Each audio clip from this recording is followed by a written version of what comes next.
You play chess? You want to know all the secrets of grandmasters? You want to watch all current tournaments and know everything about chess history? Levitov Chess World is much more than everything above. Unique documentaries about Garry Kasparov, Vladimir Kramnik, and many other legends of chess. Streams from the biggest tournaments. World Championship, Magnus versus Nepomniachtchi, commented by Peter Svidler, Yevgeny Miroschnichenko. The Candidates Tournament, Tata Steel Chess Tournament. Exclusive interviews, Daniil Dubov, Viswanathan Anand, Jean-Christophe Duda, Alexander Grishuk, and of course, awesome educational videos with elite international chess coaches. Play chess, love chess, and subscribe now. New video every week. Turn on notifications and don't miss all the exciting moments of the chess world.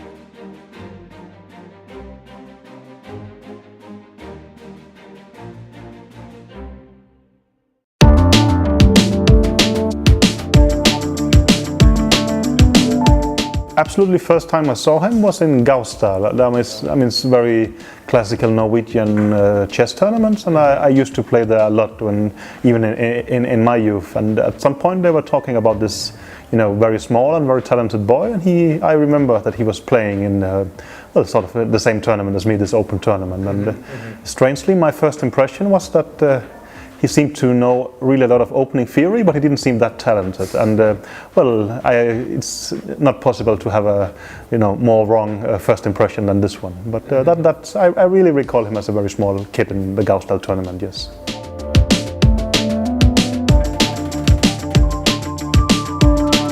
Well, as I said, the really first time I saw him, I wasn't necessarily that impressed. But later, I was a junior coach of the Norwegian sort of elite squad for some time, and I recall that we went to a training session in Norway, and he was not part of this group I had, but he was part of the small kids. But I had 1 hour with the smaller kids, and it was clear he made a strong impression. Whenever you had an exercise, he would try to answer it, and also normally with very good answers. And even when there was a lunch break, he was asking if he could have some extra exercises and such. So then, that's my recollection of the very young Magnus, someone who was extremely curious and really loved chess.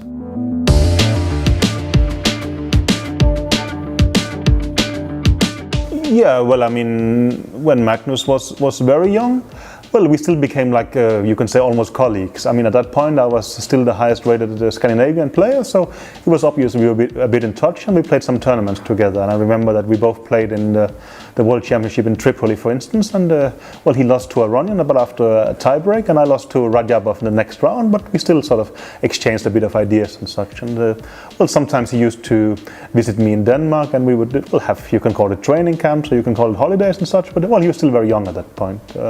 Then later, when he played the World Cup in Khanty-Mansiysk, he qualified for the World Cup by actually beating me in the second last round, which was not so pleasant for me, so I didn't qualify. But then I went there as a second, and we had I was with him for 3.5 weeks in Khanty-Mansiysk, when he was still, I think, 14 or 15 at that point. And he had an excellent result. He qualified for the candidates, even as probably the youngest ever. But that was quite an interesting event. We would play table tennis all the time, more or less, and such. But still, he would do extremely well in the chess tournament, and managed to beat he beat Malakov in an important match to qualify for the candidates and such. So that's probably when I got to know him quite well, I would say.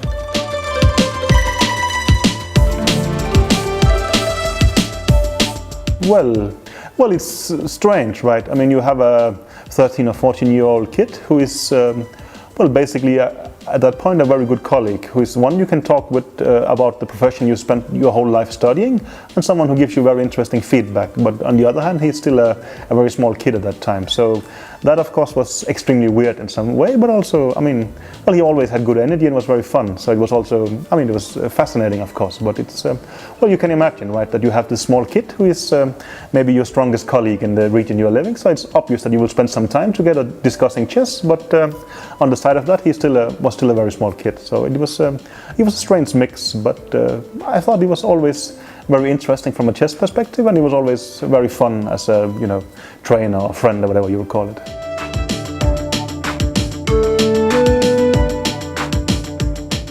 No, not at all. I mean, well, he's always been interested in sport, for instance, and such. And of course, we talk a lot about chess, but not at all the time and such. So that was also.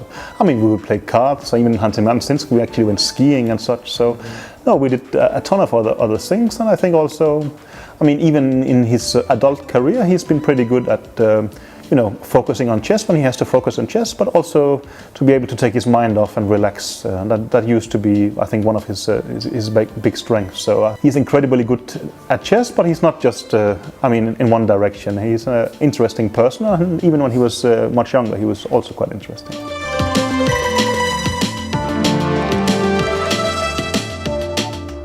It's difficult to pinpoint something out. I mean, I think.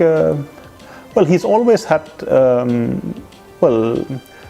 quite his own opinions, and it's like, well, he was quite curious to hear my opinion, but he would not necessarily agree with it, even at the times when I maybe was like 100 rating points higher. And I think that's quite an interesting trait, that I think he's very open to getting advice, but he will always interpret it and try to make up his own mind. So I think he's always been very independent, and I think he's had a critical mind even from the beginning, and that when you're much older and probably even much stronger, it can be a bit annoying that this young kid doesn't seem to do what you say. But I think it's turned out pretty well for him. So I think somehow he has been quite good at that.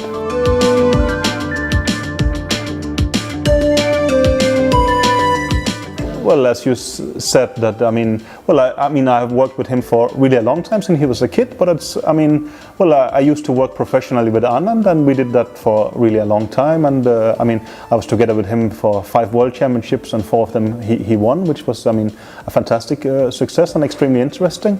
But I also used to help Magnus a bit. But at some point, of course, they became competitors, and I started working exclusively for Vichy. But then in 2013, I started to working for Magnus. So since February 2013, well, it has been my job to be the second of Magnus. So at that point, it was like formalized, but as I said, well, we have been good friends since he was very young and such, and it's been, we've collaborated in some ways, and even when I was working for Vichy, it's no secret that before some of the world championships, he will meet with Magnus and they will play training games and such. So, he's always been around, but of course, you can say, it's only since 2013 I've been sort of employed as a permanent coach in that sense.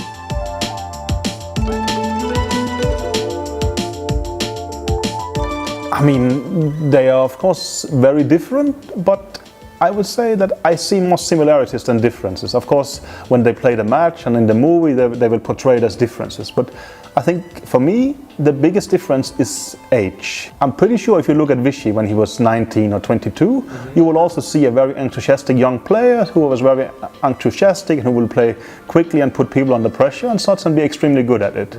But that's what you see with Magnus now. Then of course later in your career, okay, you will get older, you will rely more on experience, probably you will start caring more about opening theory, and this is the thing that has happened to Vichy, and well, he was very successful with that. So I still see them both as very intuitive players, and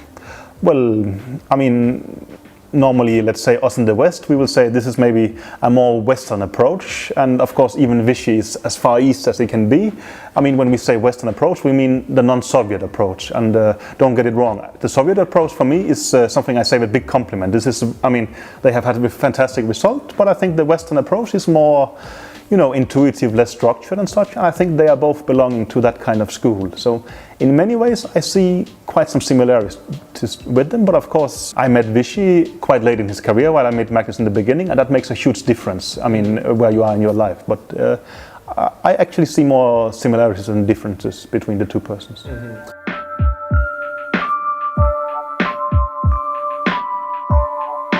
I would say so, for sure. But of course, most of the time we spent together is in a work relation. And like with Vichy, I was also very friendly, and I'm very friendly with Magnus. But of course, we are here for a tournament, and we understand that Magnus has to preserve a lot of energy, and I have to work when he's not playing and such. So of course everybody understands there has to be a certain pecking order, and well, it's obvious who is the boss and who is the second. That's how it should be. But I think well, apart from that, we are certainly also friends, and that was the same with Vichy, and I'm still consider Vichy as a great friend. I think, well, you have to be that as well, but also of course when you come to some kind of well, almost combat situation, there has to be a very clear structure. So I mean, just because he's my boss, I don't see anything wrong in that, but I still consider him as a friend as well when it comes to personal matters.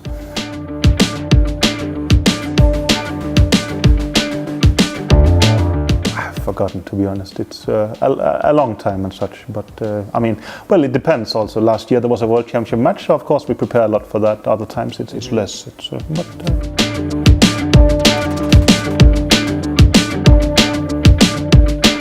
We meet at the training camps or tournaments, but that's, I mean, he's playing a lot, so that's, I don't know if it's maybe, I don't know, 2-3 months a year, something like that. But I mean, so that's quite a lot.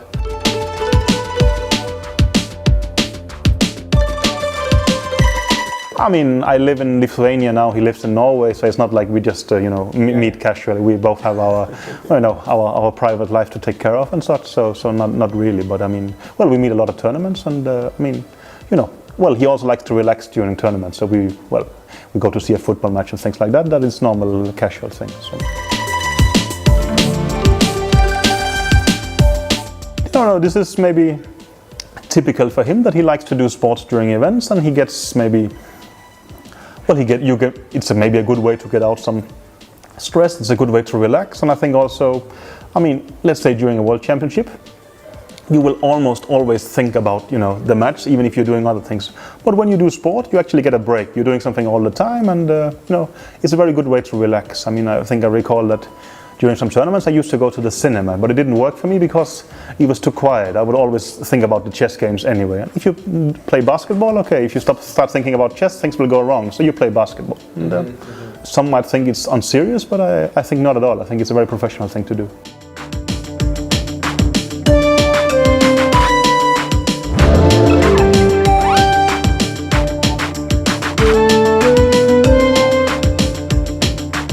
I mean, there might have been situations like that, but I don't recall it like that especially and such. But I mean, I might have, if there was basketball on, I'm pretty sure I would also look at it. I mean, there is a lot of pictures that exist and such, but I think in general, he's very serious when he has to be serious, and when he's watching basketball, he's watching basketball. So I think that's probably more a bit of a myth.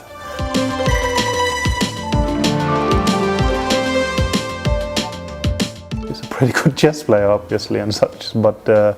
Well, he's very impressive intellectually in a lot of ways also as well, and it's clear that despite he actually had to, let's say, sacrifice a normal education for just focusing on his sort of one career, he's well-read and knows a lot of stuff and such. So, I mean, to say impressed is, I mean, to single out something specifically, I don't know, but I mean, he's a very interesting person to talk with.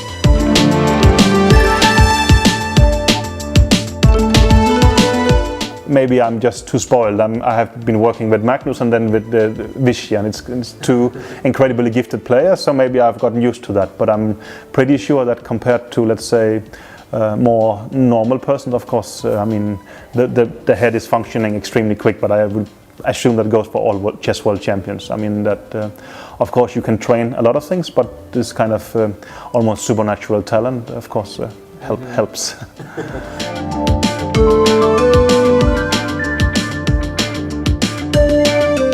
I think just that people would probably notice it much more with him. I understand that, well, even sometimes there have been some videos and such, but I think if you compare it to any kind of other sport, they will think, okay, I mean, this guy is a bit angry, but I mean, he didn't kick anyone as such, right? You don't care so much about how he reacts just after the game. What you care about is how he reacts when he has to start the next game.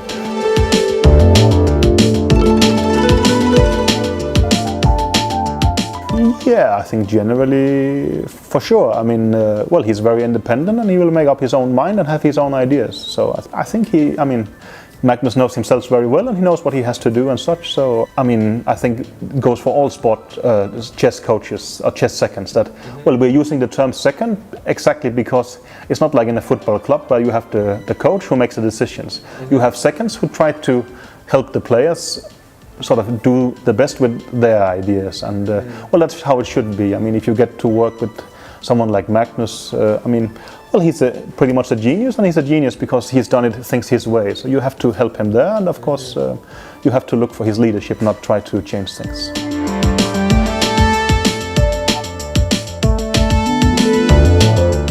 Well, again, I mainly see him during chess events and such, but I mean, well, I think both persons are quite nice and such. But of course, I mean, that I know for my own, when you play chess, you are, well, quite stressed, and you are allowed to care only about your chess game and such. And well, of course, that makes you work much more focused. I mean, but I think privately he's a very nice and interesting guy. That's fun to be around. So I think, well, nothing surprising there.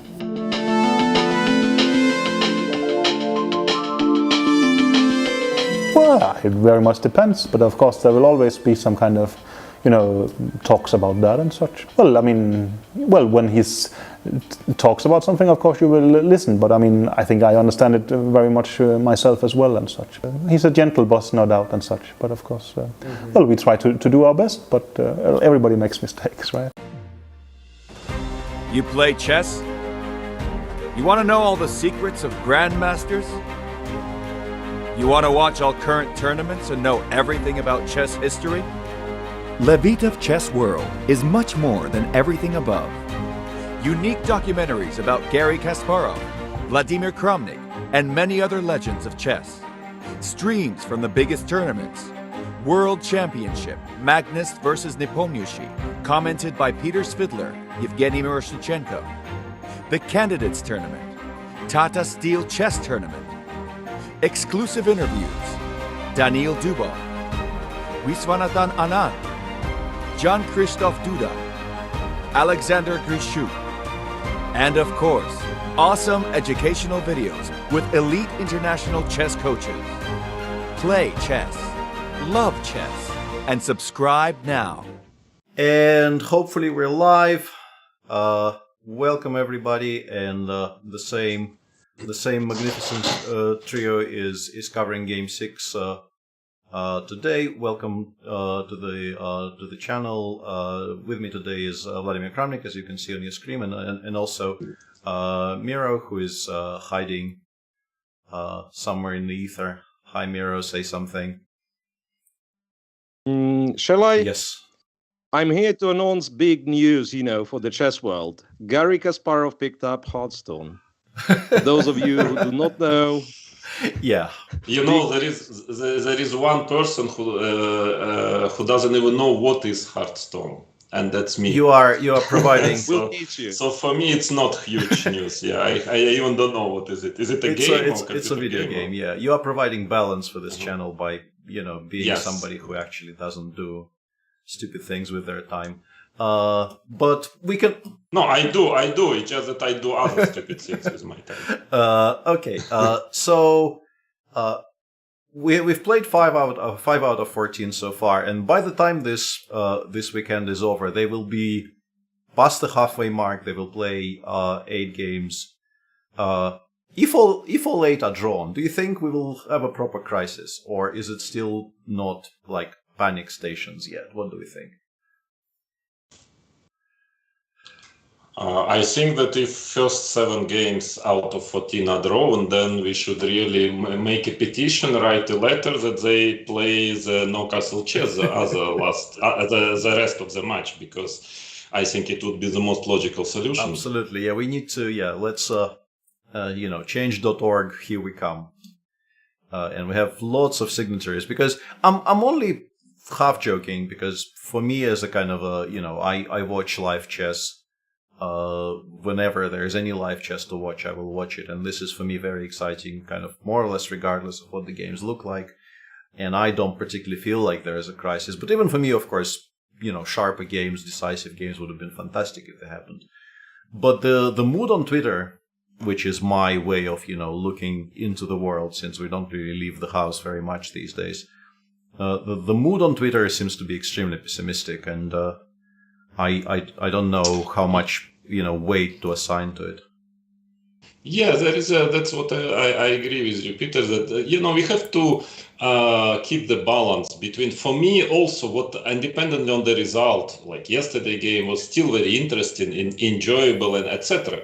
But it's we are playing chess also for the general public, general audience, and we have to consider it. I mean, in some way, no, I mean, there must be a balance, yeah? So we shouldn't do everything according to the wishes of the general public, because probably then they will be playing 1 minute bullet, a world championship match. But at the same time, if we have to consider it, and that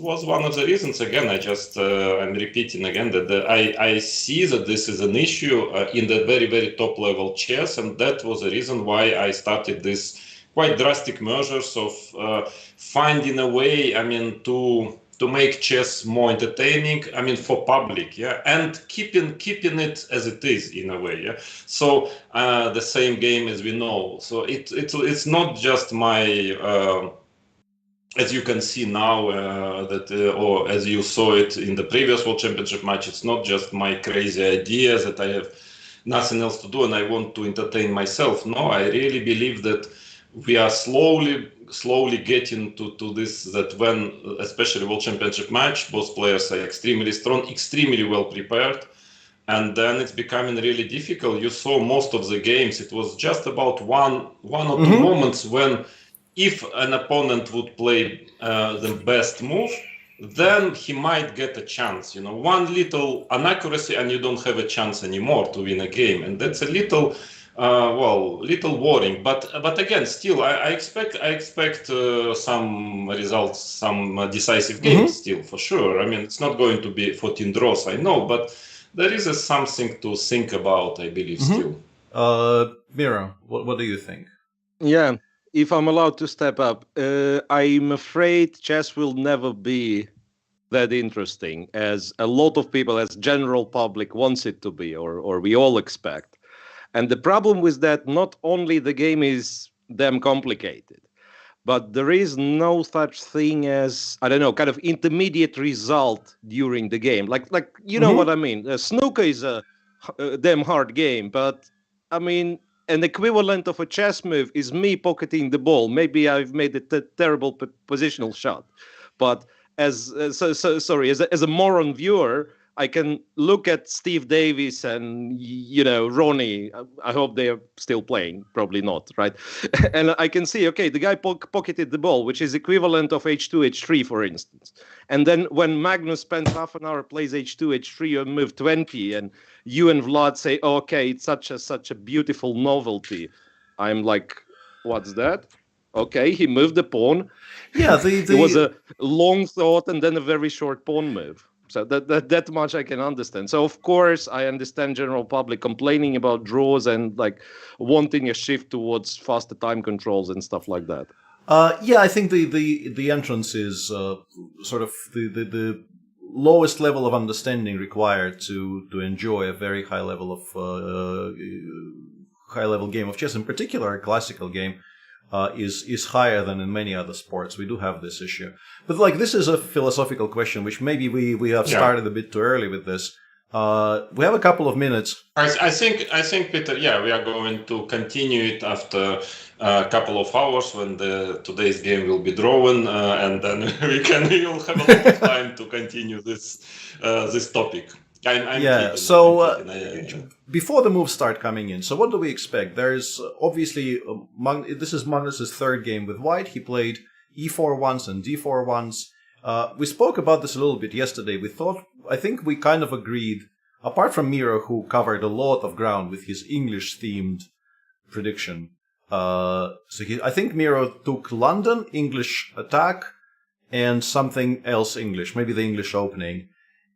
English opening, and both of I am 44. I think, and both Vladimir and myself, we took 1e4 for today.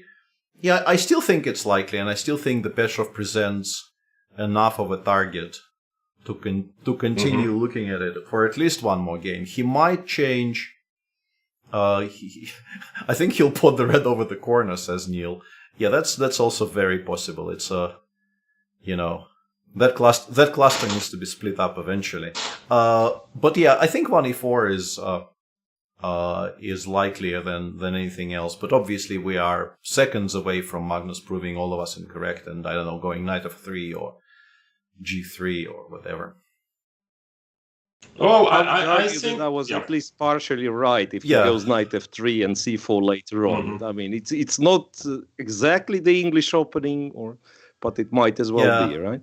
I think that's what Vladimir himself was doing, like playing knight f3. Yeah, but it seems to me, if you his match in 2016, after 6 draws, he went all in with some very complicated opening. He lost. Against Fabiano, he was not really doing it anymore up to the end of the match. So it seems to me that he just learned from that mistake, that he shouldn't do this, at least in the middle of the match, just starting to be too aggressive. Just better, maybe he thinks that it's better to keep it going, and like it is. So my expectation is that he will play some theoretical line. I mean, not just going for Reti or c4 and just play a uncomplicated game. I think whether it's d4 or e4, I don't know, but something theoretical where he's safe, more or less, where he can pull some practical problems. And if it's a draw, it's a draw, I mean, I don't think he's going to go all in today, or just going to get a complicated position without any realistic chances for opening advantage. I think he's still going to So fight. Petrov is already out. So Vladimir and I, we lost. Miro could still get his London possibly, but it's a kind of a weird move order for the London. I'm kind of joking. I don't think London is. I mean, bishop f4. Yeah, now we see if Miro gets some money from us, I suppose. g3. Okay. Okay. That is. I mean, that's possible, of course. Just leaves so many things open, right? So many options, I mean, e6, g6. Yeah. I guess, g6 it depends. I mean, g6 is perfectly fine if you prepare against Reti's d5, g6 system. But also e6, because the idea is that, I guess the idea of the move order to play bishop g2 here. And then trying to play, in this position, maybe something else. I don't know, knight b2, I don't know what. But the point is that I think, according to theory, they play b5 after bishop g2. That is also an issue. Yeah. But also, I'm not sure that here there is anything special after bishop e7 castle. So it could be just a way for Magnus to kind of confuse a bit the opponent. I mean, because maybe after e6 he's going to cut maybe he just wins like 5 minutes here by starting with g3. But people, go on. May I?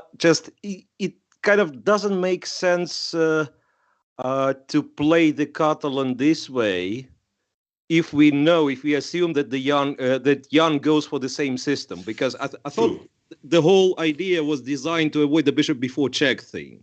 So I want to castle and then go c4 and play the Catalan and not deal with bishop before check. Yeah, but also a lot of dc4 lines. You are not sure that Jan, he had prepared only bishop e7 system. Yeah, so there are some dc4 lines. So it's if Magnus is ready to play all these g6 moves or bishop f5, c6 systems, then it makes sense. And e6, b5, if he is ready to play that as well, then it makes sense just to go directly to this bishop e7 system, avoiding all other possible black systems. So it's a kind of a little strange way of playing the opening. I mean, conceptually, but who knows? And it's another point is that I don't know if after e6, bishop e7, maybe he's not going to play c4 but play b3 or knight bd2 and some moves. So I will point out that historically Jan is very much a Grunfeld player, so it definitely seems like, at least I don't know if it's an attractive option, but it's definitely a very playable option for him just to play this. because he's had this many times in his life. But I think this particular option, like, it would be very, very attractive for me because I'm not much of a Catalan player. No. But it's not as cut and dry as people might think, like the symmetrical, even the mainline symmetrical Grunfeld. And if Jan actually spent almost no time on the Grunfeld at all in his prep because he is just not expecting to play it against 1d4, all the years of him, having successfully defended this position with black probably don't count for much because you do need to be sure your preparation is fresh. Like Queen b3 is quite complicated. b3 actually requires some knowledge. And let's say the move that Vladimir beat me the last time we played this position, this is not... I've played quite a lot of myself. Like, it was surprisingly difficult for me to find... I think the recommendation I give in the course is just a playable position of some sort. I couldn't find anything that gave direct equality. I don't think black is worse, but black will have to play some kind of a position with 30 pieces on the board. And Jan, after some thought, does go e6. Yeah, so he just wants... So now the question if he wants to play b5, which is considered to be a perfectly valid option, or I would expect bishop e7 because I'm not sure white really has anything better, than playing after castles and playing c4. I mean, it's quite... Because so b3 or knight bd2 is not a big deal, here. So we are probably to see a real Catalan, and since it's already out of the way, guys, tell me if he would have gone bishop f5 on move 3. Yeah, it's very playable. I would have... but would you accept that I would have won the bet if he would have gone? Because it is a kind of a reverse one. Yeah, that is true.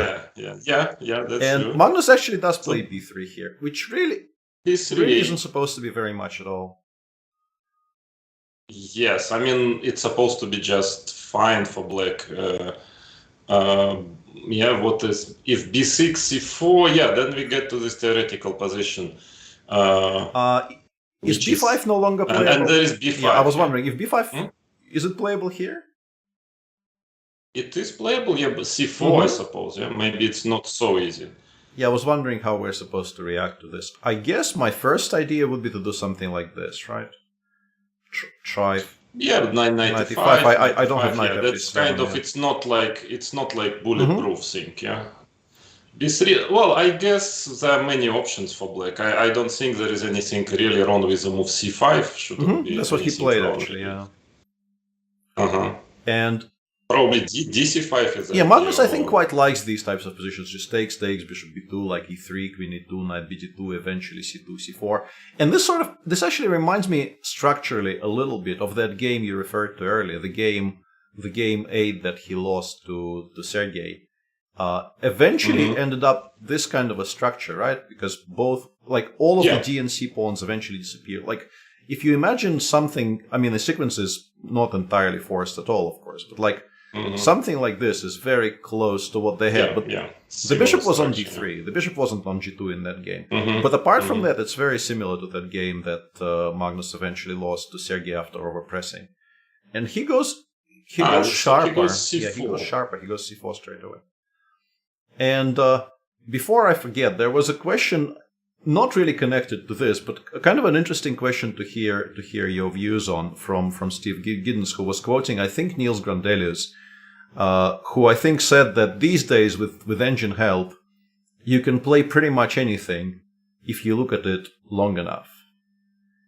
And Steve was asking, isn't it the other way around? Isn't the fact that you're analyzing with very strong engines likelier to just refute all of the quote unquote bad lines?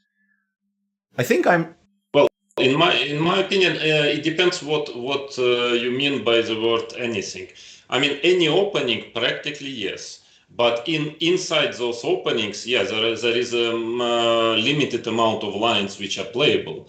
But I think in every single opening, and I made a course on e4 recently, and even in openings like French or Caracan, I mean, there are one or two lines which are seemingly doing fine enough to make a draw, I would say. Even in, I'm not mentioning already openings like e4, e5. Yes, so in this sense, yes, you can pick up almost any opening, but Yeah, but not like almost any line of any opening. That I don't. But in general, yeah, I am Team Niels as well. I found that at least I will put a condition on this. I think for one game, you can in fact make almost anything work for one game, but many of those things you will never be able to repeat because people will then look at them and repeating them would be a bit stupid. But for Guys, I feel obliged to step up to just kind of declare you both to be overqualified to answer this question, because I believe the answer people want is that you can play a Budapest Gambit and be okay.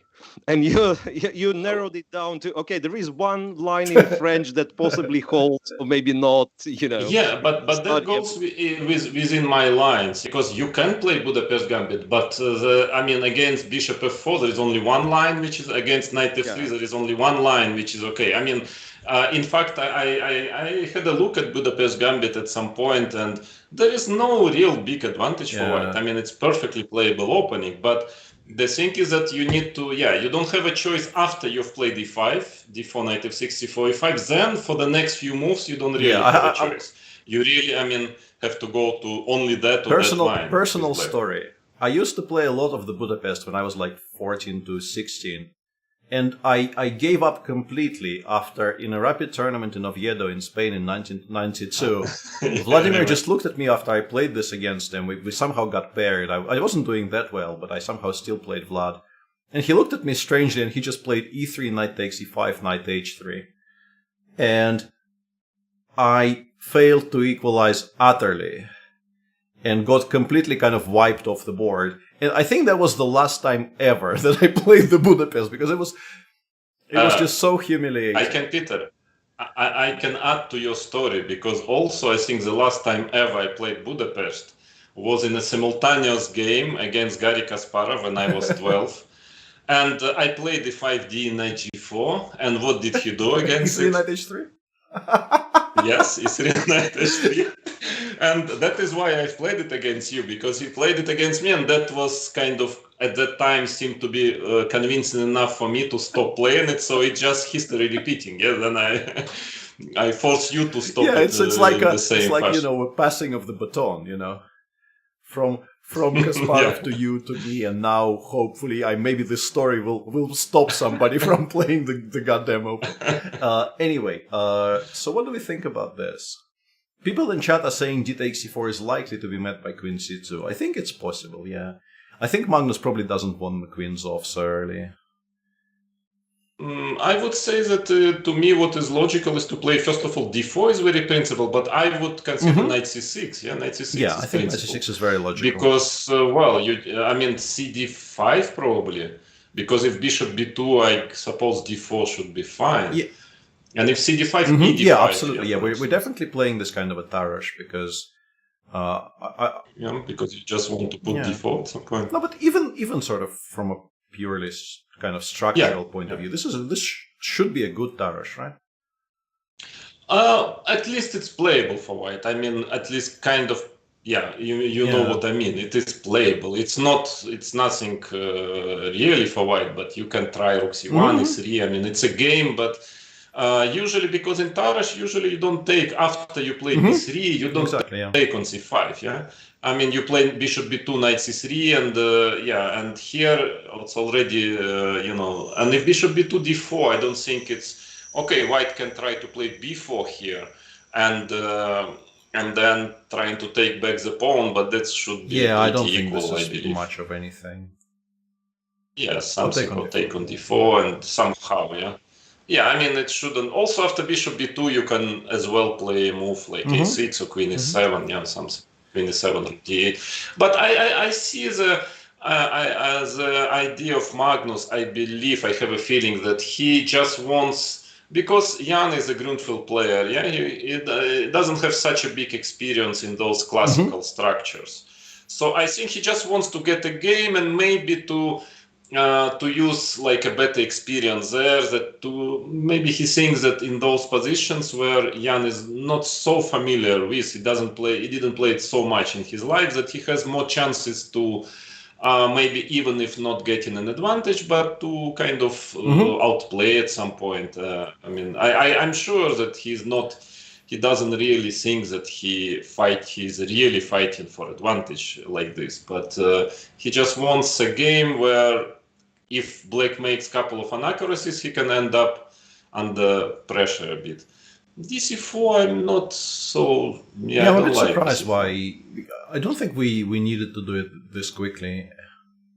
Yeah. I mean, that is already, I think, a lack of experience a bit. I mean, I played it all my life with both colors, those positions, and somehow it feels like DC4 is a bit early in this position. I cannot exactly explain you why. Actually, because of Queen C2, for instance. Yeah, there is. Yeah, I'm not. It's okay. It's no drama, but there was no need at all, I believe. Vlad, can you tell me? I think it was I've stole this idea from your game, but there is something that you can do with white by taking on c5, playing a3, right? I mean, like the usual Catalan, they go c5, and then you take dc5, bishop c5, a3. And we would have, if black takes, it's more or less the same position. Queen a4, then take on c4. What are we talking about? Here being played This position, already. yeah. I mean, yeah, let's say this happens. I mean, it's probably a different moves order, but yeah, and a3, and if takes, they're queen a4, queen c4, and it has similarities with your Grunfeld Peter with colors reversed because queen goes to h4 later on.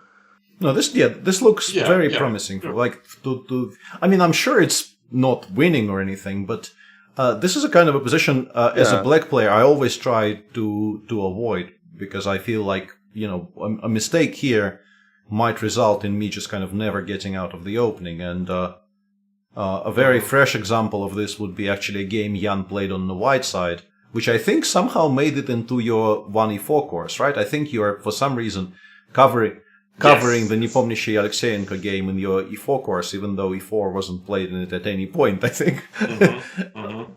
Yes, true. But just to explain how important is to feel the position, you know, feel the type of position and to understand the move orders. Yeah, and but here, I also think that here it's about the move orders. Because what I wanted to explain that it was actually bishop g2 e6. No, I think bishop g2 e6. c4 actually was played first. Yeah.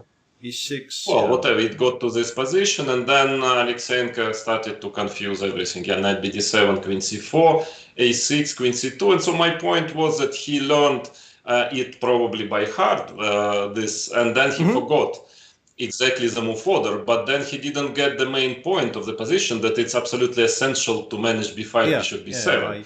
And I'm explaining that, well, so his preparation was basically computer based. I think he just looked at the engine. Then very often it happens that you forget, but what is important that even if you forget, you know the main ideas and you feel it, and then there is no drama. But anyway, let's come back to the game, because queen e7 is played quickly. It's a bit strange to me. I mean, it doesn't look like a preparation. But then why so quickly? Yeah, I'm not sure.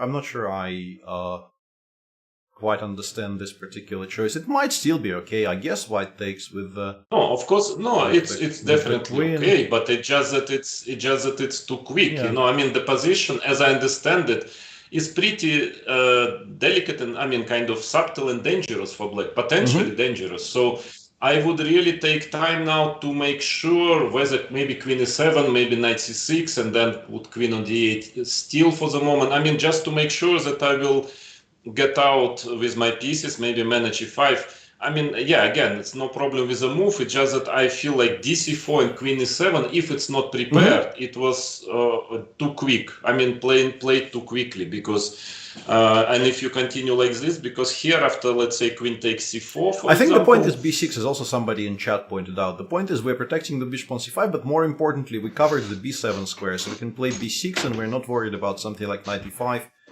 because we can simply play queen bishop b7, and the queen is useful. I see I mean, I understand the idea, but it doesn't guarantee you the full equality. And somebody in chat was... I mean, knight bd2, I was thinking about this move. Knight bd2 is played.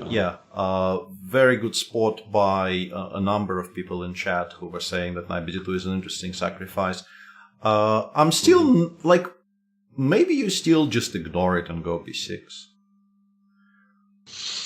Yeah, but this position, I'm not that convinced. I mean, knight takes, maybe knight g5. Yeah, I was looking at some knight, knight e4, knight g5 yeah, ideas. Yeah, something like this. I don't know. This can be a bit dangerous. Knight e4, yeah. But maybe everything holds together. But yeah, it's very, very tricky now. Bishop b2 exists. Yeah, take on f6, bishop b2. I don't know, some. Yeah, a bit tricky is all this. Yeah, I mean, maybe it works, but it's tricky. It's definitely. I guess CB3 is. Yeah.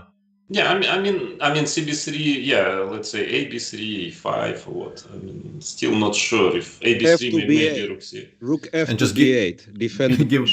Given on h7. Maybe, yeah. I'm also trying to calculate what happens if we bishop just f6, start taking stuff. Yeah, you need to calculate it, yeah. But probably But there's okay. rook b8, yeah. Take, There's just rook b8. Take on g. Even You can take Yeah, on g5 I can take as on well. g5 as well, yeah. Yeah. Like it's a pawn up. Yeah, but anyway, I mean, knight bd2, cb, of course, is logical. Yeah, I mean, yes, why not, after all, to take the pawn? Bishop d6, and what is the idea? Probably knight fd4, I suspect. Yeah, just otherwise black will play e5, so knight fd4 probably. I don't know if it's much for white. Yeah, it doesn't look like the end of the world. Even I'm trying to find a way to just return the pawn immediately with Knight c6. knight c6 or maybe even e5 and then knight c6. But let's try the. I mean, if I do this, I think you take and you put the other knight on c6, maybe, yeah. Knight On the knight a5 is much stronger, of course. Yeah. Mm-hmm. To stop bishop b7, yeah. Of course, this is much stronger. Yeah, still, I don't know if after bishop d7 there is anything real here, because it just might lead to lots of exchanges in this position. Yeah, these are bishop c5, and yeah, this is just important not to allow any pressure against the a7 pawn, I guess. But yeah, because it's maybe a little better for white, but nothing dramatic. And Cohesion in chat also suggesting something that I think is sensible. Maybe just give the. Yeah, I was thinking. But who will take? I mean, knight c4. I want to play knight c4 after c7. Yeah, but eventually you will have to take, right? So. One day. But again, some ideas like bishop g5, knight e5. Yeah, probably, maybe it's okay. Yeah? Bishop g5, maybe we can go bishop b7, because I think I'm kind of okay taking with the pawn here. The point being that if I take with the queen, I think knight g5 is very strong. Very typical Catalan tactic, which wins the exchange here. But I think I'm quite okay. But I don't know if you're fully okay after gf. Let's say queen takes c3, and then I change maybe, bishop. Yeah, one day. Kind of a little, because of the pawn structure, maybe white has a bit of a pressure. Yeah.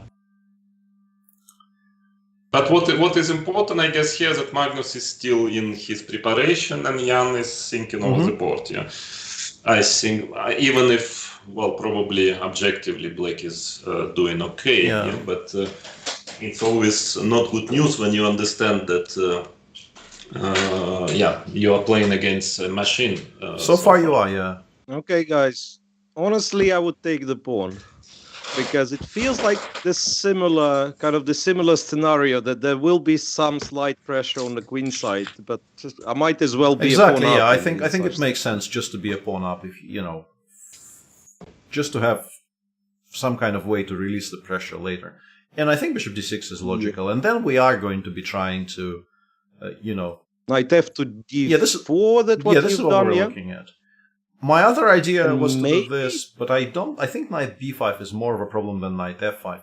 After knight f5, I was going to take, and play knight c6, and this is actually kind of similar to that game between Jan and Alexeyenko from the candidates, but black is a pawn up here, which gives them, a lot of leeway. It's still not, white definitely, I think, is not worse at all here, despite being a pawn down, but having an extra pawn provides you with safety measures for the future.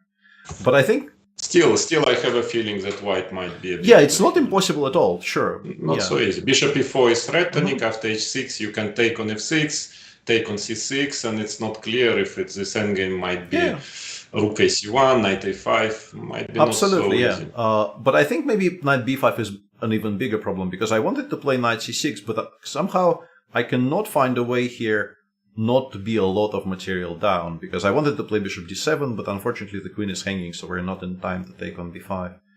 And I think we're actually a piece down in this position. Or, I can play bishop b8. Clever. Maybe.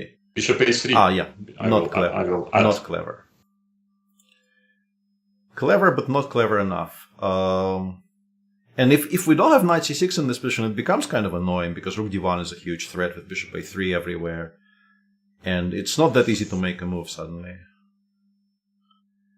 So no, how would you play in this position? What would be your I think our original suggestion is probably correct. Just start giving stuff away to trade pieces.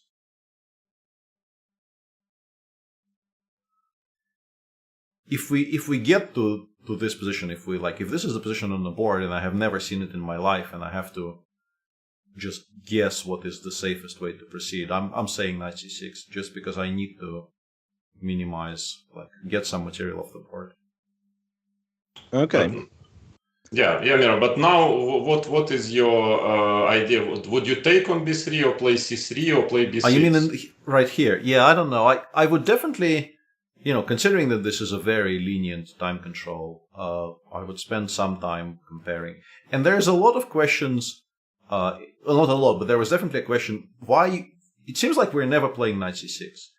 We're doing everything else, but not knight c6. For instance, here, why are we not playing knight c6? We are scared.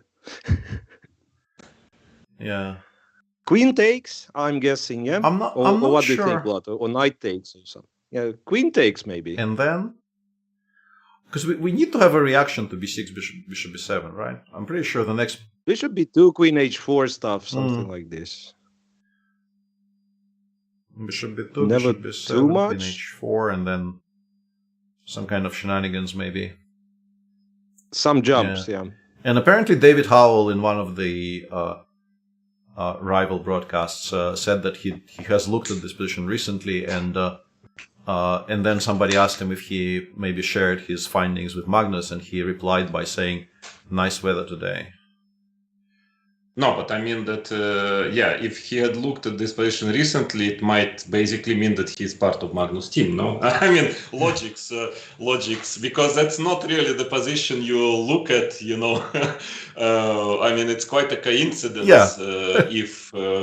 if you suddenly, analyze this position on your own, because it's not a very, I would say, fashionable position. Not a lot, so no. we might conclude that that might be the case, but okay. Yeah, I mean, it was a possibility that people have been aware of course, because they, there was some Twitter banter between them, and they seem to be on very good terms these days. But yeah, nobody knows for sure. We have to wait until the match is over, and then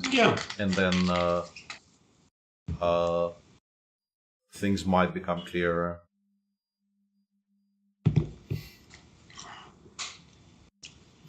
Okay, guys, is b5 ever a move? Let me... Kind of same as b6, but you cannot take on c4 with a piece.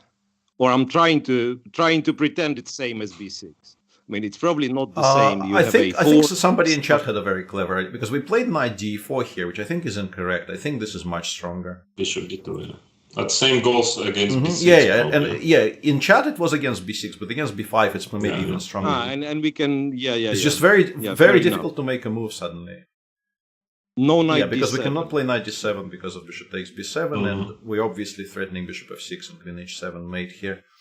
Well, it seems like it's almost losing, I think. Yeah, I can't find a move. Like, maybe e5 doesn't resign immediately, but... But even though maybe bishop takes e5. Bishop e5, yeah. We're getting into very, very dangerous territory here, where, you will be hoping you're not just lost. You might just be mathematically lost suddenly after one optimistic move. Yeah, I would go for cb3. Still, it's a pawn. I mean, what is nice that then, as we've mentioned, you can play knight c6 and then at least give it back.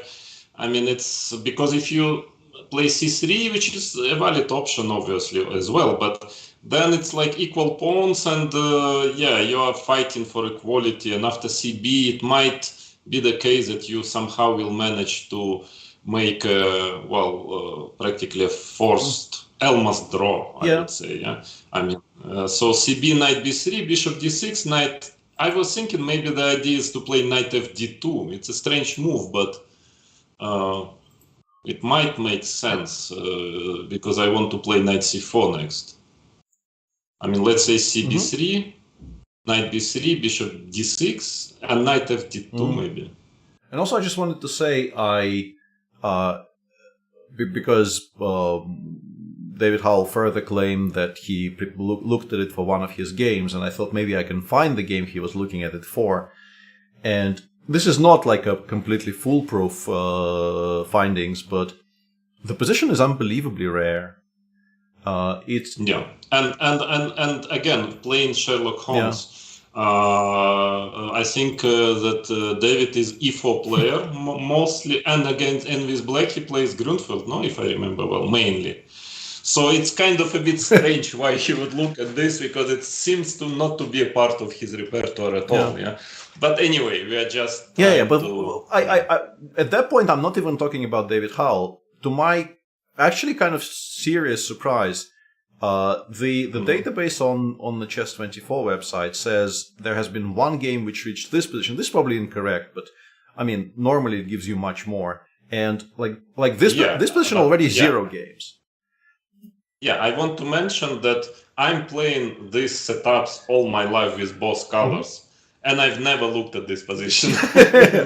So that is kind of surprising that somebody who doesn't play it, or in general they had a look at it. But anyway, it doesn't matter. I mean, it's perfectly fine if he's helping, and David is a good player and a nice person. So I mean, I can only feel happy for them and for Magnus, because I'm sure he can be very helpful. So it's okay. It's not that we have anything against it. Just playing these intellectual Sherlock Holmes games. Yeah, Mira? It's nothing unusual. You know how it goes. I mean, you're an e4 player, and also you play the Grunfeld against d4. And one beautiful day, you wake up and you think, okay, let's look at the Catalan. But not the Catalan, but the b3 and then c4. And yeah, it's a very interesting position. Let's look at it. Yeah, I think Vlad is spot on. So that you just not accidentally analyze this position. Well, it depends on the person. I remember my first kind of serious chess trainer was Vitaly Tseshkovsky, a very, very strong chess player. I think at some point he was number 4 in the world, and he used to be twice a USSR champion. And you can imagine what was to win USSR championship in, I think it was 86 and before 79. I think I looked it up. 78 or 79, in 86. Yeah, I mean a big player, but I remember because he was traveling with me to tournaments sometime between 1990 and 1993, 92, and he was actually, he loved chess so much that for him it didn't really matter which position to analyze. So I remember he would take a chess magazine like Chess 24 magazine. I mean, we had actually Chess 64 at the time, And then he would just put some position from a game of, I don't know, Venezuela championship.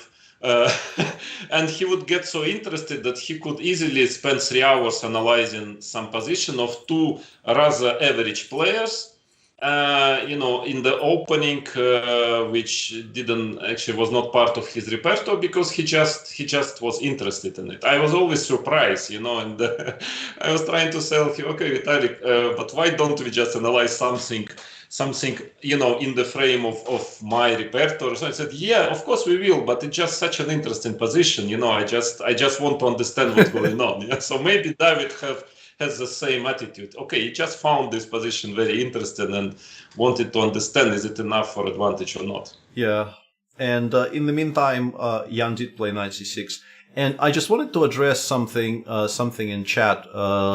I can't find exactly who said that, but somebody said Jan will not take on b3 because he doesn't know anything about this position, and I wanted to say, in my opinion, it's actually exactly the opposite. If you don't know anything, you do want some material advantage, because that gives you, options later. Because if it turns out that knight c6 doesn't equalize, and you don't even have an extra pawn for anything, then you're going to be even less happy. So as long as he takes b3, doesn't lose on the spot, and I think this position doesn't look like it loses on the spot, honestly. It looks like white will always have enough compensation, but it doesn't look horrible, at least not to my eyes. I think you would prefer to be a pawn up when you are surprised in the opening compared to the other options. Yeah, it depends on your approach and on the way you see the position, because maybe Jan just thinks that he will get his e5 next and there is no problem. I don't see it this way. I mean, I think there are dangers for black in this position. So if that's the way you assess it, then I would seriously consider CB3. Not that it doesn't have any danger, but I frankly, I wouldn't be very happy playing black after knight c6. Somehow, yeah, let's say knight takes c4. Maybe because I just like these Catalan structures, but it's clear that if white just manages bishop b2, rook d1, knight e5, he is better. So black has to be, I suppose, e5. e5 is critical, and also I wanted to ask you about this, because I think tactically I don't lose if I make this move. Because I think after knight e5 I have knight e4 followed by bishop b7. Do you? I mean, I don't know. Yeah, like it needs to be. I don't know. Maybe I just lose a piece here. I kind of blundered before, honestly. Yeah, and even b6, bishop b2 might not be equal. I mean, to my understanding, because knight would rather belongs to d7 in these positions, I believe. Let's say bishop b7, rook c1, or rook d1, queen b1. Usually, my feeling is that you need the knight on d7. Yeah, connecting the knights here is more useful. And Miro's move queen takes e4 is also very playable, aiming for the h4 square. So we think maybe e6, e5 is the plan. Yeah, maybe even.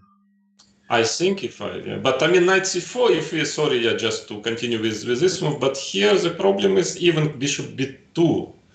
Are you sure that it will be so easy to protect the pawn on e5? Because if e4, I have, bishop f6, but also knight g5, maybe. Maybe bishop f6, gf6 is still not so clear, but what if, and then f5, yeah? But what if I play knight g5? I have to calculate variations. It's easy to. Yeah, well, it's very easy to just to be left without this. Yeah, I guess. I mean, knight d4, we just take, go rook a d1. I take and rook d1. Yeah, we're attacking the bishop, and we're still attacking this. So looks like black will just have to give it up. I don't see how to preserve it.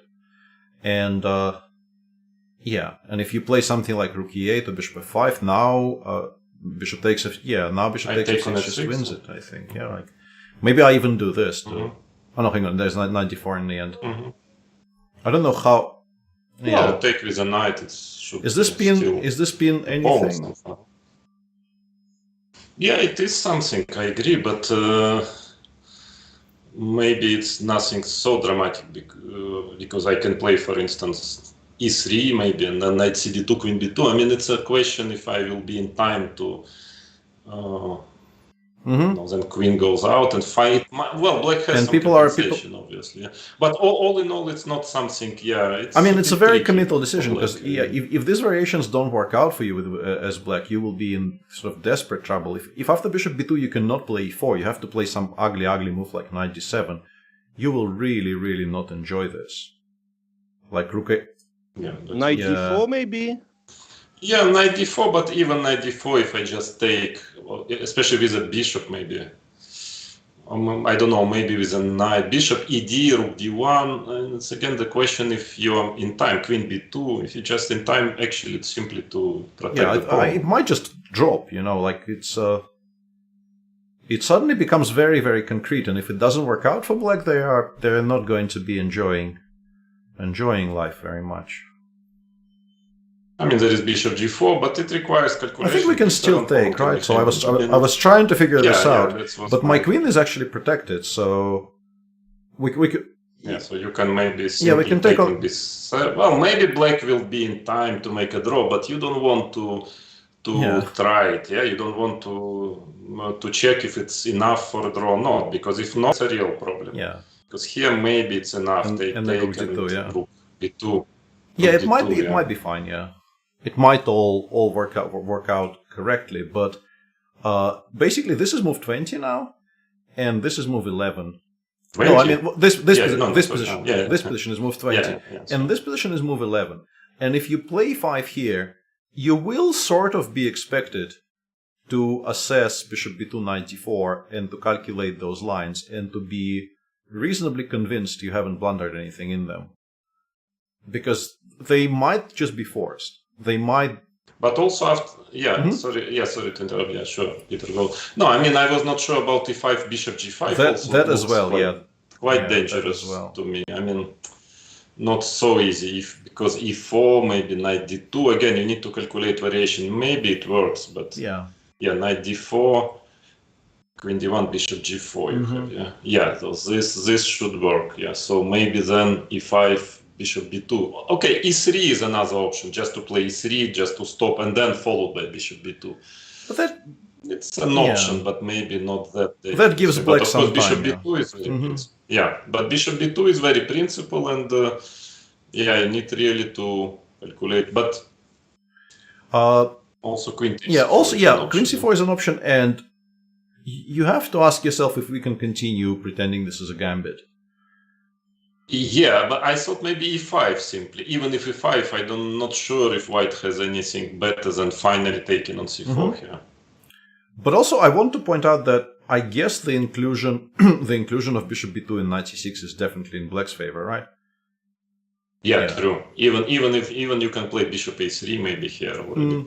Instead of bishop d6. Yeah, bishop a3 exists, maybe bishop b6 also exists. Yeah, of course white has compensation, but I guess white is not going to play bishop b2, but whether he wants to take with a knight or with a queen, that's we'll see. That is hard to say. And Magnus is finally spending some time on a decision in this game. So I'm guessing maybe knight c6 wasn't the main focus of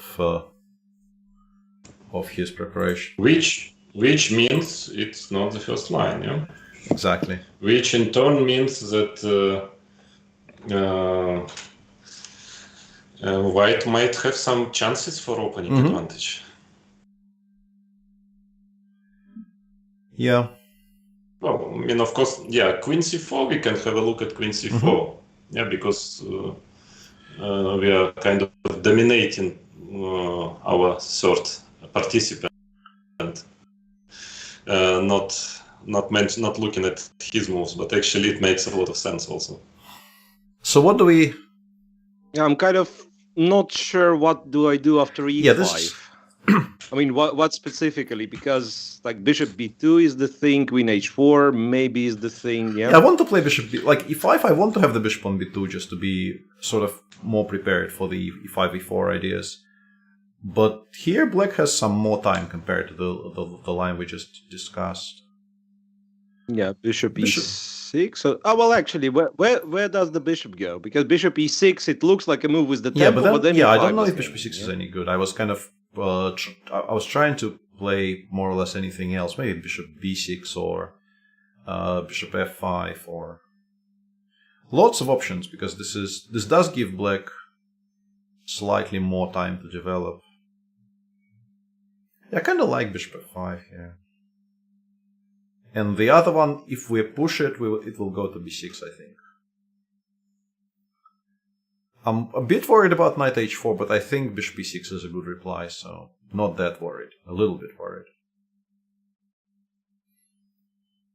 Yeah, but maybe rook c1, let's say, to play bishop a3. Or, I want to go just... Here I thought queen h4 trying to go knight c4. That's a good point. Might be an issue. God damn it, arrows. But maybe rook ac1, bishop e3, bishop a3 maybe. Well, still, I mean, not so clear yet. Let's say takes queen b5, and then b7, e5 is hanging. It's hard to say if it's enough. Yeah. Knight c4 you want at some point. Yeah. It's not so easy for black. So actually it seems like both moves. I mean, queen c4 has its pluses because then you want knight e4, so bishop b2, you also have this type of game on knight g5 at some point. So it also makes a lot of sense to me. Yeah, queen c4 definitely a logical move, yeah. Yeah, and in this position, after bishop f5, Peter, maybe we could try to be super smart and go other rook to c1. So that A2 So that is not after- hanging, yeah? I mean, yeah, it's weird, but at the same time, if bishop a3 is my only worry, then yeah, a2 is not hanging, and knight c4 is a big threat. Even bigger then. threat. Yeah, definitely could try that. Or or queen c5 even. Yeah, in this Like, position, queen c5. But Magnus, after spending all that time, does take with the knight eventually. I like this endgame for white as well. Yeah, like takes, e5 is kind of weak, knight c4 is coming. This is not a very fun endgame for black. Maybe holdable, but And yeah, next move rook ac1, and my rooks are fine again. Nobody will be able to tell that I made a weird move. yeah, but he does take with the knight. Well, now it's a moment. I believe that if black is not playing e5, then we can conclude that he didn't equalize out of the opening. And if he plays e5, well, we can, it can also happen that it can get very dangerous. So I think e5 is like only move to pretend that you have equalized. That's my feeling. I think that's if you don't play e5, you already don't pretend that you start to defend. Yeah, I mean that's. Yeah, so it's a sad choice for Jan. It's either you trying to play to equalize, but you may lose, or you accept you've lost already.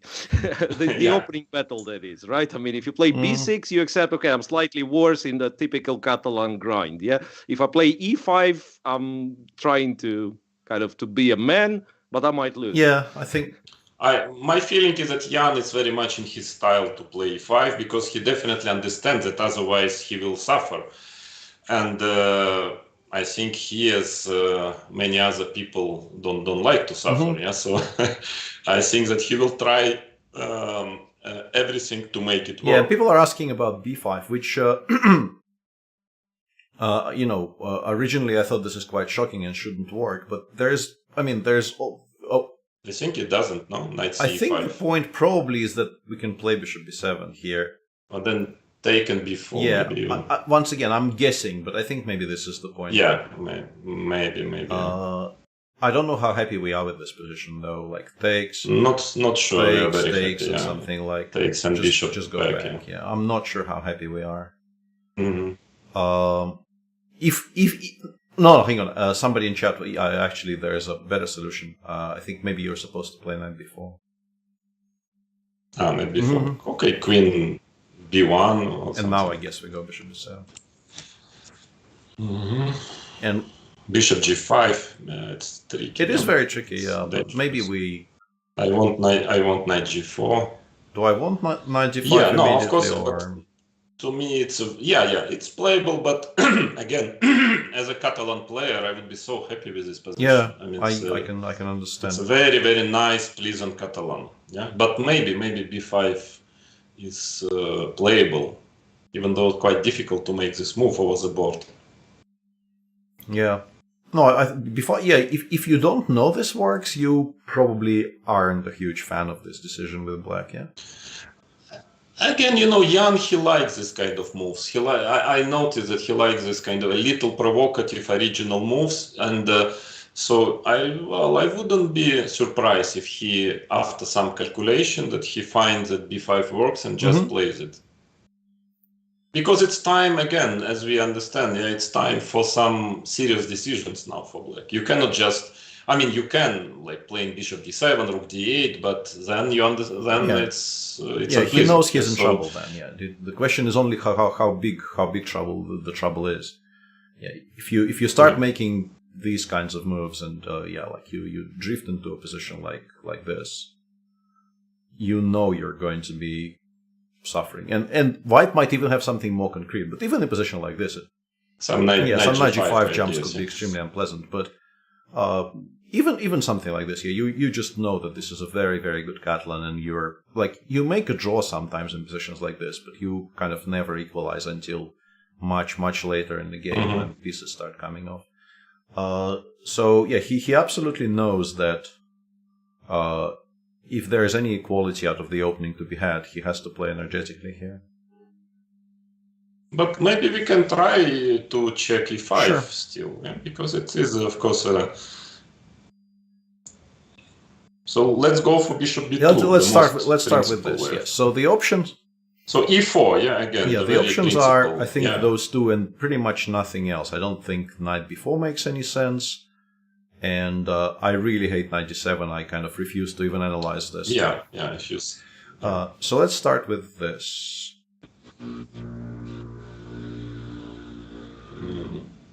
So I assume knight g5, because bishop f6, gf6 looks okay for black, yeah? But then followed by f5. That's a question, right? More or less. Like, what do we think about this position? First of all, there is some knight d4, Yeah, but 5 f5. e3, Let's yeah. say f5, you just want to play e3, yeah? Yeah, bishop e6, yeah, there is... It's probably okay for black, yeah. Hard to say, but there must be okay, because this black square bishop is quite important, yeah? Of course, the structure is not great, but you have, you have kind of initiative with black, yeah? Rook c8, b5, active play. My feeling that must be fine, unless white immediately takes the pawn, but I don't see how he can manage it, because there is always queen f6. So that I wouldn't be so worried so then knight about g5, this being played. Yeah, knight g5, and now... And somebody was suggesting, we were looking at this position, bishop f5, bishop takes f6, and I think somebody in chat suggested gf anyway. Okay. Bishop before knight d4, maybe. I guess, is the point, right? This Queen d3, I is guess it we enough take to... here. King The G- point being that if this gets taken, wait. there is a very nice beam, and probably this is a draw after something like rook e1. So you have to play king g2 if you're playing for a win with white. And then I guess we add rook d8, yeah. Queen f3, I don't know. It has to Really calculate strange knight position, d4, but yeah, it might be fine for black. Yeah. It It might be work, fine yeah. for black. And if I take with a knight on I e4, don't know. it's a little tricky. Yeah, I'm afraid just even rook e8 at some point. Yeah. Knight d2, very, very tricky. Yeah. Yeah, we could also throw in knight d4, queen d3, and then look from start looking from here. Yeah, rook d8, rook e8. That looks like black has too much play. Dynamically, it looks like black is doing quite well. Obviously, we had to give up a central pawn to get this position, but we are probably not that unhappy, because very importantly, you can more or less never play to e3 here because of knight f3, even if it's not a check. Even if you, let's say, start with king h1 here, and black has nothing smarter than bishop b6, or some move like that, you still probably never get to play e3 comfortably. Yeah, Although, no, I mean, that's here good for maybe we black, can actually definitely. do it, surprisingly. But I'm sure you'll find some better moves than bishop b6. For instance, bishop b4 looks a bit... Bishop b4 looks a little more... But b5, you see. Yeah, b5 B5 played.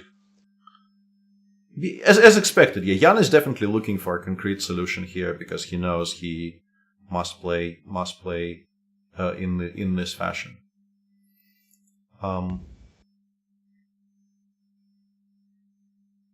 So, yeah, I don't see... Well, knight d2 is too passive, yeah, somehow. So knight e5 must be... This doesn't look right. Yeah, this looks like... I mean, there's still going to be... No, I think because knight b4 exists, specifically because knight b4 exists, maybe even immediately, and then bishop b7. So we go knight c5. But, yeah, not knight e5. That looks, I mean, still not easy for black. So knight b4, I guess knight b4. And now the question is where exactly to put my queen. There is b2 square, which makes also a lot of sense. Yeah, the line suggested in chat earlier was queen b2, bishop b7, bishop g5, and if h6 we're actually going to be ready to give up this piece because of the pin. Yeah, the pin actually is hugely unpleasant here with all of the follow-up threats.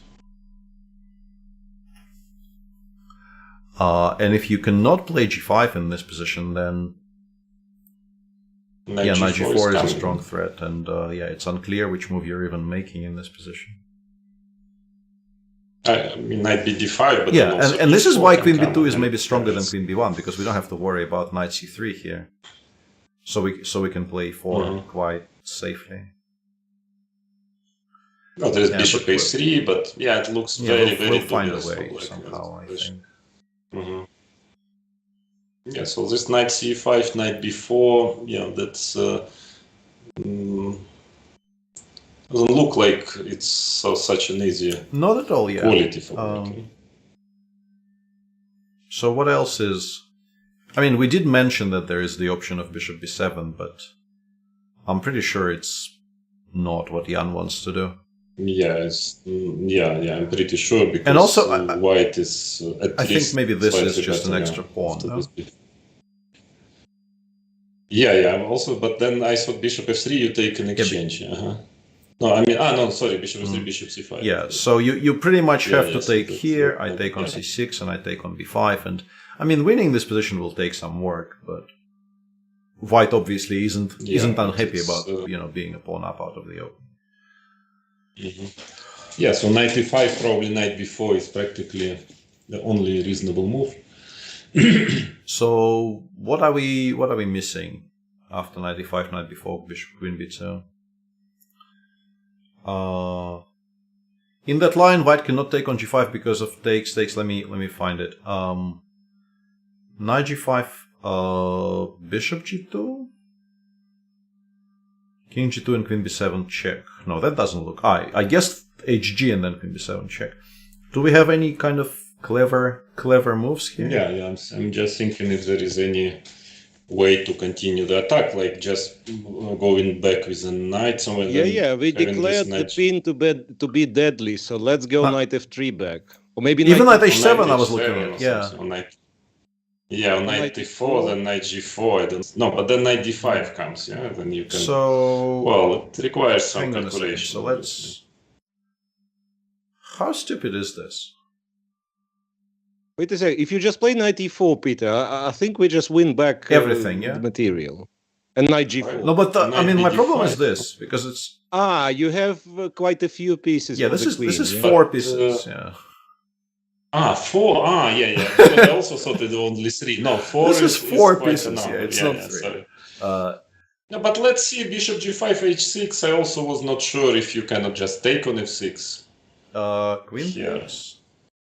Yeah, and then I had this strange idea of playing queen c1, but it's too strange. I mean, just trying to go knight d7. No, queen d7. That's nothing. That is nothing. So maybe, and instead of bishop g5, then can you simply play more positionally, like bishop d2 or some? I guess. Yeah, that's a little slow. Bishop a3 and some rook to c8. This looks fine. This doesn't look like it's it's a huge problem. Yeah. Let me just. This is the most fun position we've seen in a while. Let me get back to it for a second. I think of those two moves, knight h7 is smarter because we keep this bishop on g2. We can take it later. So knight h7, black definitely has to take with the king because giving up on f6 is unthinkable. And we go knight g4 here. My biggest... Yeah, the question is even if you take on f1, is it really mate? And bishop f6. Maybe bishop then to have queen b1 check. Hang on. Maybe queen b1 check first? Or even check first. But first at least king g7. King g7 and then you give up on f6. Yeah. And black has more pieces than we want to give them. So we start by bishop takes. Now black has to... Wait, not here. Not here. Here. Queen d7. Yeah, or queen d6. Queen d7 maybe, yeah. To have knight d3. Have knight d3. But my point was slightly different. I was going to take... Bishop e5? Hang on. I will just point out that this exists, right? Because now king g6, queen b1 is actually made. Of course, yeah. And if queen takes f6 simply? Then I was going to suggest that we just have a continuing attack, right? Bishop f6, you have to play bishop h3. Bishop h3. Bishop f5 is now. I wanted to play something like this and claim that, it gets to h4 and it's... No, I mean, you can still continue the line, Peter, because you can go a3 here. Knight d5. Knight d5, queen c2, and I still cannot kind of stop because, probably bishop f5, you take knight f6. Bishop g5. Or bishop f5, e4. Bishop g6. Bishop g6. It's such a mess. It's a lot of fun to analyze, but this is actually one of those lines where, we have clearly made 17 mistakes in the 5 moves we made on the board. Yeah, no doubt. but it's so much fun to analyze. So yeah, bishop f6 is playable, knight f6 is also playable. Can I... Hang on.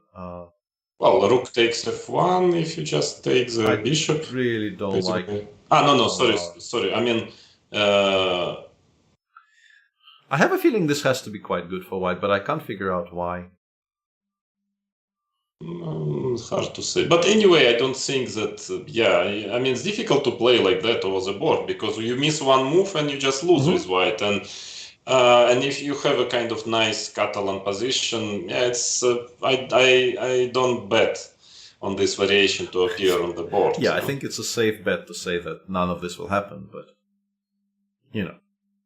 So let's think about the positional way of playing. I would, as a Catalan player, I would try to get into some typical Catalan position with a slight advantage and kind of safe positional play. So knight c5, knight b4. Knight c5, knight b4. Maybe let's say queen b1 is more typical Catalan move. Yeah, bishop b7, and now some way to play, for instance. So if bishop b2, you want bishop e4, Maybe, yeah. I suppose. Looks logical. Yeah, I just have a bit of an issue with my queen and where to put. So, and if I play a3 instead? Maybe I can still do bishop b4, yeah. Maybe still. Queen b2. And just put this guy here. And yes, and just to try to attack this bishop on the forwards. I don't see. One move we haven't looked at all, and maybe we should spend like at least 5 seconds looking at, is this. It's either knight d4 or knight b4, but which one? Like. And does it? But knight d4, I mean, knight d4 looks quite dangerous. And this is obviously a huge difference between the pawn on b6 and on b5, because in every single line the knight on c4 will be hanging. So, for instance, if queen b2, bc, bishop 8, c3 looks very painful. Yeah, this looks kind of losing for white, actually. Yeah. c3 you cannot take because of the fork, and here, you can even include this move, right? Yeah, this might just be kind of resignable for white. Yeah, I think knight f5 is more or less unplayable because of all of this. You don't want to be giving black so much initiative. I think knight c5, I mean, it's logical, just that maybe after knight b4, I would consider as well playing queen d2, just maneuvering the queen somewhere there, yeah? Queen d2 maybe, yeah? Getting it to some of those squares, yeah? Yeah, getting somewhere there, yeah. Bishop b7, now the question is immediate queen g5 or bishop b2, I guess you want knight e4 and then f6 or something. So let's say queen g5 is trying to be a bit better in this typical Catalan endgame if it gets to the endgame. I don't know, feels like black shouldn't be doing that poorly here. True. Even knight e4 anyway. It doesn't feel like anything special. Yeah, I taken bishop b2. Sometimes those endgames are not so easy for black. I mean, sometimes matter of tempo. If I manage rook c1, knight d4, I can have this typical Catalan maybe slight pressure if I'm in time. But it's but of course it's not a very aggressive way of playing. So the aggressive was queen b2. Maybe we can come back to queen b2. I still have a feeling there must be a way for white to be, maybe just my love for this Catalan type of positions, and my trust in it that it's quite difficult for black to equalize fully in those structures. I have a feeling there must be a way for white to keep. And chat has been suggesting a number of positions where maybe including a3 makes sense. One of them is this position. And I actually quite like this suggestion. It looks very sensible. And the other one, we can play a3 straight away.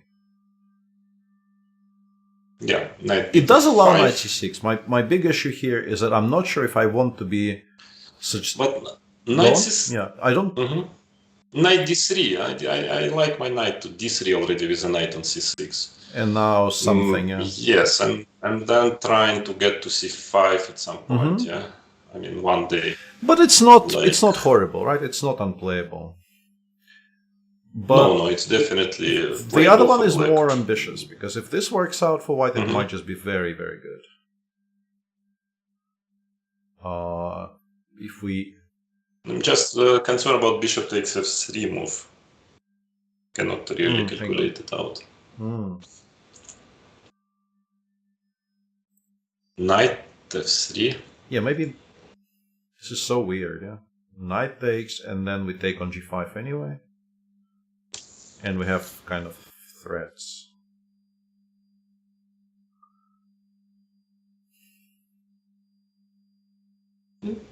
Possible, but it's even computer. Yeah, no, I was even considering GH. Is it? Yeah, no. I mean, GH we will be was better, not right? good. Yeah, I need to calculate. Yeah, of course, a lot of calculation. No, Yeah, 95 is even stronger. Yeah, correct. yeah. Because after knight h4, rook a8, maybe black isn't really doing all that poorly. Yeah, and then a5. Yeah, I thought maybe that is more or less okay, but maybe knight e5 is a better option. But again, now, yeah, Jan is this type of player who likes. I mean, he calculates well and he forces his opponents to calculate also. Yeah. So now it's like I always felt when playing with Jan that even in a quiet positional games, somehow one day he's playing in a very principled manner and he's forcing you to, to start calculating variations, calculating, and then he is quite often better than his opponents in that. So that was my feeling. It's difficult to press him, to put under pressure, and just slowly, positionally trying to increase your advantage. That he somehow always finds tactical ways to. He is very slippery, and he knows how to not to be forced to defend passively. And a suggestion in chat. Once again, we're really not betting on this happening, but let me show you how this line appears on the board again. So if we go knight c5 here, knight b4, then we go here, we go bishop g5, h6, bishop h4, g5, knight g5. And by the way, maybe black does it in this move order. We didn't touch at all on the fact that black can do it in this move order, but I think knight g4 is much stronger here. Like my feeling is this just doesn't work, because without the h-pawn, it's very similar to what we looked at, but there's no h-pawn on h6, so it shouldn't really be good for black at all. So, sorry, but before I forgot, there is maybe one option. What if I play king takes g2 simply here? I mean, in both variations, instead of knight g4. People were saying queen b7 check and knight f3, knight f3. Because I want my bishop h6 in case if the knight retreats to e4. That is also a possibility. But I just wanted to, in one of the craziest positions we looked at, there is a very good suggestion in chat, I think. So knight g5, bishop g2 here, knight h7, king h7, knight g4, bishop f1, bishop f6. We have established that queen b1 check is now a threat of mate in 2, like if black plays some kind of a naive move like queen b7, there is nothing that can get in the way, and this is just a very cute mate. So black plays queen d6 or queen d7 here, and then somebody suggested queen c1, which really is a move that we should have seen. And this looks like mate. Yeah, this looks like this ends with the black king. I think you have to start running, and I think you're probably not surviving this. Currently, f3 mate is not possible. But my feeling is even king takes f1 probably wins quite comfortably. Just recreating the idea of f3 mate here. And black will be, despite being a rook up, I don't think black survives this. No, just mate, because bishop f2 knight f2 mate simply, and f3 mate is threatening. Very cute, yeah. So I just wanted to give props to the person who suggested queen c1 there. But once again, what we said earlier applies. We don't think we will see this position on the board.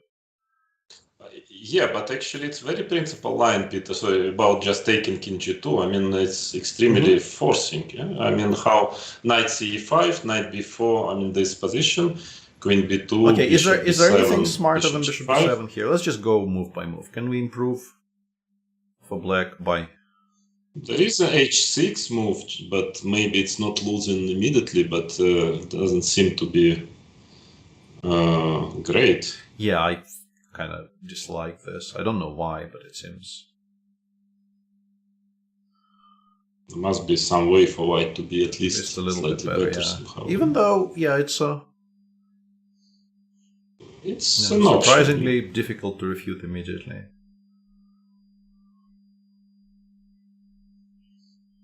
let's say a3, knight d5. Very dangerous for like knight d4. Yeah, I was looking maybe. at something like this, but I have a feeling I have to give up the pawn on b5 for quote-unquote initiative, but I don't know what that initiative is.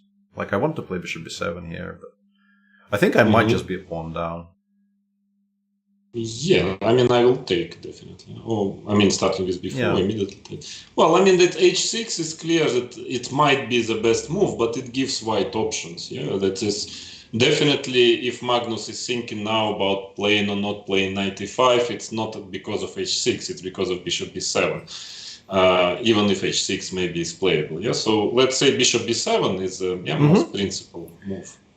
And then, yeah, because I'm wondering if bishop g5, h6 is very straightforward play, bishop h4, g5 is just knight g5. And in this or that move order, doesn't matter, I just take on g2 and take on g5. Maybe there's an additional problem here for us that we are not... There is no threat. Yeah, we currently are not threatening knight g4 because the check still exists, right? True. Or like rook d8. Something like, yeah, put more pieces into this eternal pin. Yeah, I don't know. It's such a weird position. But also, like, how happy are we about this? Check knight f3. Yeah, but this bishop h6. Yeah, something like this. Is this very good? Like, I want to put a knight on c4. Yeah, that's okay for black probably. Yeah. I don't know. It's such a mess, and Magnus is quite quickly actually catching up on the clock as well. He's not ahead on the clock anymore. He spent 12 minutes on the previous decision and is now 20 minutes in the tank on this one. But that's okay, that's fine, because the decision is important here, very important decision. I mean, if you knight e5, knight b4 gets pretty direct, so if you don't find now, if you don't calculate out all the consequences of knight e5, then you would maybe rather go knight d2 or something. So, I mean, I understand why he spends so much time here. Absolutely. Because the assessment of this position might depend on some very minor, very important nuance, on move 7 from here on, I mean, and that would make the difference if it's equal or better for white. Yeah. So that's why, it's not like, you can play any move and the assessment of the position will not change. No, here it's pretty clear. Whether it works for black, and probably he will equalize, whether it doesn't work so well, and then he can be in trouble. May I try an absolutely kind of chicken approach, not sacrificing anything? Going knight e5. Knight b4? Yeah. Knight b4, queen b2. You said bishop b7, and then I go a3. Yeah, knight bg5. Knight to d3, because I've seen it in a Ribley game against Tolia Karpov. Yeah, bishop b... No. Yeah. And then I don't know, and then I just claim I'm better because the knight is on d3. Yeah, but my bishops are also good, b6 and b7. Yeah, I agree. Like now I regret having the queen on d2, right? So, but that was my chicken idea. I have my own chicken idea to play instead of queen b2, queen b1 in this position, and then just to play bishop g5 after bishop Knight c5 finally on the board in the meantime. And yeah, people, just like on the topic of other moves available in this position, you can play bishop b2, bc4, knight g5, but I assume after something like maybe knight d4 or something that it doesn't quite work out. Knight b4. Knight b4 also exists. Yeah, some kind of a move. Queen like b1. Yeah, it doesn't look like it will work. I don't know. I understand it doesn't sound very convincing, this way of putting it, but it shouldn't work. Somehow doesn't feel like it must be. It must be all that great. Also, you can maybe make an argument that, 1 sec, yeah. B5, bishop B2. Maybe you can even just play bishop B7 here and claim that nothing much smarter than this is available anyway, because knight G5, knight D4 now I think has gained in strength because the rook is not hanging. Anyway, knight C5 on the board. Does anyone know the move number? The move number is 12 currently. Well, so maybe knight B4, queen B1. I start to like it kind of. Yeah, queen to B1, and then bishop G5. Yeah, because now we are sort of threatening to take on F6, or at least, I mean, it will... Yeah, if black doesn't do anything, they will have to take with the pawn because of the fork on D7. So the question is, can you... I think we were looking at knight BD5 in these types of positions. Yeah, and then like rook... Yeah, knight BD5. Yeah, the only point, of course, is this C3 square. So my original plan was to play rook C1 simply, but I don't know if it's... Maybe it's not really much. Yeah, I don't think it's that... Like, it's definitely playable, but I don't think black is extremely unhappy about things like maybe rook F8. You know, move the rook away from all of those forks, and eventually I will play H6. Yeah, only maybe E4, some tactical ideas. I mean, very direct play, but yeah, you need to... Maybe I can even play H6 straight away. It doesn't look... I agree with you, but it doesn't look like a big deal for white. So probably if white wants something, he needs to calculate now variations. Very important question in chat. How many people are allowed to call Karpov Tolia? Not to his face, I would say. Like, to his... No, but I guess we are talking about to his face. Yeah, otherwise, of course, you can call a person the way you want. But to his face, well, I think 60 plus. If you're 60 plus and you know him for ages. So we, of course, definitely... Yeah, nobody in this call. Let's put it like this. Nobody in this call is anywhere near having the right to call him Tolia.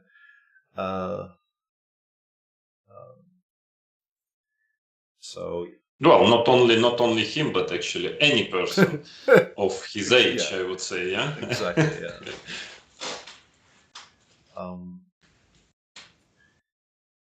So knight c5, knight b4, and then thinking again. Yeah, actually, we might maybe if everything goes well for black here, then we might conclude that maybe knight c4 was an inaccuracy. Maybe queen c4 was actually a better try. Miro was ahead of his time. Okay, we'll see. It could have been the other way around, right?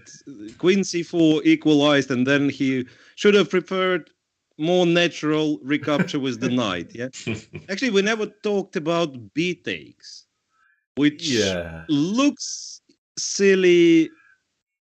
But, it makes some sense because knight can get to b3, then e5, knight b3 or something. But it happens sometimes, the structure, when you don't have a choice but taken with a pawn. But when you have a choice, usually, you see what I mean. Normally you try to take with a piece, but of course it also makes sense. Yeah, it definitely, and there are some lines in the Catalan which, without the queens, there's a very, very popular, very heavily theoretical line with exactly this structure, which people have been discussing very seriously. And I have since I appear to be, like, in general, my story time with Peter often involves me being a complete idiot. There was a funny game I played I think it was a 2011 World Cup, where I played Fabiano, I think maybe in the last 16. Fabiano was obviously much, much younger then. And we drew the two classical games, and then I somehow beat him in some kind of a weird slough with the white in the first rapid. And, or maybe even the second, maybe the first rapids were drawn. My memory is not what it used to be. And then, I needed the draw with black. And we came to the board, and I had nobody there to consult between games. And I just thought, okay, some Grunfeld. And we got to the board, he played d4, I played knight f6, he played c4. And I just picked up my e-pawn and put it on e6. This happened to me twice in my life. Once in like 1997 and once during that game. And I looked at myself holding the e-pawn in my hand, and I thought, what the hell is this? and we played that Catalan line, and I was much worse out of the opening. That line with, how does it go? With DC and C5, right? Red line. Castles, knight c6, takes, bishop c5, knight b2, c3, bc3, castles. Yeah, I just, for some reason, chose this line without really knowing anything and was much worse out of the opening. And then Fabi blundered something and lost this game as well somehow. But yeah, it reminds me of my story because I played once a kind of important game in the last round. I remember of Dortmund, one of the years in the 90s. And I was maybe half point ahead of the second place. I needed a draw with black against Zoltan Almasi, who is a very strong Hungarian player. So I was repeating Petrov for the whole evening, whole night before the round, so I repeat e4, e5, all my lines in Petrov, because he's a strong theoretician, so he plays main lines always. So I remember I come to a game, like little late, 2-3 minutes late, so e4 is already played, so I adjust my pieces and just have a glance on the other boards because they already started to play. And I see that one of the boards, there is Caro-Kann, e4, c6 is played. So I just had a glance and, I'm just automatically playing c6. And then I understood that my pawn is already, my c pawn is on c6. So, I hesitated for a second because he told me after the game, it was a bit strange that you hesitated with this pawn and then I pushed it to c5. Or at least I play Sicilian. So and then of course I understood I have to play very quickly as if it was planned. So I played Sveshnikov, main line of Sveshnikov. He's very big theoretician. I didn't remember anything at all. So main line, I made a very easy draw, equalized immediately and just, finally won the tournament. So it was kind of nice. But he asked me, but why you after c6, you just hesitated and you kept this pawn for 2 seconds in your hands. I explained to him, I was preparing for 5 hours e4, e5. Yeah, we are here already, and Magnus just doesn't go bishop g5 at all, plays a3 here. Which is, we kept on mentioning that it's, as somebody suggested, play a3, get the knight on d3, get a better position. Yeah, but also, it's so much fun for us to analyze bishop g5 because we have pretty much nothing at stake. And we like positions with things happening. For him, there's maybe slightly more at stake in this game, so he doesn't really want to start sacrificing pieces by move 14. Knight c6 exists, but I would prefer to go knight g5 if I can, right? Yeah.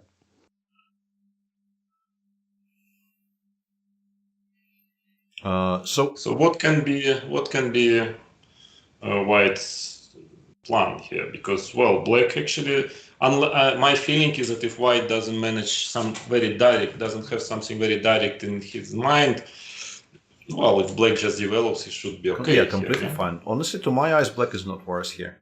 Would have I done 10 push-ups for the bishop takes f1 line? Yes, I think is the easy answer. I actually would very much like to have that line on the board, and these days I can actually do 10 push-ups. So. If you... There was a little moment of bragging on it. Hashtag. Obviously, if you can do, you absolutely should. Yes. There is no reason not to do 10 push-ups if you actually can do 10 push-ups. This life strategy will not lead you astray too much. I'm well aware. Knight d4 maybe, to at least it's a principal move. And also, I want to say that one of the plans Black definitely wants to look at here, if he's allowed, is something like this. So stopping knight e4, I think, should be quite high on our priority list. Well, another way is to play knight e1, knight ed3 to transfer this knight to d3. That makes sense as well. But knight d4 is principal, because this shouldn't be rook d8, bishop d6. But knight d4, at least you attack the pawn. I said you pretend that I said absolutely nothing about pull-ups. Just let me be absolutely clear. Pull-ups were not part of the deal. We're only discussing push-ups on this channel.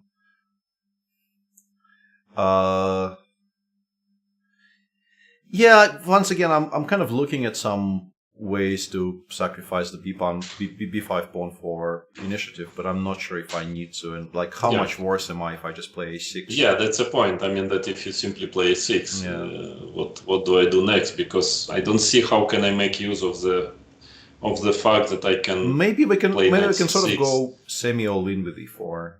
Yeah, that makes sense. Like knight goes to maybe b6 or somewhere, and then I want to push one knight on, like, maybe which I don't know which knight, maybe ec6, yeah, and then maybe e5 or something. But they might get stuck, like queen d7. I might get might, but it might also be dangerous for black. Also, yeah, it's an interesting way of playing. I mean, after e4, knight b6, I have a feeling there are some options for white.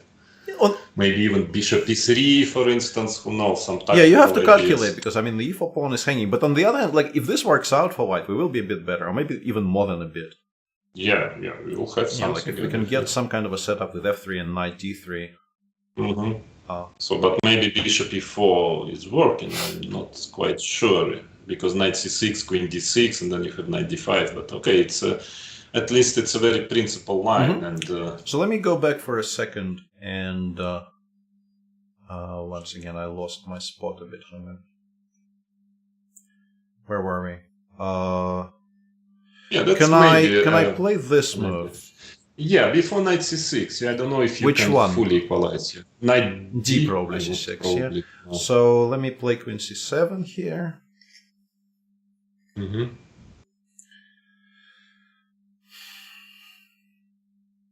Yes, can be okay. AB, you just I just want want to take. Yeah, I just want to take and simplify as much as possible. Again, we need to calculate. I mean, chess is Bishop a f4 very or something. annoying game. Yeah, you always need to calculate variations. Yeah, bishop f4 maybe. I mean, chess would be a wonderful game, yeah, Peter. At least for us pensioners, if you wouldn't have to calculate variations all the time. If the pesky teenagers didn't force us to actually think about moves and stuff. Yeah. Knight bd5. Maybe. Knight bd5. Honestly, even like this, like I'm extremely annoyed by the fact that this appears to be quite strong. Because this is hanging, and if it goes somewhere, I have bishop d4. So, yeah, like it's by rights, it feels like white should be making some progress, but maybe we are trying to lose. In fact, maybe we're not actually trying to win very much at all. So knight bd5, knight d4, b4, and if I take on b4, ab, you just I want to take with the knight, on b4, and this looks fine. I'm trying to offload some pieces of the board, and yeah, definitely, this is just fine. Yeah. So maybe knight d4, b4. Then what are we missing? I mean, why Jan is thinking, and what is the plan for Magnus after knight bd5? Yeah, I don't know. Yeah.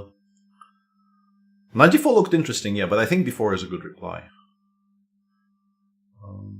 Because I don't want myself to play b4 here, because then knight can get to b6 one day, and then like bishop d6 followed by knight b6 maybe, and then some squares like c4. Yeah, I guess we go. Yeah, bishop d6 also stops knight d4 completely, so the knight maybe has to drop back.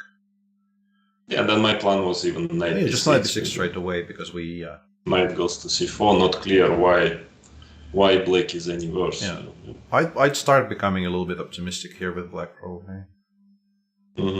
Although, I mean, white probably runs no serious risks anyway after bishop. No serious risks, but black is definitely fine. Knight c4, I mean, definitely fine with such a good knight. So, I don't know, knight bd5, as usual, my conclusion is that we are missing something. Yeah, maybe, is there, like, can we still go back to the bishop g5 lines? After knight bd5, but simply h6. You want to play bishop maybe h4? Maybe we can do bishop h4. Just to... You mean to g5, knight g5? Yeah, like here I'm definitely doing this, yeah. Take, and if I just remove my queen somewhere... c7 or d6 somewhere, yeah?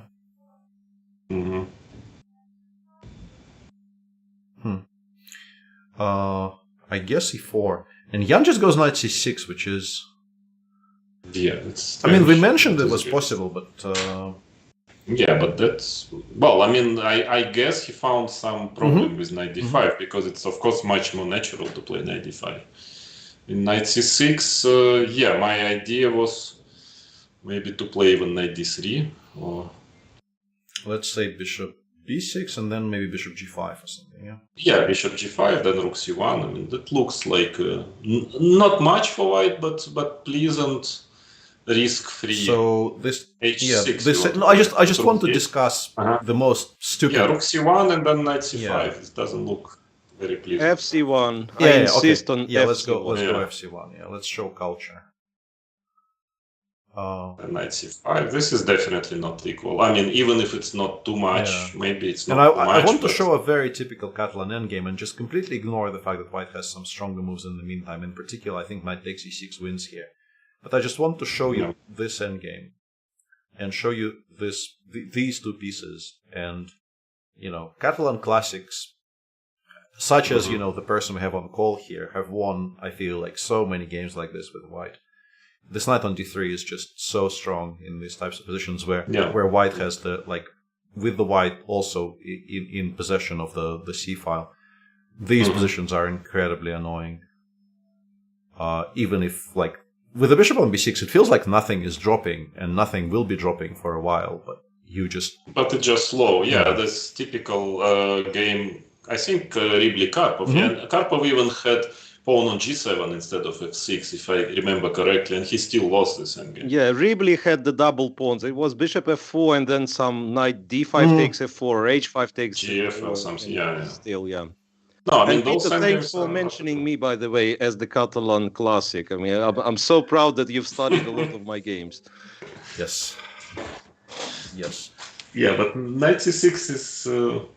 yeah, it's very interesting to know after the game what was the problem with knight d5. I mean, why Jan decided against knight d5. It could be that there is something wrong with this direct line But bishop g5, h6, maybe bishop this works h4, out. Yeah, because in the position where we stopped, I think e4 was kind of good. I think like if you just make a queen move to either c7 or d6. Well, the point, I think e4 works. Yeah, probably e4. Yeah, even though maybe there's some. Yeah, you still need to tactics, calculate, but I have a feeling this works out for white. Knight h7. I mean, but okay, you need to calculate. Yeah. It's not so obvious. But another point that you can simply play maybe queen c7 even. Yeah, after bishop h4. I mean, it doesn't look like this position after bishop h4 is such a big. Well, danger. once you have to start making moves like this, you maybe are like you will have to continue wasting tempi after rook c1. Like you have to make. Yeah, but now with the bishop, because queen b6 and some e4 might come. Yeah, there's all kinds of jumps. A lot of tactical all kinds of things. jumps you need to start calculating. Mm-hmm. But yeah, it's obviously.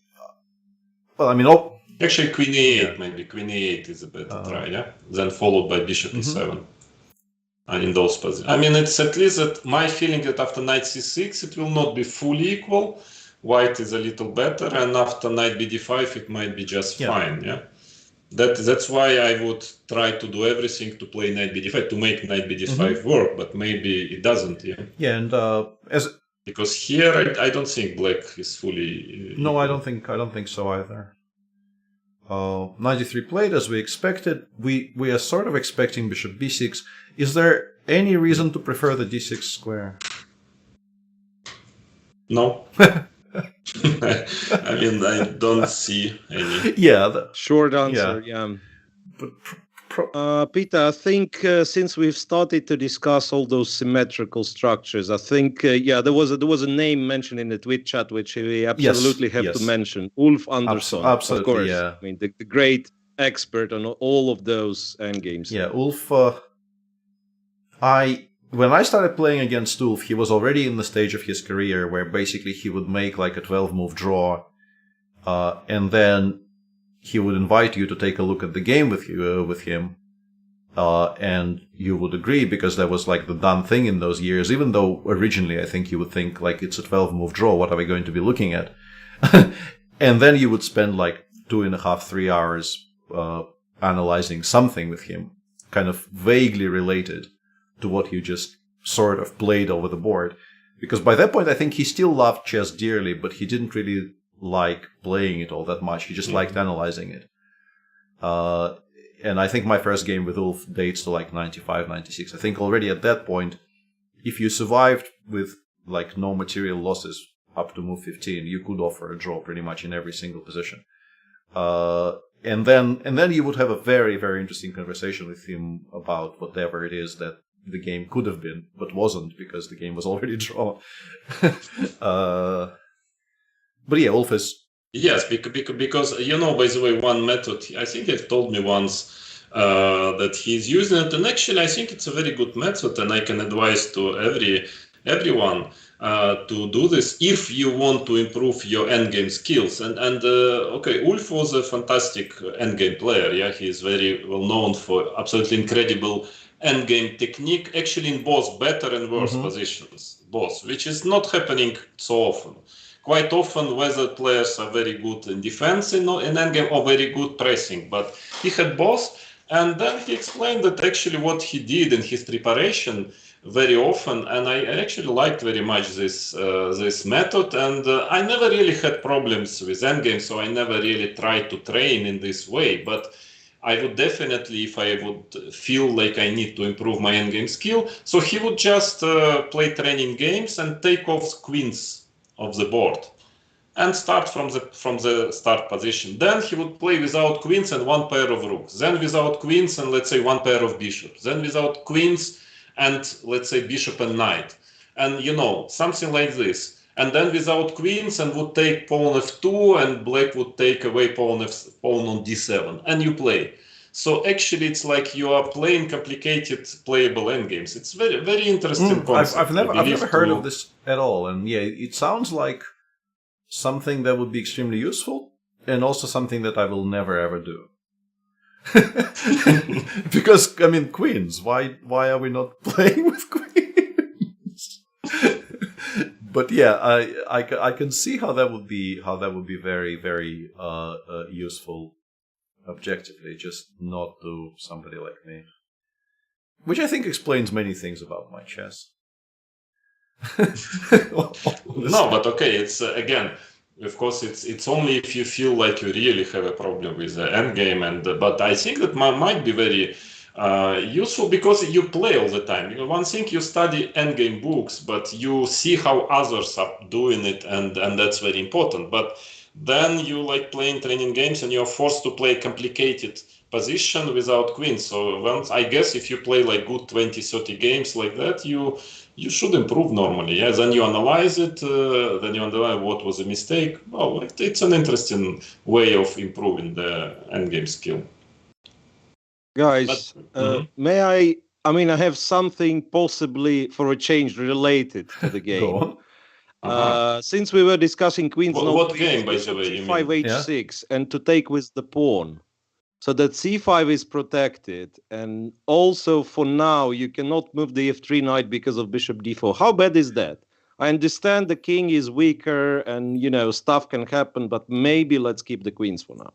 I still want to try to put the knight on c5 as fast as possible here. Like I will play probably rook a c1, and next, let's say rook a c8. I want d8 to get to d4 with my knight. Yeah, and then maybe not. But once again, Rimley Karpov only with queens on, right? We're not gonna be happy about this. Maybe not maybe slightly more happy. Yeah. Just take and queen. Yeah, maybe slightly more happy because there are queens on, but not. I think if White wants the queens off in this position, White will get the queens off in this position. I agree. It doesn't seem to equalize fully. Yeah. Even though I actually like this more than the other line, because you can maybe pretend to have some activity, like I play king g7 here, and you can also queen f4. You can also get under attack. It's another way of seeing it. That is true. And yeah, what will typically happen if White wants it is you will probably eventually have to play something like this, and then White has the option of queen f3. And this queen just needs to be traded off, otherwise you just lose the c-file forever. And then we get back to the same endgame, which we have already established is not going to be very fun for black. Well, the point is after bishop g5, I suppose you better at least go rook d8. Yeah, there is no need to play h6. Which rook? I suppose that should be. Okay, I don't also put any on your liking, what you like more. Yeah, d8. Yeah, because the way things are, I don't think we can use this being for anything apart from actually taking on f6. So there is no, there is no real need for black to force. Rook ac1, I suppose. Yeah. Rook c8, maybe. Still, yeah. I what do you think, Peter? It looks slightly better for white. Yeah. It's not horrible, but it doesn't look like this is entirely problem free. Bishop g5 played. Yeah, Carlsen saying maybe knight f4 h5, but then I will play h6. Obviously, like it's if some threats materialize, I always have a fail safe option of playing h6. I don't think bishop h4 will be very good in these types of positions. There's so many pieces already out. Yeah, usually, logically, white wants to get his knight to c5 in this position. So maybe playing b4 here, or but I guess knight c5 is a maybe we'll play knight d4 here. Yeah, maybe this is a bit of an improvement. Yes, and then this Ribli but this is like a pure. But I will say something like in the Ribli Karpov game, I assume the pawns were a2 b3 or a2 b2. Yeah. So maybe it's in black's favor a little bit that they're on the dark squares. Should be, yeah, but maybe from other point of view, white has a couple of tempes, compared to that game. So if let's say I play in the most primitive fashion, I take on d4 here, and play queen b3 simply. Or queen b1, it's hard to say. Okay, let's say queen b3. You change. I take with the king. I have a rook on d8. So you cannot really escape the check, and let's say f3 I would like to play, unless you have tactics like knight d5. But like just for illustration, let's just get this on the board, right? Like some position like this. Yeah, that is very little for white. Yeah. Maybe still because of the c5 square a bit more comfortable, but this is not very much. Not much. I think the presence of queens on the board actually makes this. And also, we haven't lost the c-file. In all of those conversations, when we were talking about the endgame in particular, it was hugely important that the c-file will belong to white. If you don't actually have the c-file, all of these positions suddenly start looking a lot more manageable. So rook d8, now white maybe needs to be more subtle in his play to get something. What about playing rook fd1 and then trying just to play e3 and knight fe1, something of that kind? But I think knight d4 is just the next move, whatever. It's a bit difficult to face knight d4, so maybe I should try another rook on d1 at least to be able. But knight d4 is well, I wouldn't call it a threat, but it's definitely black's idea. Yeah, and Jan plays and then goes for a break at every move as if he's getting bored playing against a beginner. It's not that, and like as somebody who has done this my entire career, it has nothing to do with being bored. It's in fact, it's just a way to relieve some of the nervous tension for me. Like by the act of walking when it's not my move, I kind of uncloud my head a little bit. Yeah, well, there is another option that you go to toilet to check the computer engine. Yeah, there is some people might think that is another explanation. Yeah, but for me personally, it was the same as Peter is mentioning. Yeah, that I almost never very rarely sit when my opponent is thinking, because I find that first of all, moving when you walk, it just makes your head like blood circulate better, and also it releases this kind of original, tension which we all have, and you need to release it even physically, just by moving. So I would sit very rarely, when my opponent is thinking. But there are some players who almost never stand up. For instance, like Topalov himself or Kamsky, as I remember, he was sitting 99% of time when his opponent was thinking, but it's not my case. So he takes on f6 immediately. Yeah, I see what he means. So he just wants to get Ribli Karpov, but with the spoiled pawn structure. Yeah. Are we taking with the queen With or a with the pawn, pawn? no doubt. With a pawn, for sure.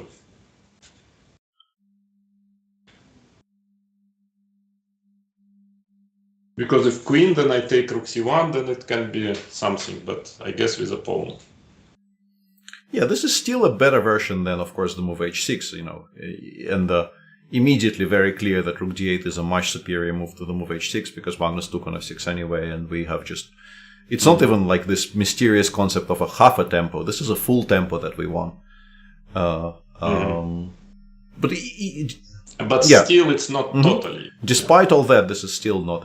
Unless something like knight a5 works out, but I think knight d2 is strong enough, right? Mm-hmm. Because, if white is forced to play before and allow the knight to c4, then black's problems are probably completely over, but that is not happening here. Yeah. I'm pretty sure GF Jan will play, because first of all, it's more in his style, and secondly, it seems to me that it's objectively more sound. Mm-hmm. So I guess the idea of Magnus is still to play rook c1, the same story maybe than before, and then just at least to get same type of position, but with a spoiled pawn structure. Even though, again, rook c8 before knight d4, not sure if that is so, such a big achievement for white, but at least some kind of an achievement. Yeah. You can try to take on c1, on c8 here. That's something that we didn't do. And rook maybe... C8. And if I play... sorry, I cannot play rook c8, I see. Yeah, that is true. Yes, maybe so the point is c8. You have to make some... there's f6 hanging, taking on f3... No, but taking on f3, I'm actually losing the f6 pawn.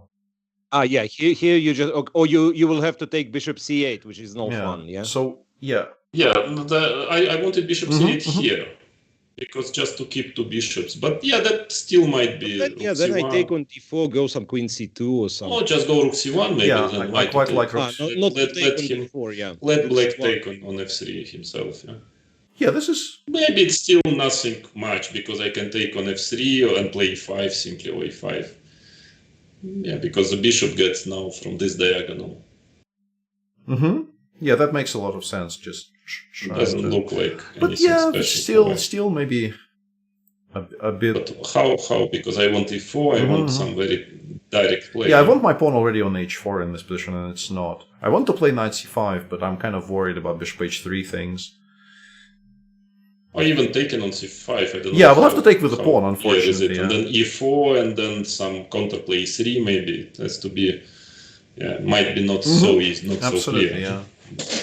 And there was a question about this whole half a tempo concept, which, I mentioned quite a bit, and I've heard, I think both Mira and Vladimir used during these streams. It's difficult to, explain exactly what half a tempo is. I think the closest explanation would be, like, you compare two positions, and in the second position, both sides made a move, but the white move is slightly more useful than the black move. So you haven't won a full tempo, but you have committed your opponent to doing something they might not necessarily need, while you made a move you definitely were making in any case. And that is like, I don't think there's a strict definition of what half a tempo in chess is. And I mean, you can illustrate it here by replying with rook b8 to rook ac1. It's not like you totally skipped the move. Yeah, something like that. I mean, something like that. I've played rook ac1, you went rook b8. Mm-hmm.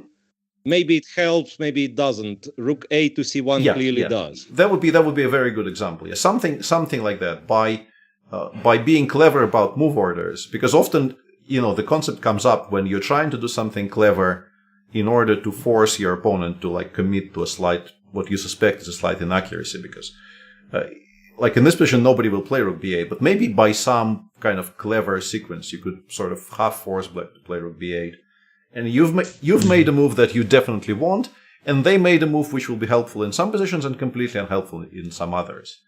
So you've gained something, even though it's not a full tempo, because it's not a pass.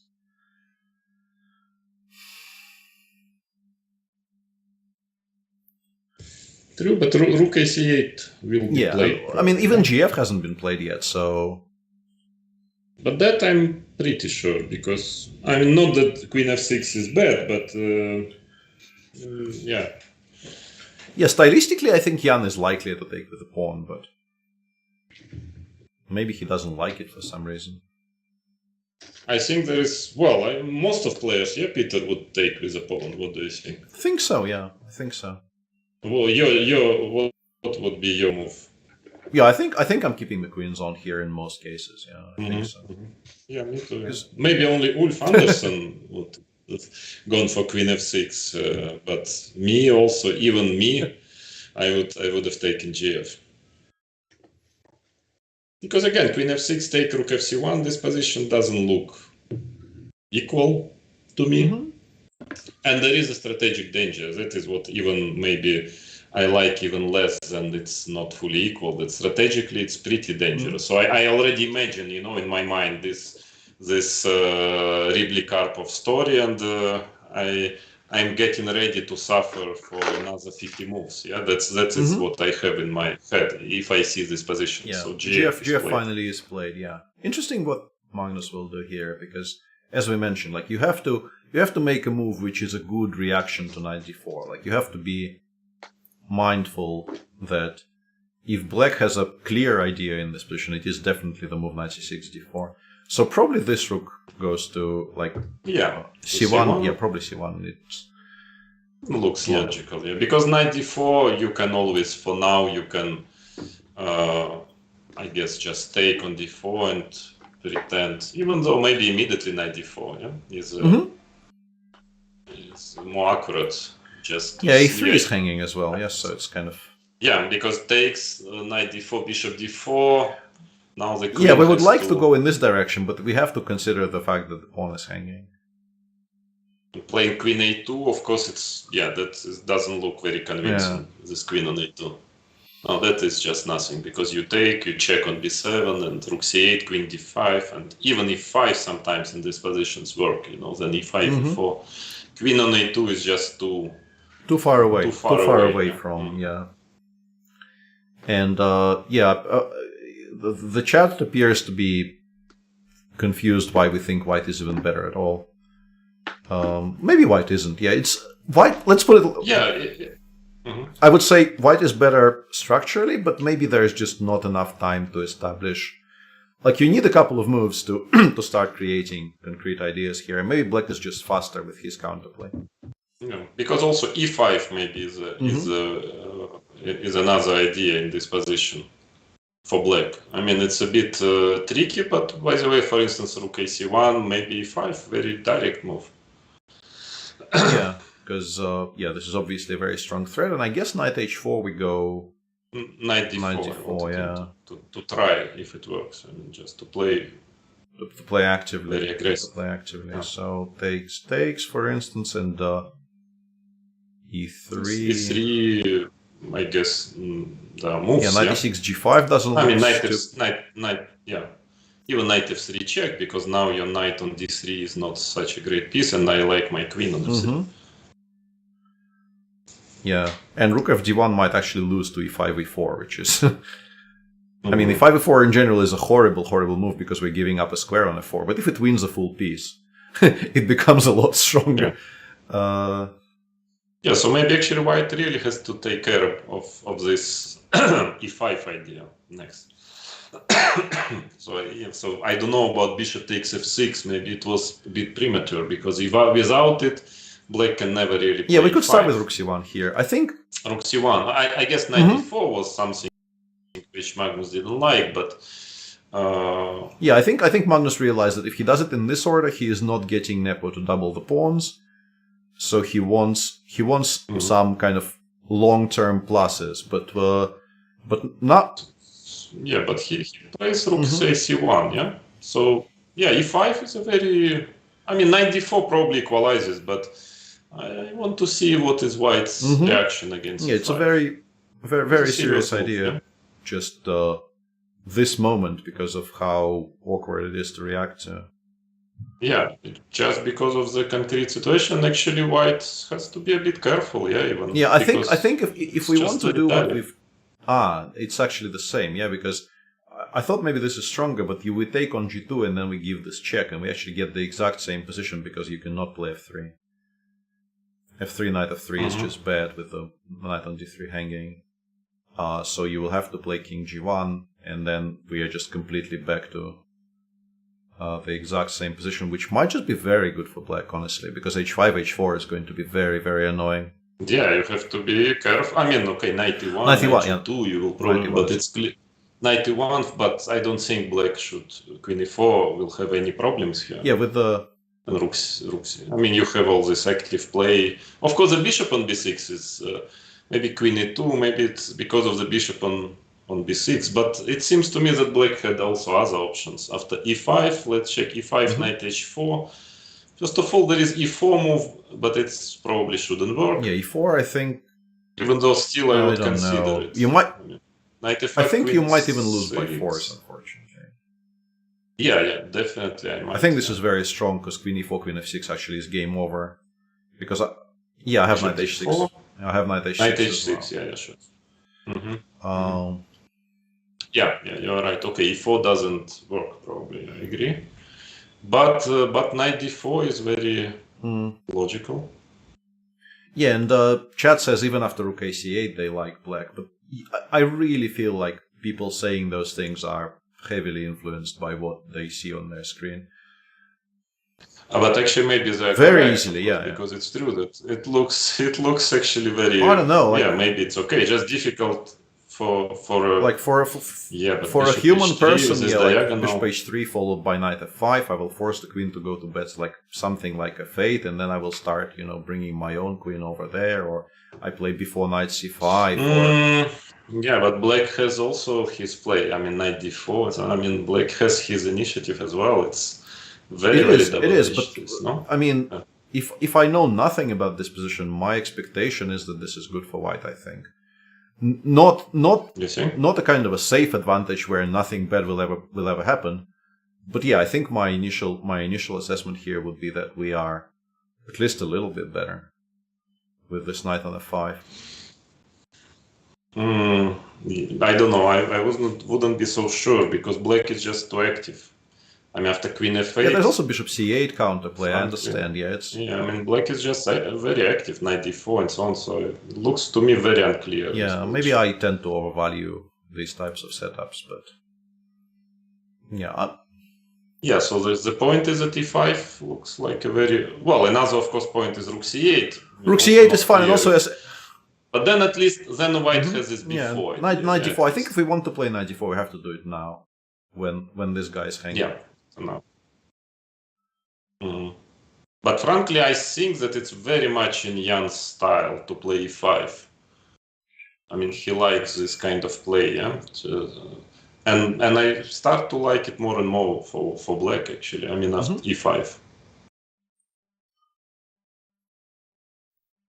Because I don't see really a move than knight h4. Do you? Yeah, I think knight h4 is forced. Yeah, as far as I can tell, like nothing else seems to be any good at all. Miro, are you team knight d4 or team e5? Just don't play e3. I thought knight h4, trade on b7, and look for a move. If it exists, of course. Yeah. Like f to d1 first, then maybe some other ugly move like queen knight e4 is e1. incredibly annoying. Queen e4. Queen e4 is incredibly annoying here, I think. Yeah. And it's an e3 one move later. It's a better version, but that I might actually consider knight e6, knight g5 now. The way you put your pieces, I might actually consider this. Because even with the queen even with the queen on e2, like it's not that easy to deal with the threat of knight h3 check here. Maybe especially with Yeah. the queen on e2, because you're threatening Yeah, checkmate something like in this, two. but then, I mean, I'm probably picking black in this position. Just, I don't know, rook d6, rook a d8. I think I'm picking black here. Oh, f5. No, I definitely pick black. Yeah, no doubt. No, so I mean, this knight d4. I would rather say that white. If I would be white, I would be very, very careful just to not to get worse, because there is a potential of Absolutely, getting yeah. worse. There's very after real, 94. real chance you have to. You have to be careful further down the road.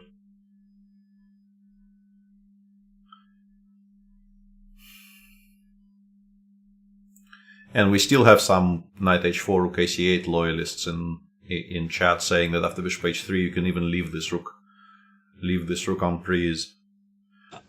I was thinking about that, but the point that, playing like knight d4, like bishop takes c8, it's not clear with what to take. I guess bishop and then bishop. Here even rook c8, I'm not sure, and e3 or something, yeah. Yeah.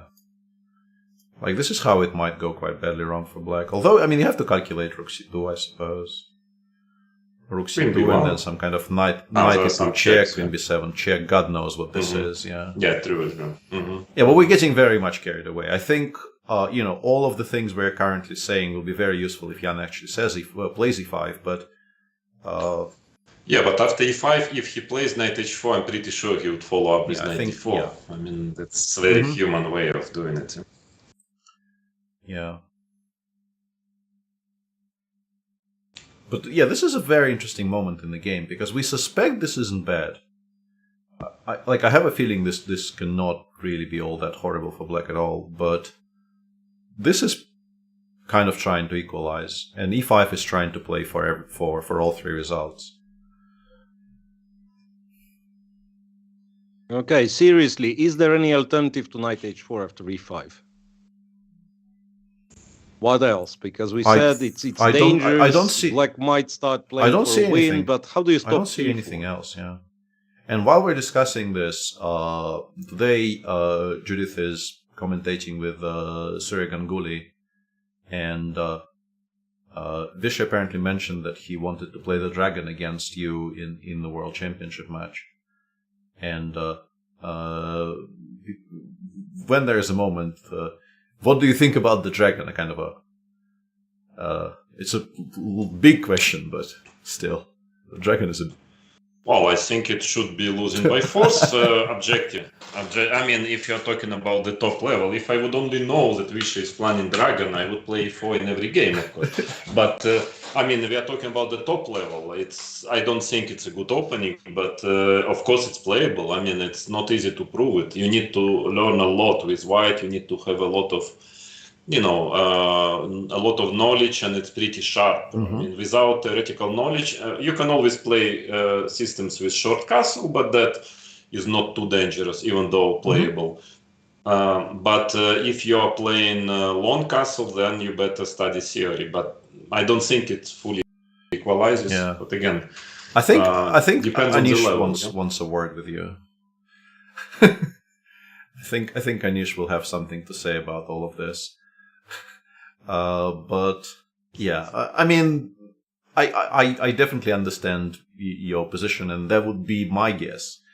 But the existence of Anish Giri on Dragon makes me wonder.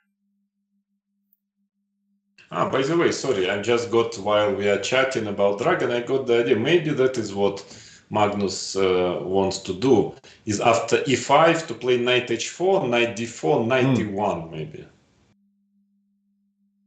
Because you want then e3, if you've taken on g2, you take with the 8, then e3, and trying to use this f5 square. Maybe. But in the meantime, sense, to our infinite sadness, Jan has chosen the more solid option here. And what about the same concept, playing knight h4 here, for instance? And hoping for e5, I guess. But just trying to keep the knights for the moment, not to exchange everything. I guess you take with... Take on g2, I wanted to go with queen b7, queen. I just like the idea of my queen on e4 on the square so much that I'm going to try to do it anyway. True, it's too strong knight. Yeah, correct. Yeah. Because I think it will be difficult to get rid of this knight with the queen on e4. And I don't see how you stop it from appearing there. Like knight gf4, queen e4. I don't think knight h5 should not be an issue, and because of knight h2 specifically, and I like we know I will play e6 e5 if I have a chance, right? So. No, that's true. Knight d4, because of course taking on d4 is not pleasant. I mean, maybe try to get a slightly better version of this position, like even playing knight d3 e1, which is of course a very strange move. But I don't want you to play bishop d4 and then that, of course, it looks very ugly. It looks weird. Yeah, I can go like rook c8. Ugly, yeah.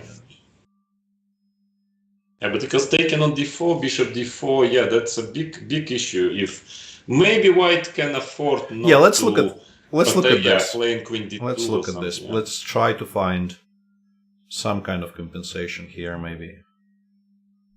Yeah, but it looks incredibly speculative. Much, yeah. Like we. Oh, queen takes b3 also is an option. Just to ask you, okay, go and mate me. Yeah, and then queen g5, and then we kind of start laughing. Yeah, but if you have to put the queen on a2, that is a bit. Yeah, but Magnus, we'll see in a moment. But I have a feeling Magnus will just have to play queen a2 because the pawn on a3 is kind of important. This I don't believe white has anything really.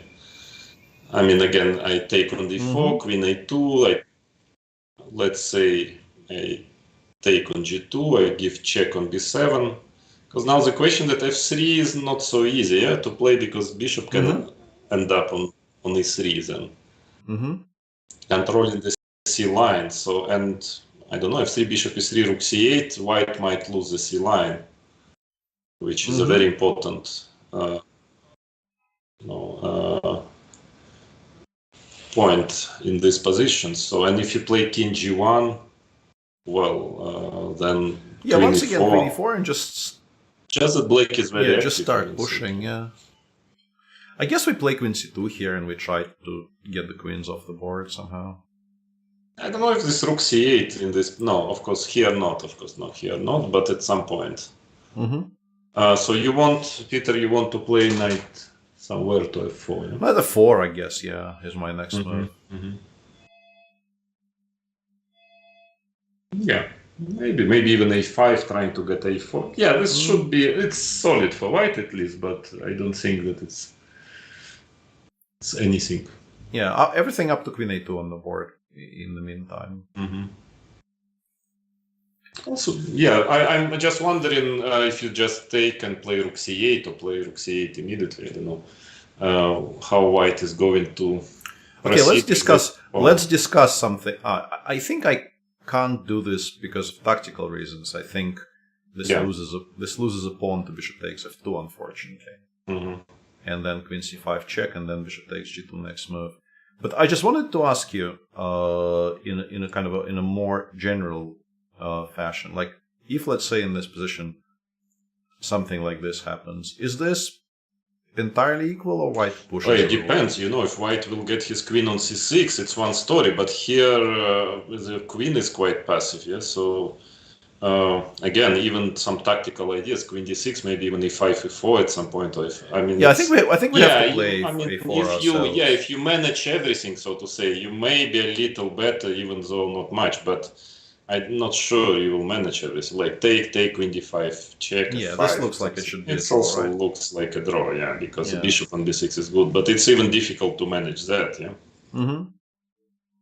Yeah, but exactly, like right this moment we're not getting this position. I mean, he took on g2, so it's a different position already. But after rook a8, getting that position wasn't even a guarantee. But here also you cannot get it after rook a8. Because if you take rook c1, take bishop f2, yeah. Yeah. There is still the same little tactic that exists. We take on f2, and if you take, there is queen c5, queen c1. I guess white will play a4 next here on any move, probably.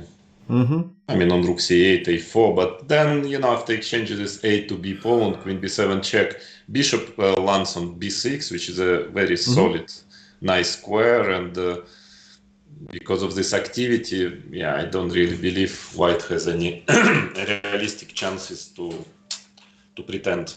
Even the very strange concept of playing b4, trying to get something on c3, in this particular situation, it's a little anti-positional in some way, but it also makes sense. Just want rook c3.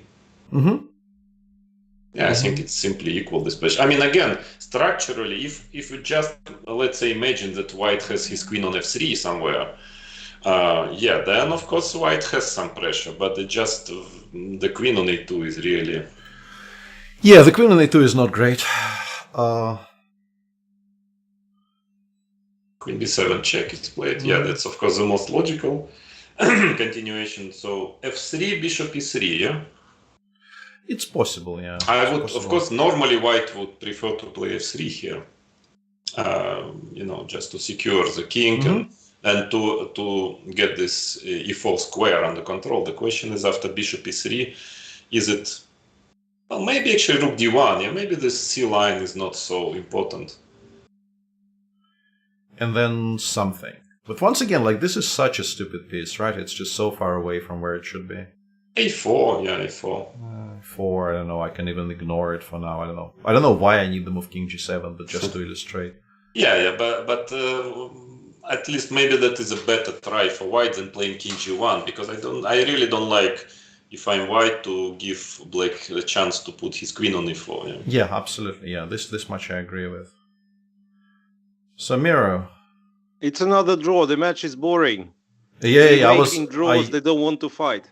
I was queuing you up exactly to say exactly that. I knew I could rely on you to provide us with the necessary F3 would be my soundbite. move as well here. I mean, if this happens, and it's already kind of happening. Yeah, queen check given. Yeah. Because after queen e4, you just don't. Yeah, we discussed this as well, but yeah, it's also not very much. And it's kind of curious how quickly you completely I started putting the rook on c8, and you said no, definitely not here. But honestly, the way the pieces are, I was just afraid of knight f4 here, and then just to get mated somehow one day. Yeah, I just wanted. But even though maybe not clear bishop e5. Yeah. I mean. But something here, that's what I meant. That if this position is just very strong pieces, queen d4, and it's not so clear to me if who is fighting for what here. Yeah, white normally never really risks very much with rooks against the queen. But yeah, I mean, I wanted to put this on the board and talk about this for half a minute, because normally with white having no weaknesses and a rook on an open file and 2 rooks against the queen, you would assume white is instantly close to winning. But these are so strong, and the h4, h3 counterplay so annoying potentially that I don't know if this is so great for white. Maybe you still kind of stabilize with something like this.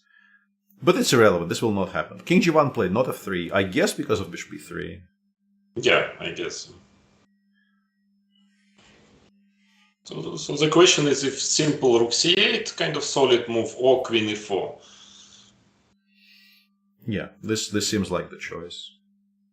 Okay, queen c8, at least we can have the thing that you, Peter, were asking. Now we can go rook c1 and no double attacks this time. Yeah, we can finally get this, yeah.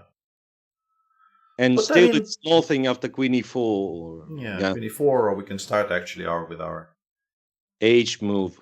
Moves, yeah. I would also consider playing something like queen c6, knight d3, queen c3, just trying to enter with the queen, just to buzzer there. Again, yes, a4 and let's try b4. Okay, so I understand it's anti-positional, but I want to play anti-position. I want next a5.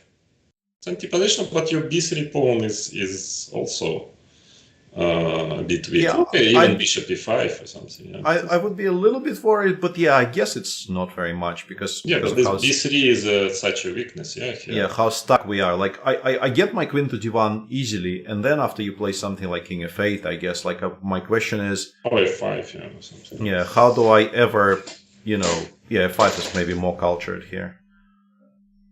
how do I ever solve the issue of not having to, pay attention to the pawn on b3 for the rest of the game? If I could somehow magically teleport this guy to c4, maybe I would be doing well. But I don't see how that happens. Like I can go knight c1, knight e2, and then I'm stuck again. Yeah, I mean that there is a very big drawing margin here. I mean, it's so the point is here. It's a matter of, even if you want, a matter of taste. Yeah, for black, how exactly he wants to equalize here, in what fashion, just rook c8, or maybe trying to be more active with queen e4. But it must be. No.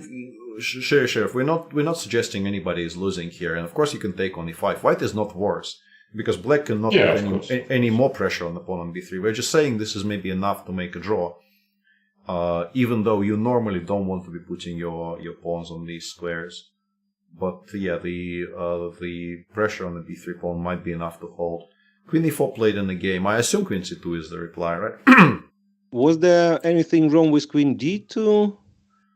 Yeah, maybe not. Yeah, maybe similar ideas. Yeah, kind of go to f4 but then somewhere. What is next? f5, for instance. Yeah, I mean the question is how to. How are we smoking out this guy? Yeah. Maybe rook c2, rook c1, queen f4 eventually. But you can never really take on e4 then, because I will take with the pawn, and I mean, black also has his activity here. So let's say if I just go, maybe doubling rooks. Or... Go rook c8 and take on c2, so that I'll be happy. Yeah. That's classical. Let's demonstrate why this isn't great. Yeah, because this is everything with a check. Yeah. And very importantly, queen g5 check back. Yeah. Let's put it back on a good square first, and then take on c2. It's much more precise.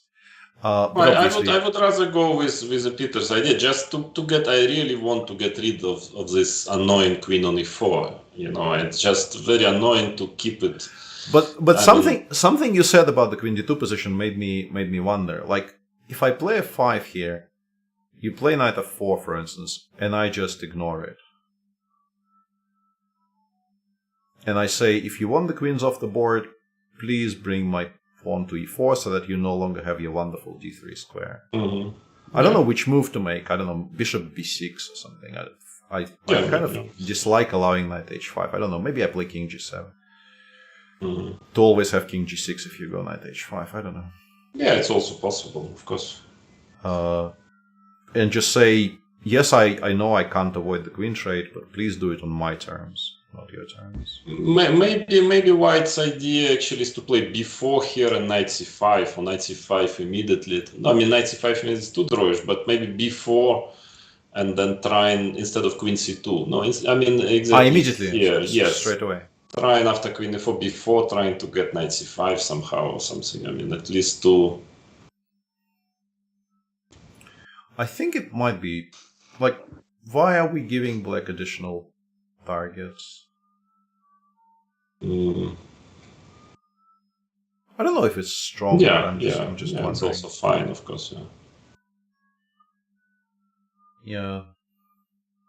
And people in chat correctly saying that, like, you would consider rook c7, but the issue is after bishop b6 it just needs to it will just have to go back, so it doesn't really do anything at all. So yeah, in almost all of these positions, rook c7 is just an empty gesture because it just immediately gets driven back by bishop b6. Yeah, I would still prefer f3 to king g1. Okay, I understand bishop on e3 is a bit unpleasant, but really now such a big trouble with this queen on e4. I thought maybe rook c3, rook c8, and queen c2. And try to at least, get some of my pieces closer to where they're supposed to be. Yeah, I don't know what the plan is. Maybe it's something like rook d1 and then, I don't know, knight f2 or something. I think all in all it's nothing really for white, but here there is kind of, you feel like there is a bit more potential because with the queen on e4. So queen c2 is played, and now, the big question is if Jan is going to play rook c8 or not. Probably not. I think Probably not. Yeah, Yeah. I wouldn't bother because it's difficult to assess if this endgame after queen takes c8 is fine or not, and there is no need to do it. But it's a principal move.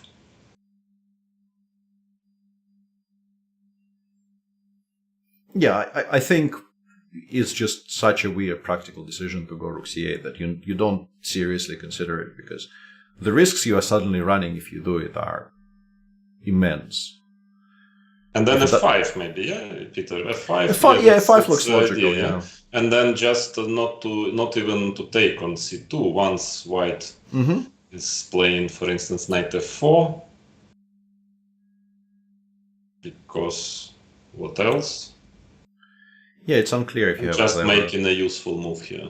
Yeah, I was playing king g7, but I'm not sure if that's the best move available. Yeah, you can... Yeah, you something can like easily play a5. Or, Yeah, exactly, like play a5 or something. Or you could play bishop e5 and say, yeah, show me where this knight is going. Because if it goes to h5, then maybe you can... I mean, queen g4 exists. Mhm. So you can go after it a little Maybe bit. white can try to kind of mini press, take it on e4 and playing rook c5, trying to pretend that he has a little bit more active rooks in this endgame. Yeah, I don't know. As bishop for gf. Which, I'm curious about bishop Yeah, d6, but... yeah, but still maybe take rook a1 sort of, yeah. I mean, it's already clear that white is not pretending to be better really. Just what white aims for is to avoid a very simple draw, it's just to try to keep the game going, because that is also not guaranteed that black will not just make 2-3 moves and you have to shake hands. Yeah.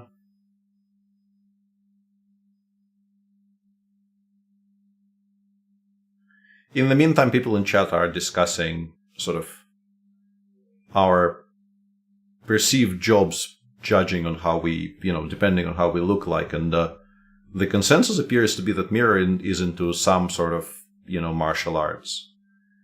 Whether it... No. Just look. I mean, there is a funny comment, that the last one that I can see in the Twitch chat, that I actually do look like a chess player.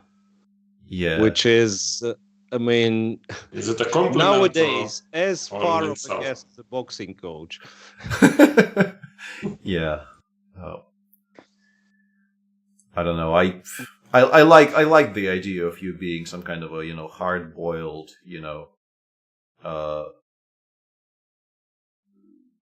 a kind of a star of a noir book.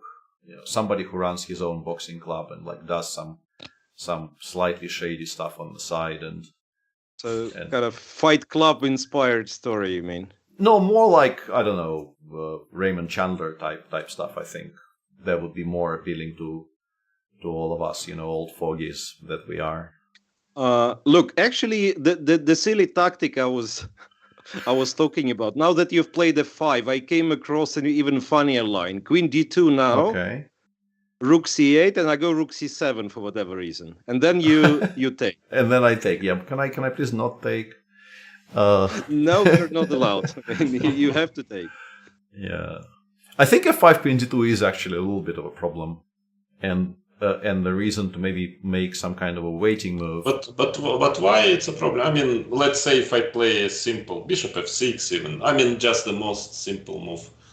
Because I still don't see how you are going to deal with my queen on e4. I'm planning... Yeah, rook c7 I'm and, planning to... okay, let's go. Go on.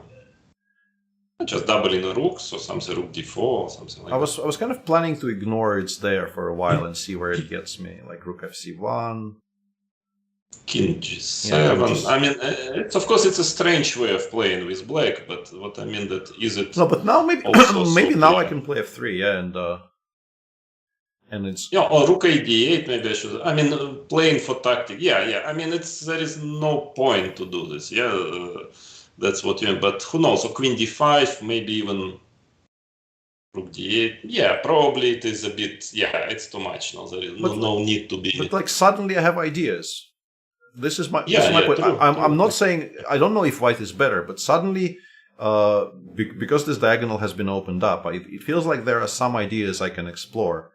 Which is why, my suggestion was, we can wait until white actually goes knight f4 and then play f5. Yeah, maybe a5. Yeah, exactly. Like play something like a5 here.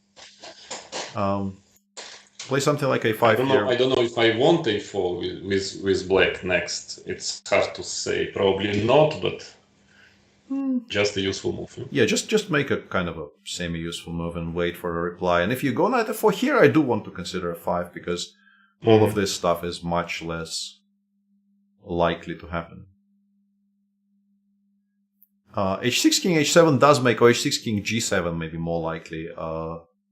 Username taken. I actually don't mind at all. I just think it's a bit slow, but I don't mind that idea at all, just to kind of secure the king side. And then we can play f5 much happier.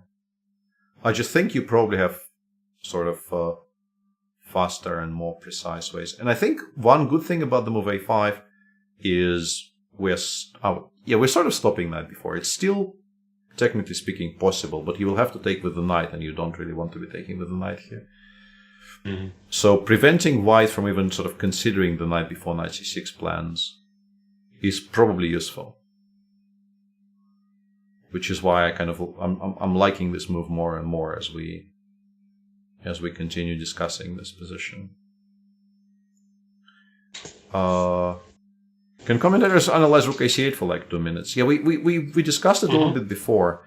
Like takes. Yeah, I was a bit worried about knight f4. That's why I was hesitant playing. But maybe just f5 is okay. Unless there's just a bit concerned if I don't get mated, but I don't. There's G4, G4. I guess I take on e2 first, right?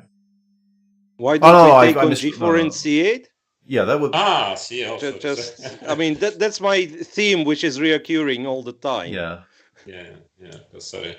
Yeah, so then if e5 works, then of course. I think you're supposed to drop the rook back to c2, and if black does nothing at all, I think black loses this position slowly but surely. But the issue is this plan, I think. Maybe white should try to transfer his knight to f3 if he is in time, yeah? Yeah, somehow. Maybe just black has his counterplay. Like rook fc1 and knight e1 and then knight f3. And the issue with positions like this for black, just to answer the question that was left in chat, is that if white stabilizes and there's no immediate counterplay against the king, eventually the two rooks are almost always going to be stronger than the queen. You run very, very serious strategic risks in a position like this, which is why I thought it was extremely unlikely that rook c8 would ever happen. And he does play a5, which I quite like. I think it's a very sensible choice. Can I leave you just for 3 minutes? Absolutely. And I'm back just in 3 minutes.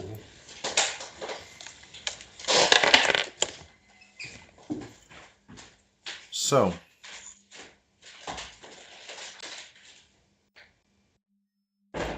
we're sort of in the Ribli-Karpov territory, but not quite, I guess, because we aren't as much in control of what's happening on the board as we were there for white. What do you think? Hello. Yeah. I just need the image to switch. Yeah, I'm here. Yeah, chat. There you are. No worries. I'm always around. Even though keep silent. I mean, trying to avoid saying stupid things by keeping silence, and it doesn't work. Still. Yeah, and we've given up even trying with Vladimir.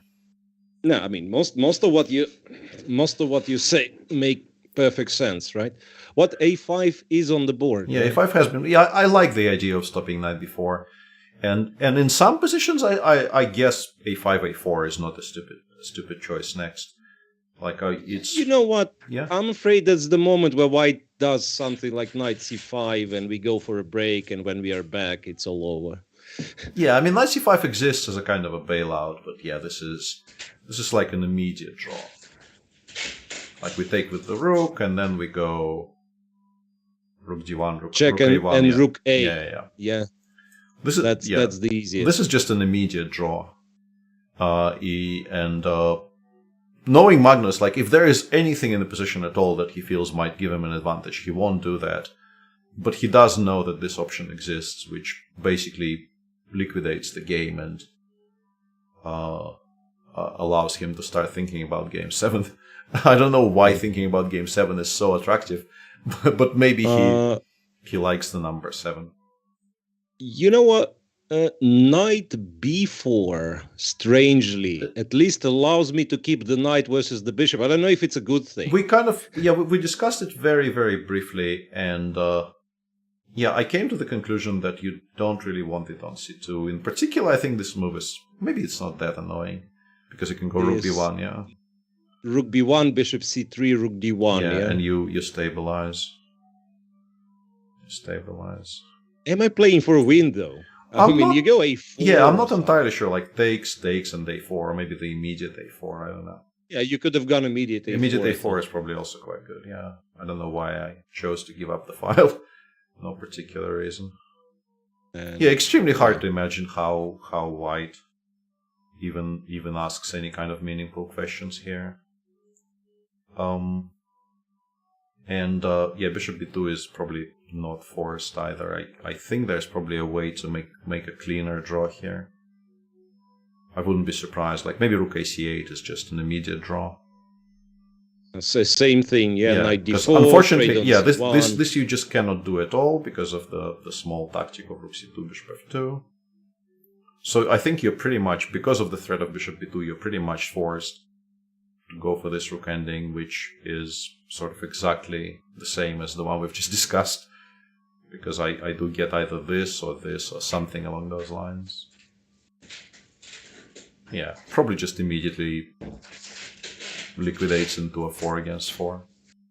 As a very strong Chinese grandmaster once said, maybe chess is just a draw after all. Yeah, he used even fewer words, I think. This is a very famous story. I think that was the Baku Grand Prix, right? 2000, whatever it was. Very quite likely, yeah. Yeah, I'm pretty sure it was from the Baku Grand Prix, and that was when Wang Yue just appeared on the scene and started crushing everybody by basically his strategy at the time was he was aiming for slightly worse endgames with both colors, and then he would draw like 70% of them and win the remainder, because people really didn't know how to play against him yet, and he was practically very, very strong.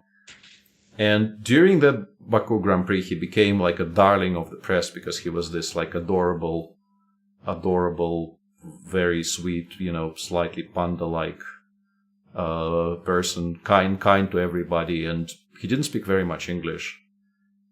So I think, people asked him why he played the Petrov with such great success, and I think he just said, maybe chess is draw. And this became an instant classic, of course.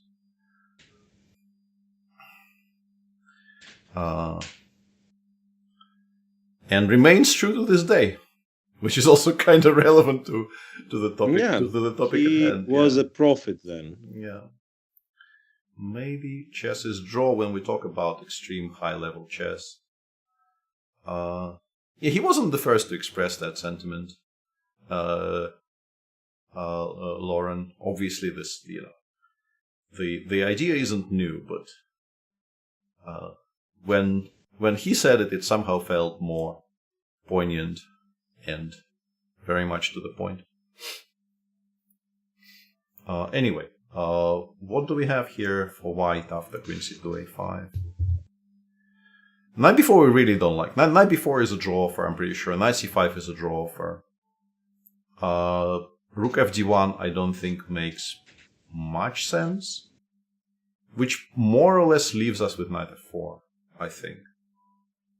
I don't like people instantly saying rook fd1 in chat just to prove me wrong, but I don't know what that move is supposed to do. Are we actually planning to play e3?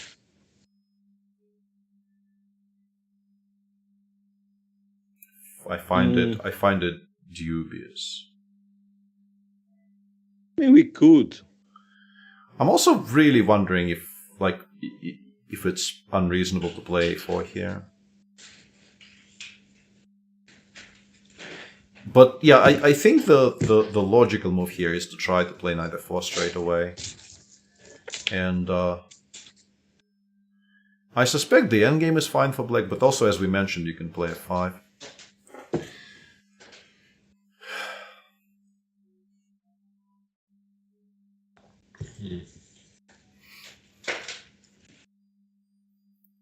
So, Vladimir, are we playing a 5 here or taking on c2? I would go for f5. Yeah. Why not? Because it seems to me that the d3 square is important for the knight, for the white knight, and like this, if you take on e4, sooner or later you will probably have to. Then I'm taking away this square from the knight, and it seems to be a good improvement. I just wanted to say that if there is an immediate, very, very safe way to kind of make a draw after queen takes c2, not just equalize, but make a draw, maybe then we take on c2, but I don't see it. I don't know how to just completely eliminate everything here.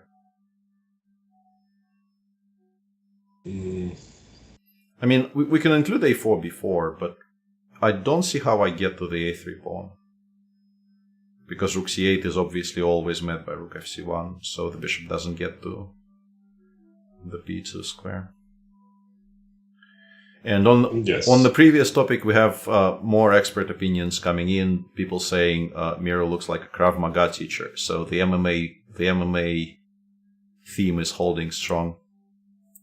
Specifically Krav Maga. I don't know. I mean, I do know, but I was going to say I don't know exactly why Krav Maga, but I have my suspicions. So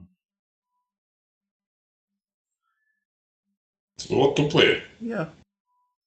It's white. Rook d1, maybe. Yeah, people were saying rook d1, but why does that improve the situation?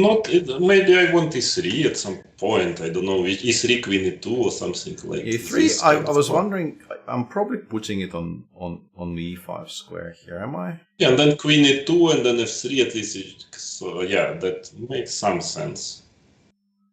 Yeah, and let's play rook d1.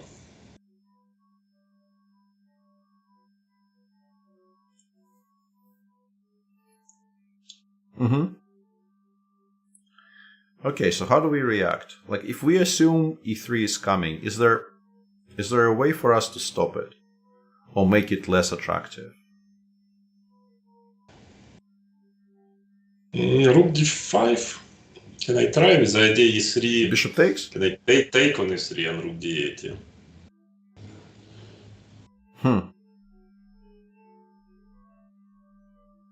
This is very cute. Seems to work. Does seem to work, yeah. I don't see anything remotely like a refutation. And if you go rook d5, I mean, whoops, sorry. Yes, and why maybe white can go knight e1, yeah, not rook yeah, because d5. obviously knight f4 now loses material to bishop takes f2 again. So if you want to try trading queens here, you have to go back to e1 and then take with the knight. But this is, I think, once again a draw, right? After rook ac8. This is exactly the same as the one we were discussing with Miro when you were on a break. This just makes an immediate draw, pretty much. Because I don't think there's anything smarter than this. If you play knight e1, I'm probably making a very comfortable draw with takes and bishop b2. But Jan just ignored all of that and played king g7. King g7. This, I don't know, e3, if is in time, might be some little something. If maybe his idea after e3 is rook c8. Yeah, I'm wondering if he has some tactical finesse. Yeah, you know, but I want it anyway, queen e2. First of all, queen e2, but then maybe there is something that works out. No, you take with the knight now, yeah, because I don't think you can take with the rook. Actually, maybe you can, right? Yeah, can be, but even with the knight, it's at least.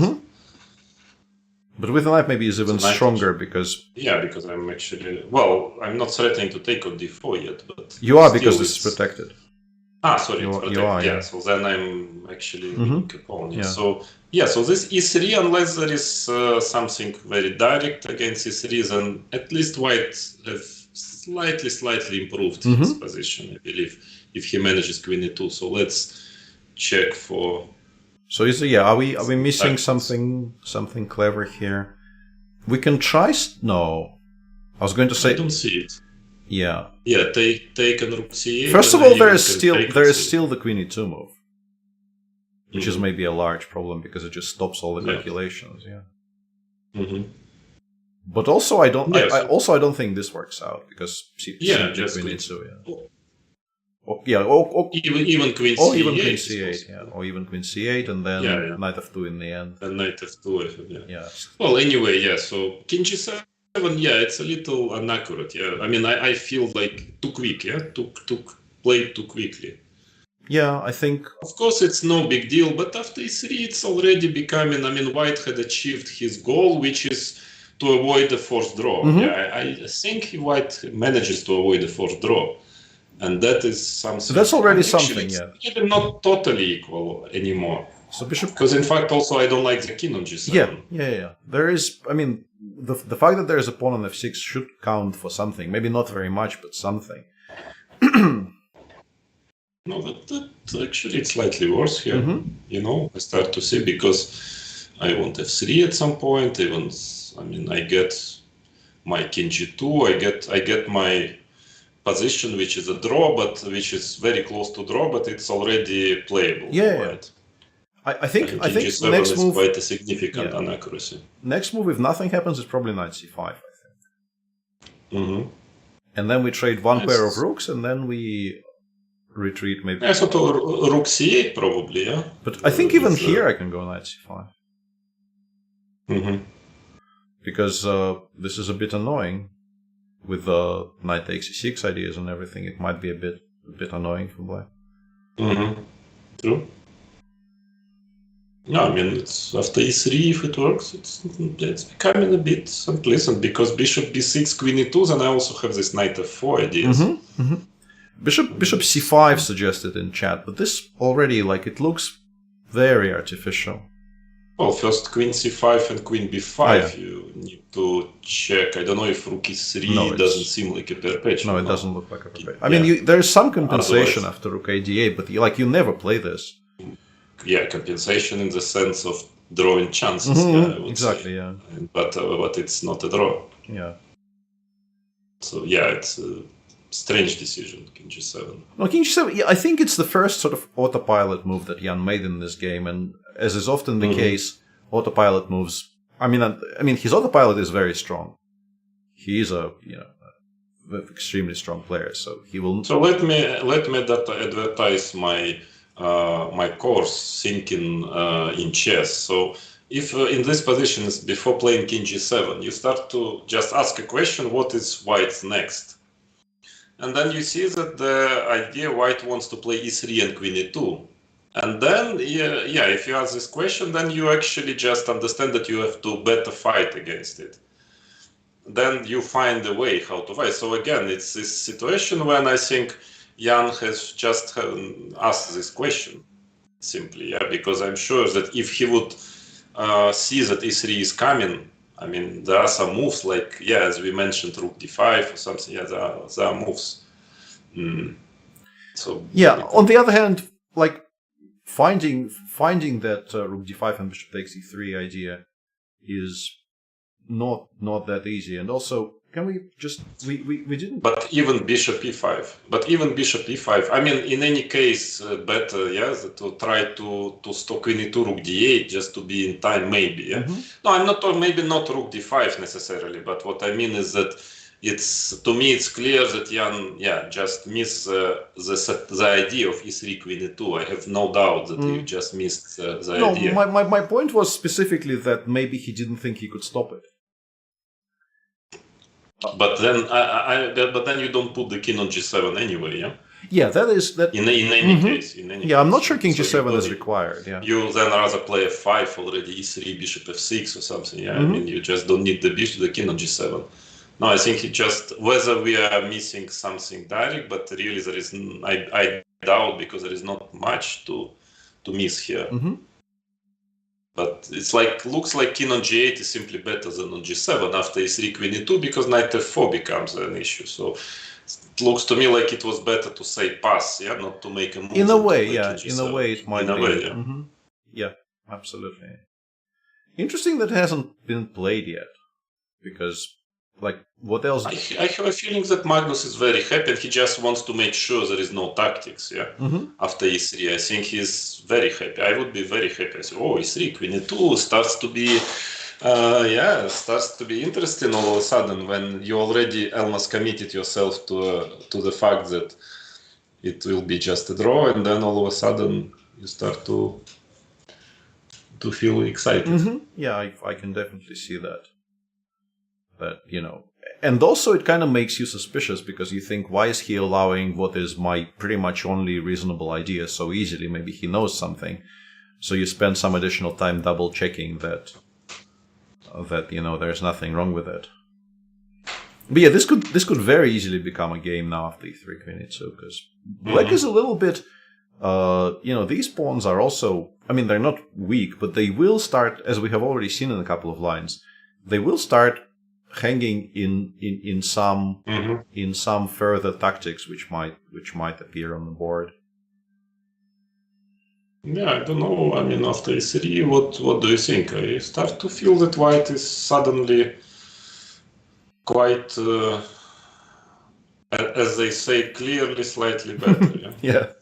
So maybe it's not much, but it's clear to me that it's not equal anymore. At least practically. I don't know, maybe there are some direct ways of playing, like bishop e5, queen e2, bishop d6, bothering the pawn on a3, but maybe that is the plan. Huh.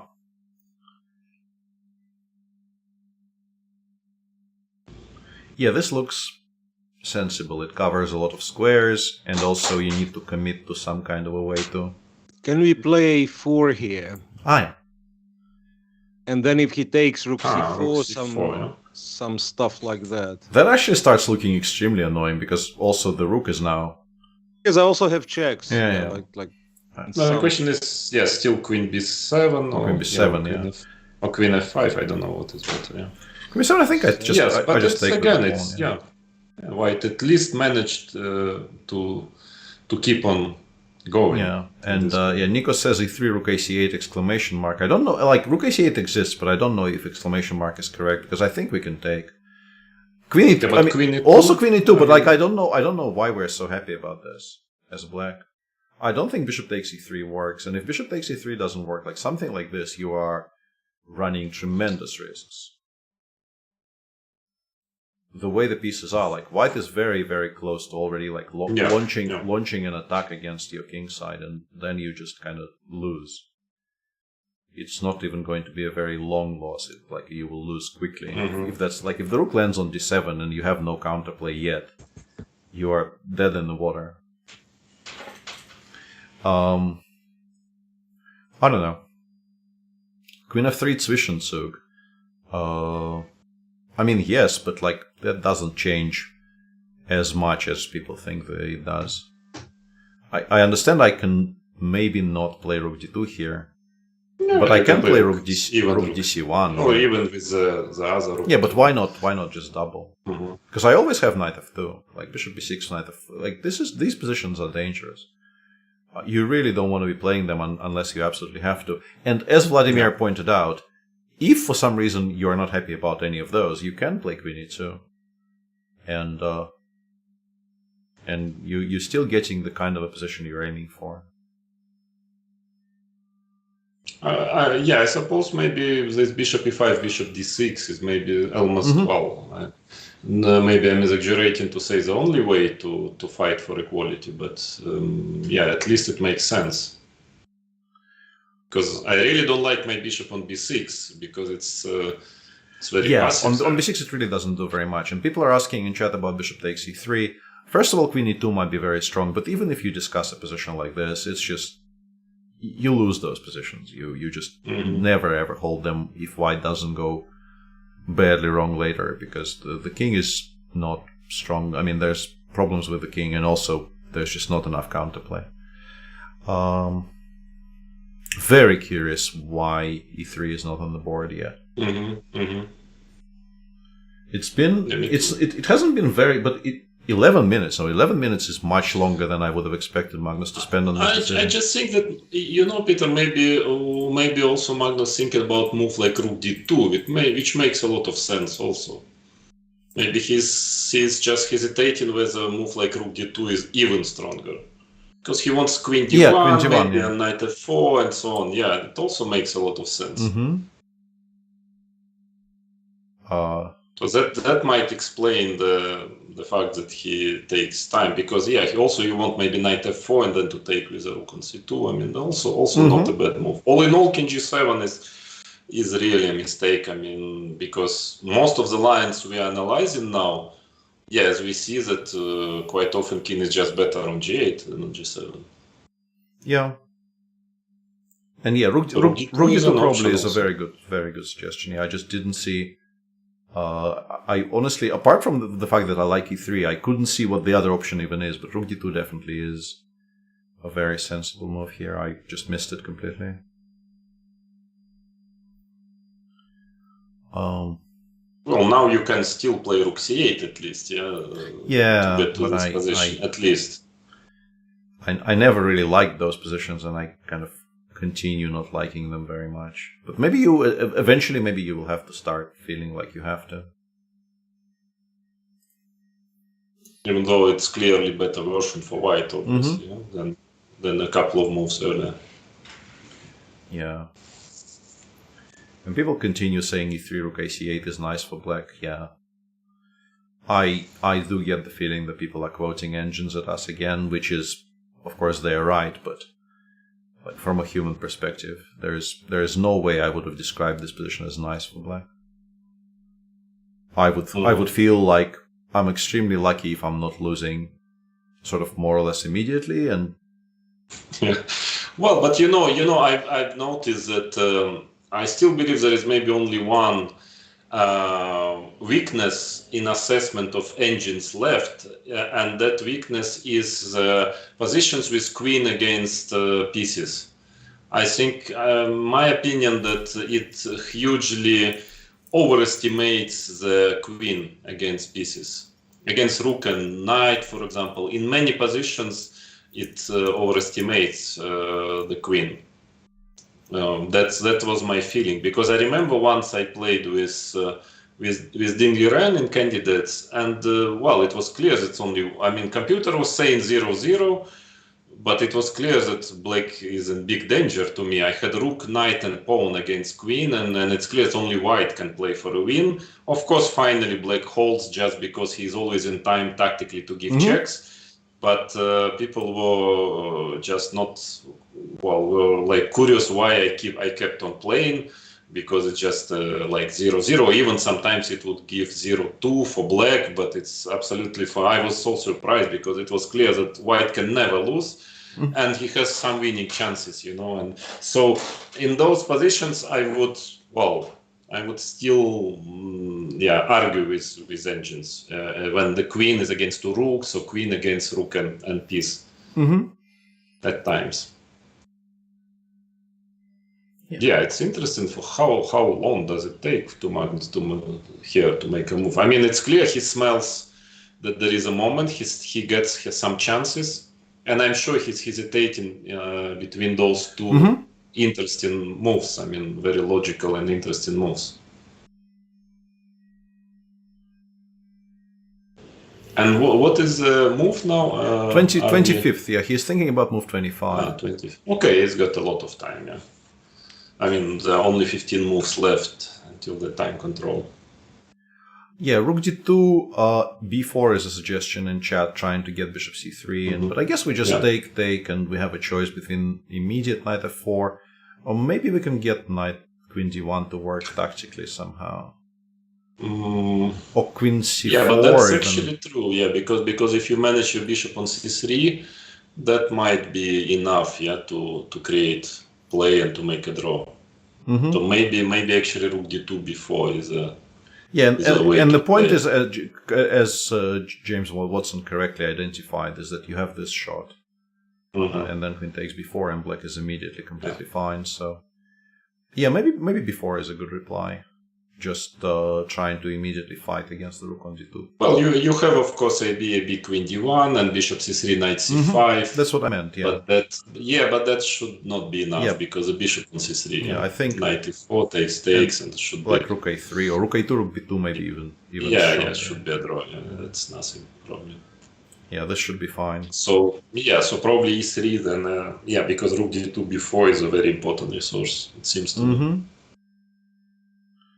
Yeah, because if you give white a couple of moves here without challenging the plans that white is trying to achieve, you might be in a lot. Like if you make some kind of an autopilot move again, I don't know what even to.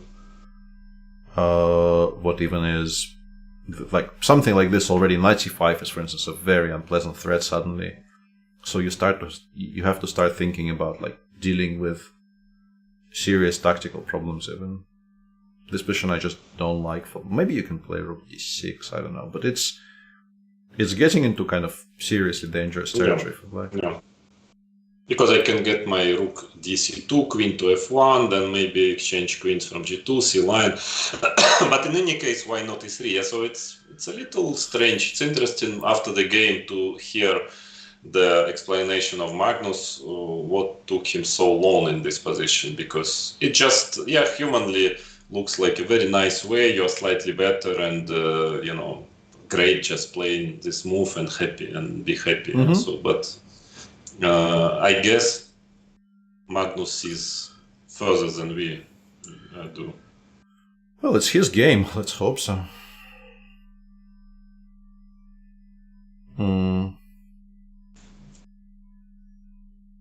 So, Miro, what is your bet? Hot take. What is he thinking about? I mean, now it's why it takes Magnus so long. Yeah, it's actually come up with 18 move. minutes and counting. It's getting into like serious territory. That's like a third of his time. Found two moves, right? e3 or rook d2. Yeah. Pretty much nothing else makes any sense. I mean, knight e1 is a draw offer, and really I cannot name a fourth move. That's what I mean. That then actually, rook d2. If you see before, it seems like it works. Yeah. So then it's clear that e3 is better move, and that's it. Yeah. And you just play. I went through it's not very relevant, but I will show this line because it's an important tactical detail that maybe people will enjoy and might become useful for somebody someday. While we were thinking, basically the only reason I calculated that line was I was trying to answer the question, why is he not playing e3? I didn't know about rook d2 then. And I thought maybe with the king on g7, he thinks he can do this. And after rook c8, he can play knight d4 and then knight takes e6. And then I realized we still have this. And it's an immediate draw. And this is an important kind of a setup, which I'm sure most of you know, but just to demonstrate this kind of a Mexican standoff with the four rooks, all of them potentially hanging, and you don't lose the pawn on d6 here, and you make an immediate draw as you would have in all of the previous lines. So knight e1, as I mentioned, knight e1 because of this line is just basically a draw offer, and we no longer can even play knight f4 because queen c2, bishop f2 wins in the exchange, which means that we are choosing between e3 and rook d2. King f1, improve your king. Exactly. Exactly. Yeah, you'd be first surprised. First is three. Then one day for sure, then king f1 for sure. You'd be surprised, but once I've checkmated the guy like that. But it was even funnier because, it was back in childhood when we all enjoyed playing some weird stuff. Like your coach tells you to play e4 and normal things, and then you try all the nonsense like b3 move 1. The stuff which is popular nowadays, basically. Right, and that it was something with my opponent playing b3, and then somehow the b1 knight got traded, and then at some key moment I go bishop f6 with my queen on d8. He exchanges on f6 and makes long castle. And long castle, queen a1 checkmate. That was such an enjoyable game. I have seen that happen once. I don't know how strong your opponent was. we were not very strong. No, because I have seen this exact same setup I have seen happen in a game between 2,600 players. One of the earliest round robins I played in my life was the Novosibirsk tournament in 1995. It was probably the first ever, quote-unquote elite round robin I ever played. It was a very strange tournament. There is a lot of stories to tell about that tournament, and none of them are basically fit for air. so they will not be told today. But there was a game in that tournament between Rublevsky and Belavsky where Sergei actually missed the queen, I think e5, a1 mate with a bishop on f6. It was just threatened and he ignored it and he got mated in one move. Doesn't happen very often at that level, I can tell. Yeah. I know one 2800 player who had missed a mate in one. Well, white had a knight on f8 and queen somewhere on c2. Yeah. And black had king on h8. And missed queen h7 mate. So It does happen. Yeah, can happen. Occasionally. Look, about the position though, e3, we said bishop e5. Or it's always bishop e5. It's never bishop Well, e6, I mean, right? chat keeps on telling us rook ac8 is strong. And we keep on telling chat, stop staring at your screens. This move is never getting played. And he does play rook g2. Rook d2. Yeah. Strange. But now it's very important. Before, what does he have against before? Yeah, also does Jan play that move? Because And b4 is once again like a draw immediately, or we think it equalizes. Yeah, we think getting the bishop to c3. It seems, it seems to be very close to So like takes, maybe we go at knight f4 here.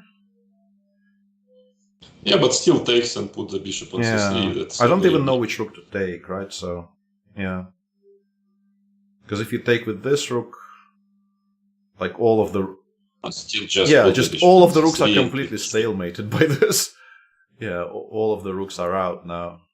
And there's counterplay against... it's just a draw, e3, knight e2. Yeah, like if you have to do that, it's just going to be a draw, right? And you might have to do that. Yeah, if you would have still have pawns on a4, a5, or a2, or a5, maybe there would be some chances. But here rook a3 is coming fast. Yeah, so let's think. But b4 seems to be a very important. Yeah, it seems like an important move, but also a logical one because Rook d2 in particular is very much inviting the ideas of getting the bishop to c3 if we can. Just wondering, of course, it's very strange, but can I try to do before queen d1 without taking on b4? So the difference would be... Because if bishop c3, I want knight c5, rook d2, take on e4, take, and then a4 if I can manage next. Is this a draw? That is, that might be a draw.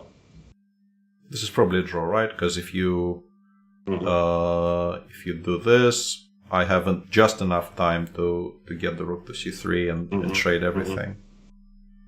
Yeah, this might be a draw, but it's too refined to play queen d1, and even I'm not totally sure if ba doesn't work after queen d1 because the a pawn is strong. So probably ab. So your point was to play knight c5 here, right? Yeah, my point was to play knight c5. But yeah, like I'm not sure this even works. Yeah, like maybe or even this. Maybe I can even do this. Yeah, strong. Rook c5 and then just like check. Or a2 was also possible. Check, I mean check that's and a2 something. Yeah. No, that seems to be too much. But then before, I suspect you will a4 maybe is the plan. Yeah. And then after bishop c3 to have knight somewhere f4. And I just... Because of course it would be nice not to open up the line for... But queen c2 you have to take with this d rook, and then your rooks... yeah, those aren't the most... And maybe e5 is important, because you want e3 knight e2 just to stop e3 knight e2. Doesn't bishop d2 just make a draw after rook c1? Or rook c2? Just bishop d2. Don't play e5, I mean. Just go bishop d2. I mean, if you want a draw. Rook c7 maybe. Clever. Wow. Ouch. Although, honestly, still- like, even this is probably a draw, sadly. I mean, nobody does that, but even that is probably a draw. And Rook D2. Rook D2. Yeah, but that will be 3 Yeah, against But that's 2. 4 versus 3. against Yeah, we all yeah. know. We all know it's supposed to be a draw, but And why actually, would just we to go make for- a point, this point for chat, these formation in a 4 against 3 is supposed to be better than the one you get normally. Because pushing... That's what they said in the book. I'm not sure. I mean, both are complete draw. Yeah, in fact, yeah, but they say that it's even better like this. That I'm not sure. I think it's still, yeah. We're there is zero chance. we're talking about this position basically, and yeah, supposedly this one is even easier to hold with the pawn on h6 and the king on g7 than the one with the normal FGH pawns, because white struggles to find any kind of pawn breaks on the king side. But I played a few times in my career 4 against 3 from this very classical starting position, and one thing I understood, there is absolutely zero chance to win. Absolutely zero. Black can do anything he wants, and still have a very easy draw. So Yeah. I don't know how people they were winning it from time to time in old days. Yeah, but I don't Okay, think that is- So okay, Rook C8. I would like to. This is, I think, my daily chance to say I would like to resign from this job and go live in the cave somewhere. Because we thought that Why? first of all, was it Queen D1, which was not this, but also Queen C8. Why? Maybe takes an H5. Yeah, just trying very quickly to organize counterplay. But I'm very surprised by this decision. H5, but in this position maybe I can just go knight E1, no? And get it to F3. And although, I mean, there are some tactics, but I don't think they work. Like, there's just not enough pieces on the board for any tactics to do. You don't even have to, Peter, to play knight E1. I mean, there is no... Because H4 is not a big threat, somehow. Yeah, we can definitely... I mean, you can even go maybe H4 followed by King H2. I guess black plays like E5, F5, F4 or something. Yeah, some Queen G4 ideas, yeah. And if you just go E3, I mean, let's say very direct way, if H5, E3. Yeah, I think Bishop takes E3 is the point, right? This is the one tactic which actually does work. Sorry, sorry. This is a rare case of a tactic which works out. Yeah, knight E1, Queen B1 in my line, but even that, like, I'm not convinced it's that great.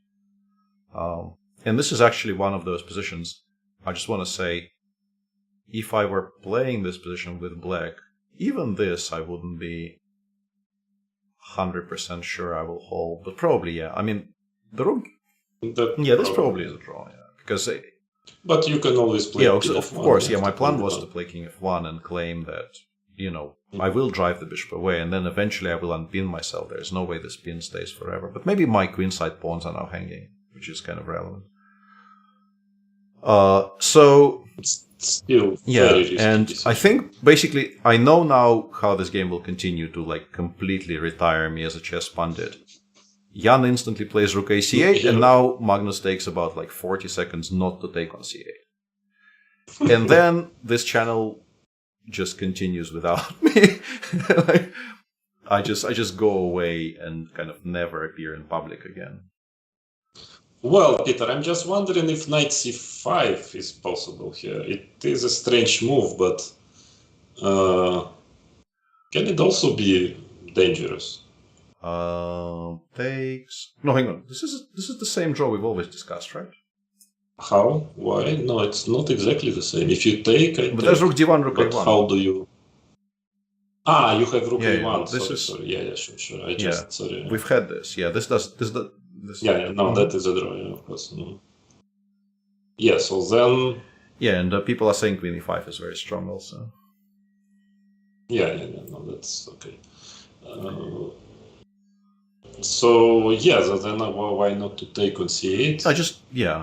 Maybe the idea take, is to play e5 and then just very direct. You want queen f5, e4, something like that. Yeah, the clocks are the Just clocks something, are a little bit off. I can try dealing with this issue if you can tolerate kind of having blank spaces on your screen for a second, guys. Let me just try to get the clocks updated. 1 sec.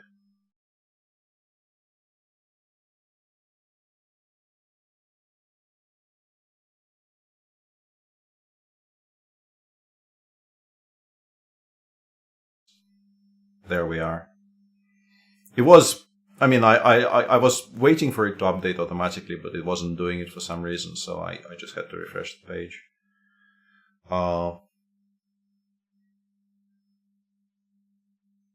And now, for some reason, it's in Russian. Yeah, It's okay. like you. Everybody knows. You who's win. playing. You win some. You lose some. Yeah. Now everything got translated into Russian, but the clocks are up to date. I think we gained overall because we know who the players are. And Queen C8 hasn't been played yet. I really think like they're trying to make us unlearn everything we've learned over the years. No, there might be some counterplay. Yeah? So it's just a matter of maybe there is something about tempis here. So let's say E5. Yeah, I mean, if maybe Black is very quickly becoming active, I don't really see how and why. Like thank goodness. CC2 even. Yeah, I want to play Rook CC2 and then E3. Mm-hmm. Yeah, at least he took, because that was just driving me absolutely mental, the whole thing. Now maybe B4. Yeah, but then there's Rook C4, right? It doesn't quite. Yeah, work. there is Rook C4. Work. I think we actually drop this. No, I mean, to my understanding, Black position is very dangerous against strategically. Yeah. Queen D5. So he's actually aiming for immediate counterplay against the queen side. His plan is different. He just he's going after these pawns straight away. And I'm guessing before A4. Otherwise, I don't see. Yeah, I mean, before if I play. Yeah, I think he wants to go A4 and then queen D3. Yeah, but you will probably get mated at some point. Yeah, this looks extremely dangerous to me. Yeah. I mean, because it's easy to get mated. So how do we go about things here? I don't know, Rook. I mean, I think White has many options here just to try to play for exactly. Like Rook DC2 and then Knight F4 would be my start. Yeah, like that's the first idea I have. I guess Black plays E5 anyway, because the knight cannot really be tolerated on. And after knight but maybe we just give check and go. Yeah, maybe we have G4. Yeah, and the king continues running. Yeah, and the king will run to H3, and then White gets mated. Yeah, that's the plan probably. But if I get my knight to king to G2, knight to G3, it's still possible that it's going to be Black. Yeah, absolutely. Yeah, I'm kind of kidding here. No, I mean it looks. Yeah, looks, before played instantly by Magnus. Yeah, pretty much. He did leave himself not a lot of time, but this is move 28, so 90 minutes isn't really all that bad. Yes, but you need now, as Black, you need really to create something quickly. Otherwise, you're in big trouble. Maybe E5 is the idea. Yeah. Because just some direct play, you want E4 and bishop. No, but he played A4. Yeah, I think he just believes this is fine. And honestly, it's think so.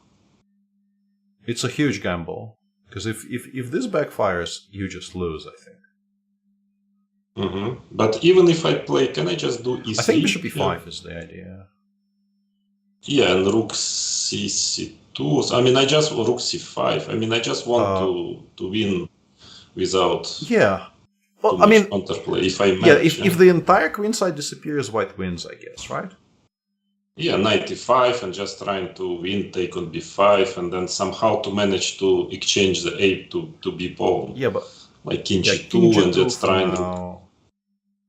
trying rook D7 and double the rook. No, then queen maybe C3 is very strong. Queen C3. Yeah, rook D6. I mean, still it can happen that I will manage my rook A6, rook A5, and finally exchange the pawns. But of course, I would prefer to keep knights. I mean, to me, it looks like it's already a matter of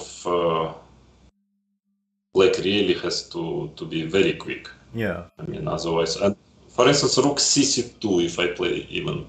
Queen b3. Are we including e3 bishop b5 or not?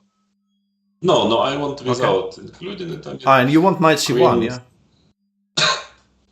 Knight c1, queen b1, yeah, though. that's- Actually, I wanted knight c5 if I can. Knight c5. If I can. Once again, I'm pretty sure I have to give this check, and then just king g2. Then king g2, then you can never attack the a pawn. Bishop No, it's e5. just bad. But yeah, it looks Yes, horrible, yeah. I mean, f4 even or something. I mean, it should slowly somehow. Yeah, I have full control on the position. I mean, f4 bishop d4, but anyway, e3. I mean, unless you will not, if you don't take this pawn quickly, then sooner than later, white will regroup and win it simply. No, I mean, to me, it's Yeah, this is a white has a big choice now, and yeah, and actually, but correctly, sorry, rook dc2, it's correct. It looks very principled. yeah, rook c2 just going for mate is also like a very, very straightforward idea. I guess maybe e6, e5 straight away is maybe a reply has to be mindful of. Just not allowing knight f4 and creating some additional sources of counterplay. Yeah, because now I understand. Rook c2, how I offered queen b3, knight c5, I was proposing queen takes a3. There's queen a1 check. Yeah. There's queen takes a3. Mm-hmm. This is a very important bit, yeah. And I just wanted to say that I still don't think this is great for black, putting it mildly. I distrust this intensely. But against 15 minutes, this is in a way maybe not such a stupid choice because of how many options white has to now choose between. Even in this position, there's rook c2, rook d2, there's the move e3 immediately, which is not stupid at all. So many things that Magnus has to weigh and decide on. And, no increment 14 for 12 in a complicated position, considering the stakes, is not easy. But I still think that Giannis... Yeah, but the question is that, if he finds, then I'm just afraid that it's objectively bad. That is my would be my big fear if I would be black here. It's just that 2-3 accurate moves, and then the rest till time control might become very simple. You just play with a hand and slowly win this position. So of course now the decision is important. It's not easy for white. Maybe there is no way to coordinate pieces, but the risk is huge. And I mean, the striking part about all of this is that he did have the option of playing before here. I understand something like rook a8 if you think your position is bad, and you absolutely have to make it as sharp as possible to create practical issues for your opponent in the, impending time trouble or something like this. But he had a very solid other option. He was not at all forced to do this, which makes it even more surprising. Anyway, 25 before a4, no move yet, so he's down to 13. A very important decision here, yeah. Mm-hmm. But rook c2. So rook c2, of course, is a very kind of solid, accurate move. Yeah, queen b3 and knight c1. Yeah, but then after queen b1, we're kind of stuck a little. And then, okay, slowly stuck, yes, but king g2 maybe, but maybe also... Black is also not doing very much, yeah. But I'm still kind of wondering how we're going to... e3, knight e2, and knight c3, something like that. And if you play something like bishop b5 straight away, I think I can probably play rook c5 and then knight g3 and start taking stuff. And maybe queen a1, you can try to... Queen a1 here. But it seems to me that white will manage. Okay, I'll go rook g3. Pieces. There's bishop b2, some tricks. No, I was thinking maybe knight a2 or after here, but then it's maybe e5 and rook c1. I'm threatening to. Yeah, we actually have a. So queen b1 back, but then maybe knight c3. Well, very, very tricky. I mean, if it doesn't work, Maybe Jan have calculated everything. But, Well, I mean, considering how many options White has, if he confidently calculated everything here, we are unworthy. Kind of a situation going on here. I mean, what I mean that here, if it goes wrong, it really goes wrong. There is simply no way for Black to save it anymore. Yeah, if White stabilizes. So, and by the way, after E3, what was our problem? What was White's problem after I'm E3? not sure there is maybe bishop b2 Maybe exists. I'm yeah? thinking maybe. I was wondering also if you can take on E3 and play Queen B3. This looks strange, of course, shouldn't be, yeah, but maybe Bishop B2. I mean, trying to take on A3, but I guess you get mated. You either get mated or like the A-pawn never Probably. wins anyway, so I don't know. This looks like Mhm. and there was a Yes, very and- curious game which I don't know if either of you have seen. There was a game in the recently concluded Grand Swiss where Kirill Georgiev was playing the white pieces against, I think it was against Norman Mises, against Norman Mises, where there was some tactical brouhaha and like at some point Black were winning. And then eventually they got to a position where Kirill had, I think, one pawn left, two rooks and a knight, against queen and 6, I think, to begin with. But they were not all connected. And originally the machine says Black is better, but with extremely precise moves.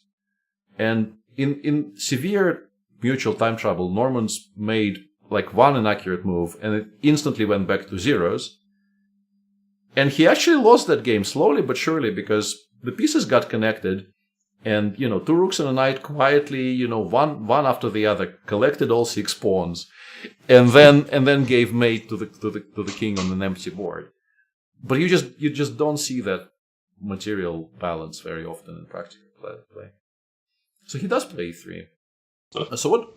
Yeah, he did Bishop B2, maybe Rook C5. Yeah, but I still wants, go yeah? like Queen D7 or somewhere. Yeah. Mm-hmm. And the question is, are you really threatening? I mean, taking on Maybe King F1 E2 or A3. something. Yeah, just like Yeah, something of that. just to make sort, sure yeah, maybe to King make F1 sure that actually. the rook is supported, so there's no shenanigans. Yeah, but there is Queen D3. I mean, you need to calculate it, yeah. But Well, just yeah, rook b5. I think this one I will win. Mhm. I think this one I will actually win.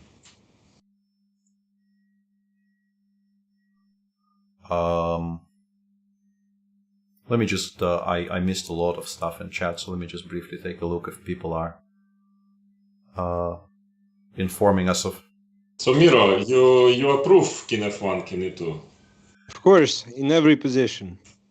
Bishop takes e3 play. Honestly, no, seriously, I even thought Bishop E5 to go King F1 for whatever reason. If I'm not too concerned about the H2 pawn, I don't think we are. I be. think it's a good move. I just generally think it does very well being on E2 here. No, But seriously, you're not concerned about Yeah. A3 pawn. I mean, if I go This is a B3. bigger issue, yeah. But maybe we just trade it for the b5 pawn. for the B5, yeah. It's kind of tricky, right? Let's say here I go Rook C5. Queen a3, rook b5, yeah. Yeah. But this looks like it might be okay for Black because you are still kind of, you're trying to find squares on a very, very small, area of the board, and you might struggle to coordinate. Yeah, and if we go along this line, I don't know why we played my favorite Exactly, King yeah, F1. yeah. Because we had it from the, I suspect starting Bishop E5, Rook C5. Yeah, Yeah. That would be my guess. I still think this is probably the most solid option Black even has. Because I really, really don't like that. Like Bishop b2, I suspect might just be losing to Rook c5, King f1.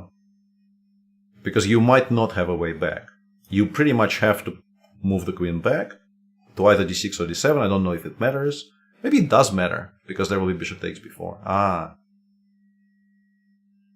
But now you can take on B5 immediately, at least. Probably. Still Bishop A3. Yeah.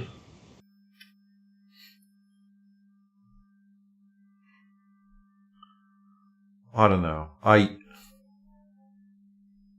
I will play king f1 even here, I'm pretty sure. Maybe queen d7, just trying to get to the b4 pawn, yeah. Mm-hmm. Yeah, it's an extremely important tempo. Queen d6 is just much stronger than queen d7. Just to reiterate, if you play queen d7 here, which looks much more logical because we're not giving up this pawn, white does this, and then this bishop is in desperate trouble because rook c3 is just going to be a winning threat, and you still have to e5 suddenly. Huh. To calculate e5. Ah, there's queen g4 check there. Bishop takes b4. Yeah, I have this check on. Yeah, I missed queen g4 check at first. Yeah. Yeah, maybe. And of course, if knight e5, there's a kind of an annoying combo here. No, that doesn't work. Yeah. And we actually lose with white, which he played bishop e5. Yeah, I think this is logical, but once again. Yeah, but the idea rook c5, queen b3, this position, if I just take on e5, take on b5, we might end up 4 against 4. No, but the question is, do we get there or not? I think 4 against 4 is very likely to be lost here. But do we get there? Because there's a lot of, like, you need to coordinate your rooks. Mm-hmm. And king g2 actually loses a rook because of queen c3. Oh, rook d6. No, it doesn't lose a rook, but it's... But maybe it will get to perpetual, yeah, at some point, like queen c4, or queen c4, queen e4 check will be perpetual, probably. Something like this, yeah. We generate a lot of counterplay here because white doesn't stabilize fast enough. Is there anything smarter? Are there any other options at all apart from that position? Miro, what is your If we king don't f1 take still? the bishop, I mean, I don't like taking the bishops. So we go rook c5, queen b3, and we don't take on e5. Here we take... We cannot take on b5, I think, because bishop c3 is maybe winning the game, no? Or maybe not. Maybe knight c1 is still playable, but we're definitely not making progress here with white. We are not enjoying we're not really going in the right direction. You know what? Bishop d2 was the move. Ah, that is very beautiful. Whoa! I mean, I don't know. I mean, you don't need it, but it was. That was, yeah, and controlling the c1 square is... And the d Yeah, file. this is quite nice, yeah. So maybe you don't have a choice. Maybe we just get there, and maybe Jan is once again... But can you just go king f1 in this position still? I mean, I don't like it, but... No, instead of rook c5. Okay, hang on a second. Bishop b5, king f1. So what changes if you play queen b3? Yeah, queen b3, because you're threatening bishop c3. Yeah.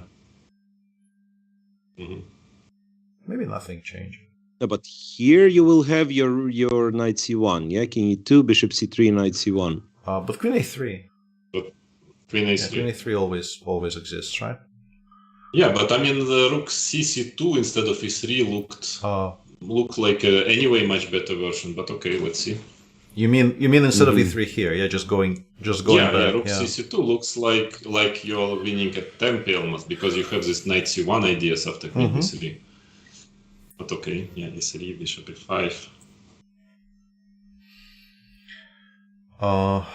And he's down to 6 minutes, by the way, which is, considering there's 11 moves to go, is not a lot in this position. Although it does become simpler if you have to play rook c5 and you have to go along that line.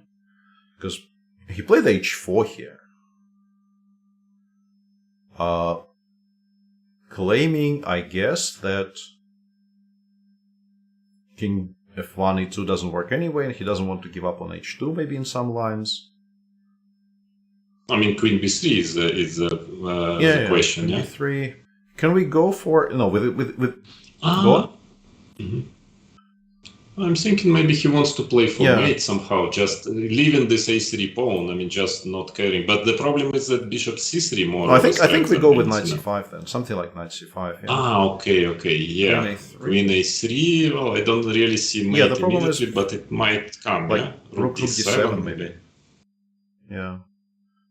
Something like this. Sorry, I just switch on the light here. Yeah, maybe that is the plan. still not fully convinced even after queen takes b4. Yeah, 96. 96 check, king H6, h6. I guess, yeah. Yeah. So, Rook f7 yeah, show perhaps. me. And then, I don't know. Check. What's your check, threat? and maybe something like queen a2 or something, yeah. I mean, there is bishop g3. I would consider knight d8. Yeah, instead that's a of very good point, f7 yeah. maybe. Knight d8 is much stronger. Knight d8 is clever. But... Oh, there is no but. Huh. Yeah, you get the feeling that black maybe survives. King h5? Yeah, king h5 yeah. and run forward or something, yeah. Or Yeah, bishop yeah. takes Look, king h5, knight f... knight f7, king g4, Knight e5, king h3. king h3, of course, yeah. And then you go knight d3. Yeah, and we wow. cry, yeah. And we cry. And then I will have to go back. Okay, I mean, we can take fe, but then I guess white goes king h2. Yeah, but then king White goes h2. king h2, and this might not work out. Then I will get checkmate. Yeah, possibly. I was going to say we have to, somewhere around this point, we absolutely have to message Nigel and, you know, start discussing things with Nigel, because he will be very happy about this, and he will claim that his influence over the World Championship cycle grows with every day. But I'm wondering, after queen b3, can you, by the way, just take on e5 and play rook c7, just trying to mate or something, and just next rook d7, take rook d7, and it be mating attack. Yeah. I don't know if it's made, but it looks like, yeah, it looks like it must be made. So maybe that is simply the plan. Absolutely, yeah. And I mean, the important thing about positions like this is that white pretty much never risks anything at all, despite the two passers, because you always have some perpetual somewhere. So you... I just start to have a, you know, maybe bishop b2 back or something, but I start to have a feeling that it might simply be lost for I mean, black. some of these Simply positions lost. definitely are. Because I just want rook c5, and then again the same story, take on e5 and double the rooks in the 7th rank. Yeah. And h4 is a useful And move then to stop what perpetuals black in the can do. future, yeah. Yeah, because I want my king to h2, so maybe, yeah, maybe black simply has to go bishop b2, although maybe it's already basically lost, otherwise. Ah, so you have to switch back to this line, yeah, and go rooks. Yeah, temp it down, yeah, but h4 is a very useful. Yeah, h4 is also, I mean, it's going to be useful here as well. Huh.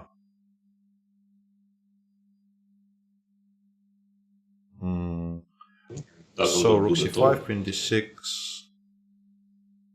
Can I improve on this in any way?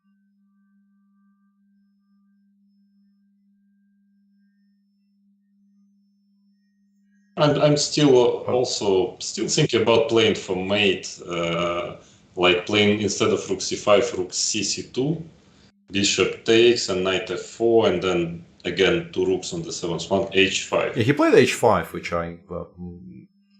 yeah, but now rook c5. Yeah, now I think we just go for it, right? We go rook c5, queen b3, we take, and we go and even rook any... b5. Well, but I like, yeah, I like the, I mean, another one, maybe just to avoid check and queen e4 check. But how to queen a3, I mean... Maybe this is, like, how bad is this for black, if black just... Yeah, that's it, but maybe e4 is just, like, at some point, no? There is no mate here. Yeah, like if... I don't see mate queen e4 still. Yeah, e4, queen e4, the king can no longer go to this side, but can go to h6. Yeah, but I guess after h5, already those 4 against 4 sometimes are quite bad. Yeah, so this already doesn't look funny for black. Rook c5, queen b3. Yeah, even if we go back to the previous lines, maybe they have improved a little bit. Yeah, knight e5, let's say, takes. Yeah, because I have king h2, yeah, in those positions. Yeah, so like... instead of king g2, so I'm at least not losing my rooks. Yeah. This and, yeah, and then slowly trying to... But this I feel like maybe black holds still, because you have a lot of counterplay. That's also my... And the rooks aren't that's connected true. yet. Yeah, we want more than this. This always exists, but we want more. Mhm. Yeah. Yeah, this is the kind of a position where Magnus really wants his 20 minutes back. He's King h2 maybe. uh, Just another useful move. just continuing slowly to improve everything and not committing, yeah. Yeah, but then Queen b3 maybe at some point the pawn on f2 will be hanging in some lines. But I'm not sure, like, But- takes, we go rook c7, like, what are they, those lines? You can play, like, Yeah. king g7 and f something, but... f6 e4 I think is mate, right? What? Because f6 Yeah, I think this e4 is mate, seems to yeah. mate, yeah. With like, here the king eventually gets chased down. Because it no longer... Yeah, no, of course Magnus took, time management was not good, because I would say that I have a strong feeling if he would have here 15 minutes, I would bet on his victory. But now with so little time left, you can go wrong. He's like 3.5 minutes to make 10 remaining moves. And yeah, almost no decisions will be easy here. There's a lot riding on every single decision in this position, so it's not easy. It's not easy at all to navigate. But yeah, I do think that, and of course, there's people out there, watching this. King h2 has been guessed correctly. You are on fire today. But still, after Just Queen as b3, every day. yes. So Yeah, but what we looked at, I don't know if it matters, because our rook will be on f7 in most lines, so the pawn on f2 will be protected. Queen a3. Let's try to Like see if caveman White style. can manage some. Caveman style.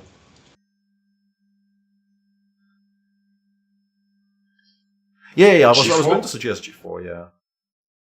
What about Yeah, because G4? this I think wins, right? This just loses for black. Rook f7. Rook f7 is even simpler, And yeah. rook g4, rook b4, yeah?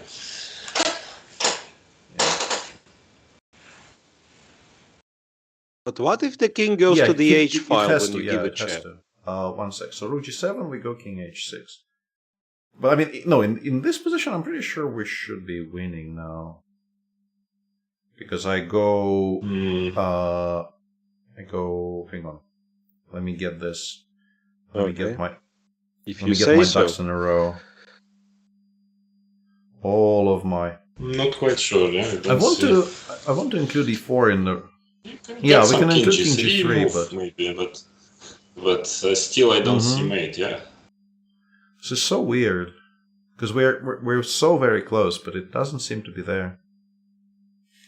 But king g3, maybe I want what's to mate. I want what's the h5, threat? rook another to g7.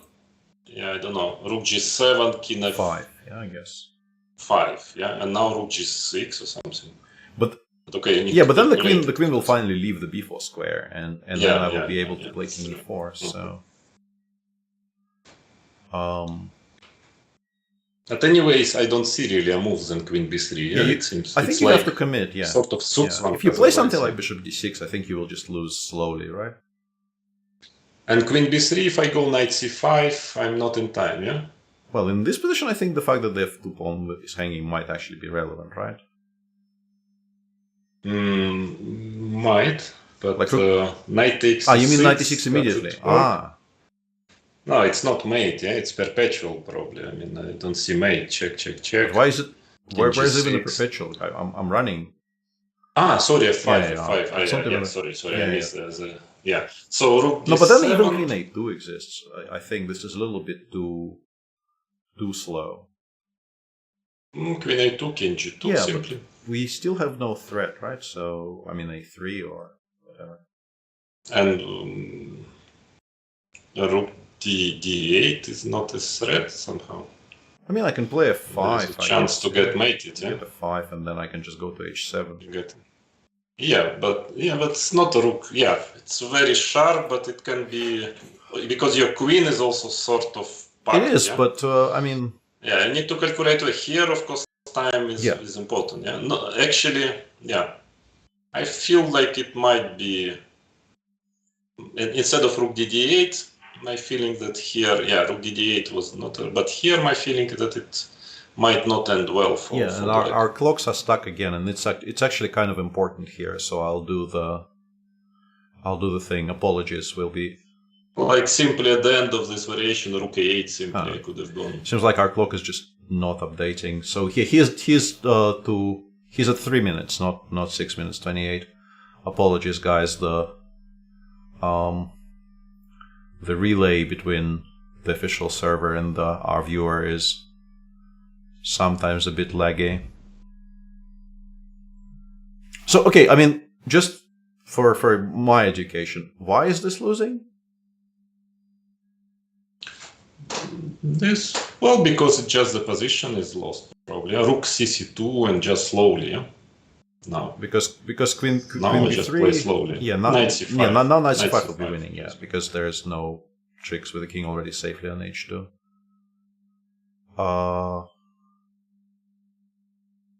Yeah, you just you don't have. Is rook cc2? No, with the bishop on e5, it's not a threat, right? It becomes a threat when the bishop goes away.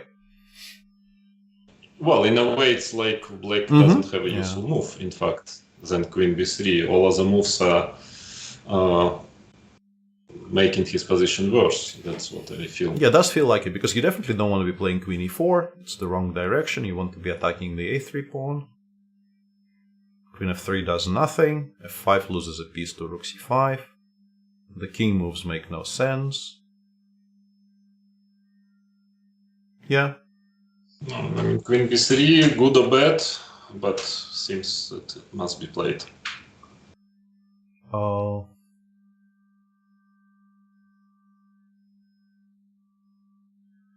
And I wouldn't be surprised if there is a simpler way for white to play, but it feels like knight c5 is a very, very You mean after queen b3? good Yeah. chance of. It's an interesting knight choice. c5, Yeah, yeah. Both moves I think look quite promising, but Knight c5 is just very, very aggressive, yeah? I mean, very principle. So knight c5, queen takes a3, and we tried rook d7 or rook d8. yeah, we haven't tried rook d8 here. I think we can start with this. First question is, are those checks actually a threat? Can I maybe just ignore them? Not with the knight on c5. Like I was trying to do this, but then I actually get mated on the f5 square. Because the knight is still on the board and there is never any king e4. Okay, so if you play rook dd8, I kind of have to play f5, I assume, to stop rook h8 checks. Okay, so can I check on g8 I go king now? h7. Yeah, if king f6, Knight e7 rook is e8, simpler. yeah, I can play a knight. And yeah, but rook e8, there is no defense against mate. Yeah, This is very. But anyway, king let me show this. The queen is on such a poor square that there's actually no good defense against knight d7 mate. I guess. But king h7, that looks really bad, no? I mean, there must be mate like. I don't know. The bishop will come to g7. Rook g. Knight d7. You have bishop. Yeah, that was my g7, point. yeah? Like I actually get to use the piece in defense. No, so I need to play rook g5 probably in this position. But even bishop f6. So, Wait, guys, but why don't you start with something else, like knight d7? Yeah, instead of a check. Yeah. Because I believe white is like course. almost winning. yeah, sure. Yeah, knight d7 here is probably the way to go. Yeah, because now we cannot play bishop g7, so we have to play something like, I don't know, bishop b2, bishop. Queen Maybe b2, queen b2, maybe yeah, queen queen b2. b2, But Just still, queen king g2, g2. I mean, still. Like, okay, I want rook h8. Rook h8. Rook That is the h8. point. Yeah, but king g6, yeah. even this, somewhat shockingly, is not immediately made, I don't think. Yeah, doesn't look Weird. But This feels like it should be, but it's not, yeah. But still, somewhere here. I mean, instead of rook h8, maybe something. But it must be. Yeah, and of course a3 was like, I can play king h7 to even stop rook h8, so as chat correctly points out. Rook f8, maybe, yeah. Right, but now maybe I can give you this pawn and then start claiming that I have a second queen coming. You have, but you can still get Absolutely, mate. yeah, absolutely. 96, you never know. But okay, Yeah, we're getting of course. we're now, getting very carried away. But I think it's actually a big mistake of Jan to think now because definitely Magnus is using his time. I mean, using this time to calculate variations. I don't really see any other acceptable moves than Queen B3. So very practical decision would be just to play it and close eyes. Yeah? Pretty much, yeah. I mean, because I'm sure he doesn't like something after Queen B3. That is understandable, but to me there is no other move simply. So yeah, maybe position is objectively quite bad, but just play it and you close your eyes. Yeah, that's a practical way of doing it. And this is actually something I've been. Whoa, he went bishop b2 here. Yeah, but this I don't. Bishop b2. Yeah, I mean, Magnus instantly went rook c5.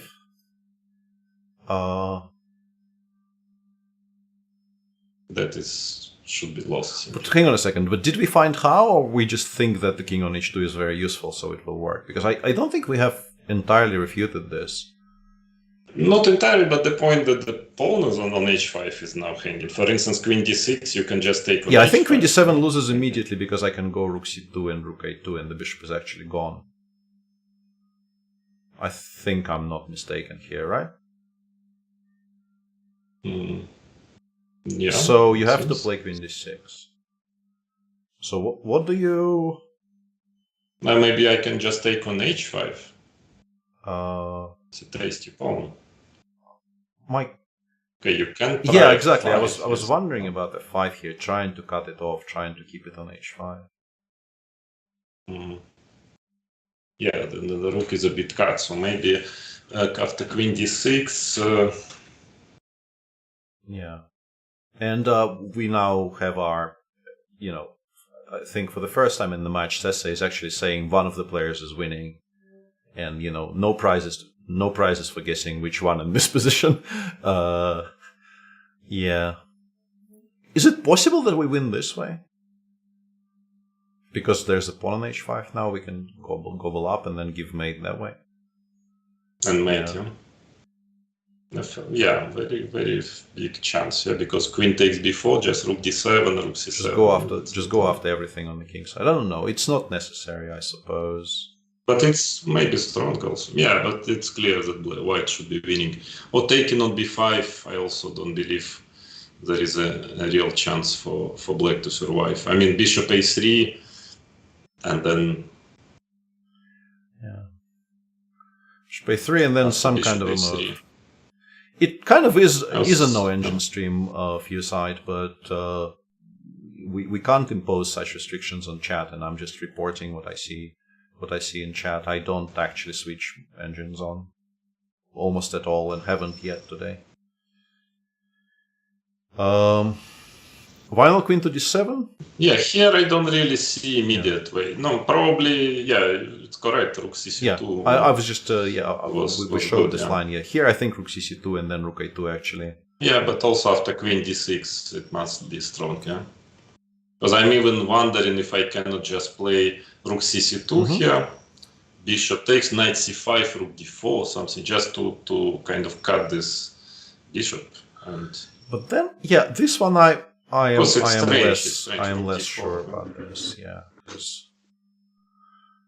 Yeah, but probably knight f4. I mean, it looks. Yeah, I mean, knight f4. You're right. Yeah, of course. And then just enter in with rooks after bishop a3. Very possibly. Yeah.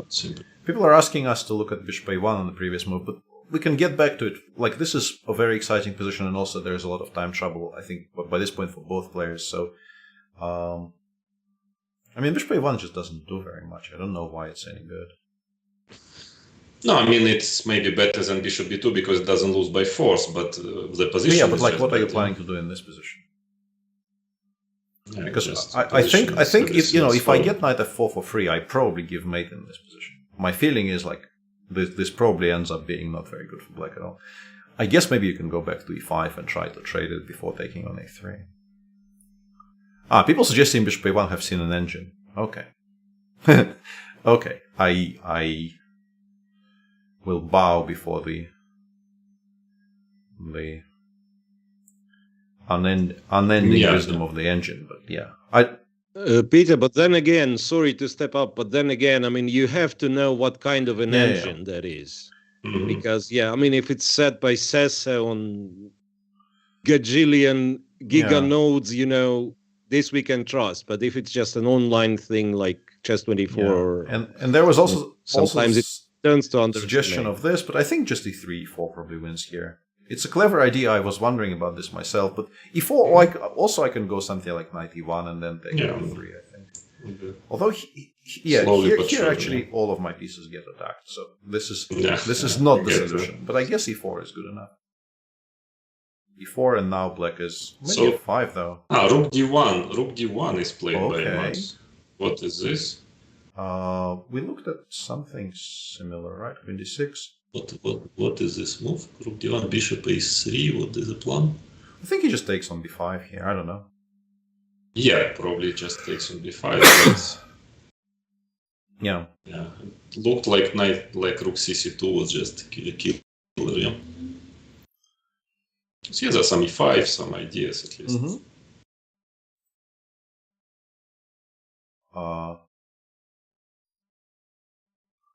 And yeah, seems like engines are unimpressed by this decision. Yeah, because this rook cc2 was. Hang on a second. This is very strong, no? This is like legitimately very annoying for white, queen d7. Because if you go to b6 or b8, I have queen c7 and queen c2. Oh dear. Mhm. Oh dear. Yeah, queen d7. Maybe just taking on h5 might still be in white's favor. Yeah, if I manage to coordinate my pieces. But I'm not sure if you do. With this rook on Yeah, it's h5 not and so this easy to pass are coordinate. going down the board, like I mean, on two Yeah, minutes in it's not so particular, easy. yeah, on 2 minutes in particular, this is not going to be. Well, there is a rook c5 and rook Yeah, c4, I think you have to play maybe rook c5. d4, but okay, that is not so easy. Sorry, Yeah, it's a that was wrong a position. quite a serious wrong mistake. position.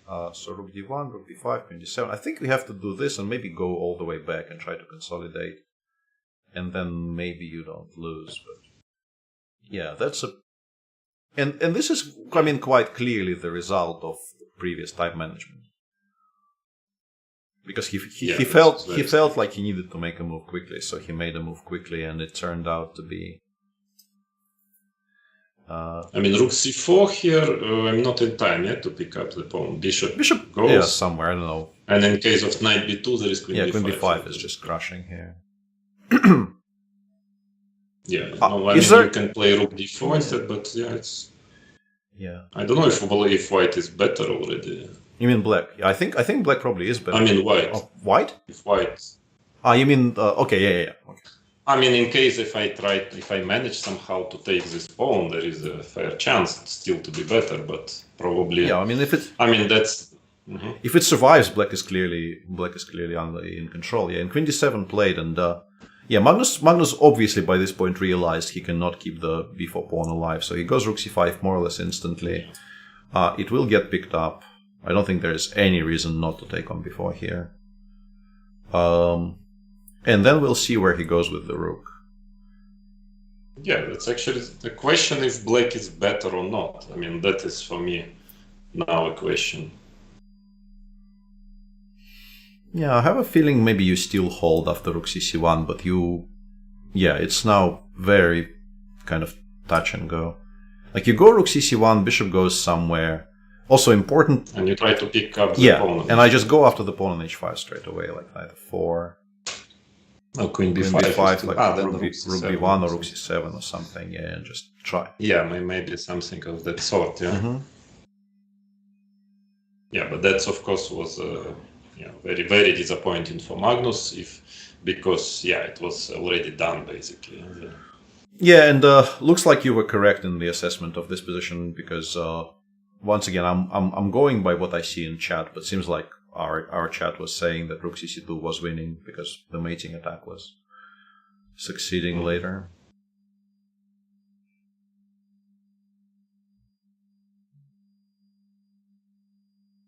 Yeah, so but even if not queen d7, it looked like a strange decision. Mm-hmm. But anyway, so And also, like, if we try to understand, like, why do you not start with this anyway? yeah, that's also a good question. Yeah, and after bishop takes a3, like, if you have no other moves, you will go rook d1 here. But maybe actually in this position you don't have very many smart moves. Maybe this is sort of the point, that you really have to forget about trying to eliminate all of the queen side and switch to giving mate. And he left himself to 2 minutes. But now interesting, because Jan is thinking, maybe he's thinking about playing e5 or what? Because he takes I think time e5, now. knight b2, there's queen f5. Or queen g4 or something, queen f5, I guess. Yeah, but there are moves, rook c2 or something. I mean, I hard to believe that it's... But I mean, it's not even threatening really anything. But yeah, it just... I think, like, if we playing. play e5 here and white has to, you know, kind of not do anything for a move, and then we get to play bishop before next move, it's an improvement, because I think stopping knight f4 or making knight f4, let's say, more difficult to play is definitely in black's favor. Maybe there is rook c4. Yeah, maybe rook c4. I was also looking at that. Still have to work for taking this pawn on d4. Queen d4. Because otherwise it's a bit hard to understand what's wrong with bishop takes b4. Yeah, I think he's looking for more. Yeah, I'm pretty sure he's looking. I mean, it's a tasty pawn, yeah? Pretty sure he's looking for more. And the only thing that could be more than bishop takes b4 here is the move e6, e5. Nothing else makes any sense at all. Yeah, but after rook c4 it don't... rook c4 maybe queen d5 or something. Yeah, this is like what that, I was trying to calculate, but...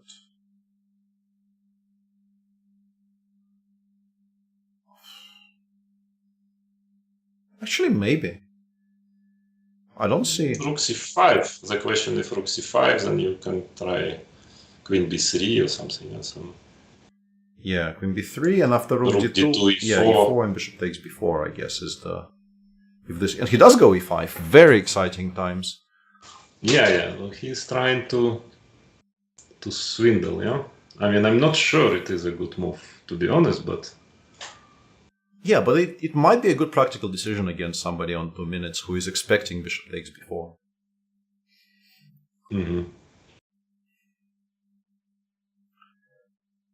So he now probably has to reevaluate. Although, just as we were wondering why it hasn't been played yet, I'm sure Magnus realized the only other move he has is e5, and he started calculating it. So it's not going to come as a complete surprise.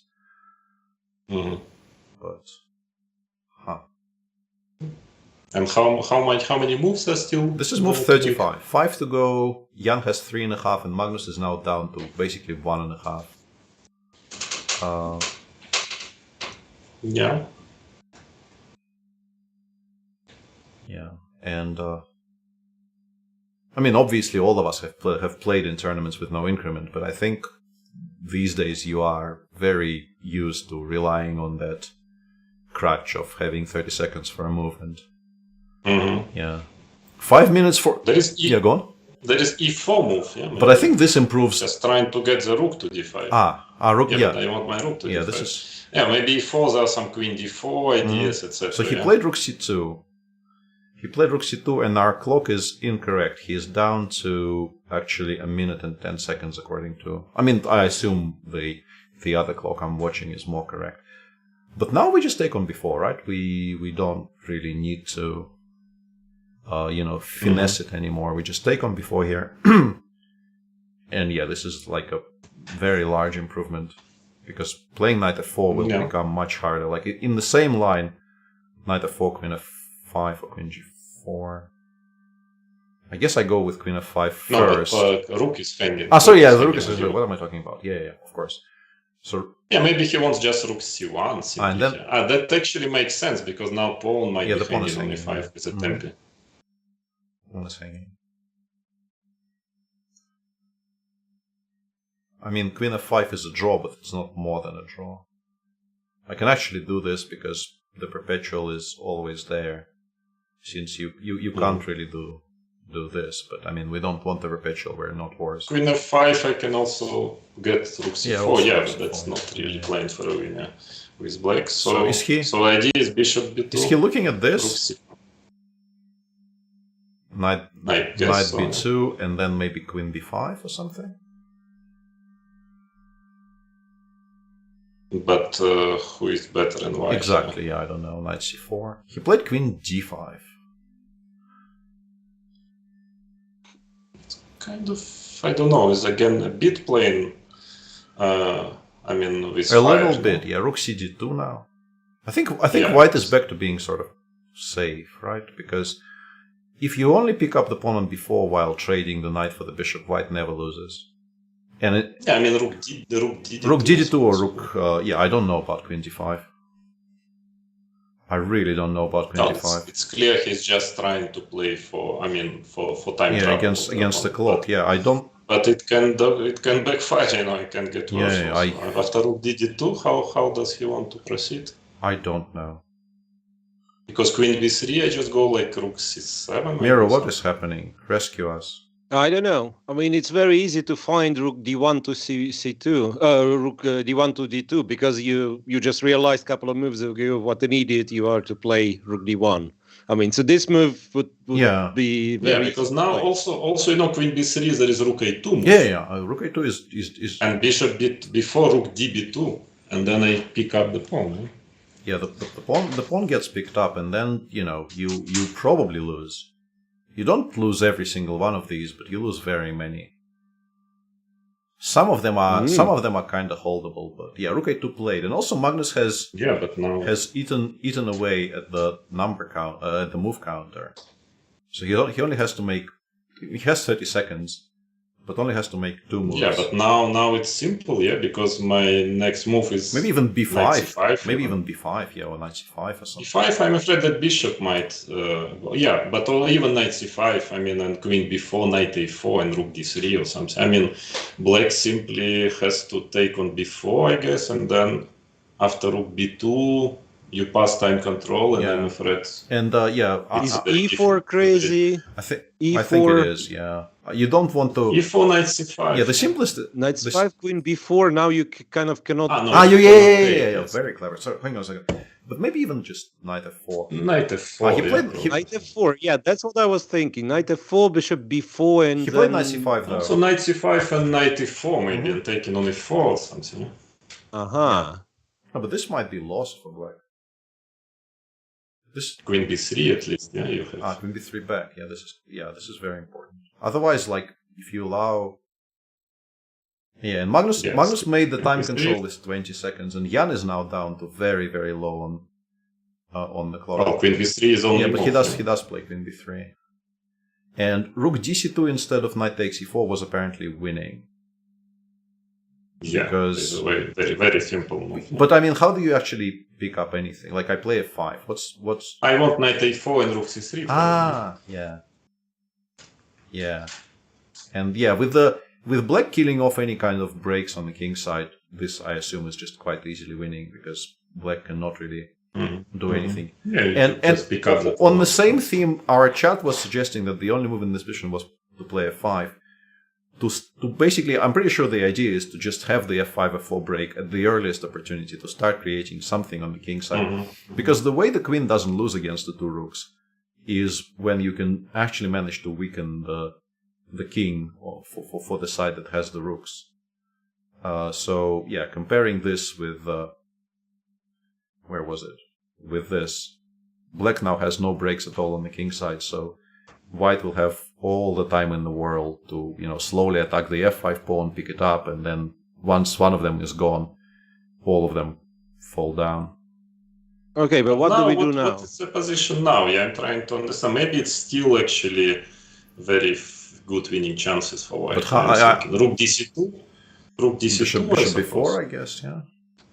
Yeah, and let's say just Oh, slowly. hang on, no, this regroup. probably just loses to rook b2. No, this rook b2. Yeah. No, I thought you have to probably move the bishop somewhere further to f8, let's say. Yeah. Uh-huh. And now the question is, if I go, let's say, But why doesn't this win? Oh no, then we have queen c2. then queen Queen c4, c4, yeah. but I mean, yeah, still it's not so clear to me. So rook, let's say, b2. This one, yeah?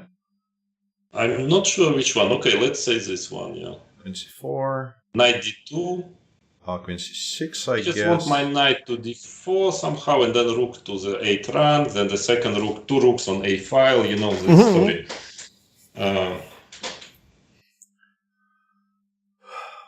Yeah. Yeah, no, it's clear that black is suffering here. I mean, I'm just wondering if I manage, just imagine, let's say I play rook b8, and if I manage just after a3 to take and get my knight to f4. Yeah, exactly. I wanted to set that up. pawn, Yeah, I wanted to set that up. Obviously, here you're not going to do it because of queen c2. But Yeah, if you imagine but I mean, if you imagine in this position the white knight on f4, I'm guessing it's close to winning. It depends on. Yeah. It depends on. You get the rook to d5. Yeah, and you probably pick maybe up black is pawn. in time to play like a5 and get the king to h6, and then it's a little bit tricky. But still, very, very, Very dangerous dangerous for position. black, yeah. It's, yeah, what a thriller! Yeah, today. Yeah, lots happening from a reasonably quiet game. Like somewhere around here, we were not really expecting too much, but we had an absolutely fantastic time trouble with a lot of swings, and there's still a lot of the game left here. True. A lot of the game left here. I think this is probably a good time because, this is a very slow time control and Magnus definitely needs some time, I think, to, catch his breath and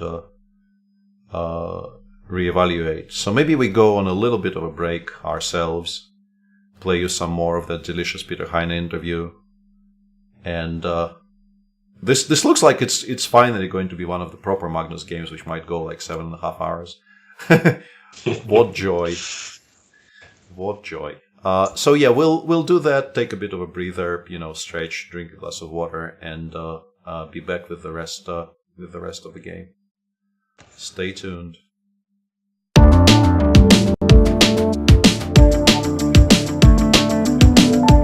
Absolutely first time I saw him was in Gausdal. It's very classical Norwegian chess tournaments, and I used to play there a lot even in my youth. And at some point they were talking about this, very small and very talented boy, and I remember that he was playing in sort of the same tournament as me, this open tournament. And strangely, my first impression was that he seemed to know really a lot of opening theory, but he didn't seem that talented. And it's not possible to have a more wrong first impression than this one. But I really recall him as a very small kid in the Gausdal tournament. Yes.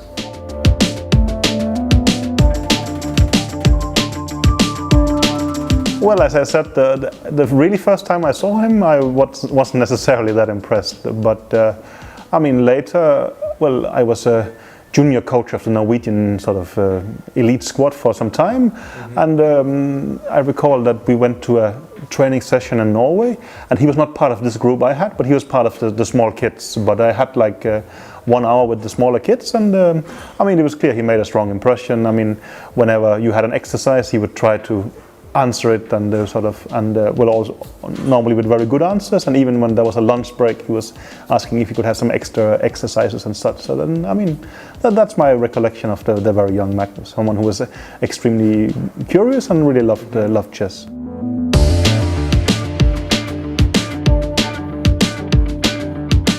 Yeah, when Magnus was very young, we still became like, you can say, almost colleagues. At that point I was still the highest rated Scandinavian player, so it was obvious we were a bit in touch, and we played some tournaments together. And I remember that we both played in the World Championship in Tripoli, for instance, and he lost to Aronian, but after a tiebreak, and I lost to Radjabov in the next round, but we still sort of exchanged a bit of ideas and such. And sometimes he used to visit me in Denmark, and we would have, you can call it training camps, or you can call it holidays and such, but he was still very young at that point.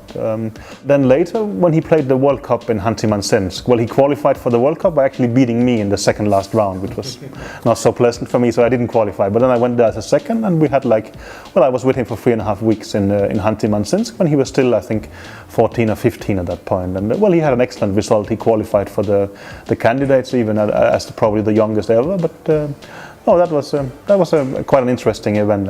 We would play table tennis all the time, more or less, and such. But still, he would do extremely well in the chess tournament, and managed to beat he beat Malakhov in an important match to qualify for the candidates and such. So that's probably when I got to know him quite well, I would say.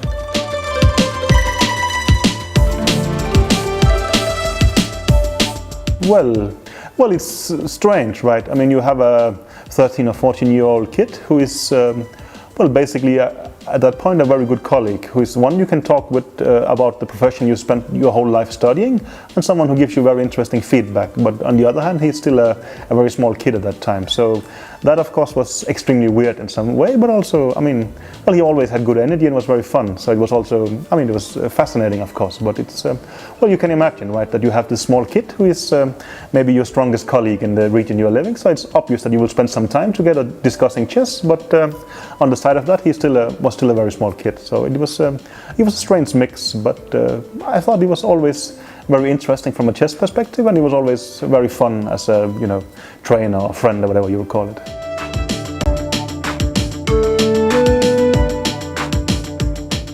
No, not at all. I mean, well, he's always been interested in sport, for instance, and such. And of course, we talk a lot about chess, but not at all the time and such. So that was also, I mean, we would play cards. Even in Hanti-Mansinsk, we actually went skiing and such. So no, we did a ton of other things. And I think also, I mean, even in his adult career, he's been pretty good at you know, focusing on chess when he has to focus on chess, but also to be able to take his mind off and relax. That used to be, I think, one of his big strengths. So he's incredibly good at chess, but he's not just, I mean, in one direction. He's an interesting person, and even when he was much younger, he was also quite interesting.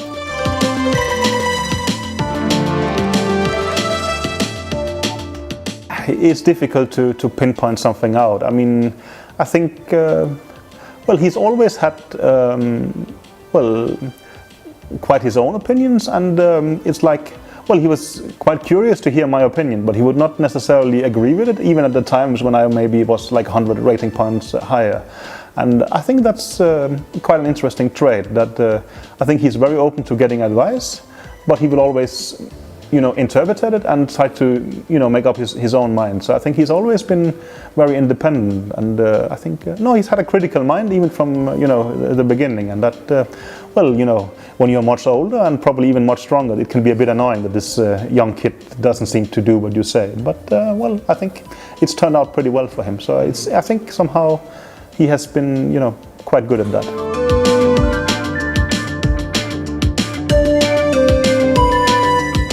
Well, as you said, that, I mean, well, I mean, I have worked with him for really a long time since he was a kid, but it's, I mean, well, I used to work professionally with Anand, and we did that for really a long time, and I mean, I was together with him for 5 world championships, and 4 of them he won, which was, I mean, a fantastic success and extremely interesting. But I also used to help Magnus a bit, but at some point, of course, they became competitors, and I started working exclusively for Vichy, but then in 2013, I started to working for Magnus. So I mean, since February 2013, well, it has been my job to be the second of Magnus. So at that point, it was like formalized, but I mean, as I said, well, we have been good friends since he was very young and such, and it's been, well, no, we've collaborated in some ways, and even when I was working for Vichy, it's no secret that before some of the world championships, he will meet with Magnus and they will play training games and such. So I mean, he's always been around, but of course, well, you can say, it's only since 2013 I've been sort of employed as a permanent coach in that sense.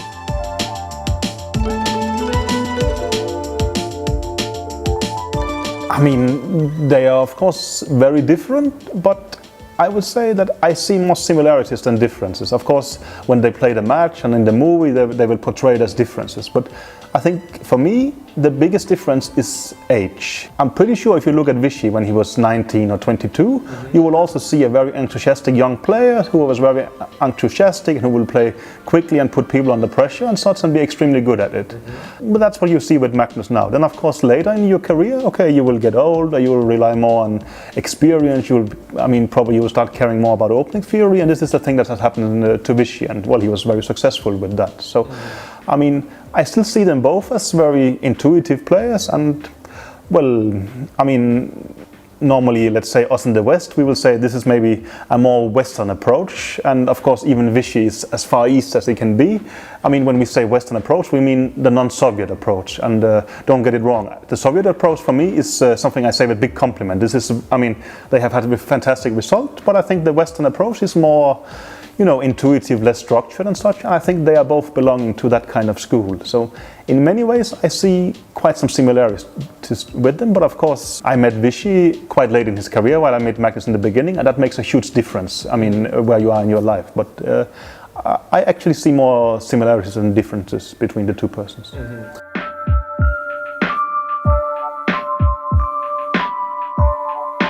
I would say so, for sure. But of course, I mean, most of the time we spent together is in a work relation. And well, I mean, like with Vichy, I was also very friendly, and I'm very friendly with Magnus. But of course, well, we are here for a tournament, and we understand that Magnus has to preserve a lot of energy, and I have to work when he's not playing and such. So of course, everybody understands there has to be a certain pecking order, and well, it's obvious who is the boss and who is the second. That's how it should be. But I think, well, apart from that, we are certainly also friends, and that was the same with Vichy, and I'm still consider Vichy as a great friend. I think, well, you have to be that as well, but also, of course, when you come to some kind of well, almost combat situation, there has to be a very clear structure. So I mean, just because he's my boss, I don't see anything wrong in that, but I still consider him as a friend as well when it comes to personal matters.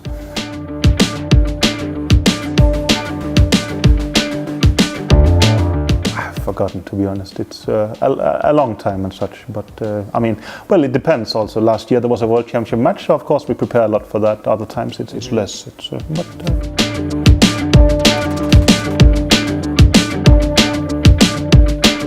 We meet at the training camps or tournaments, but that's, I mean, he's playing a lot, so that's, I don't know if it's maybe, I don't know, 2-3 months a year, something like that. But I mean, so that's quite a lot.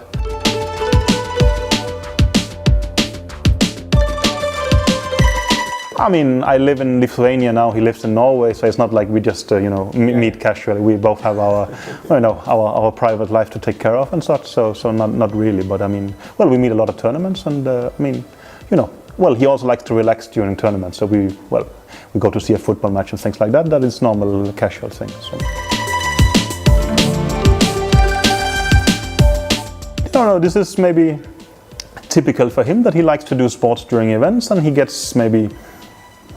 Well, it's maybe a good way to get out some stress. It's a good way to relax, and I think also, I mean, let's say during a World Championship, you will almost always think about the match, even if you're doing other things.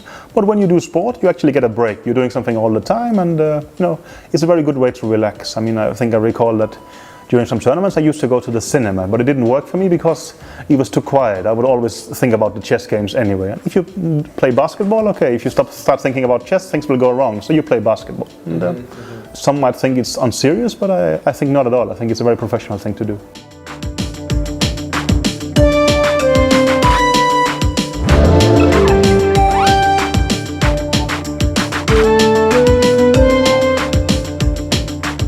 I mean, there might have been situations like that, but I don't recall it like that especially and such. But I mean, I might have, if there was basketball on, I'm pretty sure I would also look at it. I mean, there is a lot of pictures that exist and such, but I think in general, he's very serious when he has to be serious, and when he's watching basketball, he's watching basketball. So I think that's probably more a bit of a myth.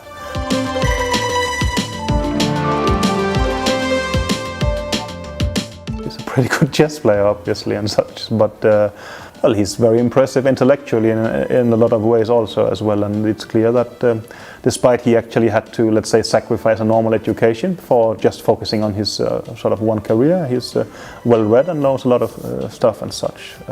So, I mean, to say impressed is, I mean, to single out something specifically, I don't know, but I mean, he's a very interesting person to talk with.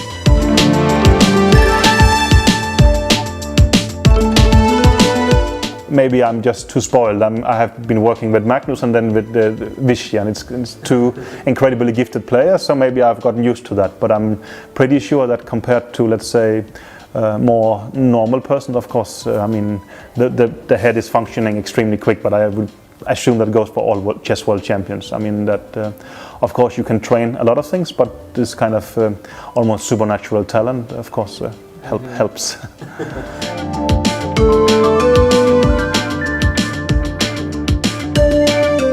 I think just that people would probably notice it much more with him. I understand that well, even sometimes there have been some videos and such, but I think if you compare it to any kind of other sport, they will think, okay, I mean, this guy is a bit angry, but I mean, he didn't kick anyone as such, right?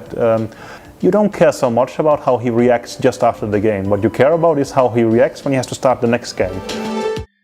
And we're back with Yeah. with a move. There has been a move which we haven't discussed before, and it's an interesting one because, you know, it looks logical to keep the rook controlling the a-pawn, but I guess Magnus feels that activity of the rooks is more important. Controlling the a-pawn from behind, question Yeah, mark? I guess Like rook c7, a7, ideally. that would be probably the ideal scenario. And also, I think it's stronger in case of bishop b4 because somewhat... I mean, it was bad there as well, but rook b2 here, suddenly we can go back. Yeah, and Jan instantly puts the bishop all the way back so it doesn't get attacked by anything. Bishop f8. Yeah, so do we actually want rook c7 here, trying to... I mean, we want. It's just that we are scared of various double attacks. Yeah, And what about, sorry, what about rook c8 here? Just trying to double on the 8th. Well, rank. actually, is there a rook mate? d8. I3 rook d8 I want. Is it mate? Should be. I mean, I still have a tempo. And there's actually no In my checks. Yeah, reserve. there's actually no checks. So probably is mate. Yeah, Yeah. like check, Must be right. check, and then something. I wanted to play 96. I wanted to play 96, but there's a 96 5. F5. Yeah, there's a 5, which was annoying me. Uh-huh. Yeah, let's find mate. This looks very beautiful. Let's justify it. Maybe, yeah, check, sorry. Maybe we start with What 96. about, no, I see, rook dg check. King f5, I wanted to play knight c5, but there is queen Queen d1. d1. Queen d1, That e4 check. that But then you're king e5, and then you're check king d4. Yeah. But there must be mate here. and white. I mean, No, I mean, wait. white is still The doing rook fine. can yeah. still be taken on h5. Oh, Peter. whoa. Okay, so yeah, I'm being more insane. Yeah. than usual, yeah. I mean, you can go rook e8, and he King goes d4. king Yeah, but then I don't win enough. Yeah. King- No, yeah. or No, king but d6. okay, whatever. there was mate, I'm sure. But I mean, rook c8 is a very principal move. Yeah, the only thing after a3, rook c8, because I'm thinking about queen e6, rook d8, and queen e4, rook f8. Maybe it's not enough for to win. Takes rook f8, And something like and then F3 or maybe something. some chance of perpetual or something. Yeah. Yes. I almost played queen f5, and then I realized it's probably not the greatest idea in the world to put the queen there. Yeah. There might be. Slight issue, yeah. Maybe even just start pushing a3 here. I don't know. Yeah, but that might not be enough. So the plan was then to what about knight c5 if I play? Where do we go with it? We assume we cannot trade, right? We assume if we trade, we lose. But Depends on the tempo. yeah, it very much depends on where things are, right? Like maybe I can play a3. here. No threat though. Yeah, I mean, can I just take on h5? Yeah. Queen b, or maybe queen a4 now makes a draw. Well, there is a rook d4, but okay, maybe. Yeah. Maybe hard to say. I need to calculate. Yeah. Yeah, rook d4, rook g4 also. Yes. But instead of taking on h5, there is probably there must be a way to maneuver my rooks somehow. Feels like there must be, but yeah, we don't know. And also, Rook. just let's get this out of the way. White is so safe here that even if you do, I don't know how. Yeah, that's a draw. I don't know how to maneuver it, but like this is a draw. Yeah, that's just a draw. Yeah, because king g2 and you just go rook d4, rook f4. Yeah, because with the pawn on g6, then there are some winning chances. Yeah, I think there was this Botvinnik analysis at some point. Going to pawn endgame is winning or something. Yeah, but here it's just a draw. I think. Yeah. I mean, it's irrelevant. It's never gonna come to that. But just to pointed out once and never returned to this. And what about, sorry, rook c6 move? I mean, just very direct, trying to... Once again, going for like, yeah, I can't draw arrows today. All the pawns, yeah. Yeah. Queen b7 seems to be an option. Yeah, there's a number of kind of semi-annoying moves here, which I don't know how to assess. Also, maybe I can just ignore it. Knight f6. And play something like Queen b5 here. And claim that you have now discoordinated your pieces so much that maybe I get some counterplay. I don't know. Yeah, this is very confusing, yeah. Very, very confusing. But of course, black is on the edge, yeah? Here, that is clear, yeah? And what about rook c7? Okay, then let's go for the most direct approach. Yeah? Just trying maybe to double rooks. Where do you want to go? Rook c7. Rook c7. Okay, let's try a3. I want to just like... Yeah, a3. I'm wondering if I can... Rook k7, I'm discoordinated. Yeah, I think Queen b4 might be annoying. Rook d4. And Queen b2. King g2. Oh, maybe not. Yeah, maybe because yeah, you don't have this. I mean, that's my plan, I guess. We'll put one rook on a5 and then slowly to get my second rook to e4 somewhere, and then, you know, then you have full control. Yeah, then you... So rook c7. Rook c7. Is there any way for black to attack something here? f5 knight g5 is never a good idea, right? It's just not gonna be good for black, I assume.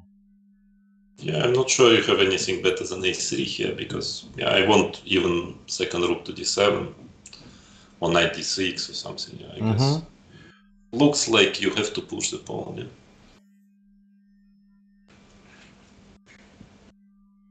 Now what? Bishop b4. Yeah, bishop b4 exists.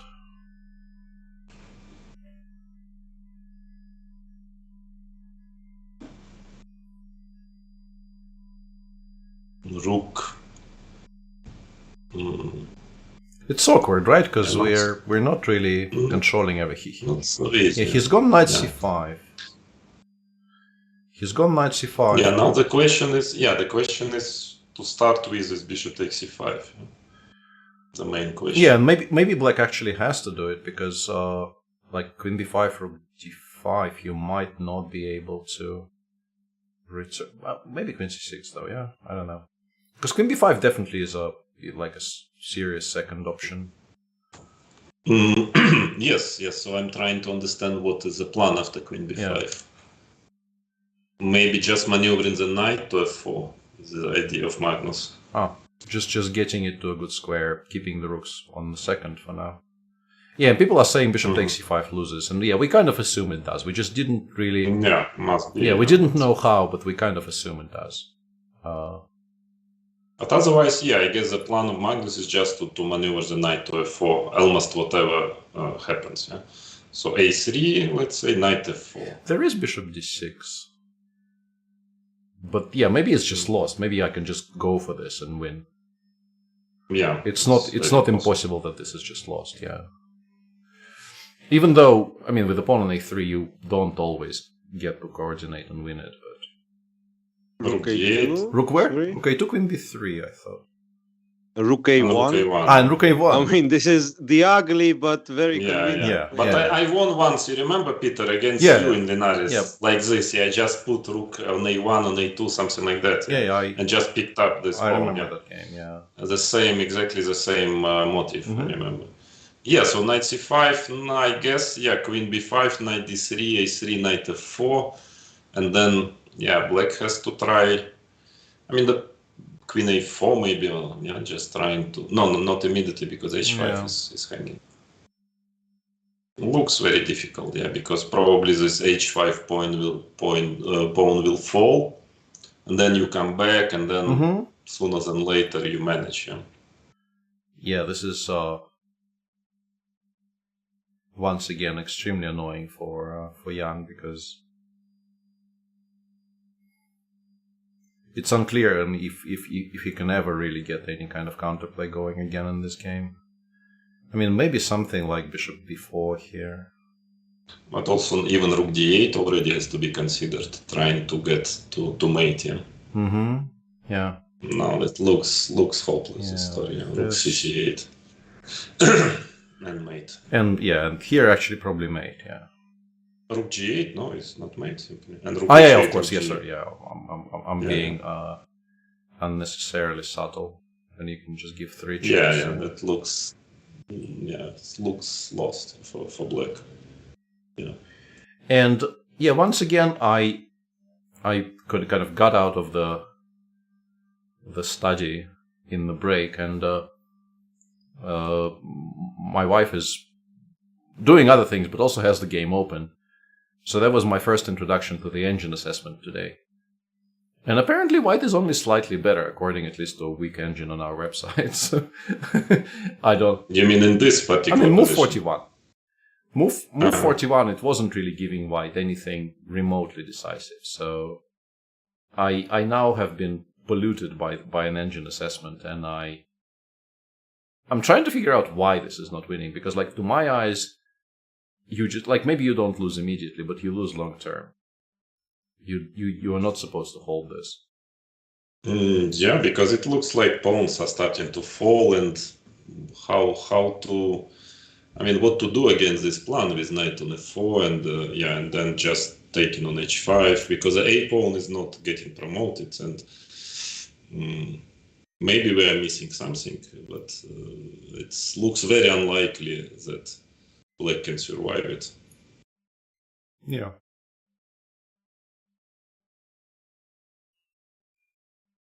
I mean, queen b3, maybe some tactical idea. There is an idea knight f4, bishop b4. Yeah, all this. that's what I was trying to get going, but and then some sort of counterplay like this, yeah. Mhm. Maybe, yeah, maybe. So if a3, we just play knight f4, right? Knight f4. And yeah, and playing queen b3 here just feels like it's too slow. Yeah, the problem is rook c8. Yeah, but also is just rook start c8, to yeah. mate, Just start to mate. start going for the direct attack here. Just Rook c8, a2 here. we just look bishop a3. There is Yeah, bishop but still, bishop a3, rook d8 is not mate. Probably is, yeah. Yeah. f5, you go knight h5 or something. Yeah, it's mate. Yeah, knight h5, rook g8, rook g5. Very simple. And rook h8, which is Yeah, maybe queen. kind of convincing, yeah. Maybe queen b3 is really only move, but hard to believe it will save. So this is the current position, and we are trying to play queen d3 here to get the counterplay, the only really counterplay. But maybe I can just start with rook c8, right? Queen d5. Yeah, Trying this, the last this kind of a dance, yeah. last tricks, yeah. But yeah, I was wondering if white can just play rook b2 here, and after queen c3, knight f4 now, and now if a3, rook c2. And we got back to where we wanted, yeah. Something Queen like that. b3 and here, and it's mate again.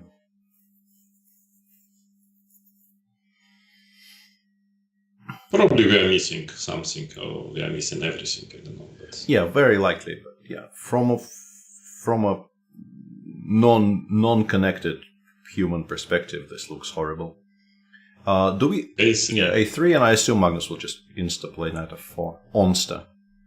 Onsta knight f4. Do we think no increment is a disaster in a world championship match?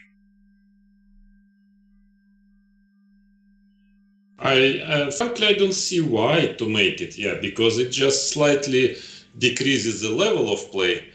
and I don't see why. I mean, because finally, anyway, you have 2 hours for 40 moves, this or that way, so it doesn't make it shorter or longer, really. But it's very stressful for players, and more mistakes. Well, if maybe somebody thinks that it's good if players are making mistakes in time trouble, maybe it's more entertaining or whatever, because we saw today, I'm sure if there would be 30 seconds increment, there would be less mistakes.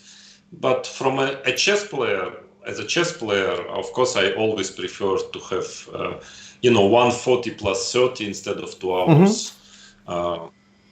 So, Miro, as the resident trolls, we do think they do it just to make people make more mistakes, right? No.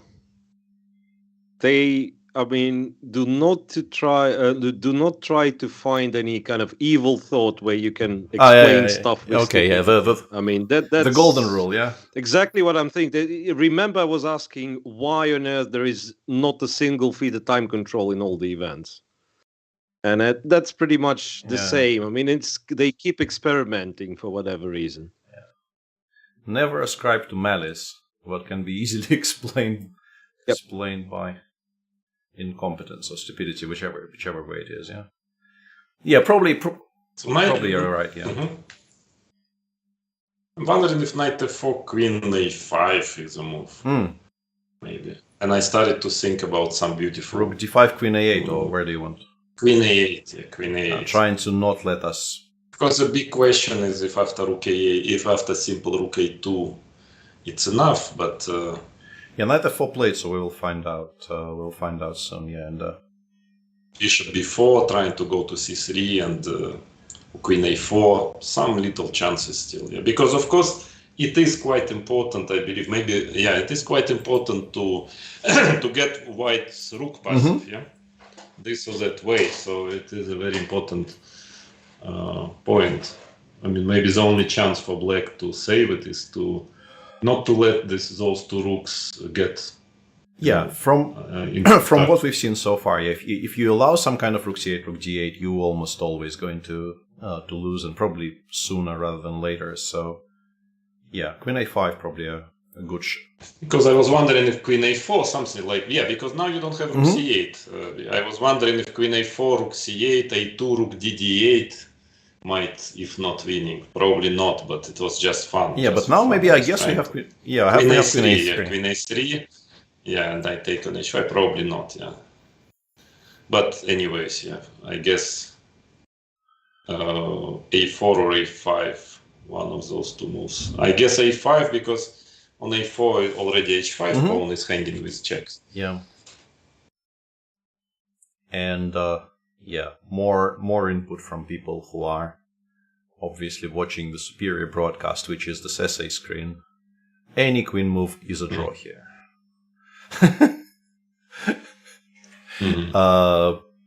Well played, sir. Well played, sir. We appreciate your input, and we. Queen d5, says Jake, who knows how this. Queen d5, not really. Welcome, Jake, and you do know how this rule works. I'm very happy to see there are some people of culture in chat who understand how making statements like this, there is a precise reply to it.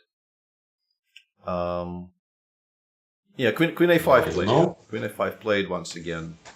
Can be the case, of course, but why it is a draw, I still don't understand.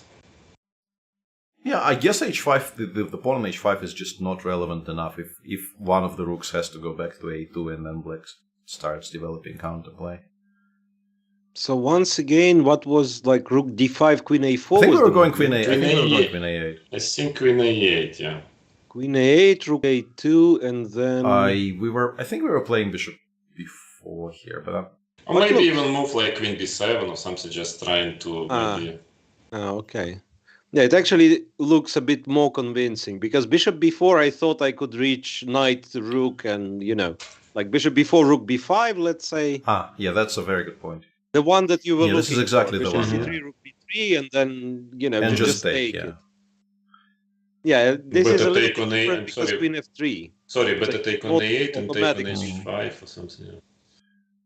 Maybe Maybe this yeah, is yeah, even that's harsher, yeah. But like the idea is both correct, yeah. So we go queen b7.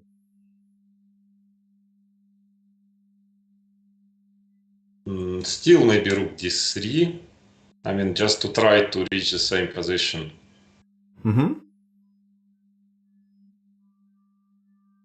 Yeah, I don't know. Like it really doesn't look like this should. But maybe we have like specifically here. Maybe we can play queen b1 because there will be queen b2 in the end. Like it's obviously not the same if white loses the f2 pawn straight away. It's still a draw, but and Magnus just instantly goes rook a2. Says I don't care about all of your philosophical discussions of active and passive rooks. I just need to play rook a2. Yeah, but that's probably correct because anyway after rook d5, queen a8. Yeah, he has to play it anyway. And he wants to gain half tempo. Yeah. Okay, guys, I have once again an ugly and efficient plan. Rook to a1, rook to a2, knight to e2, d4, c2. All squares seem to be protected. Yeah, I'm not even sure. It's not necessarily that I will play all these moves in a row, but I mean, you feel where I'm heading. Whoa! I was doing so well until that last arrow. But I would even advise to pick up the h5 pawn on the way. If we can, we would very much like this guy as well, of course. Wouldn't hurt. Yeah, for sure. Yeah, it's a. Svidler suggests throw your rook at Nepo. Yeah, that's what it looked like. Yeah, in particular if he's like sitting like this, slightly to the right, and you can land a direct strike on his forehead somehow with this rook d2 a8 throw. Bishop b4 played quickly. So can we now? I wanted rook d5 and rook d3. Yeah, which order? Like we.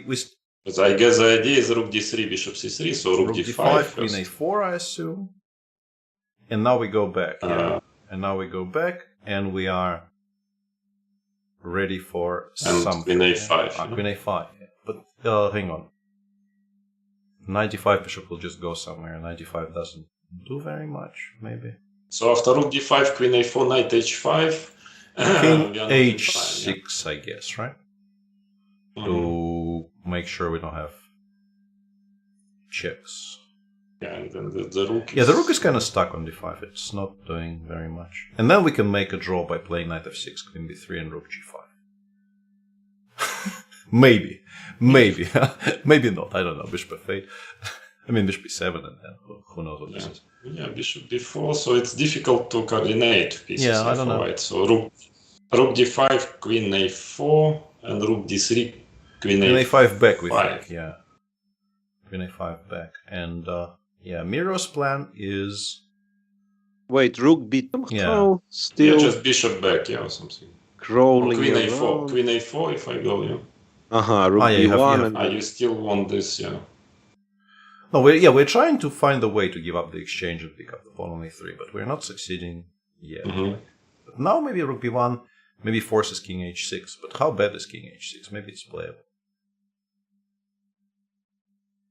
There must be a way, maybe transferring the knight to d4 first, and then at some point you manage. Then the question is if you win it or not. That's still an open question. Mm-hmm.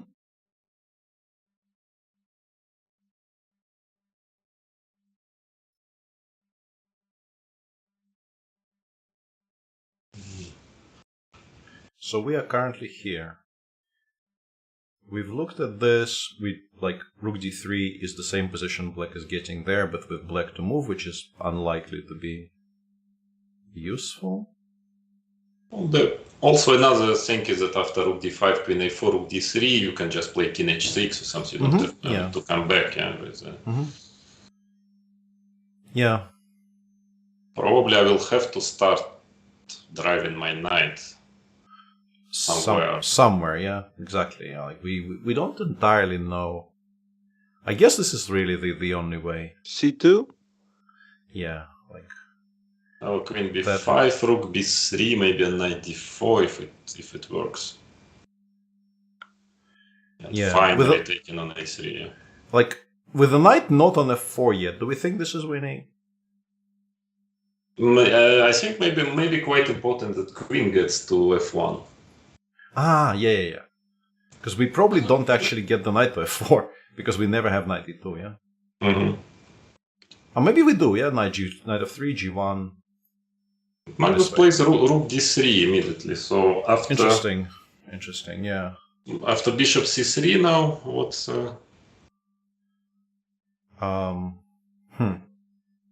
I mean, I think he can take on h5 already, of course, but then the bishop gets to b2. But I think maybe he doesn't care, right? He just wants to play like rook b3 here. Rook b3, yeah. The question is if, probably white will be in time to. Yeah, we always give up the exchange here. I don't think black can stop us from giving up the exchange because this is extremely solid. I mean, you can do this, and currently I have no way to do it, but I assume there will be a way eventually.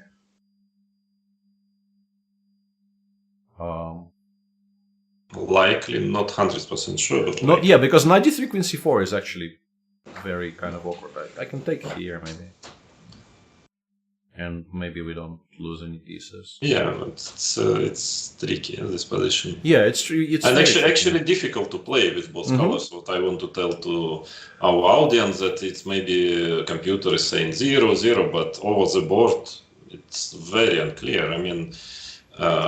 If it's drawish or losing, I mean, I wouldn't be sure at all. It's very difficult to play. Well, especially with black, I suspect. Yeah, easier for white because white knows that there's zero risk now, which kind of sustains you. Or at least would have sustained me because I like knowing there's no risk.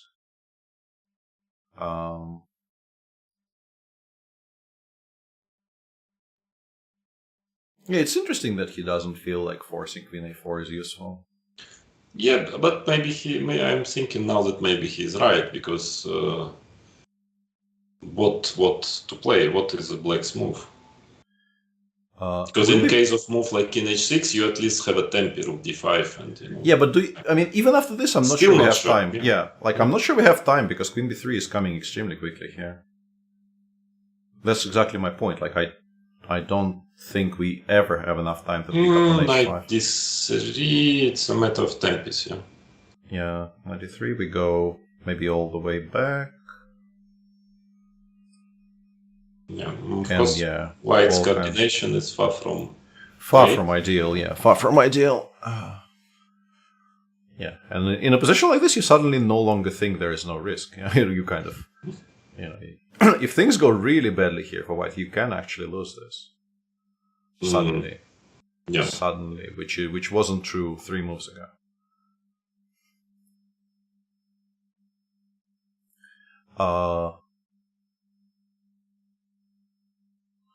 Trying to figure out exactly what you're asking, Chess TV. If you give up the knight, you mean if we give up the exchange? It's not easily winning, but it's very close to winning. Like if we're talking about positions where we give up one of the rooks for the pawn on f8 and the pawn on, for the bishop on f8 and the pawn on a3. Sometimes it will be completely winning, and sometimes it will be very close to winning. And I'm pretty sure Jan doesn't want to play that position because that really is torture for the rest of the day. Can last, Yeah, it might even be objectively a draw, actually, computer-wise. I mean, for a computer, but for a human player, it's very difficult to hold it. But I remember that I actually had this potential position. I could have pawns f2, I think g3, h4, and like a knight and rook. And with Dingleren, I mean, to the cure. And black has just pawn on f7 and queen.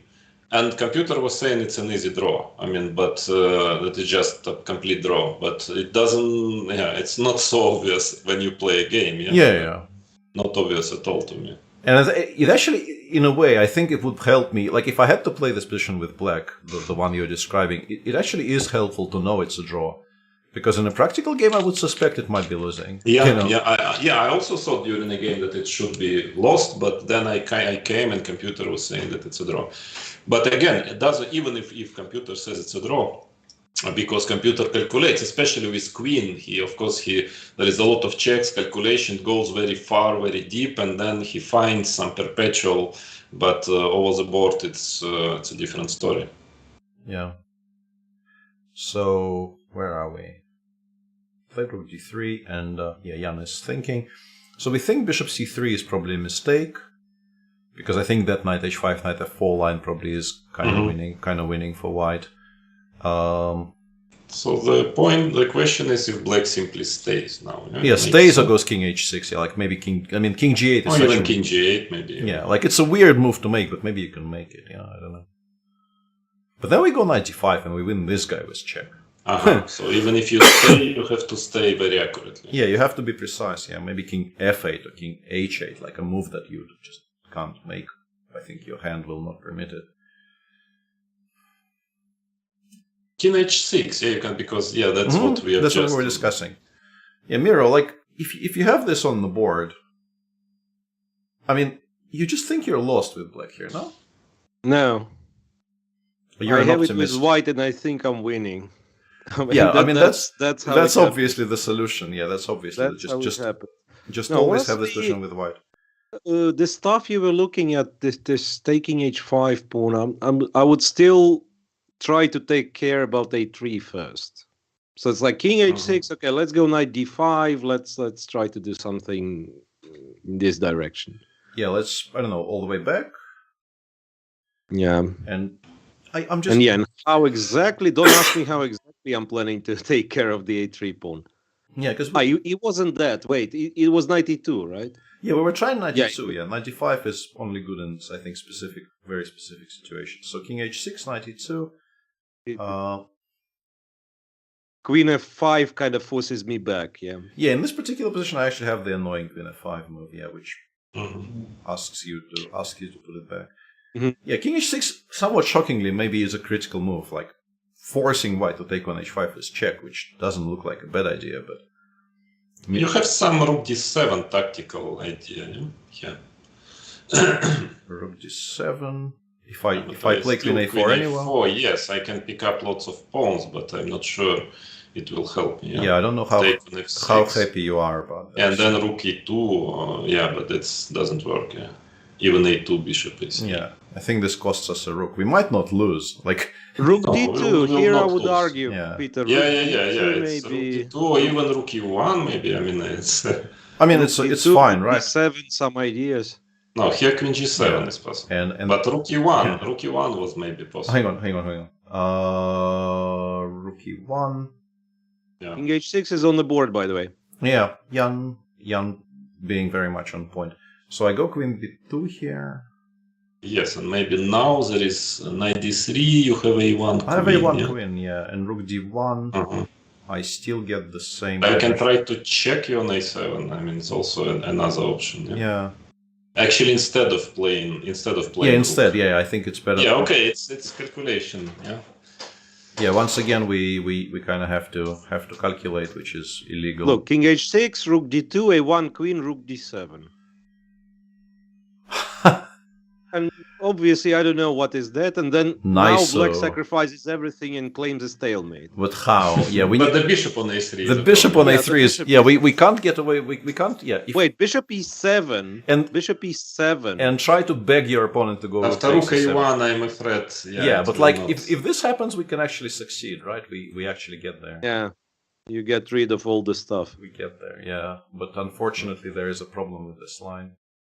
Hang on. Yeah. So, is this actually winning? Because we have this. It looks like it's rook a6 and rook h7, and I don't see a square which covers both. This actually is winning. This is very pretty. I mean, it's not for nothing. Rook's called heavy pieces, same as queen. Queen b1. Annoying. So it's not. No, but I don't know what is this position. Rook a6. Wait a second. E4. E4 is not a bad move. Wait. Rook d7, queen No, d1. I mean, I no longer believe in this, to be honest, but I just want to continue. No, but you know. why don't you believe in your own in your own brilliance? Queen takes g3 check. FG. Yeah. I But don't it's care. losing, I yeah. don't No, care. but then yeah. pawn takes knight g2. Yeah, this I will be Yeah. able to win. This is so beautiful. What is it? The Novotny crossing or something? Yeah. Something. I mean, No, we are something. fighting. Bishop e7 now. Bishop e7. Bishop e7 now. Yeah. Ah, yeah. Now that you can. Because f2 pawn is hanging. After rook a6, queen b6. And the game goes on And because in the end, yeah, it's a draw. this is the stalemate. In the end, it's a draw. This is so beautiful. No, but I could have gone rook a6, Okay. Queen b6. queen b6. Take it. Yeah. Yeah, but f2 is hanging, yeah? I mean, Knight should be a g2 and still Yeah. pretend. yeah, but it's much Get better. the rook to the fifth range, a kind of rook f5, Yeah, king yeah, h3, knight sometimes. f4. Maybe I can imitate something. Yeah. Mhm. You know, this is Queen f5. Queen f5 now.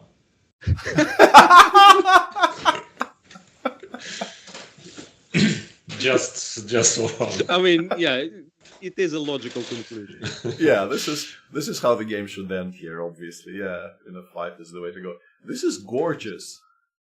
This is so. How did we get there? Hang on a second. So As gorgeous as not realistic. Yes, yeah, I mean, yes, obviously, but who cares? This is gorgeous. So we went rook d7 here. I mean, the sad reality of the thing is Black can probably play king g7 here. Yeah. And he already did but I not have play a- rook d5. So Yeah, but then maybe knight e6 check, knight d4, you have time to... But yeah, I have a new idea, rook c8, rook c2 in this position. where? With the idea a2, rook c8. In the current Can it position. work by any chance? Hang on. Yeah. Wait. a Well, second. anyway, rook d1 is played. So you wanted rook c2. Yeah, but A2. Magnus is getting to... and rook c8. a1. We want to give a check. No, I had it in another line. No, sorry. But I had it in another because queen position. takes d8. Yeah. Yeah, queen d8. Mhm. Well, but rook d1, I see that I think Magnus is planning exactly... What Miro said. Yeah. rook to a1 and knight to c2. But it seems to me that black should have some, should be in time to create some perpetual on the other side of the board. So queen a4 looks logical, and maybe he wants rook b1. No, it doesn't. Yeah, I don't know what that does. So we put it. Let's try. So we do it this way. Mhm. Black can play bishop d6, and for now you cannot touch the knight because h4 will be hanging. But we can go like, I don't know, king g1. King g1, yeah. We don't care. Mhm. We literally don't care. So Queen b3 or something. Yeah. queen b3, knight e2. And so knight d4, so I have to be in time at some point to take on g3 or queen d3, knight d4. Knight Yeah, but d4. then bishop g6, Currently bishop g3, rook a3. a3. Yeah. Now- Bishop g3, rook a3, yeah. It looks incredibly slow, this plan, but it might work, surprisingly. Yeah. No, the issue is, like, okay, I go king g6 here. And after knight c2, I play bishop b5. And I claim that with the knight so far away from this square, I'm no longer sure this is winning. No, first of all, I cannot even take on it. Yeah, I'm not sure you even pick it up so easily, yeah. So this was always my biggest issue, that we get to this setup very, very easily, but the final step of playing knight c2 and taking might turn out to be quite difficult to get to work. But maybe now we try to liberate the rook, like rook c. Yeah. Okay, rook c1 and blunders slowly. bishop g3, which I'm not very happy about. But yeah, like getting the rook on c6, let's say, in this position, magically, would have been... Well, I mean, you have to make so many preparations. Like, which rook? From a1? From a1, then to you c6, have to think teleport. about queen b1 things, right? Ah, yeah. Also this. Yeah. Jan plays queen a4, not unexpectedly.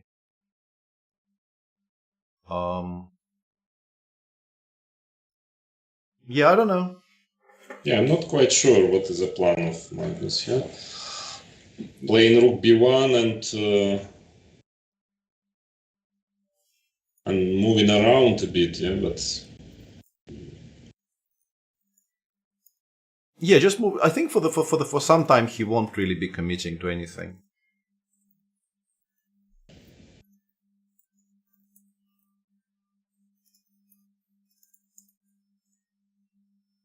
Rook a1. Committing. Yeah, but that's. Well, I mean, so far it's a nice plan, but I don't see. Yeah, it's really like I don't see how it can work. Yeah, it gets to sort of the final step, and then you find out that knight c2 is such an awkward move to have to make that you can't really progress.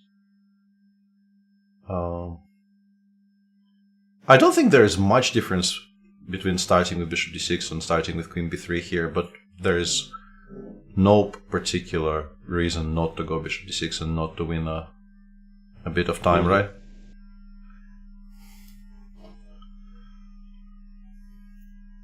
Yeah, we go bishop d6, we wait for white to play something like king g1, and then we put the queen on d3.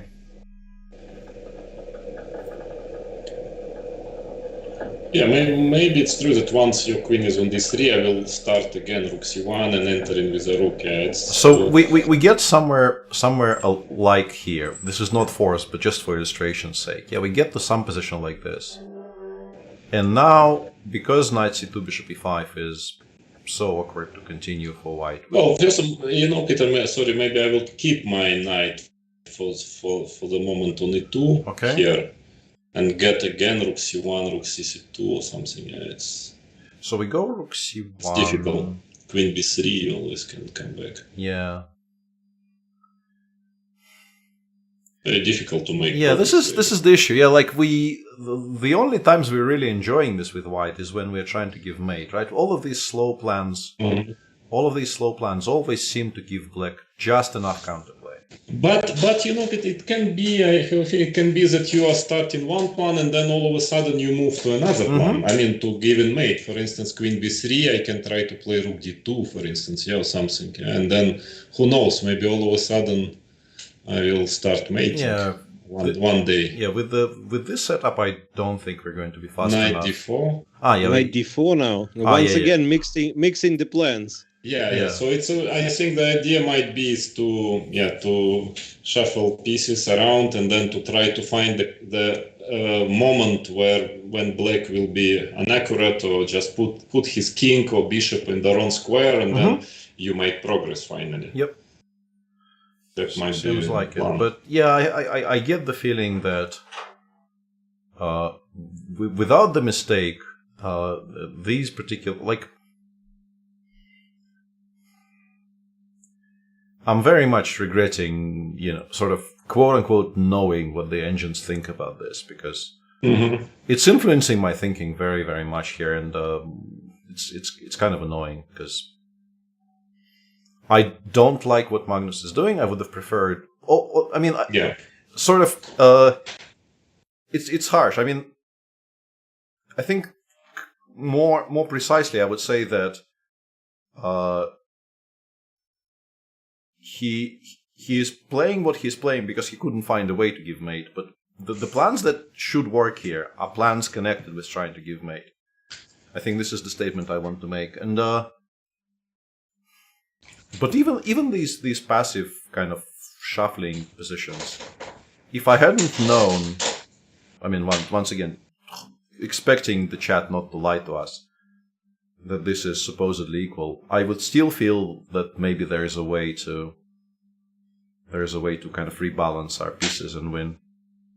Yeah, frankly, I personally do not believe that with rooks on a1, on a2, you can win. I mean, it's again, if I would be playing white, I would try spend all my time to really to activate my rooks. This plan is very interesting. I mean, I see the point, but hard to believe that with such passive rooks you can really manage. But that's again, we are not playing this game. We are not calculating variations over the board. So I don't know what would be my feeling or assessment if I would have been playing this game.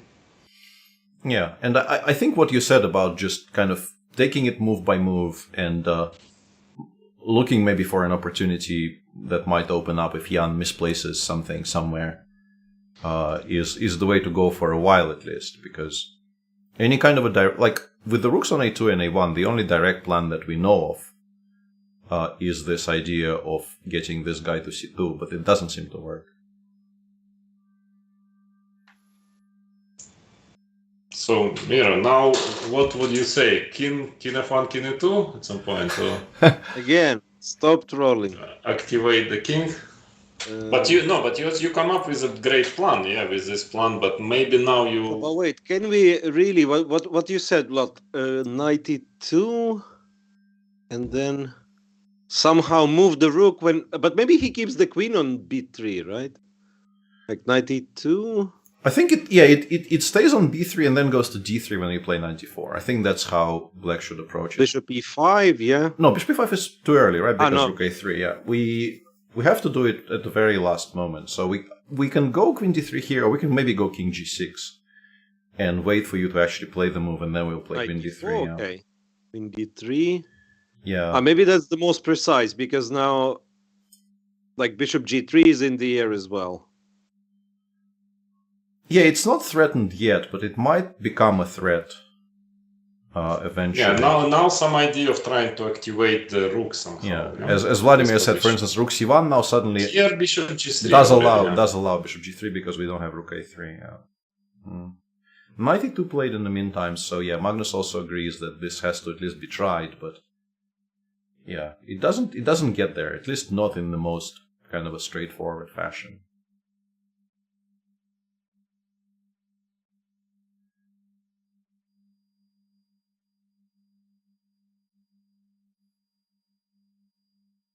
Yes, but I have a plan probably with the queen on d3. If I manage knight d4, king h2, rook c1, I'm sort of in a way have managed. Okay, to let me cut just your continue queen. passing to. I want you to show me how you're planning to win this position. So, let's say if I just once again continue doing nothing at all. I have some moves which are. Yeah, because even rook c6, you have some queen b1 ideas. Yeah, now queen b1, I can maybe spend the tempo on bishop b5 because you don't actually. But now Peter, now rook ac2. Now maybe I can manage to get two rooks out. Strangely enough, instead of rook c6, instead of rook c6.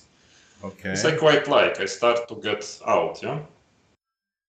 All of a sudden.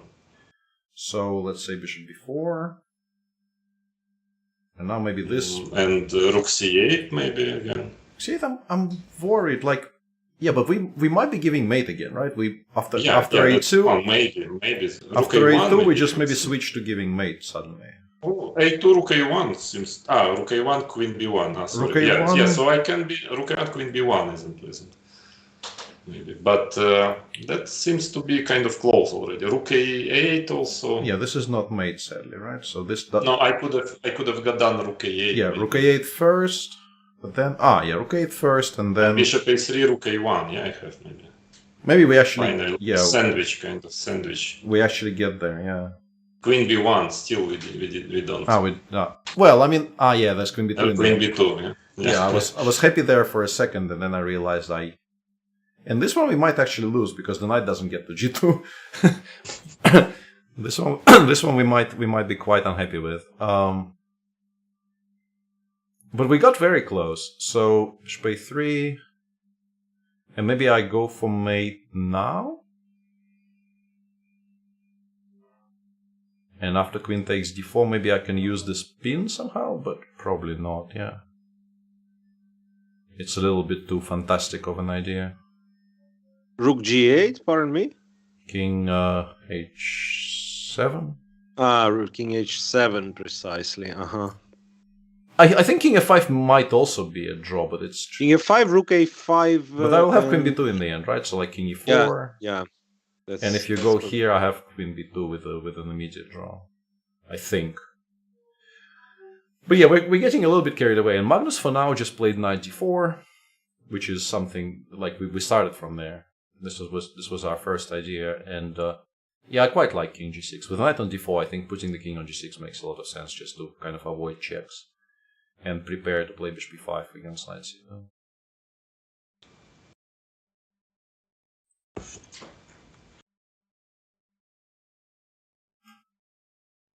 So after king g6, should I go like king h2 or king g2? He played king h7, which is, I mean, similar idea, but yeah, I don't know why this is better than g6, but it's, you know. Maybe sometimes there are checks, yeah, on the 8th rank. I'll allow it, yeah. I'll allow it.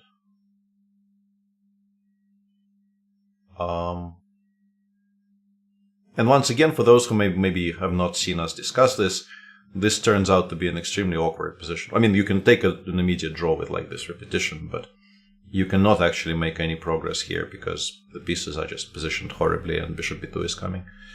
91. Ah. Can you manage in this way? Queen d. But then maybe we can give it up in a good version, right? Like queen d5, we take on a3. Yeah. And we take on a1, and we and almost got there. If you. Yeah. Hang on a second. So, okay, king h7. This is finally giving us something to calculate. Knight c2. I don't think you can do nothing here, right? Like if you play queen b3, maybe. No, my question is like, is this ever working? Probably not, right? Because I will play like rook e1, rook e2 or something, and then the knight will come out. Yeah, I guess. So immediately, I'm wondering if queen b3 will not be a move here. Yeah, this is good. Because how do you proceed? Knight a3, bishop e5. Your knight is cut. Yeah. Yeah, this is very good. This is very good. And we really don't have any proactive moves apart from 94. I mean, we can play something like king h2, but black can just pass in reply. Yeah, queen b3 is strong, and it might it might be required as well, right? Because bishop b5 knight e1 might lose, or at the very least allow this endgame that we're trying not to allow. I mean, we don't know that the endgame is lost, but we definitely don't want to be playing it with black. So maybe the plan king h2, yeah, that is what is played, and now trying to activate rooks, yeah, that is the idea.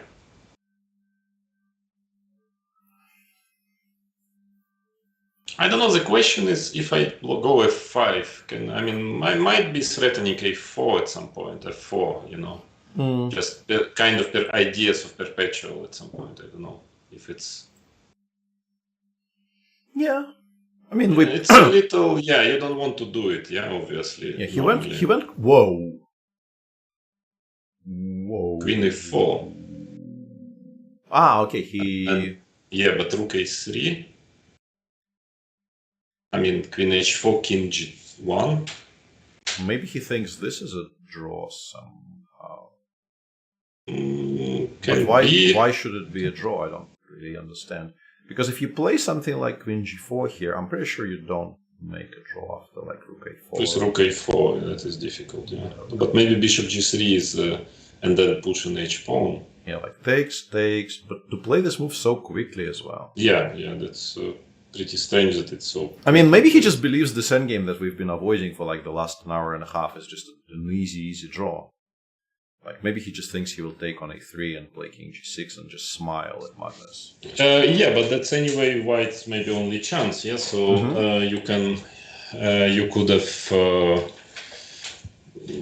first force white to do efforts to get there, and then already you see, because queen a4. But I mean, the principal way of playing is still queen takes h4 check, king g1, bishop takes g3. I mean, maybe we can check this, because it's true that takes an h4, and you just start to push the pawn. Who knows? Maybe I don't believe this. No. I don't believe also. I don't believe. Guys, maybe you should have gone queen g4. And then taken on g3, because seems just... That's a very good point, yeah. Because we pick up this guy as well if we want. Rook a4, bishop g3, I don't think... But here king f1 you can even play, an h4, g8. No, but the rook is still hanging. No, this is... Sorry, the rook is... yes, of course. So you're kind of forced to go rook a4, and then you take on g3 and e3 probably. And Yeah, this is a very solid and we are point. about to discuss your Georgiev position with 2 rooks and a knight. Yeah. The one from the story, even though black has less pawns, right? I'm not sure this is a draw. Yeah, it's Like not so honestly, easy. Maybe even rook a3, yeah, like rook 1 a3. knight to f3, and you Yeah. start to collect pawns. Yeah, Yeah, like some kind of weird must be a draw. some kind of a but- weird position like this. I will get knight to f3. The checks will stop, and then the king side will start be I would be. It's probably a draw. Yeah, still because. But okay, it's actually. Interesting. I'd be so scared with black here. Honestly, I would be somewhat worried if this pawn was on g6. I'm not even joking. I would be a little bit worried with a pawn on g6, but with a pawn on f6, I would be so scared. And rightfully so, because it might just be winning. Let me just check something. I understand it's not the same, but like, Check what? I'm not miscounting the pieces, right? Let me just check something. It's a stupid question, but I just want to ask it once to have the immediate. This is one of those cases where I'm actually kind of asking the engine, but not the engine about the current position. Yeah, basically, if all the pawns are gone, it's very easily winning for white. And I think all the pawns will be gone eventually. I don't think you can hold them. Like on an empty board, 2 rooks and a knight win very, very easily against the queen. And I think the way the pawns are, you can expect to be able to pick them up, in particular in a practical game where I think, nobody can defend them accurately for forever. I did check I checked the table base, Viper, yeah. Because it's 6 pieces. If you remove the pawns, it's 6 pieces, so you don't even need access to the kind of important huge table bases. You can just go to any number of websites which immediately give you the answer. Yeah, that is interesting. Yeah, rook a3. I think it has to be played probably, because even if it's not winning, but then what else? Yeah, I am very, very surprised by this, honestly. In particular by the speed with which he made this move, because yeah, we were struggling to force this endgame with white. I don't think we found a clear idea to make it happen. Mm-hmm. And what is the move number now? 52, so plenty. 52. Plenty of time. Yeah, so. I think Rook a3. Yeah, let's try to find, because analyzing this position, of course, it might be a draw taken on a3, but this if it gets there. I thought maybe he wanted to play f5 and f4, but like, yes, you spoil some structures, but like you're now 3 down. Mm-hmm. And how convinced are you will hold this? Or if obviously you can make a waiting move, but then I can play knight e2. I can also play rook a5, f5, f4, and then. But I guess knight e2 is more critical. Yeah. I'll put rook on a5 first. You will lose the pawn on h5. Yeah, I don't see how. Yeah. Okay, maybe queen d3 at some point. Yeah, that you will try to stop the knight, but something tells me I will manage my knight. Yeah. There. Yeah. Eventually, I think it should get there. Like, it's difficult to imagine how it never gets there. Yeah, like knight f5 and then knight e7, knight e5. Okay, of course, queen d2. Of course, there are some troubles for white to manage it, but it's manageable, probably. Yeah. Also, I think extremely interesting that it hasn't been played yet. You mean the rook takes a3? The rook is, in particular, because I don't think there is very much choice. Because if you go king g1, I can now take on g3, and I will, of course, do it immediately. Mm-hmm. Because this is now no longer attacking a queen. Yeah, that is actually true, because I don't quite understand what is the choice here. Yeah. You can if you really, really want to play king h3, I suppose, but, why? Why are we even talking about it? Check and check again, and what have we achieved? I just don't understand. No, yeah. Maybe f3, but you never want to play f3 in this position. Never play f3. Never play f3 No. ever. You will lose queen g6. Yeah, something. queen g6 or queen e5 or something. Like you're starting to run risk. Yeah. The combination of, it being something we want anyway, and it also... Maybe he wants... Hang on a second. Is there... hang on a second. I think I get it. Maybe he wants this? And then h... But I guess rook a5 stops it. Right? No, rook a4, h4, knight f3, bishop g3, bishop g3. Yeah, rook a5 is better. Rook a5. Because my point was, if rook a6, I think this might work for black. I think this might be the idea. And then g2 or gf queen h2 check, and looks like white is losing material. Knight f3.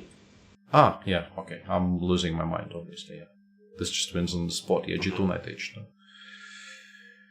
I'm just losing my mind. Okay, rook a3 played, and now kind of moment of truth for Jan, because he now has to decide if he feels the endgame is drawn or if he wants to try to defend it tactically by taking on h4. I'm pretty sure he wants tactical. Yeah. Because... Yeah, and we get some additional confirmation from other streams that Fabi also thinks it's probably winning for white if you give up the bishop on g3. Obviously, we don't know for sure, but the feeling is it has to be losing for black. Look, but on the other hand, don't you find the position of the bishop a3, rook a3 so depressing? And especially against Magnus, that you kind of know that you will lose at the end. I mean, even if it's objectively a draw. Yes, but then... No, I mean, I just keep on coming back to, you can make any number of moves in this position. Why are you allowing rook takes? Why allow? Yeah. Why are we allowing this? Maybe he just genuinely missed king g1. Maybe he kind of calculated king g2, queen e4 check and thought, okay, here I'm obviously completely fine. And, but yeah, how do you miss king? I just don't understand. None of the words that I'm currently saying make any sense to me. I'm just saying them. It's just, I'm making sounds with my mouth. They don't really correspond to anything. So he took on h4, king g1, and now was a moment of truth. Yeah, I mean, you can get we've established that queen g4 probably wins the entire king side for the bishop. But I don't think it's a draw, and people appear to be saying it's a draw anyway, but maybe. Maybe, but there is also another option I'm thinking about. It's very strange, but can I do queen g4, rook b3? Okay. h4 and something like king g2. Yeah, king g2 and then hgf3. Yeah, f3 or even f4 or something. Yeah, I mean, trying to start mating or something. Yeah, I mean, it's probably not working, but I guess in this position, I just take with the bishop again, and I've gained one more square for my h pawn, right? Mm-hmm. I think this is what we're doing. Oh, I don't have to play king g2. I can just wait for hg and try to get f4. Well, allowing queen h3 is I don't know, maybe, but it's very double-edged. Yeah, of course, there is maybe rook b7 tactic. Yeah, it's a little strange, but it's also something to consider. If I was black, I would be slightly concerned about it also. Maybe we play something like bishop e5 here for a waiting move for now, and then try to... Because the knight doesn't really have very good squares. Maybe this is the point. Knight c6. I think this. I think I can take. It took me a long time to realize I can take on a1 here. Mm-hmm. So maybe this is how we make a draw. Yeah, bishop e5. But why? Because I can at minimum have king f1 and king e2. I mean, I can keep on playing this position. Yeah. I mean, it's not like it's a forced draw. Actually, king g2 maybe. King g2, also because h4, rook h1 maybe. I mean, it's it's not so obvious. No, not at all. No. He played queen e4. Queen e4. Played queen e4, which is a move we discussed for 0 minutes. But I can still play rook a4. And after rook a5? Or rook a5. Yeah, I can play rook a5 with the tempo, it seems. Bishop e5, I guess, is the plan. and something now.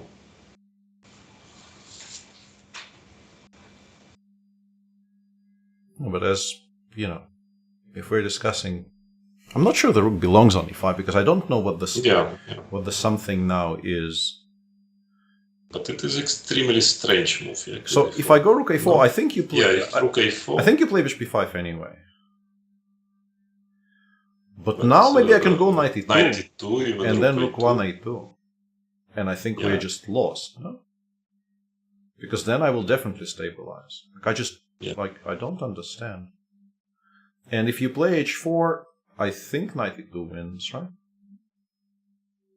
And then I take on h4 with check. And I have another question. Yeah. Can I do rook a7 simply? And then and just go for mate, yeah? Just trying to take the pawn. Just go from I was wondering about h4, but I'm guessing white just gives mate first, right? Like it's that's what is it looks like. h7 is controlled though. Yeah, but still here looks like it's closed, yeah. It's very close, but it's not very clear. Yeah, but it's very, very strange way of playing.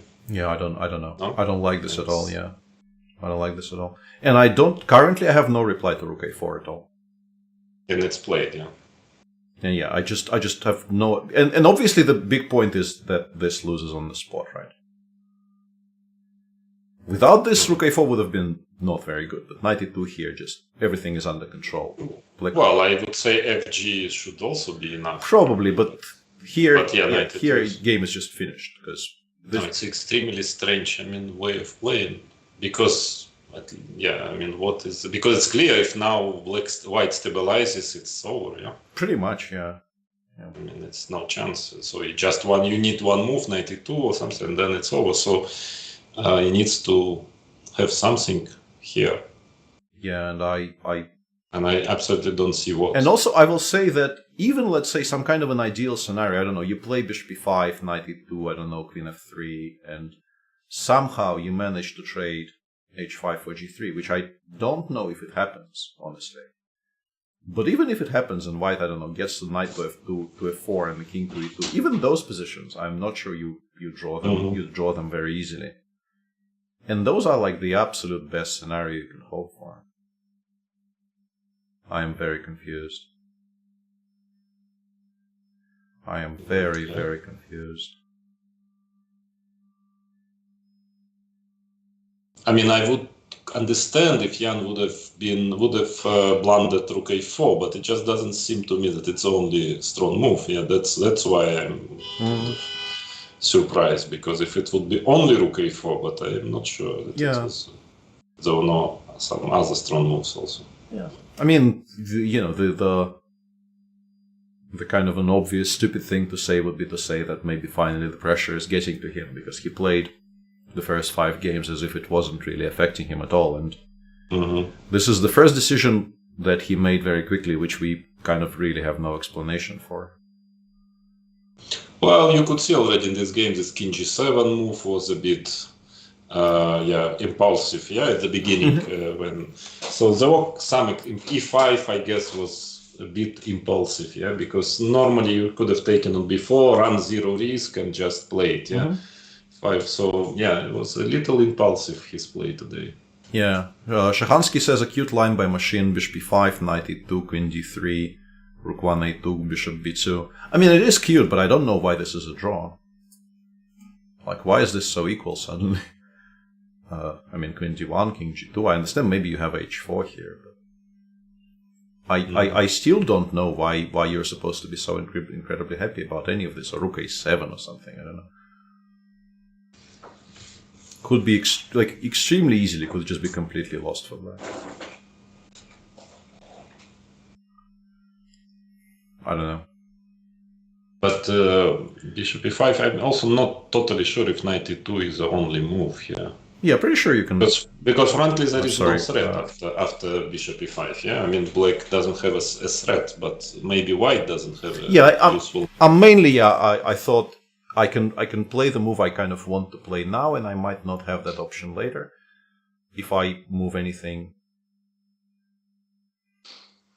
It's like mutual Zugzwang. Yeah, sort of. Yeah, because you sort of actually. If yeah. you move Because away, if black to move, by the way, not clear what is the black's move. yeah, king somewhere. Where? G8 maybe or something. I don't know. Yeah, but so it's a very original position, but difficult to. Yeah, he played knight e2. I mean, I think you do play in a practical game. You just play knight e2 here because you want it there. Queen d3. Yeah. Queen d3 and then bishop b2. Yeah, but first of all, kind of cute, but not maybe not very easy to see. But also, I just don't understand why we're happy with the resulting position. Looks to me like we're still in trouble there for black. And by the way, Queen d3, if I just go knight f4... Yeah, sure. Can I do that? Yeah. Just to avoid... Yeah, and hi Midnight Fox, but the position Vladimir won against Leko, Peter did not have a spoiled structure on the king side and he still lost. And with the pawns on f7, f6 and h5, it's just completely lost. Like if the bishop comes off, like if these pieces are traded, I think your endgame was a draw to begin with, right? And then he started making mistakes. I was not at the begin with. Yes, 3 at 3, queen against 2 rooks. But then at some point he allowed me some right setup, and then I just doubled rooked on f5 and won. But here it is just very simple. You simply double rook and take on f6, and nothing black can do about it. The next time control bunny is they will get I think 15 minutes at move 60 with finally a 30-second increment, which starts from move 61. So they are. So it can really last forever, you mean? Pretty much, yeah. Pretty much.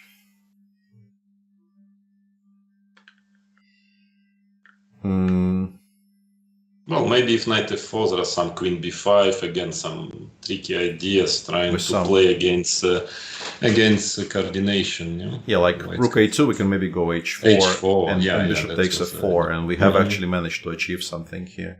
Because white is forced. Have you guys been able to figure out what this beautiful bishop b2 line is? Because no. I call BS after knight f4. I don't really see what's the big point. I have no idea. No, it can be. I mean, let's say queen d1 check now. Check and h4, and I kind of maybe h4. Yeah, this is what I gave, but I just or maybe even bishop e5. Peter, because white is lacking coordination here, and then maybe next h4. Well, I mean, I am lacking coordination. I'm also winning material, so that I missed. Yeah, so h4 then. Yeah, I know h4 rook a7. I'm also kind of confused because I'm starting to make significant progress. I don't know. The bishop is hanging. f7 is hanging. Like, why do we think this is a draw? Because maybe it is a draw. Yeah? I mean, according to the like bishop e5, rook f7, checking h6, and now like I'm saying this is probably mate. Maybe I'm wrong, but I'm saying this is likely mate. He played queen c2, which is similar to everything. I mean, all of the moves here are very similar to one to another. Rook 1 a2 is... I mean, rook 4 a2 exists. No, rook 4 a2 actually allows queen c4. You don't want that. Even though you still have knight d4. Yeah, but then I guess h4 or something. Yeah. But of course, rook 1 d2, and then what is the plan? How to... The queen goes somewhere with check, I assume. I don't think we can make it. Bishop b2 looks strange. Yeah, I mean, it's the same position, but like, why is this suddenly better? Yeah, I think it's very similar to queen g3 anyway, because you need to... I can maybe even play king g2 after bishop b2. Ha! Yeah, this is quite cute, yeah. And rook b5. Huh. Yeah, I don't know. I don't know. Because there were some mistakes in mutual time travel, but I think Jan played this game. I mean, not ideally, but what he was doing made sense. It may not have been the best, but like throughout the game, everything he did made sense. And then suddenly he made that really, really strange practical decision. Normally he's a very strong practical player. Rook a2. Yeah, I don't know what the difference is between all the moves here look kind of the same to me. I don't know what the difference between, I don't know, queen d1, queen b1, or even something like queen c6 is. The same being that, right? The only thing here for black is something direct. I mean, if not, it's gone. Maybe no, but the problem, I keep on calculating the same variation over and over. I keep on wanting to play this. But here you play with check. Yeah, and rook h4, I keep on wanting to play queen d5 check, but unfortunately, rules of chess will have something to say about this. Well, you can try to play king g7 after queen d1, and then sort of threatening h4, even though you're not threatening because gh is always possible. But that will not. Maybe white still has a bit of a knight d4, I guess, right? Because I have knight f5 check. No, all of this. Honestly, by this point, all of these positions just look lost to me. Yeah. I'm looking in them and I'm thinking, like, maybe king g6 though. Maybe specifically king g6. Right this moment, because I will not be able to take with the rook on it. But the point is that even if you play knight g1 and just get... No, but I want to play h4, yeah. I mean, gh4 even. And then knight f3. Yeah, it should be winning. Even this should be winning, and should be even maybe reasonably comfortably winning. No, that seems to be already... Yeah, Khalil, this is exactly what we've been discussing for the last 15 minutes or so. We don't know. We just have absolutely no answer to the question why he played queen e4.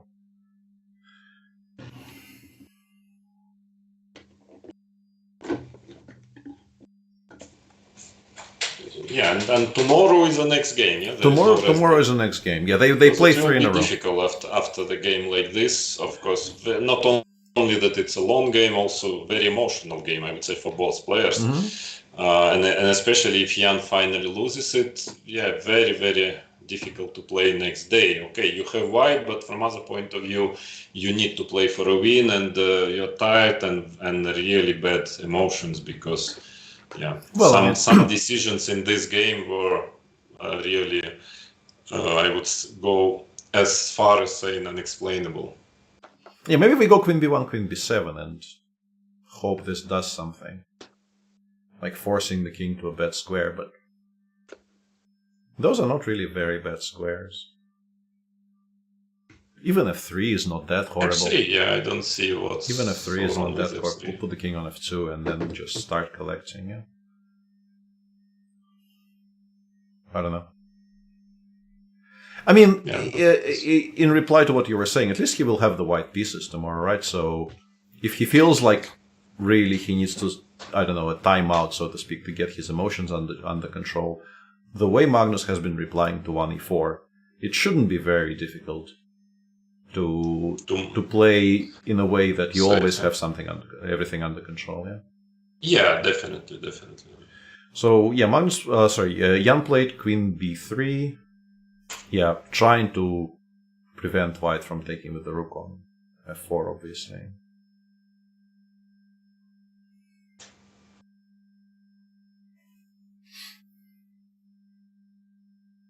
So king g2. Yeah, I think we start with king g2. And he already played it. Yeah, but now maybe queen d5. Oh no, I'm really hallucinating now. I was about to suggest queen d5 check f3 queen d2, which I think shows you what my mental state is right now. Yeah. Maybe there are still some practical chances, of course, for black here, but just that Magnus' technique is very strong. And basically here I think that the only real problem which can stop you from winning this position with white is tiredness. It's really that, I know that you are so tired that your head stops functioning, but usually it's not the case with Magnus. He's very fit, and if you are fit, I assume the path to a victory is not too difficult here with white. You just need to be accurate, avoid some traps, and normally that should be enough. Yeah. Again, if it would be Sergei Karyakin sitting on the black side, then of course it's a different story. I mean, he can save any position, but Yeah. I don't know. I think... So, Miro, we haven't heard of you for quite a while, I think. Are you still with us? And for a reason, I was dealing with the chat. And and people say white will never be able to capture with the rook on f4, which is not clear if white needs this. Yeah. I still like the... Queen 5 straight. Yeah, I still like because this. I thought, Provoking f3 is Yeah. good, yeah.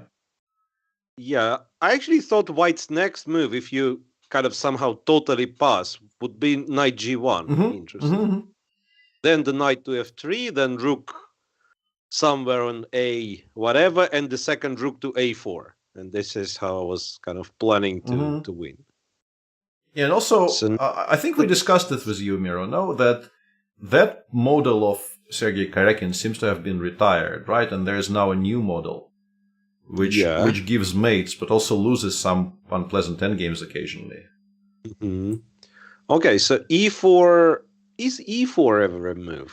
I would prefer not to do that, right? Yeah. I mean, it is actually. I also thought, but f3 looks like so, solid and...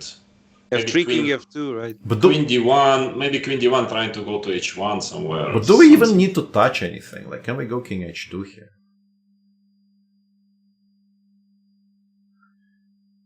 I don't know. And if, let's say, king g7. Exactly, yeah, I'm not sure what the reply is here. My hope was that I can maybe get my... I don't know. You can maybe play in rook c2 or something, yeah? Maybe, but then I it's guess a they bit play queen strange. g3 and I still don't have a good move. Because h4 is coming. Yeah. But what was I wrong don't think with there is f3? anything wrong with Queen d1, I suppose Queen d1 King is the f2? idea.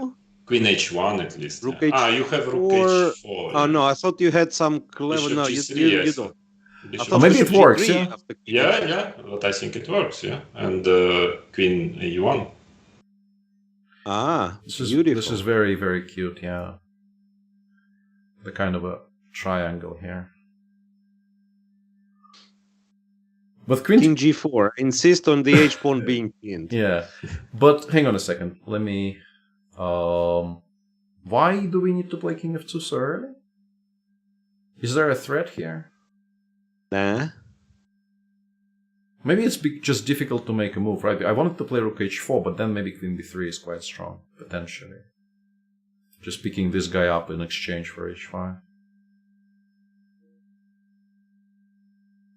I would consider playing f4 maybe, yeah, in this position. Just f4, yeah? Or... Yeah, okay. Again, bishop b2, yeah. The same story. Now we know why we need this move, yeah. Yeah. And if e4, I mean, let's try then e4. One sec. Let me get there. e4, I think it goes to... Till queen d1, probably. Yeah, queen d1 or maybe queen... Yeah, I think queen d1 is probably correct, yeah. h4 is not a threat yet, but we're still kind of struggling to consolidate.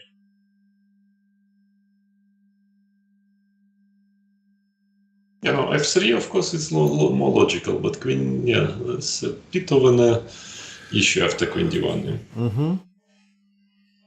Rook c4 somehow, maybe. Rook c4, rook c2. Just kind of getting closer to where we want to be. Closer to, I mean, maybe one day I'll go Some to f5 maybe. Yeah, 5 is... Who knows, some tricks. Yeah. Rook c1, queen d3, and I still cannot take. Maybe queen b3 even, yeah. Queen b3, rook a5, yeah. You're going to go to Still d3. queen b2, I mean, there are lots of, Queen d3 is just stronger, yeah, because I still cannot take because of... Another rook. Yeah. Another rook there.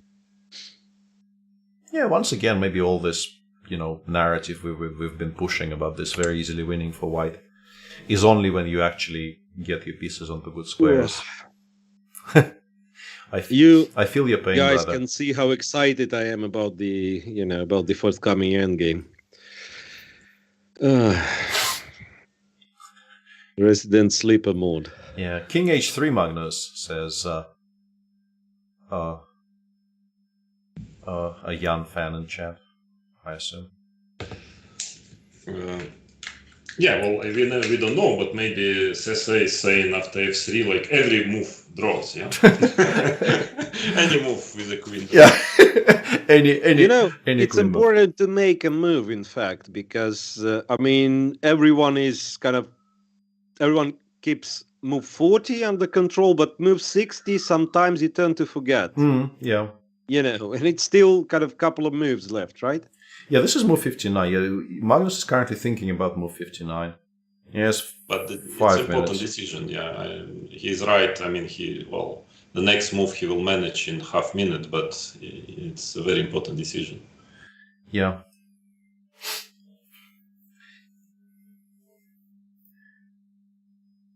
But yeah, it does seem that we're one move away potentially from just being completely stable and winning quite easily, but maybe it's not that easy to get the rooks connected properly, and f3 eventually is the solution Magnus goes for. We think it's queen d1, right? But wait a second. I think I might have found the cure to... Nah. I thought knight g1, to be honest. Bishop g3, rook a1, kind of setting a trap. But queen e1 is what you can do, and I don't see... Queen e1? Knight g1, queen e1. Sorry, queen e1. Yeah, but then at least you can get f4, yeah? Yeah, we can play f4. f4. I don't know if you want it, but... f4 and then rook e2. Yeah, I want to do something at least, because I seem to be a bit stuck, right? Yeah, this is definitely the issue of the queen d1. Hasn't been played yet, and Jan still has some time to consider. But I'm still wondering if you can just go f4 here. Bishop b2 and like king f2 or something, yeah? Yeah, something like that. And then slowly... And then you just want rook on a7 and finally... Honestly, you want rook b4 and trap the bishop. Yeah, that's a bigger threat. So I guess maybe like queen b3 and rook goes somewhere to a7. And then the other one because goes now to bishop is very bad. Bishop is horrible on b2, yeah. Bishop is horrible on b2.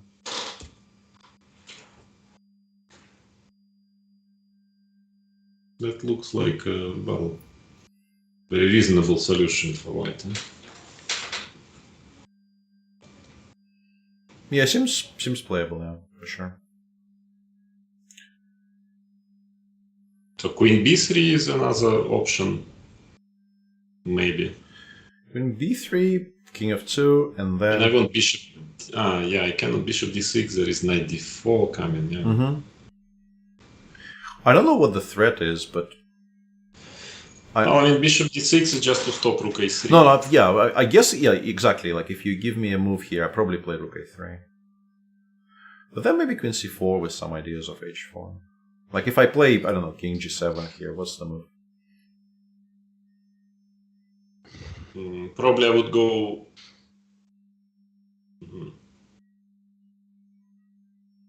let's say if I just go rook somewhere, a8 or something. I mean, do you really have... Let me try... But I guess eventually our biggest problem actually is the move of 3 f4. Because if you play rook 2 a4, I have queen c2 and I have seemingly some counterplay, but eventually I think you just do this, and this setup is just unbelievably safe for white. And then you can dedicate your entire attention to trying to pick up something on the king's side.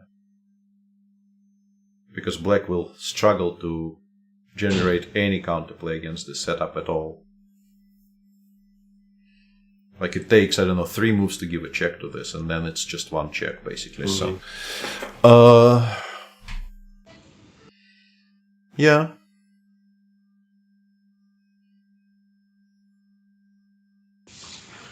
And this will be a real kind of test of concentration, I think, once they get to the final time control, because I think it's very, very easy to just spend 14 minutes of your last 15 just trying to figure something out, and then you will be, like, both of you will be playing on a minute with 30-second increment, and but I think white is hugely favored if that happens, because, like, it's much easier to blunder something with the queen here.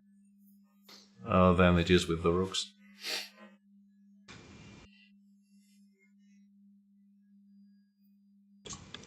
Queen d1 played. We like a 4 here, right? But we don't know if it's required, but we kind of like a 4 here.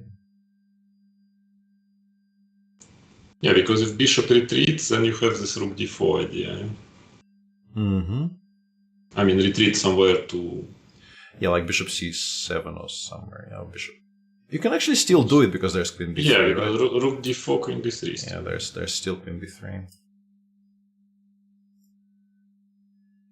So what happens here?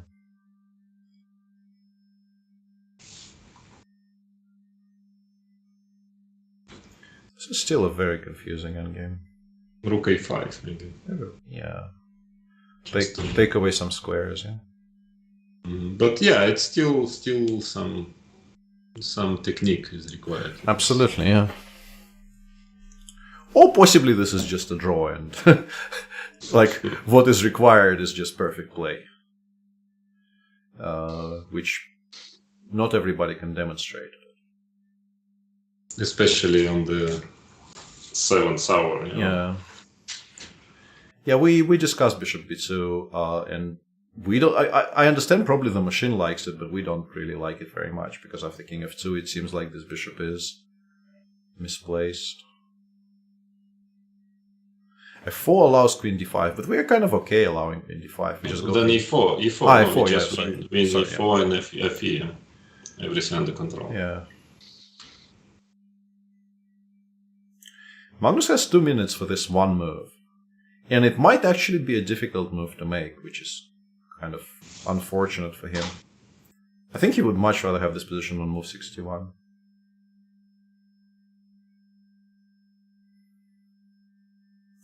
Because I'm not sure if he has a very easy kind of a pass here. He has a number of interesting choices, but I don't think he has a way to just do nothing, which doesn't change the position. Mm-hmm.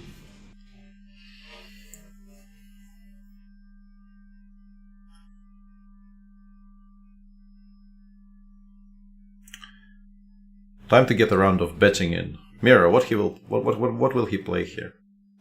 The move, you mean? Yeah. f4, perhaps.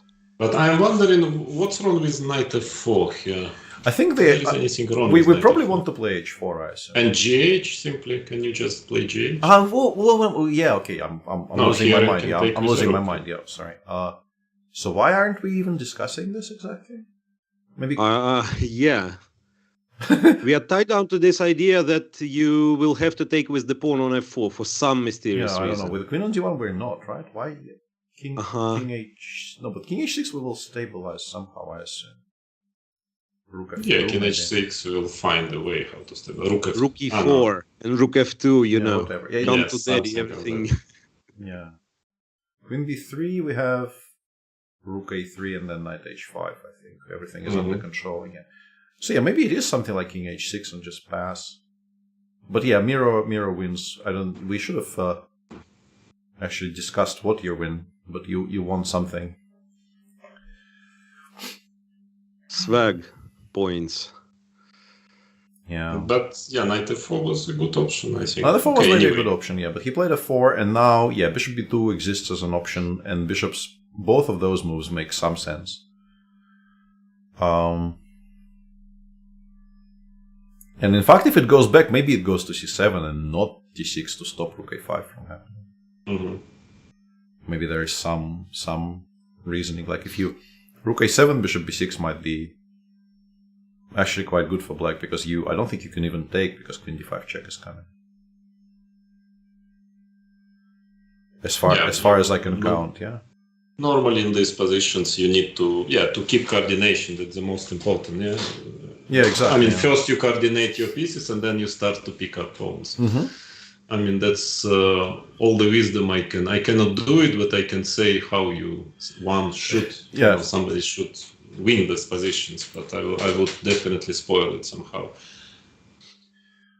And an interesting decision for Jan, because you kind of want to keep the knight under control. I mean, bishop b2, apart from being cute, also does a very good job of not letting this knight ever go forward. But yeah, I think bishop c7 is strong. I like bishop c7 more. And that's what Jan also opts for. And now, yeah, this is like the final chapter. Finally we got to the increment stage of the game. Hooray for us and also for them.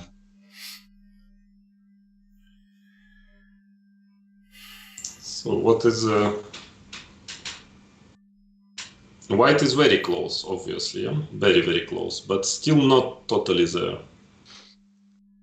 Rook a3 to protect e3, and so that the rook is not hanging. Yeah. Just guessing blindly. I mean, I don't know what happens. Yeah, but bishop b6. Bishop the rooks are b6, still... yeah. Bishop b6, and I'm trying to figure out if there is a good way for me to get the knight to f3, but it seems slow. No, that's why I'm wondering if I can start immediately knight g1, because instead of rook a3. Yeah, but if I'm in time, and bishop here? b6. Same thing, and, yeah, bishop b6. I think we actually lose the pawn here. yeah, but... And I was still wondering if we should do it, but I suspect we shouldn't. I mean, we're not risking anything here, but I don't think we will win this very easily. Rook a5, Or I at don't know all, if yeah. it's... I mean, I don't know. I mean, still fair winning chances maybe for white in this position. But yeah, I don't know. Difficult. And yeah. and this is obviously why it was so important to force white to touch the pawn on f2. Because all of the counterplay you are now observing is because at some point Magnus was obliged to push the pawn forward. He goes king f2, which is, I think, a good stand-in. Yeah, that's logical. But what is the idea if I just go bishop b6? What does it change? Maybe rook a6? Queen b3? I want to go rook a3 and pretend I calculated everything. Because if you take, I think I am correct in thinking this gets picked up, yeah? Yes, but if I go queen b5 or something, yeah, your rooks are now again... My rooks are, we're still struggling to get them onto any kind of good squares. Yeah, this probably is just play. Maybe I think bishop b6, maybe the idea is to play something like rook b4, yeah, to start maneuvering those rooks, to start slowly getting them rook c4 and then rook c2, you know. The rook c4 is a problem, yes, yeah. Pardon. Or even bishop takes e3 first is even smarter. Yeah, so actually, yeah, it's still not easy. Not at all, no. And bishop b6 played quickly. And honestly, like I've undergone a transformation there. Rook a3, 4 to a3 maybe?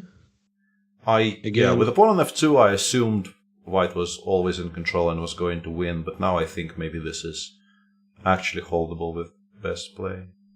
Yeah, also not sure, because very, very good this bishop on b6 and attacking the pawn. Actually, yeah, still I feel like knight f4, maybe, if I were not missing anything, was a very... Well, it was maybe a better try. Healthy decision. So he goes rook a1 here. I mean, it's a move. I don't know if it's better or worse than what we were suggesting. He will play rook a3 against queen d3 or queen b3. But queen d3, rook for a3 and queen e4, for instance, if I play. So you need still now to... Probably slowly but surely white will manage to starting to attack the bishop. Yeah, like rook b3, rook b3 and so on, yeah. And then rook a5 if it goes to c5. This is suddenly quite awkward for black, maybe. Although you have queen d5 and then bishop takes e3, so I actually blundered something. Rook b5. But rook b5, yeah, I haven't blundered enough somehow. I definitely did blunder it, but it wasn't enough. Rook a1. So what's the best square?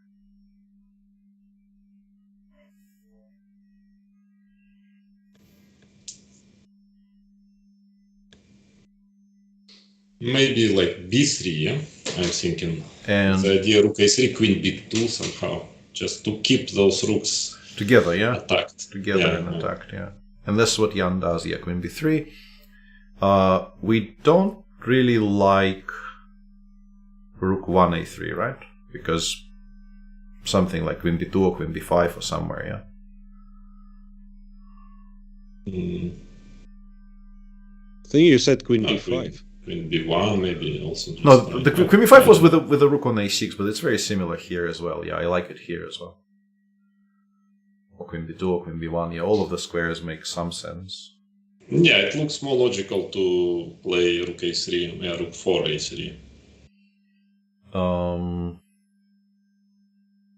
b2, I guess.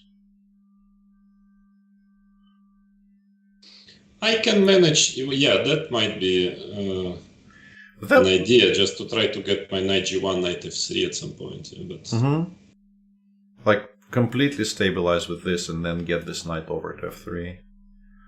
Might be an idea. It will not be so easy because queen b1 again. If knight g1, bishop c5, bishop takes c3 check is threatened. And honestly, so I think he's doing a very good job on it too. I think we like the move I would like to make here is something like rook g2. Just to start slowly shifting them towards good squares. But then maybe you have to actually start... Then some queen gets to h1. Yeah, start to worry about this.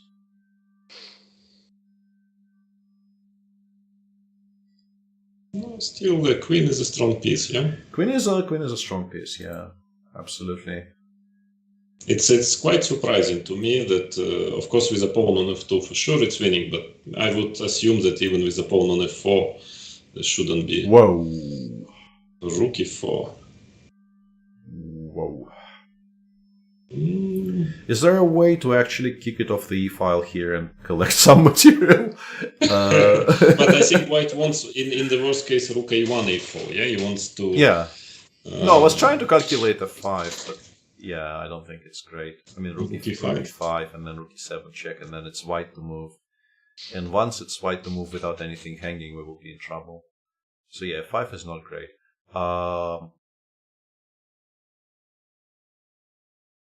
Still, with rook on e4 looks... maybe white wants to attack. Now I understand. Rook a8, rook e8, yeah? Yeah, that is the way. He wants to actually finally go for one of our yeah. That can be actually plans. A very, very dangerous plan. Yeah, so... But can we actually, like, do some bothering? Like, if I start with rook this... e8? Rook e8. Rook e8, I wanted to... there's just never going to be any bothering because rook a8 is next move, yeah? How stupid is this? Yeah, but this already will end badly. Like, I mean, I'm threatening... Yeah, I thought I was threatening queen d7, but maybe I'm not. But I think we should be starting with this, maybe, to stop queen d7 altogether. But also, nobody plays like this. I don't think you can make those moves on the board. Yeah, actually, rook e4 is I mean, it looks like it's a very, very, very unpleasant idea. It's a way to coordinate pieces, yeah? E8, a8, and at the same time to create threats. Yeah. Very interesting, and I mean, I missed it completely. I just didn't see that move existed at all.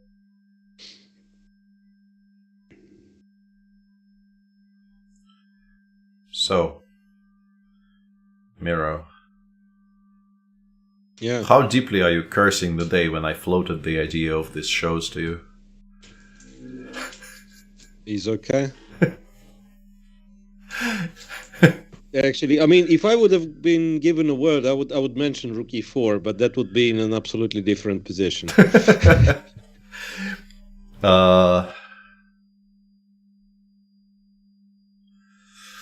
Yeah. Okay, but really, what to do now with all that's been said about how beautifully black pieces, coordinated, how poorly white rooks, I mean, how poor they are. Rook e8, rook a8. Yeah, it's just a very, very simple plan. I'm actually kind of curious if we could, like, run down to h3 here. Just start immediately. If you want to run, just, like, run now. Rook e8. Yeah, rook e8. I am. I get rook h1. I'm so still Yeah, rook running. h1. That's exactly. I thought Ah, to lure no, him to I mean, f5 and oof. then to trick him like Oof. that. Also, rook a5 check I can try. Looks good. Rook a5 check isn't bad. Yeah. Ah. Okay, yeah, You can go to I run g6 though. back, yeah, Yeah. I run back. And then I go to a8. Yeah, it seems like my running probably will not have a happy end here. There's also king f3 at any point, if we want it. Here it looks pretty good. Yeah, like king But f3. then bishop takes e3. Bishop takes e3. This is the last step. Ooh. Sounds are being made again with my mouth. This is very strong. Suddenly this is very strong. But maybe g4 check was winning instead of king f3. King takes. Yeah, I wanted to now to mate you somehow. Rook g8 check. And then we run back. Because we are Back rook e8. we are not E8. principled You people. still have h4, yeah, or something. We are not principled people. We don't tell you which way we run. We just run. Yeah, this is so bizarre. Like, what is this? I can go king f3 and like it's some kind of a stalemate, like mutual stalemate, yeah? Zugzwang. Yeah, Zugzwang, yeah, like bishop a7 or something, it seems like. Rook e7, yeah. Rook e7, bishop c5 Just to or stop. whatever. Yeah, you are not threatening to take. I'm not, yeah. But also I don't know how we create a single threat, yeah? It's just such a bizarre position. Also, it's like 15 moves away from what is currently on the live board. So maybe It's not happening. yeah, so maybe we should stop freaking out and also, make our audience slightly lose their shit.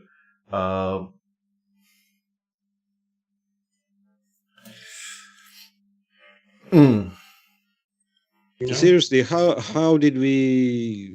I mean, how we ended up being here? Well, I what was went king g6, king f5 for no reason whatsoever.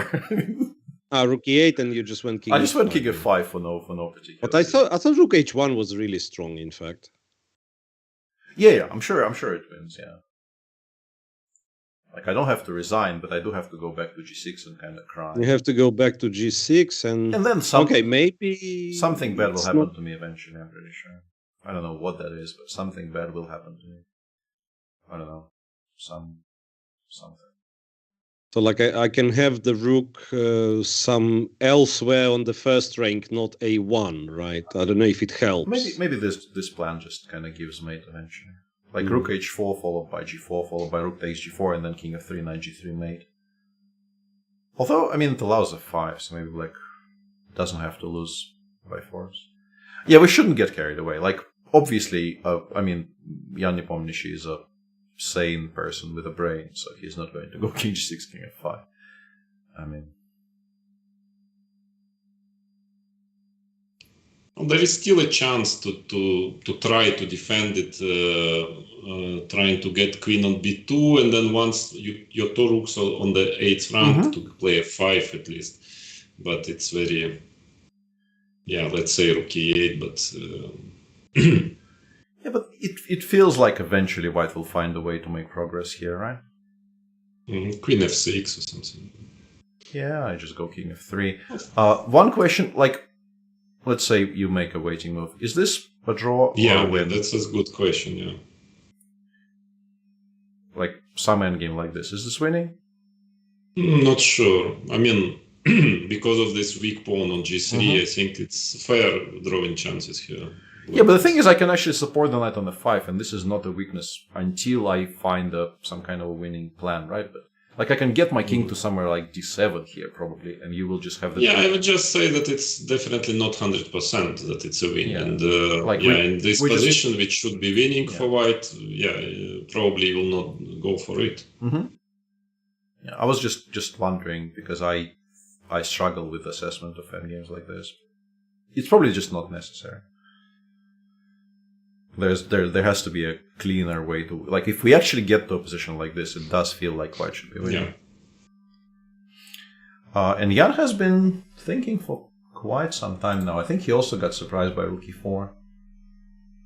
Yeah, I mean, it's not a lot, but it's a third of his time. He's been thinking for like 8 minutes, and he's got 14 left. Well, the problem is it's difficult to manage even f5, queen f6, because on f5 I always have rook e5. Exactly, yeah, like the pawns just might start falling.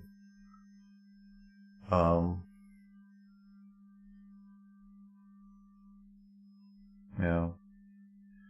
He went king g7 after a very long thing here.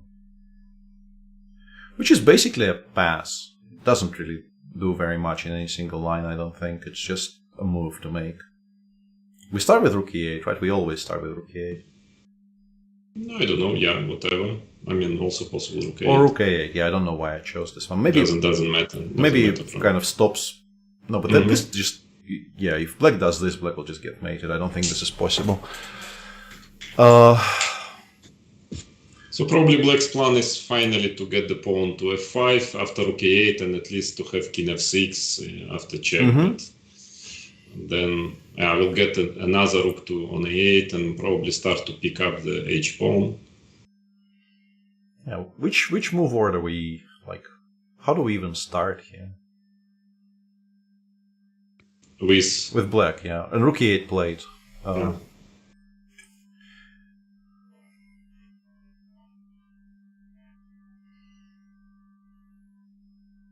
I don't know.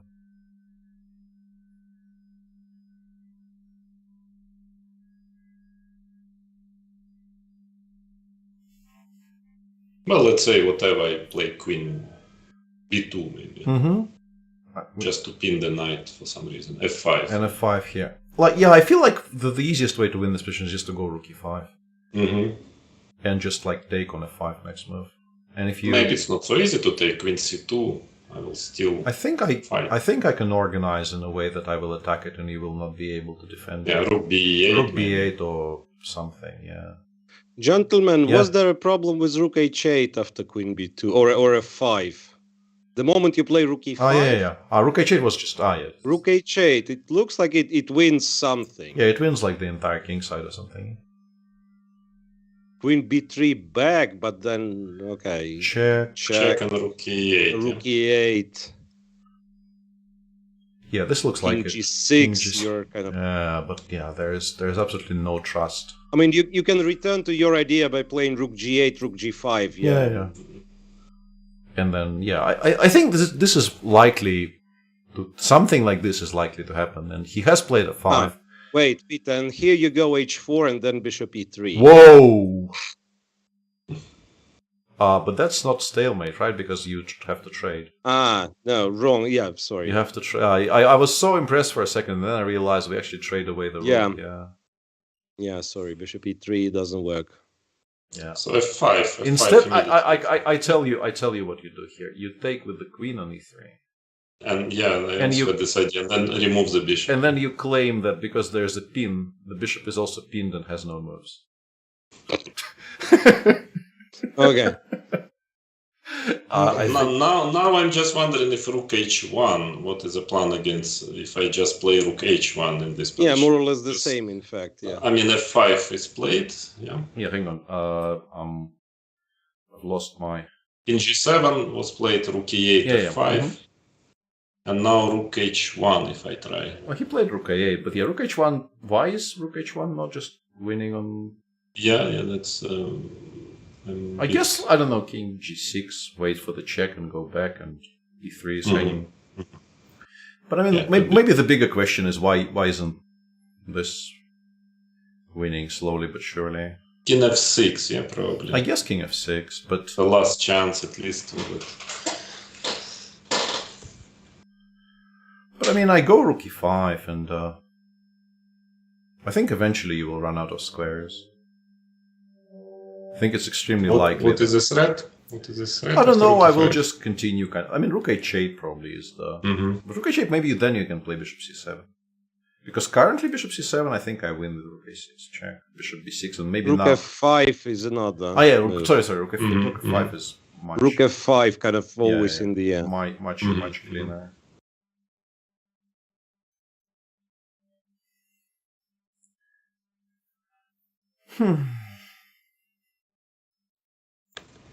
Yeah, I mean, I understand you guys are kind of much more solid than average grandmasters, but still, I believe in this position, even if let's say it's holdable. You lose with black because you lose. Yeah. And honestly, like by this point, the whole, when people in this position show up in chat and say almost every queen move draws according to Compi, by this point, I think they're memeing. Like, I refuse to believe this about this position. I think they have been here long enough that they realize this is something you say, and they're just saying it because, Yeah, hard to believe, of course, but I mean, like queen. I'm just wondering if, let's say, queen d5. I'm trying to go to h1 to organize some. Yeah, check. Kind wait, of but the counter. check? Check or rook h8. I don't know, rook h8. No, I think check just wins. King f6. Rook a6. Queen b7 exists, yeah. Queen b7. Sorry. Or queen b5, I don't know. I also thought this was. Yeah, I also thought this was winning, but yeah, I don't know. Queen d5, rook h8 maybe is. Yeah, rook h8 is queen h1 losing. Bishop. I think you just pick up the. Yeah, we just pick up the bishop. Yeah, check, check, and as I mentioned, this setup with the queen and knight, the checks just run out. There's never enough checks here. Oh, hang on. Queen a5. I thought knight d4 and then we're completely safe, but queen d5. Maybe this is a draw. This would be so unfair if this was a draw. Wait, how exactly it's a draw, Peter? Queen h2, king f1? Would you enlighten me on how many checks you have in this position? Yeah, clever. Yeah, and then knight g1. I think obviously. one more check before Yeah. you actually have to give your pieces away. Yeah. Or queen h3, king g1. Yeah, or that, yeah. Mhm. So my intro about there only being one check was correct. It's just that I cannot think anymore. I can only talk. Well, I mean, the similar shape. I would say. Yeah, I'm pretty Which sure. is cool. Yeah. I'm pretty sure we're all in the same. And boat. can you imagine we would have to play this now? I mean, we were just talking with some breaks, and these guys were for 6 hours playing this very intense game with time trouble. So that is the reason why I gave up chess. And because with age it's just becoming extremely difficult to hold such a tension, such a pressure, and to be so precise on the 7th hour. Yeah. Just I think my head would be already totally,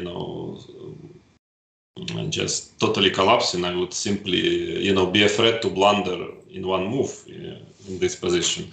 Not even mentioning, to find the very accurate and precise moves. Yeah. I have to agree on Bunny Hopper on this one. Thinking is mega overrated nowadays. Yeah, especially. I mean, if you compare the number of viewers on this stream, which seems to be at least pretending to think, and some others where figure out. where no such pretense is being made, we assume. We love you, other streams. You are all stellar people, and we will never ever not love you.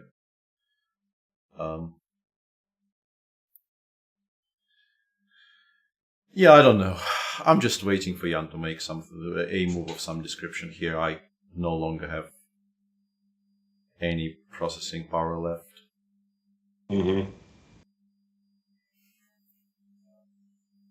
And it's not like maybe there is a way to stop white from, winning a pawn in next two moves, but it looks like there is no way to manage it in a long run. That sooner or later, white, even if black is very precise, that white will manage to get what he wants. Yeah. It's either like check, and then something falls, or rook e5 followed by rook a e8, maybe, and the pawn on f5 starts hanging, and from the moment something starts hanging for black here, it feels like things just start collapsing. I don't know. And Jan has been tanking for a while here, and honestly, maybe like king f6, rook e5, king g7 back or something, and just not to allow the rook to get rook e5, I think, and king g7 maybe. Yeah, I was looking at this. I thought rook e8, but maybe after rook e8, kind of shockingly, you can go to f6 again or something. Yeah. No, then the rook gets. Then the rook gets to h8. I mean, I want to avoid maybe queen d3. Queen d3 or something. I wanted to play rook b8. Apologies, but then maybe queen b3, and this is a threat. Bishop c7. Bishop c7 is C7 kind of good. Yeah, sorry. Yeah, so maybe it's still not so easy to pick up material. Well, queen d3, maybe rook c8. He played queen be a nice b4. move. Yeah, I mistrust this horribly. I think this probably ends up being losing, right? Because like rook g8, rook h8 now. Yeah, now we have this trick with the check, right? Or even No, I want rook check and rook e8. Yeah, I mean, just that is a plan. oh I yeah, guess. or rook g5 here, or rook e8 first. Yeah, rook e8 Just first. not to. But Just, now just this to, h4, bishop e3, queen f4 kind of works. Ah, I mean, maybe it doesn't make a draw because you can play, Rook yeah, like f3 you or can take something. with the rook and go rook f3, but at least the stalemate idea is there. yeah, but You probably win this. but right? actually, this is unfortunately this is probably just completely winning because the pawns will just drop. This is so annoying because we can't do it in the other order, obviously, because once again we cannot claim that the bishop has no moves in a position like this. We would like to, but they will not let us. You take the knight and hope for them to take back. Yeah, that's the way to go about things. and the rook h8 here. What about rook h8? Is bishop p3 or does it draw? Or Why would that draw? I don't know, but I just want to check. If queen e4, I want check and take the bishop. Yeah. So here, maybe there is. No, but why would that be? No, there's never. I don't Never. see why. I don't know, but, like queen b6 or something, or queen b3 and then Queen queen b6, Yeah, I knight just d4. I just want king f2 and king to h2 somewhere. Yeah, I like mean, king g2. yeah, exactly. Like this. Yeah, because then rook h8 looks like a very strong move. Yeah. Because I just want to take the pawn. Yeah, I mean, this way the checks just run out, and then we start collecting. Yeah, seems like rook h8 should be just kind of winning now. Queen e1, queen f2. Yeah, this is very clever. Hang on, but we are not playing rook g8 anymore. But in that Yeah. line, So somebody. maybe you should show this, Yeah. Peter. Yeah. So we go h4, gh, we take on e3, and then we don't make the horrible mistake of queen takes f4 because we play here, and then here, and this actually is a draw. Very, very nicely spotted by Kerstalix, and possibly more people. I guess he wants bishop a5. Thanks, Nick. Yeah, the old regulars are helping us not lose our mind. Yeah, because we already rook h8, bishop a5. That is a nice trick. The problem is I think it loses, right? We just do this, and then we just do this, and the king. I mean, there's one check, and that's about it. And I think then you get mated. Yes. Like queen d2, king h3, you can create but this loses to knight f5, rook d6. So you go to e1, I guess, and you somehow hope this is not losing. Rook takes h5. Yeah, but it probably is. Yeah, probably is. But yeah. There's check. I mean, rook h5. I didn't want to do this because this kind of forces us into some kind of weird. I go to h6, king g5. Yeah. Like king g5, king h6. Yeah, I did see king h6. Yeah. Oof. This is the end.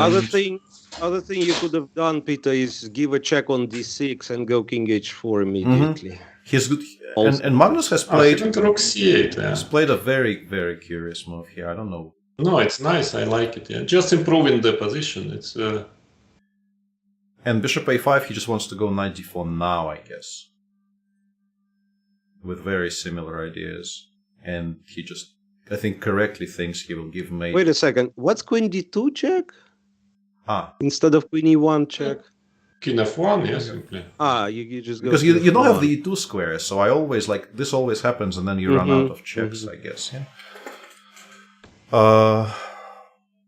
Yeah, because it's very nice rook c8 improving the position of the rook. Now some rook g8 check, rook c6 check is threatening and so on.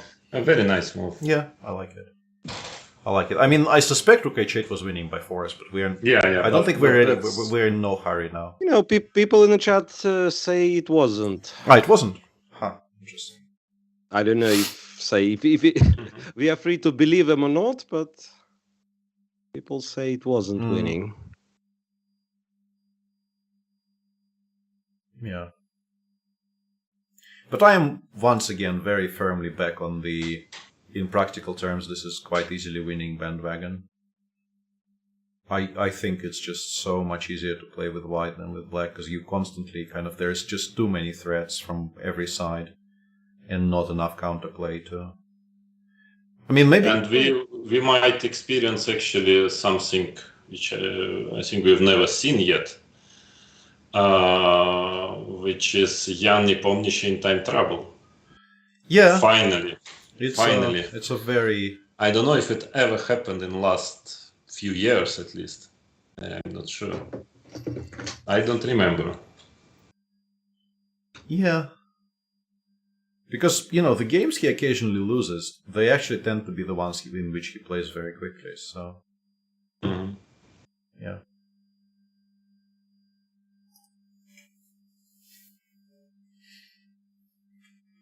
Yeah, I don't really see any constructive defense here. Queen b5 maybe. Yeah. Just because rook g8 check, rook c6 check is also very often is a white's idea. Bishop a5 played. Yeah, I mean, I don't understand why 94 isn't winning, but chat is kind of screaming at me that this is 0-0-0, guys, and Magnus instantly goes rook c1, so yeah. I mean... Yeah. I'm actually kind of curious. I think, 6.5 hours in, we can be somewhat excused. So I will actually check if people are trolling us or not. Yeah, because it looks like it's just winning for white, but... Nope. Not trolling. It's a draw? Not trolling. At least the current position is a draw. I don't know if it seems like Jan played bishop b6 and it's still a draw, which means that rook c8 is not winning. Although it's kind of drawn with maybe only moves, at least like now after rook e5, which is what Magnus has done. I'll switch it. I'll switch it back off. I was so convinced people were trolling that I kind of needed to check. Yeah, but it's extremely difficult, game actually. And so you can imagine, those two players are playing the World Championship. It's not an accident, because I'm sure I'm sure about two things. With either of this opponent, if I would have been playing now, I would lose with black and I wouldn't win with white. That I'm pretty sure. Yeah.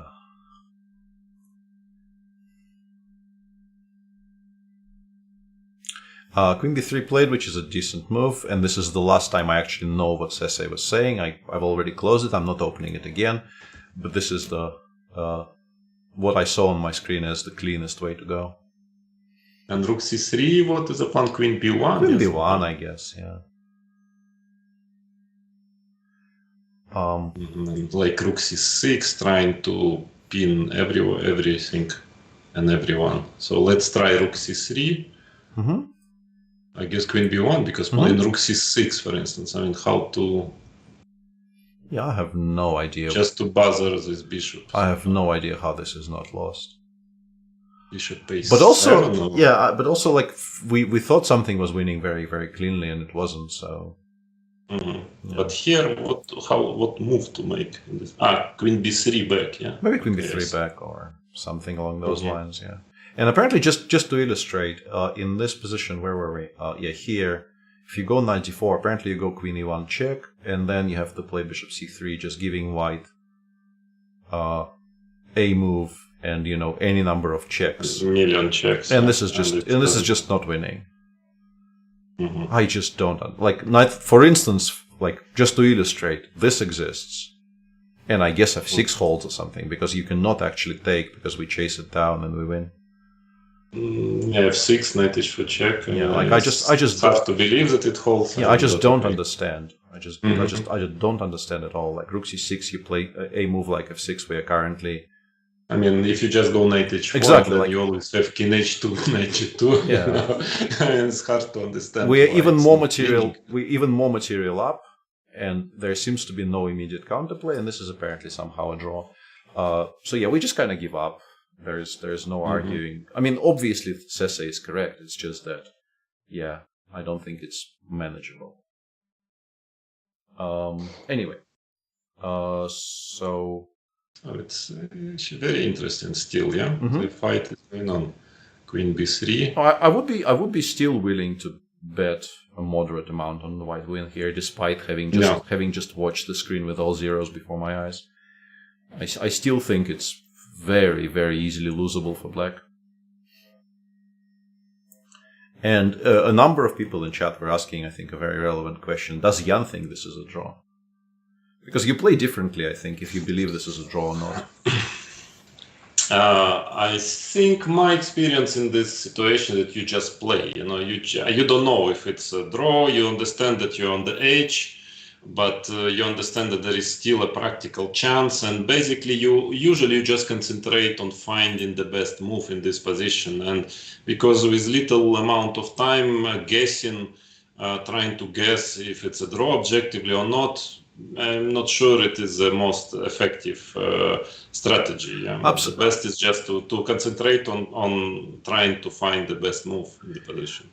Yeah, sure. What I meant is, if you suspect it's losing, it kind of saps your energy a little bit.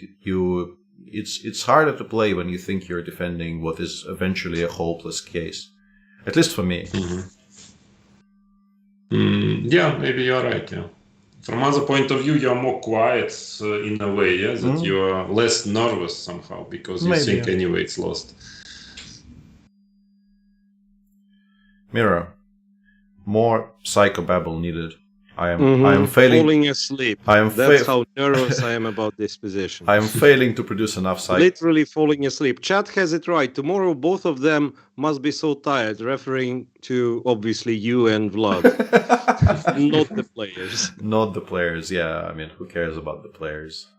Okay, Queen d5 and tricky move. Yeah, because Rook c8, he wants Queen h1. Maybe he wants Queen h1. Yeah. But I don't know if Queen h1 is enough. Maybe, actually. Yeah. Wait a second. How is it Queen h1 if I can win the bishop? No, you cannot. No, you cannot. 6 is controlled. Yeah.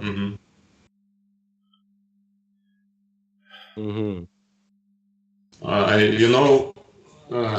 don't envy By that point, I'm both fine of the blundering players Rook on c6, guys. Yeah. But I don't envy them at all. It's such a difficult game. Yeah. I guess how tired you are already by this moment of time. I really feel pity for them. And how tense at the same time, how nervous you are, because there's 5 minutes left and the position is still very complicated. Yeah.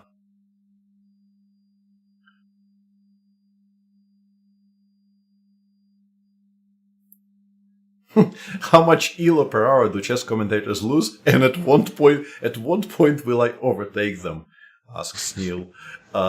Soon. At least in my case. Well, it's not a stable process. I think first 2-3 hours almost none, and then it drops, and then by now it's already, I don't know, 2-4 maybe. We are the level of, at least I feel myself like I'm 2,400. Rook c8 played. So if we think Queen h1, if we think he wants to play Queen h1, the time to play Queen h1 is now. Yeah, because I'm a bit confused. What is the idea against Queen? What does he want? Yeah, and Queen h1 played What immediately. What exactly does it do, Queen h1? I don't know, bishop a5, Rook c1 anyway. Yeah, I don't know if it does anything at all. Well, there is an idea of playing Rook g8 check, King f6, and then Rook back to c1. No, I don't see Rook the point. back to c1. Yeah, but Queen e4 even. Yeah, just Queen e4. go back to e4, I guess. Not sure it's. Yeah, it's quite strange to let Queen land on h1. Yeah, and also, I mean, I keep on coming back to this. At this point, I'm not entirely sure, but at this point, I think Magnus had like 8 minutes against 5, and he just kind of, without even considering it seriously, he just went back to c1. It means that he thinks white is winning, yeah? Probably, but also my question, yeah, exactly. But this is what I was leading you guys to. Like, in the state they're in, and I mean, they are kind of dying there. They're both extremely fit, much younger than this stream and everything, but they are still kind of dying there. isn't it better just sort of go in and, trust in the heart of the cards? I mean, you're not risking anything, so just kind of go in and make him show you how he makes a draw here. Yeah, that's what I would do. I mean, definitely, because if it's a miraculously a draw, well, bad luck, yeah. Yeah, because but also this means exactly what you said. It means that maybe he thinks he's winning without doing anything. Like he thinks that this position should just fall apart without him committing to even allowing Jan any checks. But I'm not sure. And like 94, at least to my eyes, like seemed like if it's a draw, it's some kind of a study. It's by no means an easy draw. It's some kind of a draw which requires like a sequence of only moves, and maybe a long sequence. So I would be extremely tempted to just go in and tell him, show me.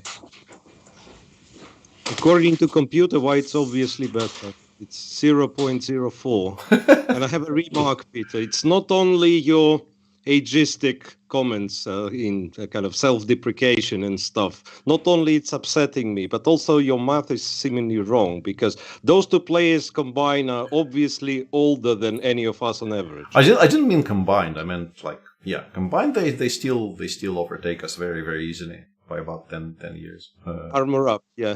Then sleeper. Yeah. Old warrior. Yeah, rook b1 is a little bit of a panic, a move, because just to make a move. Yeah, I think he's just a trap.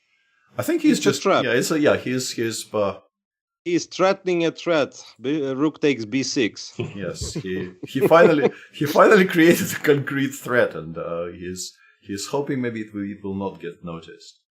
I don't know, Kev. Queen, there is some point in this move, because it's a little bit uncomfortable for black, to how exactly to protect this bishop. I mean, there are a million ways to do it, but and I suspect none of them are even wrong. Billion. Yeah. Specify, please. I mean, it's kind of million billion, but is it that comfortable? No. Move the queen to c6. Yeah, queen c6, but rook e5. Yeah, but then after rook e5, you have to answer more questions. Yeah. Yeah, and this is what I mean. Like I'm very unimpressed by the zeros even here, but I stand by my assessment. Then eventually, just trying to give mate and asking your opponent to produce something there after knight. He just went bishop a7, which is kind of sensible because it cannot be. And if rook e7? Yeah, rook e7, I guess. Yeah, exactly. Rook e7. Yeah, because I want rook. Hang on a second. Is this e7, bad now? I don't know. I mean, I just don't like. Yeah. Suddenly, I don't see how you reply. Even like what? I mean, you can play. It's equal, Yeah, because bishop c5, rook e5, queen d3. I think this is what you do. Yeah, rook e5, queen d3. Yeah, maybe. And rook h1. But then we go from this side. Bishop d6, maybe. Bishop d6, and now already at least you don't have the. You are not attacking the pawn, or even rook e8. Or rook e8, but I kind of like rook a5 because it's very difficult to touch. Yeah, because rook e7 maybe. Well, another point is that you can just try to play queen a2 and hope that rook bb7, bishop c5, that you don't lose after rook f7. How do you play here? Like rook e7? What else is even available to play? Queen a2. Bishop c5. Queen a2? Hang on. Yeah, but now anything probably, wins. Rook b5. Yeah, like rook b5, rook e5. I think we win this. And apparently Sese didn't like bishop a7, so once again, chat is informing us. That is basically the way you lose it, because it's just difficult to keep it. A lot of rook moves, and it's quite difficult for black to play it. Yeah. And now it looks really bad after rook e7. Yeah. But somehow black lost his coordination. Yeah, rook b1 turned out to be like we were kind of memeing about this being a very hidden threat. But the moment your position kind of loses shape, you start dropping stuff here, and it seems to have happened here to Jan. I don't even know whether maybe Queen c6 was stronger, yeah, for some reason. Yeah. So he went Bishop c5 as we expected, because I really don't think he had any better choices. Magnus will play Rook e5. Is there a way to? I mean, you can play. Wait a second. How exactly is it winning? Queen d3. You said Rook h1 Yeah. and Bishop d6. I like Rook a5. We kind of And disagree. then Bishop c7, and you will have to convince me that Okay, we are let's not doing it uh, again and again and again. Okay, maybe Queen b5. Yeah, Queen there is b5, some I guess. Yeah, Queen b5. Last try, but yeah, maybe. I don't know. Looks. and the game keeps on going. Yeah. Still. It's really Rook weird. c8, maybe Rook c8. Rook c8, Queen b7. And Rook c1 now, and we keep on. And then Rook h3, Rook ch1 And or then something. I don't know what. And, Yeah. and then terrible time trouble. Yeah. Yeah, that's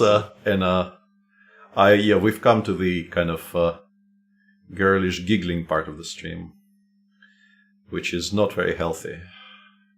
But the most enjoyable one. For some, I don't know. You tell me, I'm not so sure.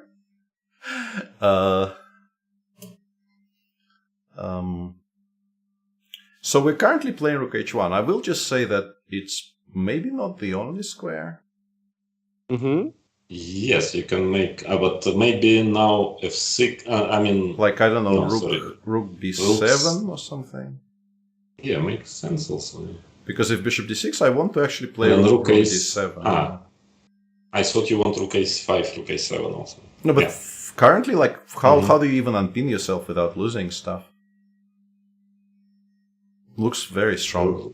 Rook b7, yeah. Queen c2 maybe. Queen c2. I wanted Rook b5, and I wanted to claim that this guy is now dead. Mm-hmm. But yeah, probably, even though Bishop a7. I mean, game still continues. Some minor Yeah, chances. game yeah. still Take continues. Queen e4. Queen somewhere. Queen e4. No, Queen e4 specifically. Yeah. And who knows? Rook g5 check, Rook b3. Yeah, finally managed to. Yeah, we actually stabilize. Yeah, and then probably it collapses. Yeah. Instead of Bishop a7, h4 was a draw. Okay, I mean, you are welcome to it. Yeah, but My kind sir, g8, Bishop d8. I have not. Bishop d8, I trying guess. to trying to attack this rook. I still don't see why, because rook can escape.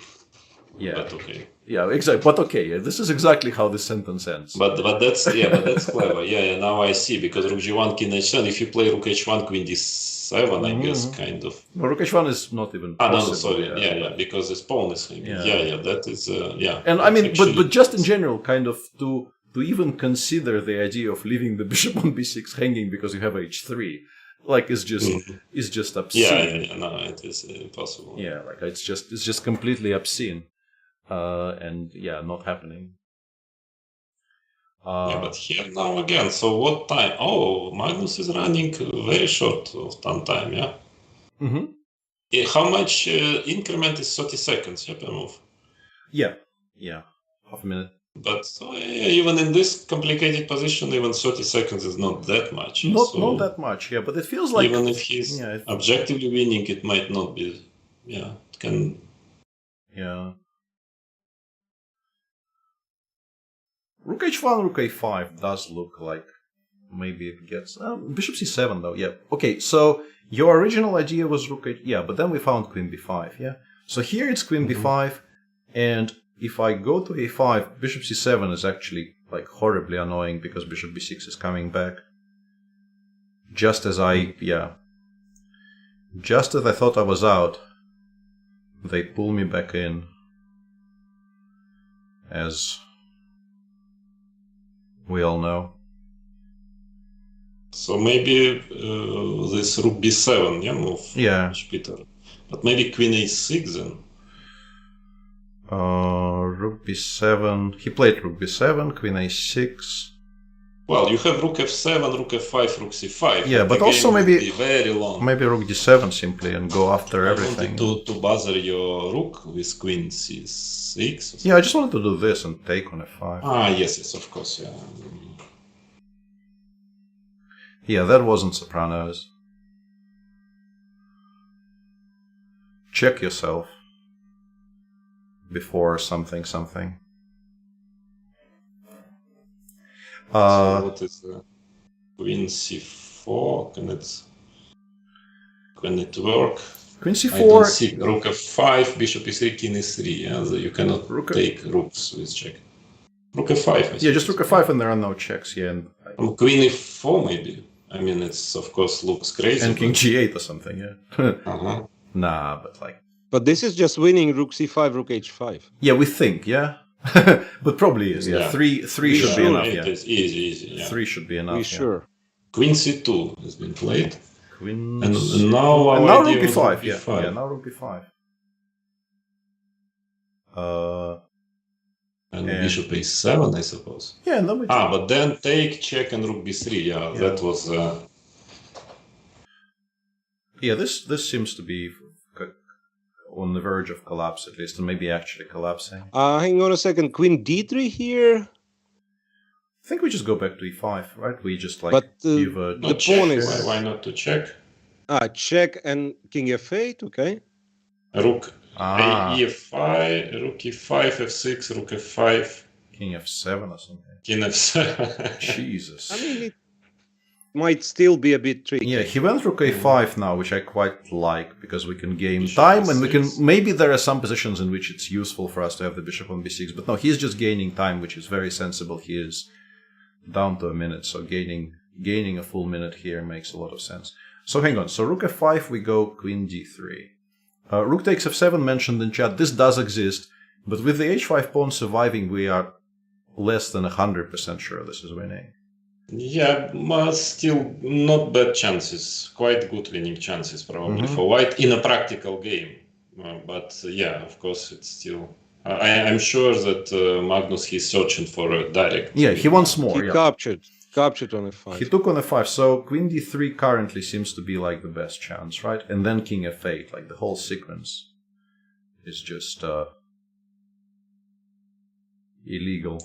The question is if after Queen D3, can I just do like Knight D4 or something? I mean, not quite sure, of course. Yeah. Not totally sure. Probably not, right? Because I can take, and I can give a check from D2, and then I will check from those squares. Yeah, I will check from those squares. I mean, no checking first on G5, but yeah, Queen D3 might be something which Magnus could have missed. It's a move easy to miss. Reset 50 move counter, says Knife Fork. That's a very good comment. Yeah, finally a pawn has been taken, so we can move 77. We reset the 50. Obviously, there is not going to be a 50 here, but I like this. And yeah, if Rook F7 is the best move in this position, I mean, yeah, Magnus just does this. Yeah. We are going to be here a while. That is true. Aren't we here a while already, guys? We are going to be here a while. But it is a very entertaining game, don't you find? No. I'm. If not for the fact that I suffer under this misapprehension that people kind of rely on us to provide some sense out of it, I would be like, if I was just watching this, I would be so happy with the game. Such an exciting game, but such an exciting draw, Peter. You're right.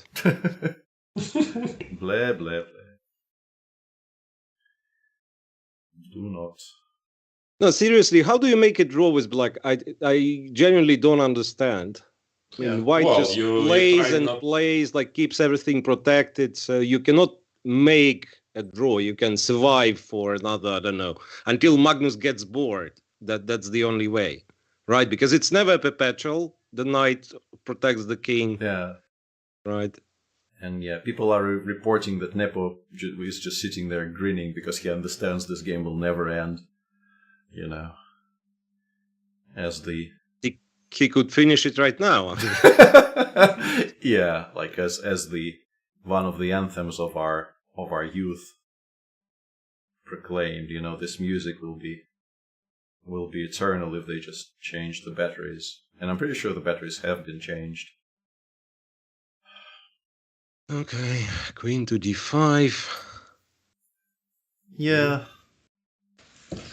So what's the plan? What is White's plan here? We would ideally like to not allow the h5 pawn to get traded, but I don't know if we can.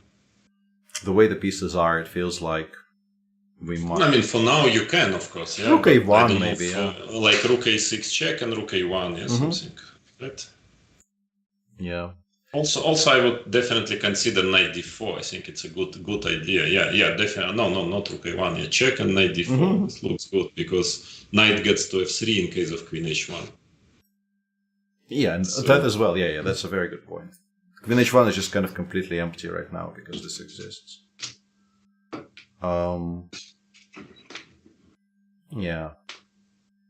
I mean, I'm going to tell myself not to get too annoyed at people quoting evaluations at us, but we kind of know it's probably a draw. It's completely pointless to say that because they've been playing.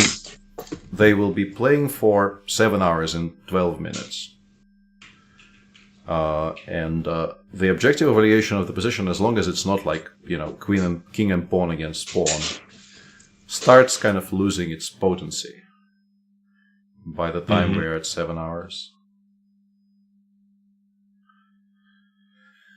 Yeah, but I must admit that if Jan will manage to make a draw, okay, it will give him quite some boost, yeah, because this to manage such a difficult position. Yeah, and judging by what Neil is saying, the engine maybe is actually suggesting doing this.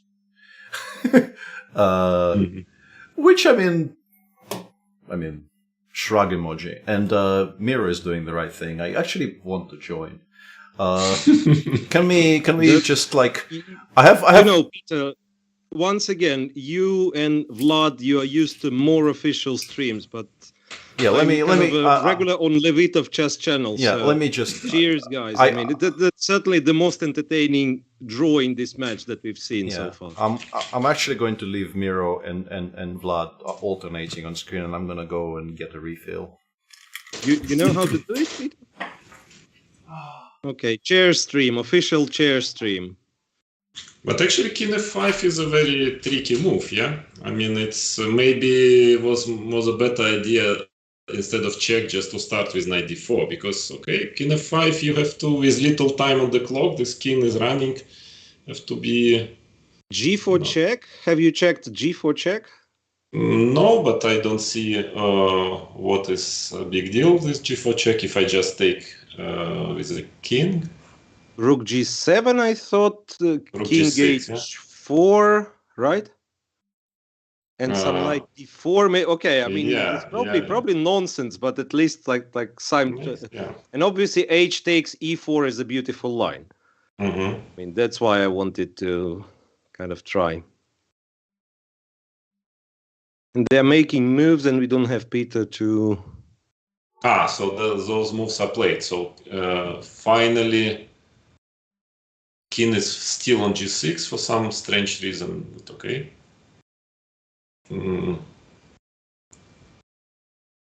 Yeah, so white will go rook e1, rook to e2, knight to f3, and try to go e4 and push pawns. Yeah, that seems to be a logical plan. Well, actually, yeah. Getting the rook to e2, knight to f3, and then Black will probably have to put his maybe queen on e4 just to stop it. What else? I can get the knight on f3, Vladimir, then maybe go rook d2 and see where the rook is getting. I'm afraid it's very, very dangerous. He actually puts the rook on a2 instead. Yeah, it's also possible. Doesn't change that much, probably. It will be suffering for Jan, that I can tell you for sure.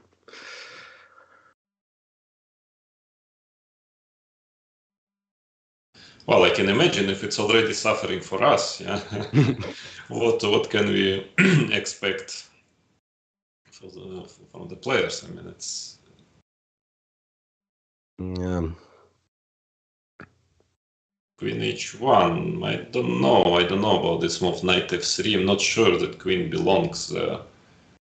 Yeah, it might end up being cut off. Yeah. Magnus actually starts with a check, interestingly. Yeah, because he doesn't want to allow some king f5, I guess. So King g7, knight f3, queen b1, probably. Wait up, let me update the board.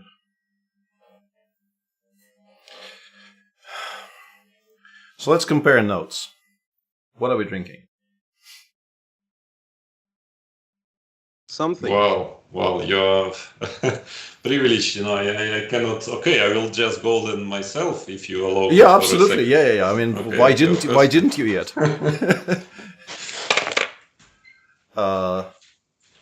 This is a Talisker. What about you? Ain't bad.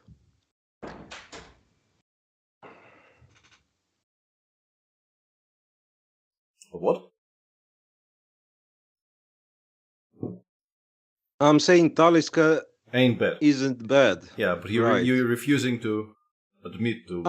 It's you'd be surprised, but I'm a traitor. That's some sort of Jameson. very rare Calvados. It's not a whiskey. I have some of that lying around somewhere. Yeah.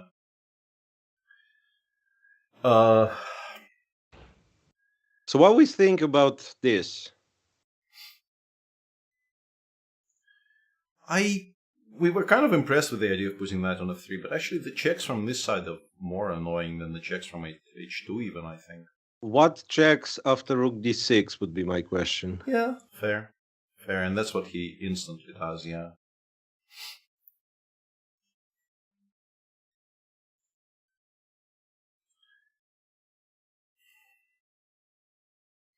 Yeah, I think the bigger question is how do we make progress?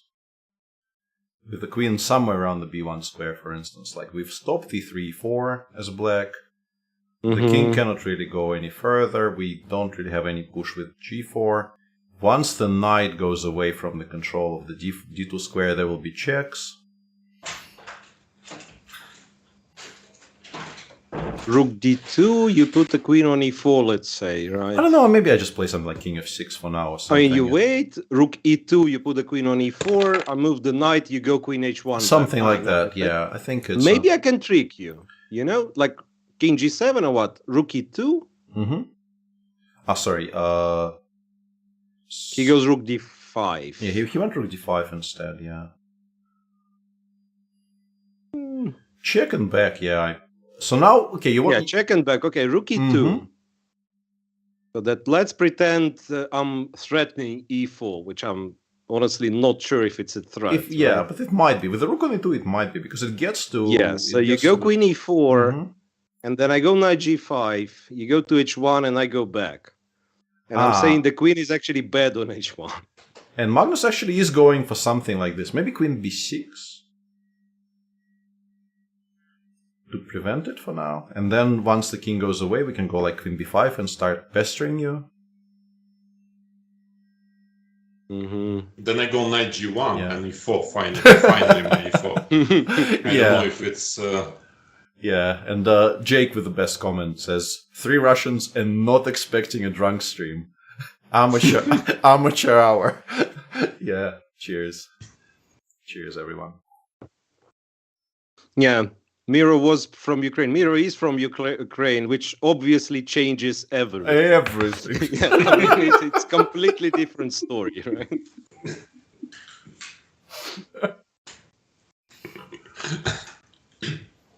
Yeah, queen b6 played.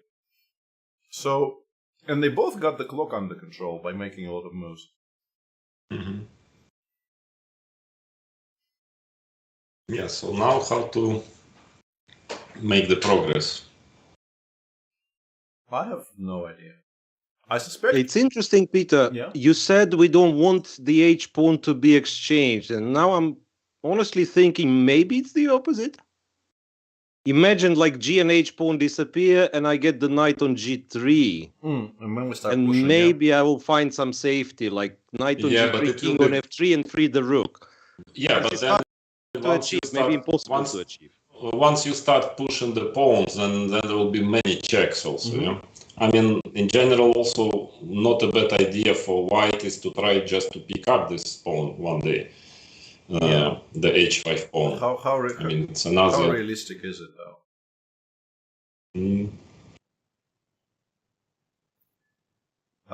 Maybe it's not. Yeah. Maybe like rook c2, knight d4, or something like that. And then at some point, king f3 and king f4, rook to, start to run with the king, actually. Need your rook somewhere and then get the knight in the correct position, and at some point get your king in the center and pray that there is no perpetual. Maybe. What's my take on the recently concluded 2020 World Cup? I didn't care very much until the semifinals, and then both the semifinals and the final broke my heart, so I'm kind of not in love with it. Rook c2. We are talking about chess or not anymore. soccer? Not cricket, yeah. Cricket. Okay. Cricket. Queen b1, knight d4. I guess queen h1. I mean, we kind of came from there. Mm-hmm. I mean, we'll come back to the live position, but like, how stupid was this? And just get the pawn to e5. Yeah, but once you get the pawn to e5, maybe black will start to get some blockade and king potentially to f5. But I find it interesting, this setup. Yeah, I thought this was pretty decent actually, and I understand I understand it looks weird, and maybe Magnus didn't want to commit to a one single plan, but it seemed like it was definitely playable. Anyway, so he went. Where were we? Yeah. Let me just do this. So he went knight d4, queen h1 as expected happened. He did not go to f3 immediately. He went rook c7 check, king f6. And now I assume he goes knight f3 anyway, because I mean, what else would you do? I mean, there is knight e2, but knight e2. Yeah, knight f3. Knight f3 is fine. Knight f3 Yeah, the queen obviously immediately goes back, and we start this dance again. Yeah, rook d7 or something. Well, there is just a risk to run. I mean, to fall into perpetual. Yeah, that's always a risk in such situations. Yeah. Maybe knight g5 here. Yeah. Knight Yeah, g5. this is very interesting because hang on, unless I can King f3. Yeah, and then knight e4 check. King e6 maybe, and you go rook c5. f5. Rook e5. I have a check, but it's only one check, so maybe it's still a viable plan. Yeah, because then you have this setup with rook on e5 and maybe h5 pawn sometimes can be falling. But he checks first. Yeah, he gives I think maybe just kind of winning some time and or trying to get Jan to spend some time on moves. So I don't know if there's a wrong choice here. How many moves? I'm not sure about king f7 because I might get e4 now. Knight f3 and queen b1 e4, no? Well, I mean, the question is, does the king run away or not? Like, I start giving checks. It probably does, yeah. Yeah, but if it does, then king h and king to h2 after queen b1. Yeah, exactly, like here. Because, and then if I manage knight g5, e5, so it's king f7. Not sure at all.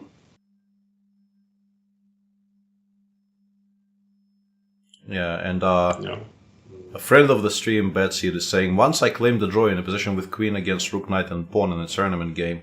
The opponent was quite upset about it.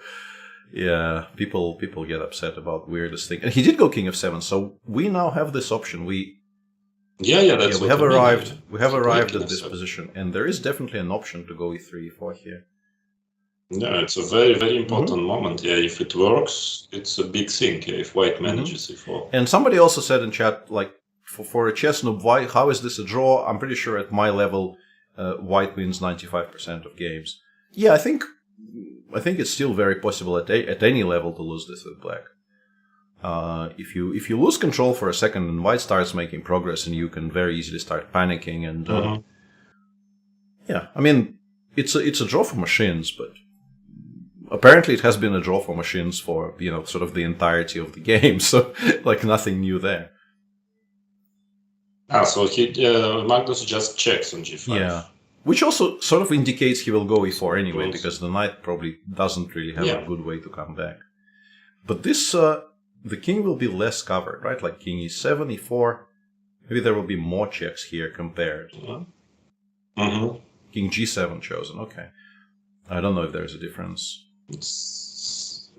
Still, if I would go to e7, maybe. So what and if what happens? What's happening here? There are some checks, but I don't see. So I think what happens is we drive the king to h3, and then we play like queen d1. Mm-hmm. And because the knight is on g5, we're saying it's difficult to actually make any progress because you don't have. I mean, you kind of can play king h4, but you're not happy about it. But if Why exactly I'm not happy, Peter? Sorry to interrupt. King h4, Check. I mean, knight h3, yeah, I mean, rook c5. Yeah, that's rook c5. There is Rook c5 is silly because queen Mm-hmm. e7, yeah. Mm-hmm. no, but in general, do you think it's a good thing for white to trade the e pawn for the h5 pawn? It's interesting. I find it interesting because with this f and g pawn, the king will be, well, a kind of the king is safe, quite safe. Yeah. But hang on a second. But I think knight g5 check, I was not sure, yeah, because... But also, we can maybe try to be clever here somehow. Maybe not anymore. Like maybe knight e6 check. And ask the king to go somewhere. I go to f7. And king yeah, h4, now I want was to play thinking king about h4, it, yeah. But But you can might take end anyway. badly you queen d1 can or take something. anyway. Annoyingly, blocking the g5 square from the fork and then take. And, yeah. Or, as Vladimir mentioned, queen d1 might actually be a serious problem. We probably still have a draw. You know, but Peter, I don't know. in fact, in my line, people kept saying that maybe it's not that terrible. Like king h4 immediately, check, knight h3 takes, rook c5, blunder everything. Yeah, queen e7, rook g5, king h6. Knight g5. Knight g5. Whoa, nice. Nice. But maybe queen e2, and it doesn't really, it actually doesn't make any sense, sorry. Queen e2. No, but Magnus wants to, to move around for the moment. Yeah, He is not committing yet. Yeah. Mm. He just went knight e6 check and back to d4. Guys, we're here forever. Pretty much. But we are in good company, so. And also, we might witness a historic event, right? Because there is this game between Karpov and Korchnoi where I think who was the side with the bishop? It was Korchnoi, right? Yeah. Mm-hmm. Yeah, the position where white had, I think, a5 against a6 and a dark squared bishop, but the king wasn't in the corner. I think that's how it was, yeah? And they played it forever, and that game is still the longest World Championship game in history, and it's 124 moves. I think we're beating this easily today. How many? 101 already. Oh, yeah. We're beating this easily. Not a worry in the world. Again, unless there is a perpetual, so Magnus has to be very careful. I mean, not a perpetual, but three times repetition, have to be very careful about it.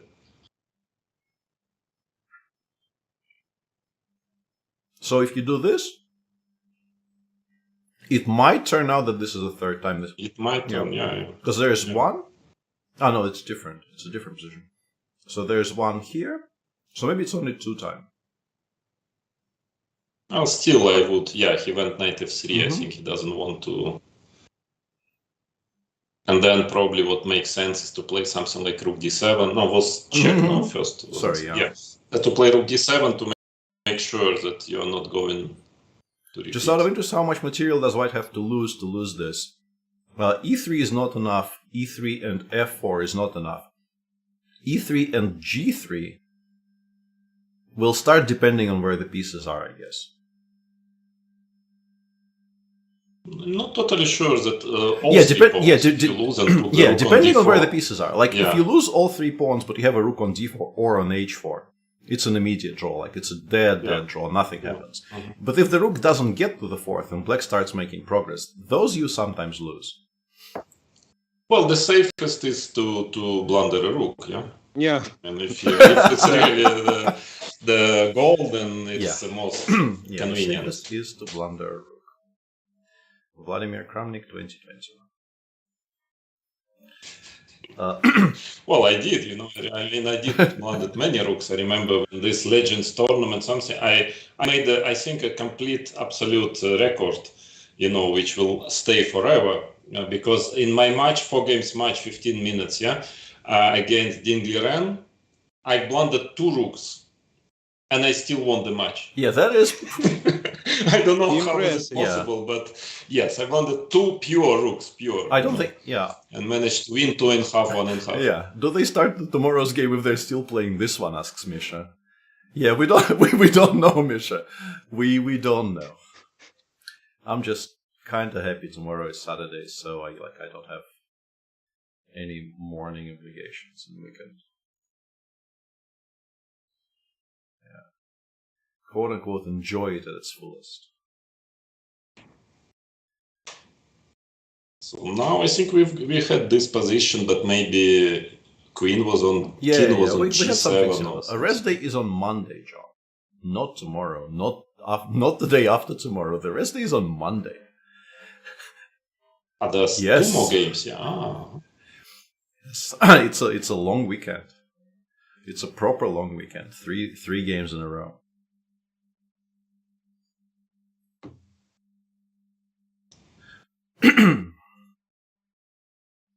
Yeah, and the people saying that tomorrow is very likely to be some kind of a.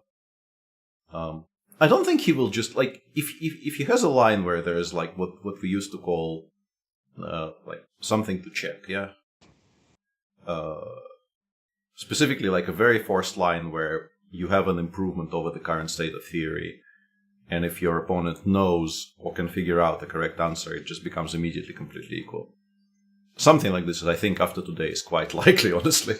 It's hard to say because they will be both tired. Yeah, I mean, it's not clear why necessarily one of the players would have any. So if you are playing white, Nepomniachtchi, whatever will be the outcome today, well, of course he's tired, but his opponent is also tired. So I would just keep on playing as normal. Maybe, yeah.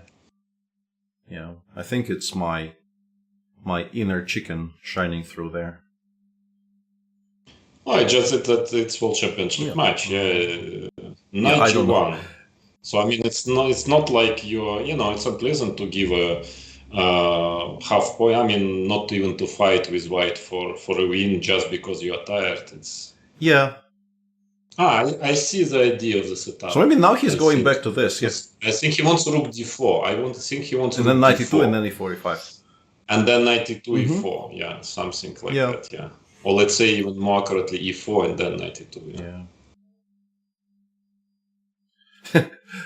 And if Queen E4, then Rook D4 and Queen H1, Knight F3, and finally E4. Yeah, that's very, very tricky. Chicken shit match, says CK Watt.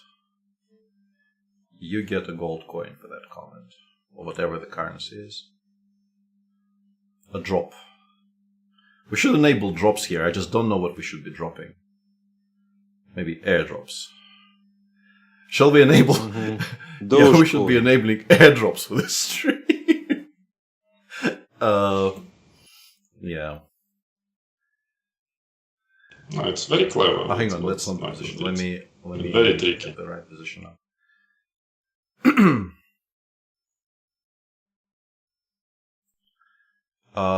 Yeah, we still don't know about Jan's seconds, but I mean, he was sort of more open about it than Magnus was, because he did say that the team is very similar to the team. Well, he played Queen before, and actually, I'm very surprised Rook D5 didn't happen. And What? Why not Rook D? No, I thought Rook D5 or Rook D4. Even I thought that was a plan. Rook D4, 92 E4. yeah, maybe I don't understand Rook G1.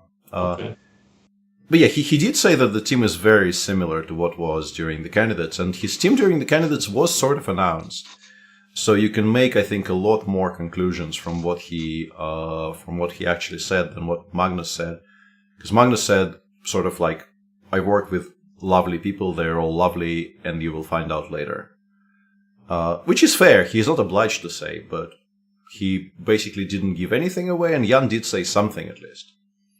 Queen b3, rook d6 check. Maybe king f5 Yeah. like a man. But it might end up badly, of course. Yeah, like this is a kind of a weird position, right? King king b7 b7 check. sorry, yeah. Yeah, king f5 makes sense because knight e2, king to g4 at some point, yeah. To h3, it's difficult to play like this because you can just lose, yeah. But wait a But, second. But rook h6 I know. after king f5. So now you have Yeah, to we like give give a check and then we go king h4, right? king h3, which is what...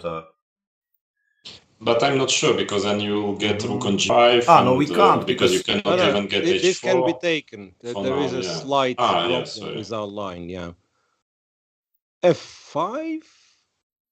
What, you can go rook h8. Five. No, you there's can take there's a check, check there's a and go check back. back. Yeah. For a second there, I was very Nonsense. excited because rook g6 check. Yeah, you can just... I was as well. Yeah, but Yeah. there's a check There's- back. No, rook h8, I suppose. Yeah. And Jan goes... No, king Jan goes back g7, to of course, he wants to. So... And now the question is knight e2, I suppose, yeah? It's Knight the e2, plan. I guess, yeah. I mean... But then queen b1, and then maybe trying to go queen h1, and finally playing h4 at some point. Maybe, yeah. Over under on move 150. 150... I'm not sure. Maybe 150 is still over. Huh. I don't know.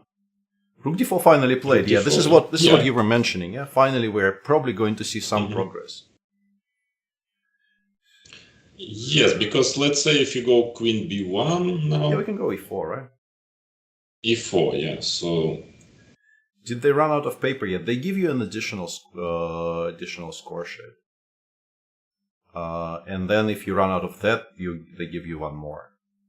So you end up with like 3 copies of things.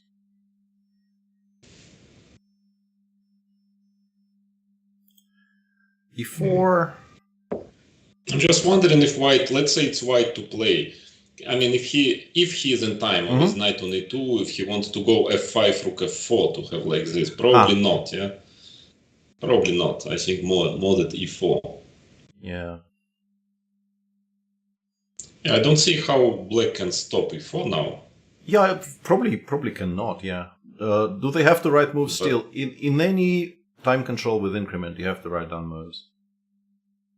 That's a very simple answer. I mean, I would fail my arbiter exam, but this one I actually know. 30-second increment, I think, is considered enough to always have to write down moves.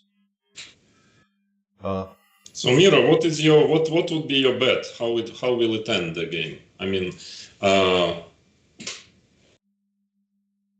How many moves you mean? no, the result, the final outcome. But I've already stated it openly, so that will be the most exciting draw of this match.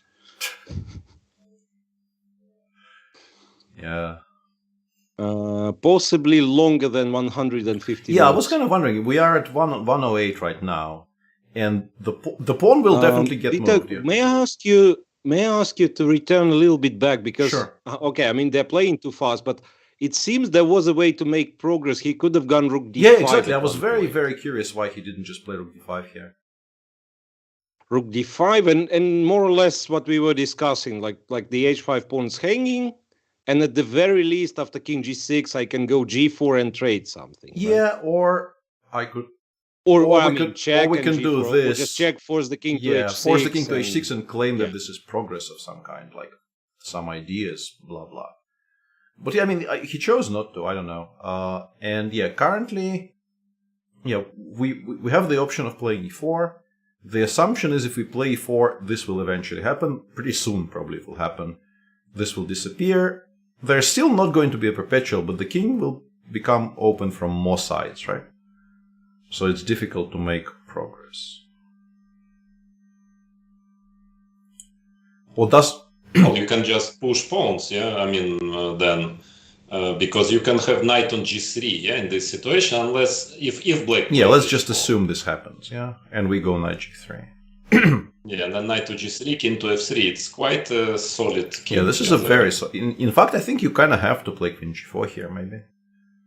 rook e4, and then f5. Ah, yeah. I mean, and this is probably how you lose it, yeah?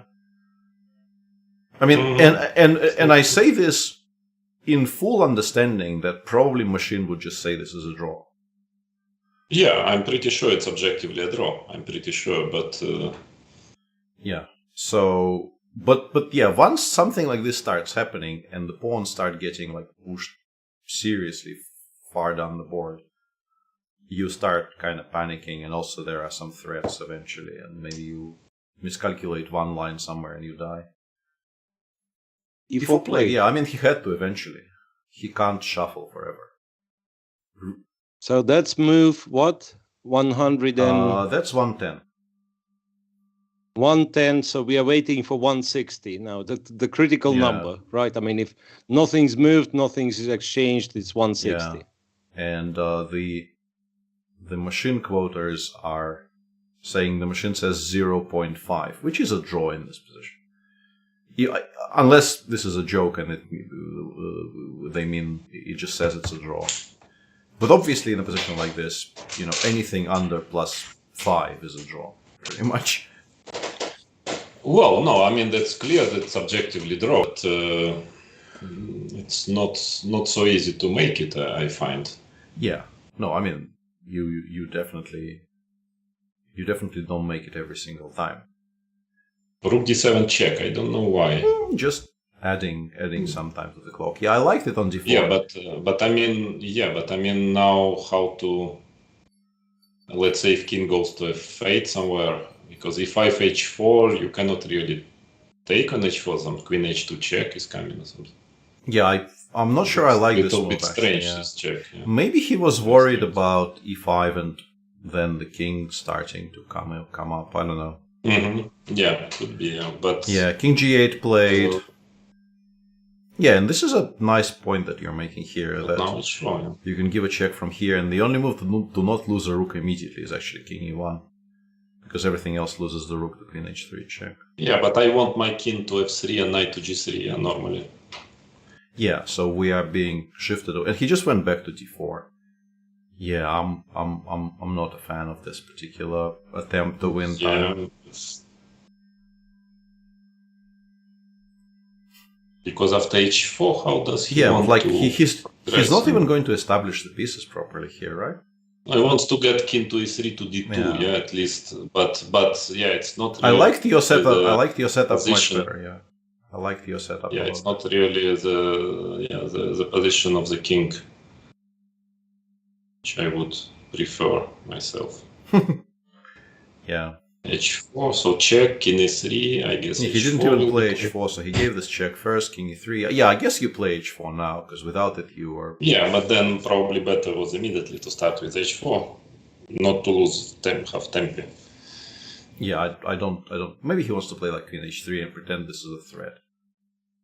This is not, I'm afraid, rook d5. You can then Ah. never manage h4 at all. Yeah. Yeah, because h4... rook Better h5. not to joke. Yeah. Yeah. Better to go h4 It's maybe sooner than later. time to actually pull the trigger here.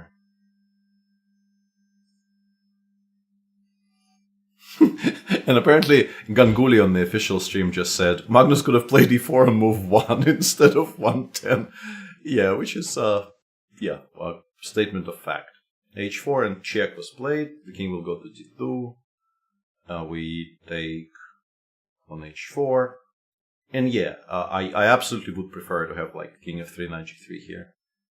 Yeah, because it's quite difficult. Let's say e5. Sometimes you can cut with the queen on h3 somewhere. You know, just let's say one of the ideas is to put rook on d6 and try to get up with the king, but He started with rook d3. Rook d3. Yeah. I mean, why not? I guess. So what can be the plan for white? Yeah, what can be the winning plan? I much more would prefer, I mean, if it would be possible to have f and g pawns than f and e, because more checks with f and e pawns, yeah, from all sides. From all sides, yeah. And we very much appreciate more people telling us this is a theoretical draw. We never would have guessed our otherwise.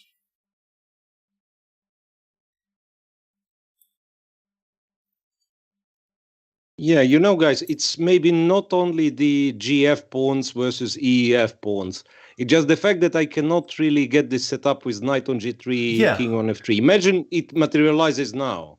Still, all of a sudden, it feels like I have chances, but I can never manage. I don't think we get there. Yeah, we just never get back to that kind of an ideal setup, and that's a huge problem.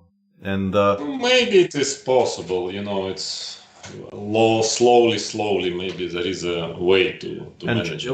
Once again, for the viewers who weren't there, he could have done this and then taken, and then played knight g3. Knight g3. That seems much more serious. I guess maybe after e5 they give a check first. Maybe this is the point. No. And But what's the difference? King King e3, and maybe we do it in this order. And somewhat shockingly, taking on h4 without the check is maybe stronger than with the check because knight g3 is not happening. Yeah. But I still prefer this to what he did because, now we can go king d2 and get his position. But at least you would ask a question. Anyway, live position up on the board. He played rook f3, queen d8, and this is the point here. The king somewhere around f3, it's harder to give it checks. And now with the king firmly in the center, Jan is just going to bother it from. For instance, king e1. If king e1, let's say queen h4 check, knight g3, queen h2. Yeah, you just buzzer. Yeah, buzzer. You don't let to activate the king. Yeah. This looks like a fairly simple draw already, I believe. Yeah, this doesn't look very threatening. Although obviously you can misplay it somewhere with black, miss a chance from white to king. I like this king e3, queen b6, knight d4. Actually, only the rook on f3 is. Yeah, I want to play e5, king e4, and then maybe queen c5. I don't know if you manage at all. You want e5, king e4. Yeah, I want the king here. Maybe you play queen d5 here, and it's once again kind of. Yeah, but then you get rook h3 or something. Yeah, then at least you. Yeah. But with the rook on f3, not very harmonious setup. But maybe, there is always a chance to get some kind of perpetual here, but I don't see it yet. Hey Zixo, how are you doing? Whew. So if queen b6 is not really, if queen b6 is only one check, maybe it's more precise to play something like queen a5. Yeah, there is no point of check on b6, but queen a5 and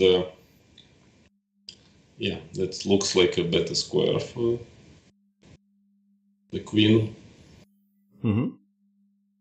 Jan agrees. So maybe king f2 now, then rook e3, king f3, knight g3, something like that. Yeah, we're finally trying to get this set up. Yeah.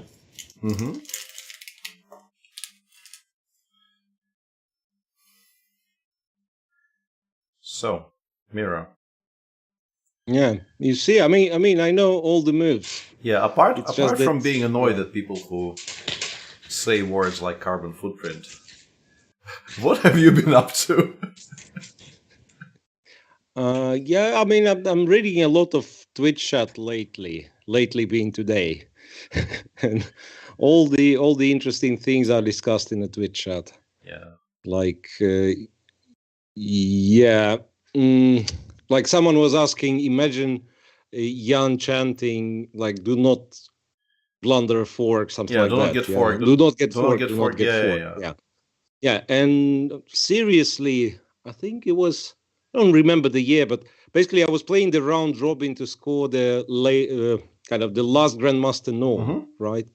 And I was given the best, the most useful advice: do not blunder a heavy piece in one move. Yeah. It's fine to blunder the knights and bishops. Yeah, do not blunder a heavy piece in one move. I didn't, and I scored the Grandmaster. Yeah, and I have a personal story which goes exactly like this, but with a different outcome. When I got to the final, I'm pretty sure I actually posted the entire screenshot on Twitter at some point because it was so funny in a kind of a non-funny way. When I got to the finals of the Baku World Cup in 2015, my oldest chess friend, Vasily Merin from St. Petersburg, my first game against him was when we were both 8. He sent me a message on Skype saying well done, congrats, now don't blunder a rook. He was very, very specific. like play well, don't blunder a rook. And I famously left the rook on b8 unprisoned that much against Sergei. So after the match, I kind of sent him the screenshot of our own conversation and said, yeah, well, kind of sorry, didn't manage. What to do? But look, but white actually does get somewhere, right? Yeah, I don't like king queen f3. d7. This queen d7 was a bit strange. I'm not sure, but like, Check and king g2, right? or maybe rook e2 first or something. Rook e2, yeah. Ah, yeah, you can go rook e2. Yeah, because as king well. g2, queen d2, you have to go back. Ah, no, you don't have to go No, back. I can go rook e2 in You fact. don't I mean, have I'm to still go tricky back. after 7 hours. Yeah, then the point is that with these pawns, you can start pushing. Yeah, e5, f5, e6. Yeah. And the king is on h3, pretty safe. Yeah, he It's actually difficult to give got perpetual. what we think is an ideal setup now. Rook e2, queen b3. I guess he goes to g2. And then queen b7. And queen maybe, b7, I trying to, guess. Yeah, queen trying to b7. stop. Yeah.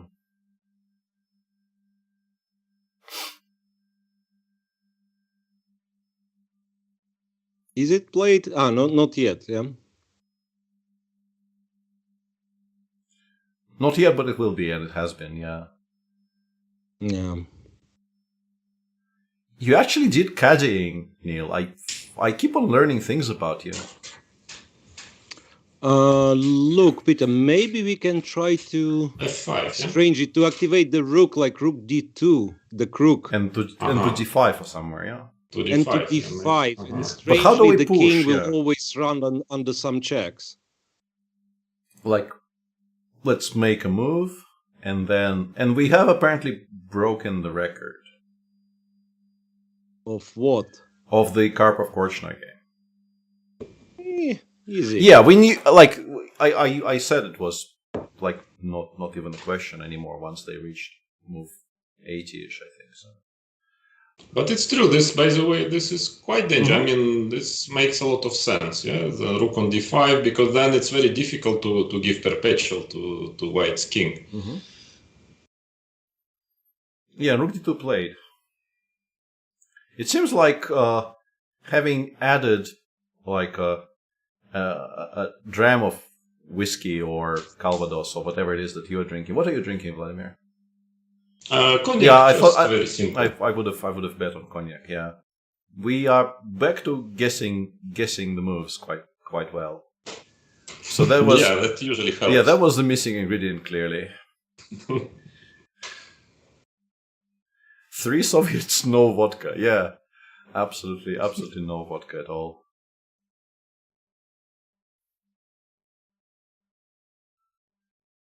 So now how to... Well, you can try to push e5, f5, yeah, and then e6, but yeah, then the king is not so safe. It's maybe better, as I understand this position, maybe better to try to keep pawns not too far still. Mm-hmm. That might help king, you know, to because you need to activate the king one day, yeah. Yeah, absolutely. And queen b3 I quite like, because we if we ever play king h3, queen f3 will be very annoying, stopping us from reaching the g4 square, which is where I think it wants to be.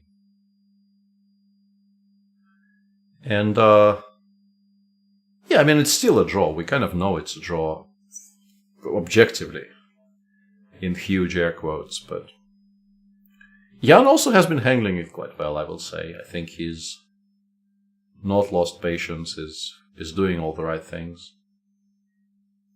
If the pawns land on the 6th, is it a win? Probably is, but I don't think you get there. Even both to the 5th is not very easy to achieve, and both to the 6th is... Well, that is probably achievable, both to the 5th, but then what? Because I think you can manage it, just playing e5, and then, I mean, rook e2, f5, e5. Yeah, but rook e2, queen b7, we've been there. Yeah, and then maybe f5. Yeah. I was wondering, And like, somehow why you will manage are this we not five, playing yeah. a 5 here? Just to, I don't know, play something like... Well, because if king gets to e5, Yeah. then it's a draw, Yeah. yeah. But I'm not sure it will get there, yeah. So, like, just for instance, king... But even if you start putting it there, like, I can play king h3 and there are no checks. King h3, yeah, but let's say king f6, Maybe even less, I yeah. need to calculate, yeah. But that's not bulletproof. E6. Yeah, I'm not sure. You need to be quite brave to play like this with black, because if this ends up somehow not being a perpetual, you have Rook e4. Yeah, yeah, rook like e4 is not clear if it's a it perpetual. might just be kind of lethal. Rook d5 is played. Yeah, that's a solid choice, but I don't see how to improve after if black just stays with his king, for instance. Missed lethal idiot streamer. I think, now I see that maybe the idea of Magnus is to put rook on f5, pawn on e5, rook on f6, yeah, like this, and then start to penetrate with the king somehow. Yeah, king e7 played. I am Cartier tank, but I'm not enjoying it all that much because I made a mistake of reading some reviews, and I also made a mistake of reading some books, which I think are hugely overrated. Yeah, king e7, so can black actually stop this from happening? Oh, you can check on e5 just to... That's always nice, just to give a check and just to ask. Yeah, that's what happened. Just ask your opponent where he goes.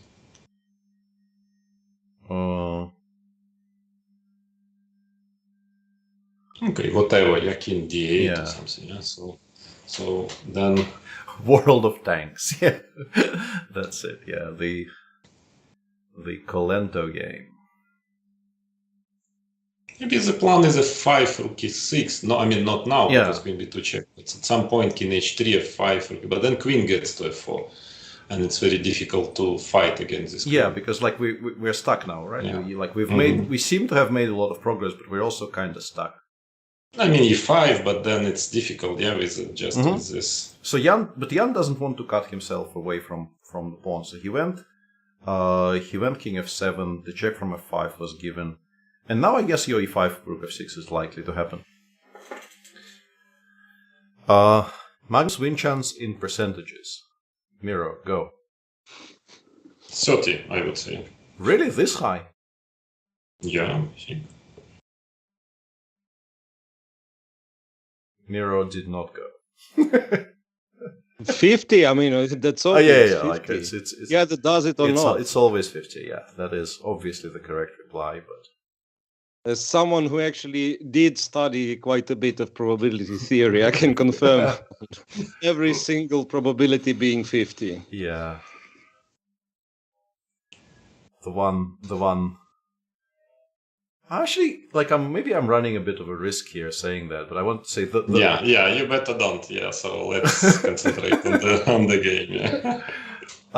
But would I be wrong? I even know what you want to say, and that... But would I be wrong, though? It's your choice. I'm being what's the word? Intimidated into not saying certain things. Well, I will say that Miro is definitely more educated than I am, and Vladimir can exercise his own judgment. No, I'm stupid as So if I finally played, pretend to know things. If I finally played... Seriously, what's happening here? We get the rook to f6, and then what? We try to run with the king? Yes, try, but it's difficult to But we are not manage. running too far, yeah? But okay, you start, and then who knows how it ends. Exactly, yeah. That's all you can do in this position, it's just... push, and then you see. So queen a2 kind of indicates he maybe wants to go queen e6. But I don't know what that does, like king g4. Yeah, king g4 and... rook g5, I guess. Queen e6 check, but what do we do here? Maybe knight f5, really slowly. Yeah, and then like rook g7, king g5. Yeah, king somewhere, yeah. King h4 played. Yeah, it's probably the same, yeah. Maybe he wants to preserve the option of playing knight h5. I don't know if it's very good, because I would like to keep it on g3 and maybe go to f5. But it's getting a little. I don't like this plan of having queen on e6. I would Table rather. base mate in 60 is being announced by chat. Isn't Yeah, I don't know. But isn't life wonderful? Like, it was clearly a draw, and now it clearly isn't, and we don't know what the mistake was and why it was a mistake. no, but it's clear that white is improving. Yeah, here white is getting closer and closer. I mean, it's a little. Yeah, I think the mistake was you should probably leave the queen somewhere on f3. You know, trying to buzzer always and trying to be ready for perpetual always, because this queen is very passive on this side of the board, I find. Yeah. This is quite remarkable. Because, I mean, I can see white made progress, but, you know, keeping in mind that chat has been telling us everything is a draw for like 8 hours straight, I would feel like this is probably still a draw somehow, even though it looks kind of dangerous now. It starts to look dangerous, yeah, because maybe white's plan is also to get the rook on the 7th rank, somewhere on g7.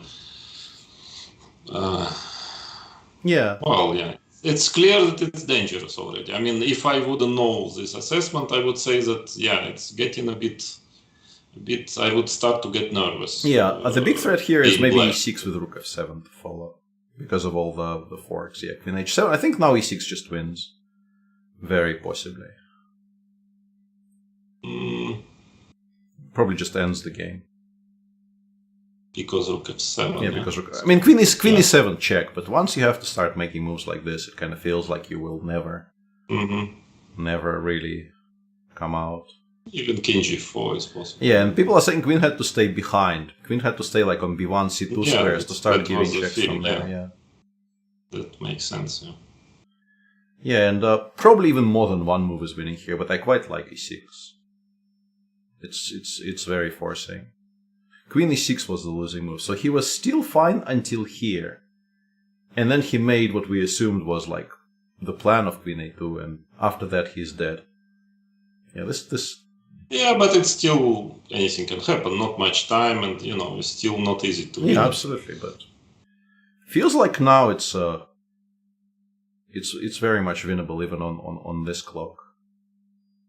Yeah. Yeah, because e6, yeah, it's very important. If Magnus finds e6, it looks But I mean, like even this looks winning, honestly. Yeah, but okay, that's still a long way. e6 is very for rook f7, and you just want to promote the pawn. It's can end pretty quickly after. Yeah, I think queen e7 check is like the only way to even continue the game.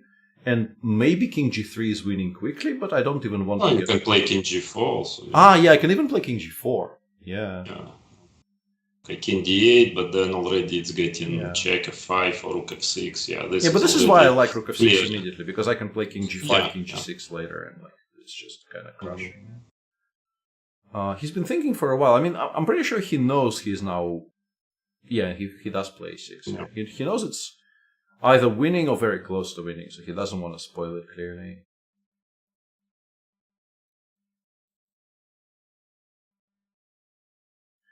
Queen e7. I mean, if not queen e7, I think you just resign, because the issue is, like, this pawn ending is also lost. Like, I can go rook f7 here, because this pawn ending is still lost. And after rook f7, I just queen the pawn, basically. So I think queen e7 is the only way to even continue the game for another 10 moves, but it shouldn't hold. Queen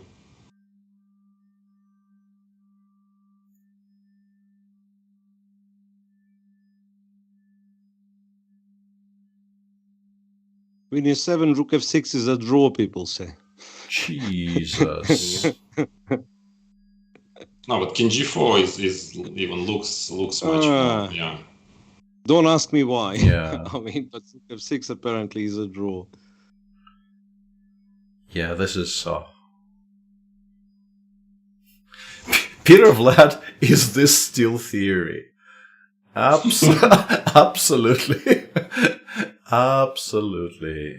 It very much is. I mean, it definitely is. It's probably a theory of the endgames, but I'm not aware of it. Yeah, people asking queen b7, but then you just come to h6 and the checks run out. And then knight g7, d7, d8, yeah. Queen d5 check, yeah. f5, yeah, there must be, yeah. And then we come to h7, I guess, yeah, or hang on, queen d2. Oh, you can still pin somehow. Yeah, king g2, king g2. Why is this so lost? He played queen g... Hang on, but queen g6 loses immediately, no? Why? What is he doing? Rook f7, yeah? This is the one thing I was absolutely certain of, like, what is he doing? Just Rook f7, queen h6, and you'll have to... maybe queen h6, yeah. Yeah, but then just f5, and you cannot move your queen, yeah? Or, yeah. Yeah, this is just bad. King d8, or maybe even simply f6 or something, yeah, and then e7. Yeah, f6, and yeah, because... Well, queen d2 at least after f6. Of course, it's lost. But I mean, the king will hide in the corner, I'm pretty sure. Rook g7. Ah, yeah, rook d7 is not bad, yeah. But, okay, queen c1. Yeah, rook f7 played. Yeah, this now is just over, I think. I mean, queen h6 is the only way to even not... I mean, king d8, but... King d8, maybe. But it shouldn't change very much. Ah, I guess I can play e7, right? And king knight g7 or knight g7. No, this is a draw. I can't actually do this, because this pawn ending is a draw. But f7, rook g7 looks good enough. And rook, then I mean, queen e6. No, rook g8, king e7 there is. But here, I guess, king g5. King g5 probably still wins, but we probably don't want to get involved. I think f5 is probably just simpler, I would assume. Yeah, king g8 played. Let's see what Magnus does. Yes.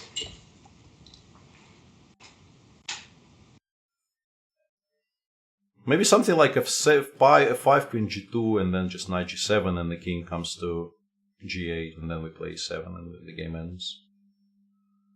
Yeah, that's a good idea. Yeah, he just played f5. I mean, queen h6 has to be losing to a number of things. f6 probably the easiest. King g4. Oh, king g4, yeah, king g4 as well. Like then you get the same setup, knight to g7, etc. Yeah. And yeah, if queen g2, I'm pretty sure knight g7 is the simplest. And yeah, eventually you cannot stop us reaching the g8 square. Yeah, he played queen g1, it's the same. Just go knight g7, and I think that concludes today's proceedings. I have a feeling maybe there's a tactical solution starting. I was seeing that e7 check. Yeah, exactly. I was trying to calculate, but I like... Knight f6, queen check on e6, f6 check. Maybe not. Maybe it's winning, maybe it's not. Yeah, but like there is no reason to get involved. There's absolutely no reason to get involved, and he's played knight g7, and yeah, the game is pretty much over because g8 is. Yeah, what a game! Yeah, what a game! Yeah.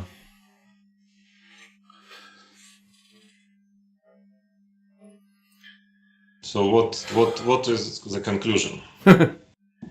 Chess is not a difficult game. And also not a draw, yeah. Look, not only chess is not a draw, but computers do not understand chess. Because we claimed that white has very good chance to win long time ago. Please, not you, yeah? Don't... No, yeah, of course. I was Don't right. try to share our glory. I was right a lot of times today, but not predicting the result. Yeah, and Jan just resigns here, which is understandable because, as we mentioned, there is no way to stop the king getting to g8 and then e7, e8 wins. Yeah, what have we learned on the show today, Craig? I need to rewatch. A lot. I need to rewatch this, all of this, yeah. But well, frankly, the technique, I mean, once you go to this endgame, Magnus with E and F, I showed a fantastic technique. I mean, fantastic. As we should not forget that it's 7th hour and they had little time on the clock, so the technique was just brilliant. Even if, of course, Jan, conceptually, I think, made the wrong decision to have his queen somewhere on the 6th rank, but still just perfect play from one moment on. From some point on, it was just perfect from Magnus. Yeah. Yeah. The moment he was given a chance, he did not let it go, and that's always been his hallmark. And but like the idea that this is a draw and this isn't is chess is a cruel game sometimes. Yeah, but it was great fun. I mean, it was a great entertainment. Of course, it was difficult to understand from some moment on what is. I mean, not just because we were tired, but I had a fantastic day, I must say. I don't know about you, gentlemen, ladies and gentlemen who are watching it, but I enjoyed it a lot. Yeah, that was fun. That was fun, even though. I'm trying to think. I think it's probably the longest I've ever done a live. I mean, not probably. Clearly, I mean, I've had until today. The longest thing I've done commentary-wise was that Vaikanzee when you were saying goodbye to tournament chess, which resulted in you playing every single day for 7 hours, and then I would do a recap. So that was kind of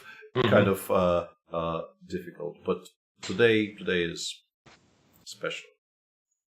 What about you, Miro? What's the longest you've ever been in the booth? Today. Yeah, and until today, not by a huge margin. There've been examples. One of them would involve Vlad in the last round of Shamkir, I think. Yes, against Elyanov, maybe. Yeah. Anish, Anish. And defending in a very difficult position, I remember. Something like 70 moves. We all thought you were better, or other way around. I don't remember. I mean, I remember there was a shift. Like finally, one of you settled for a draw, and then the other one. Okay, now let's play some chess. Yeah, as is often the case. I don't think even trying to recap this is going to work. Like I'm just going to give up. No. This was an epic game, and we haven't actually seen Magnus win very many of these recently. So it's like it's a return to what we used to think was the norm, but hasn't really been the norm in like 2020, 2021. Well, because opponents were maybe weaker a bit and didn't defend so well, so he would just win it quicker. Yeah, that's the point. Because, frankly, of course, there were some very strange and impulsive decisions today by Jan, but he was also defending extremely well. Yeah, I mean, in the second time control and up to a certain moment in the third time control. So, of course, when your opponent is defending so well, it takes time to win games. Yeah, absolutely. Yeah, I'm just gonna give up and say thank you very much to Vladimir and Miro and to everybody who kept us company in chat and kept trolling us. And I see people trying to apologize to me in chat. I never take offense. Don't do that. Apologize for what? Somebody I think asked if I was qualified to commentate on this game, which is a very fair question, and probably the answer is no. And why would I get offended? Like, I mean, it's fine. It's a legitimate question. And then there was an apology. Like, there's really is no call for an apology. But yeah, this was really fun to do and was a lot better because there were people watching it with us and kind of, pestering us with computer evaluations, but also, keeping us company and explaining things to us about life and things. Yeah, and especially the last hour was quite lively. So cheers to everyone. Yeah, I think I'm almost, but not entirely, out of Talisker. So. And now I am. Gentlemen.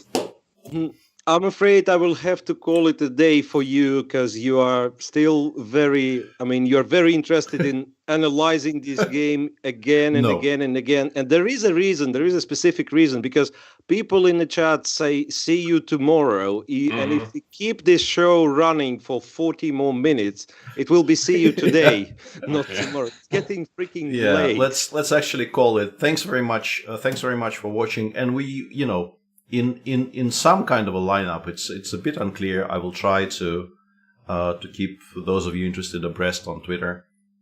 But we will be live with Game 7 whatever the lineup of commentators tomorrow is. And yeah, cheers everyone. Thanks very much for being with us. Well, Yeah. it was a pleasure. Right. Yeah. Bye. See you.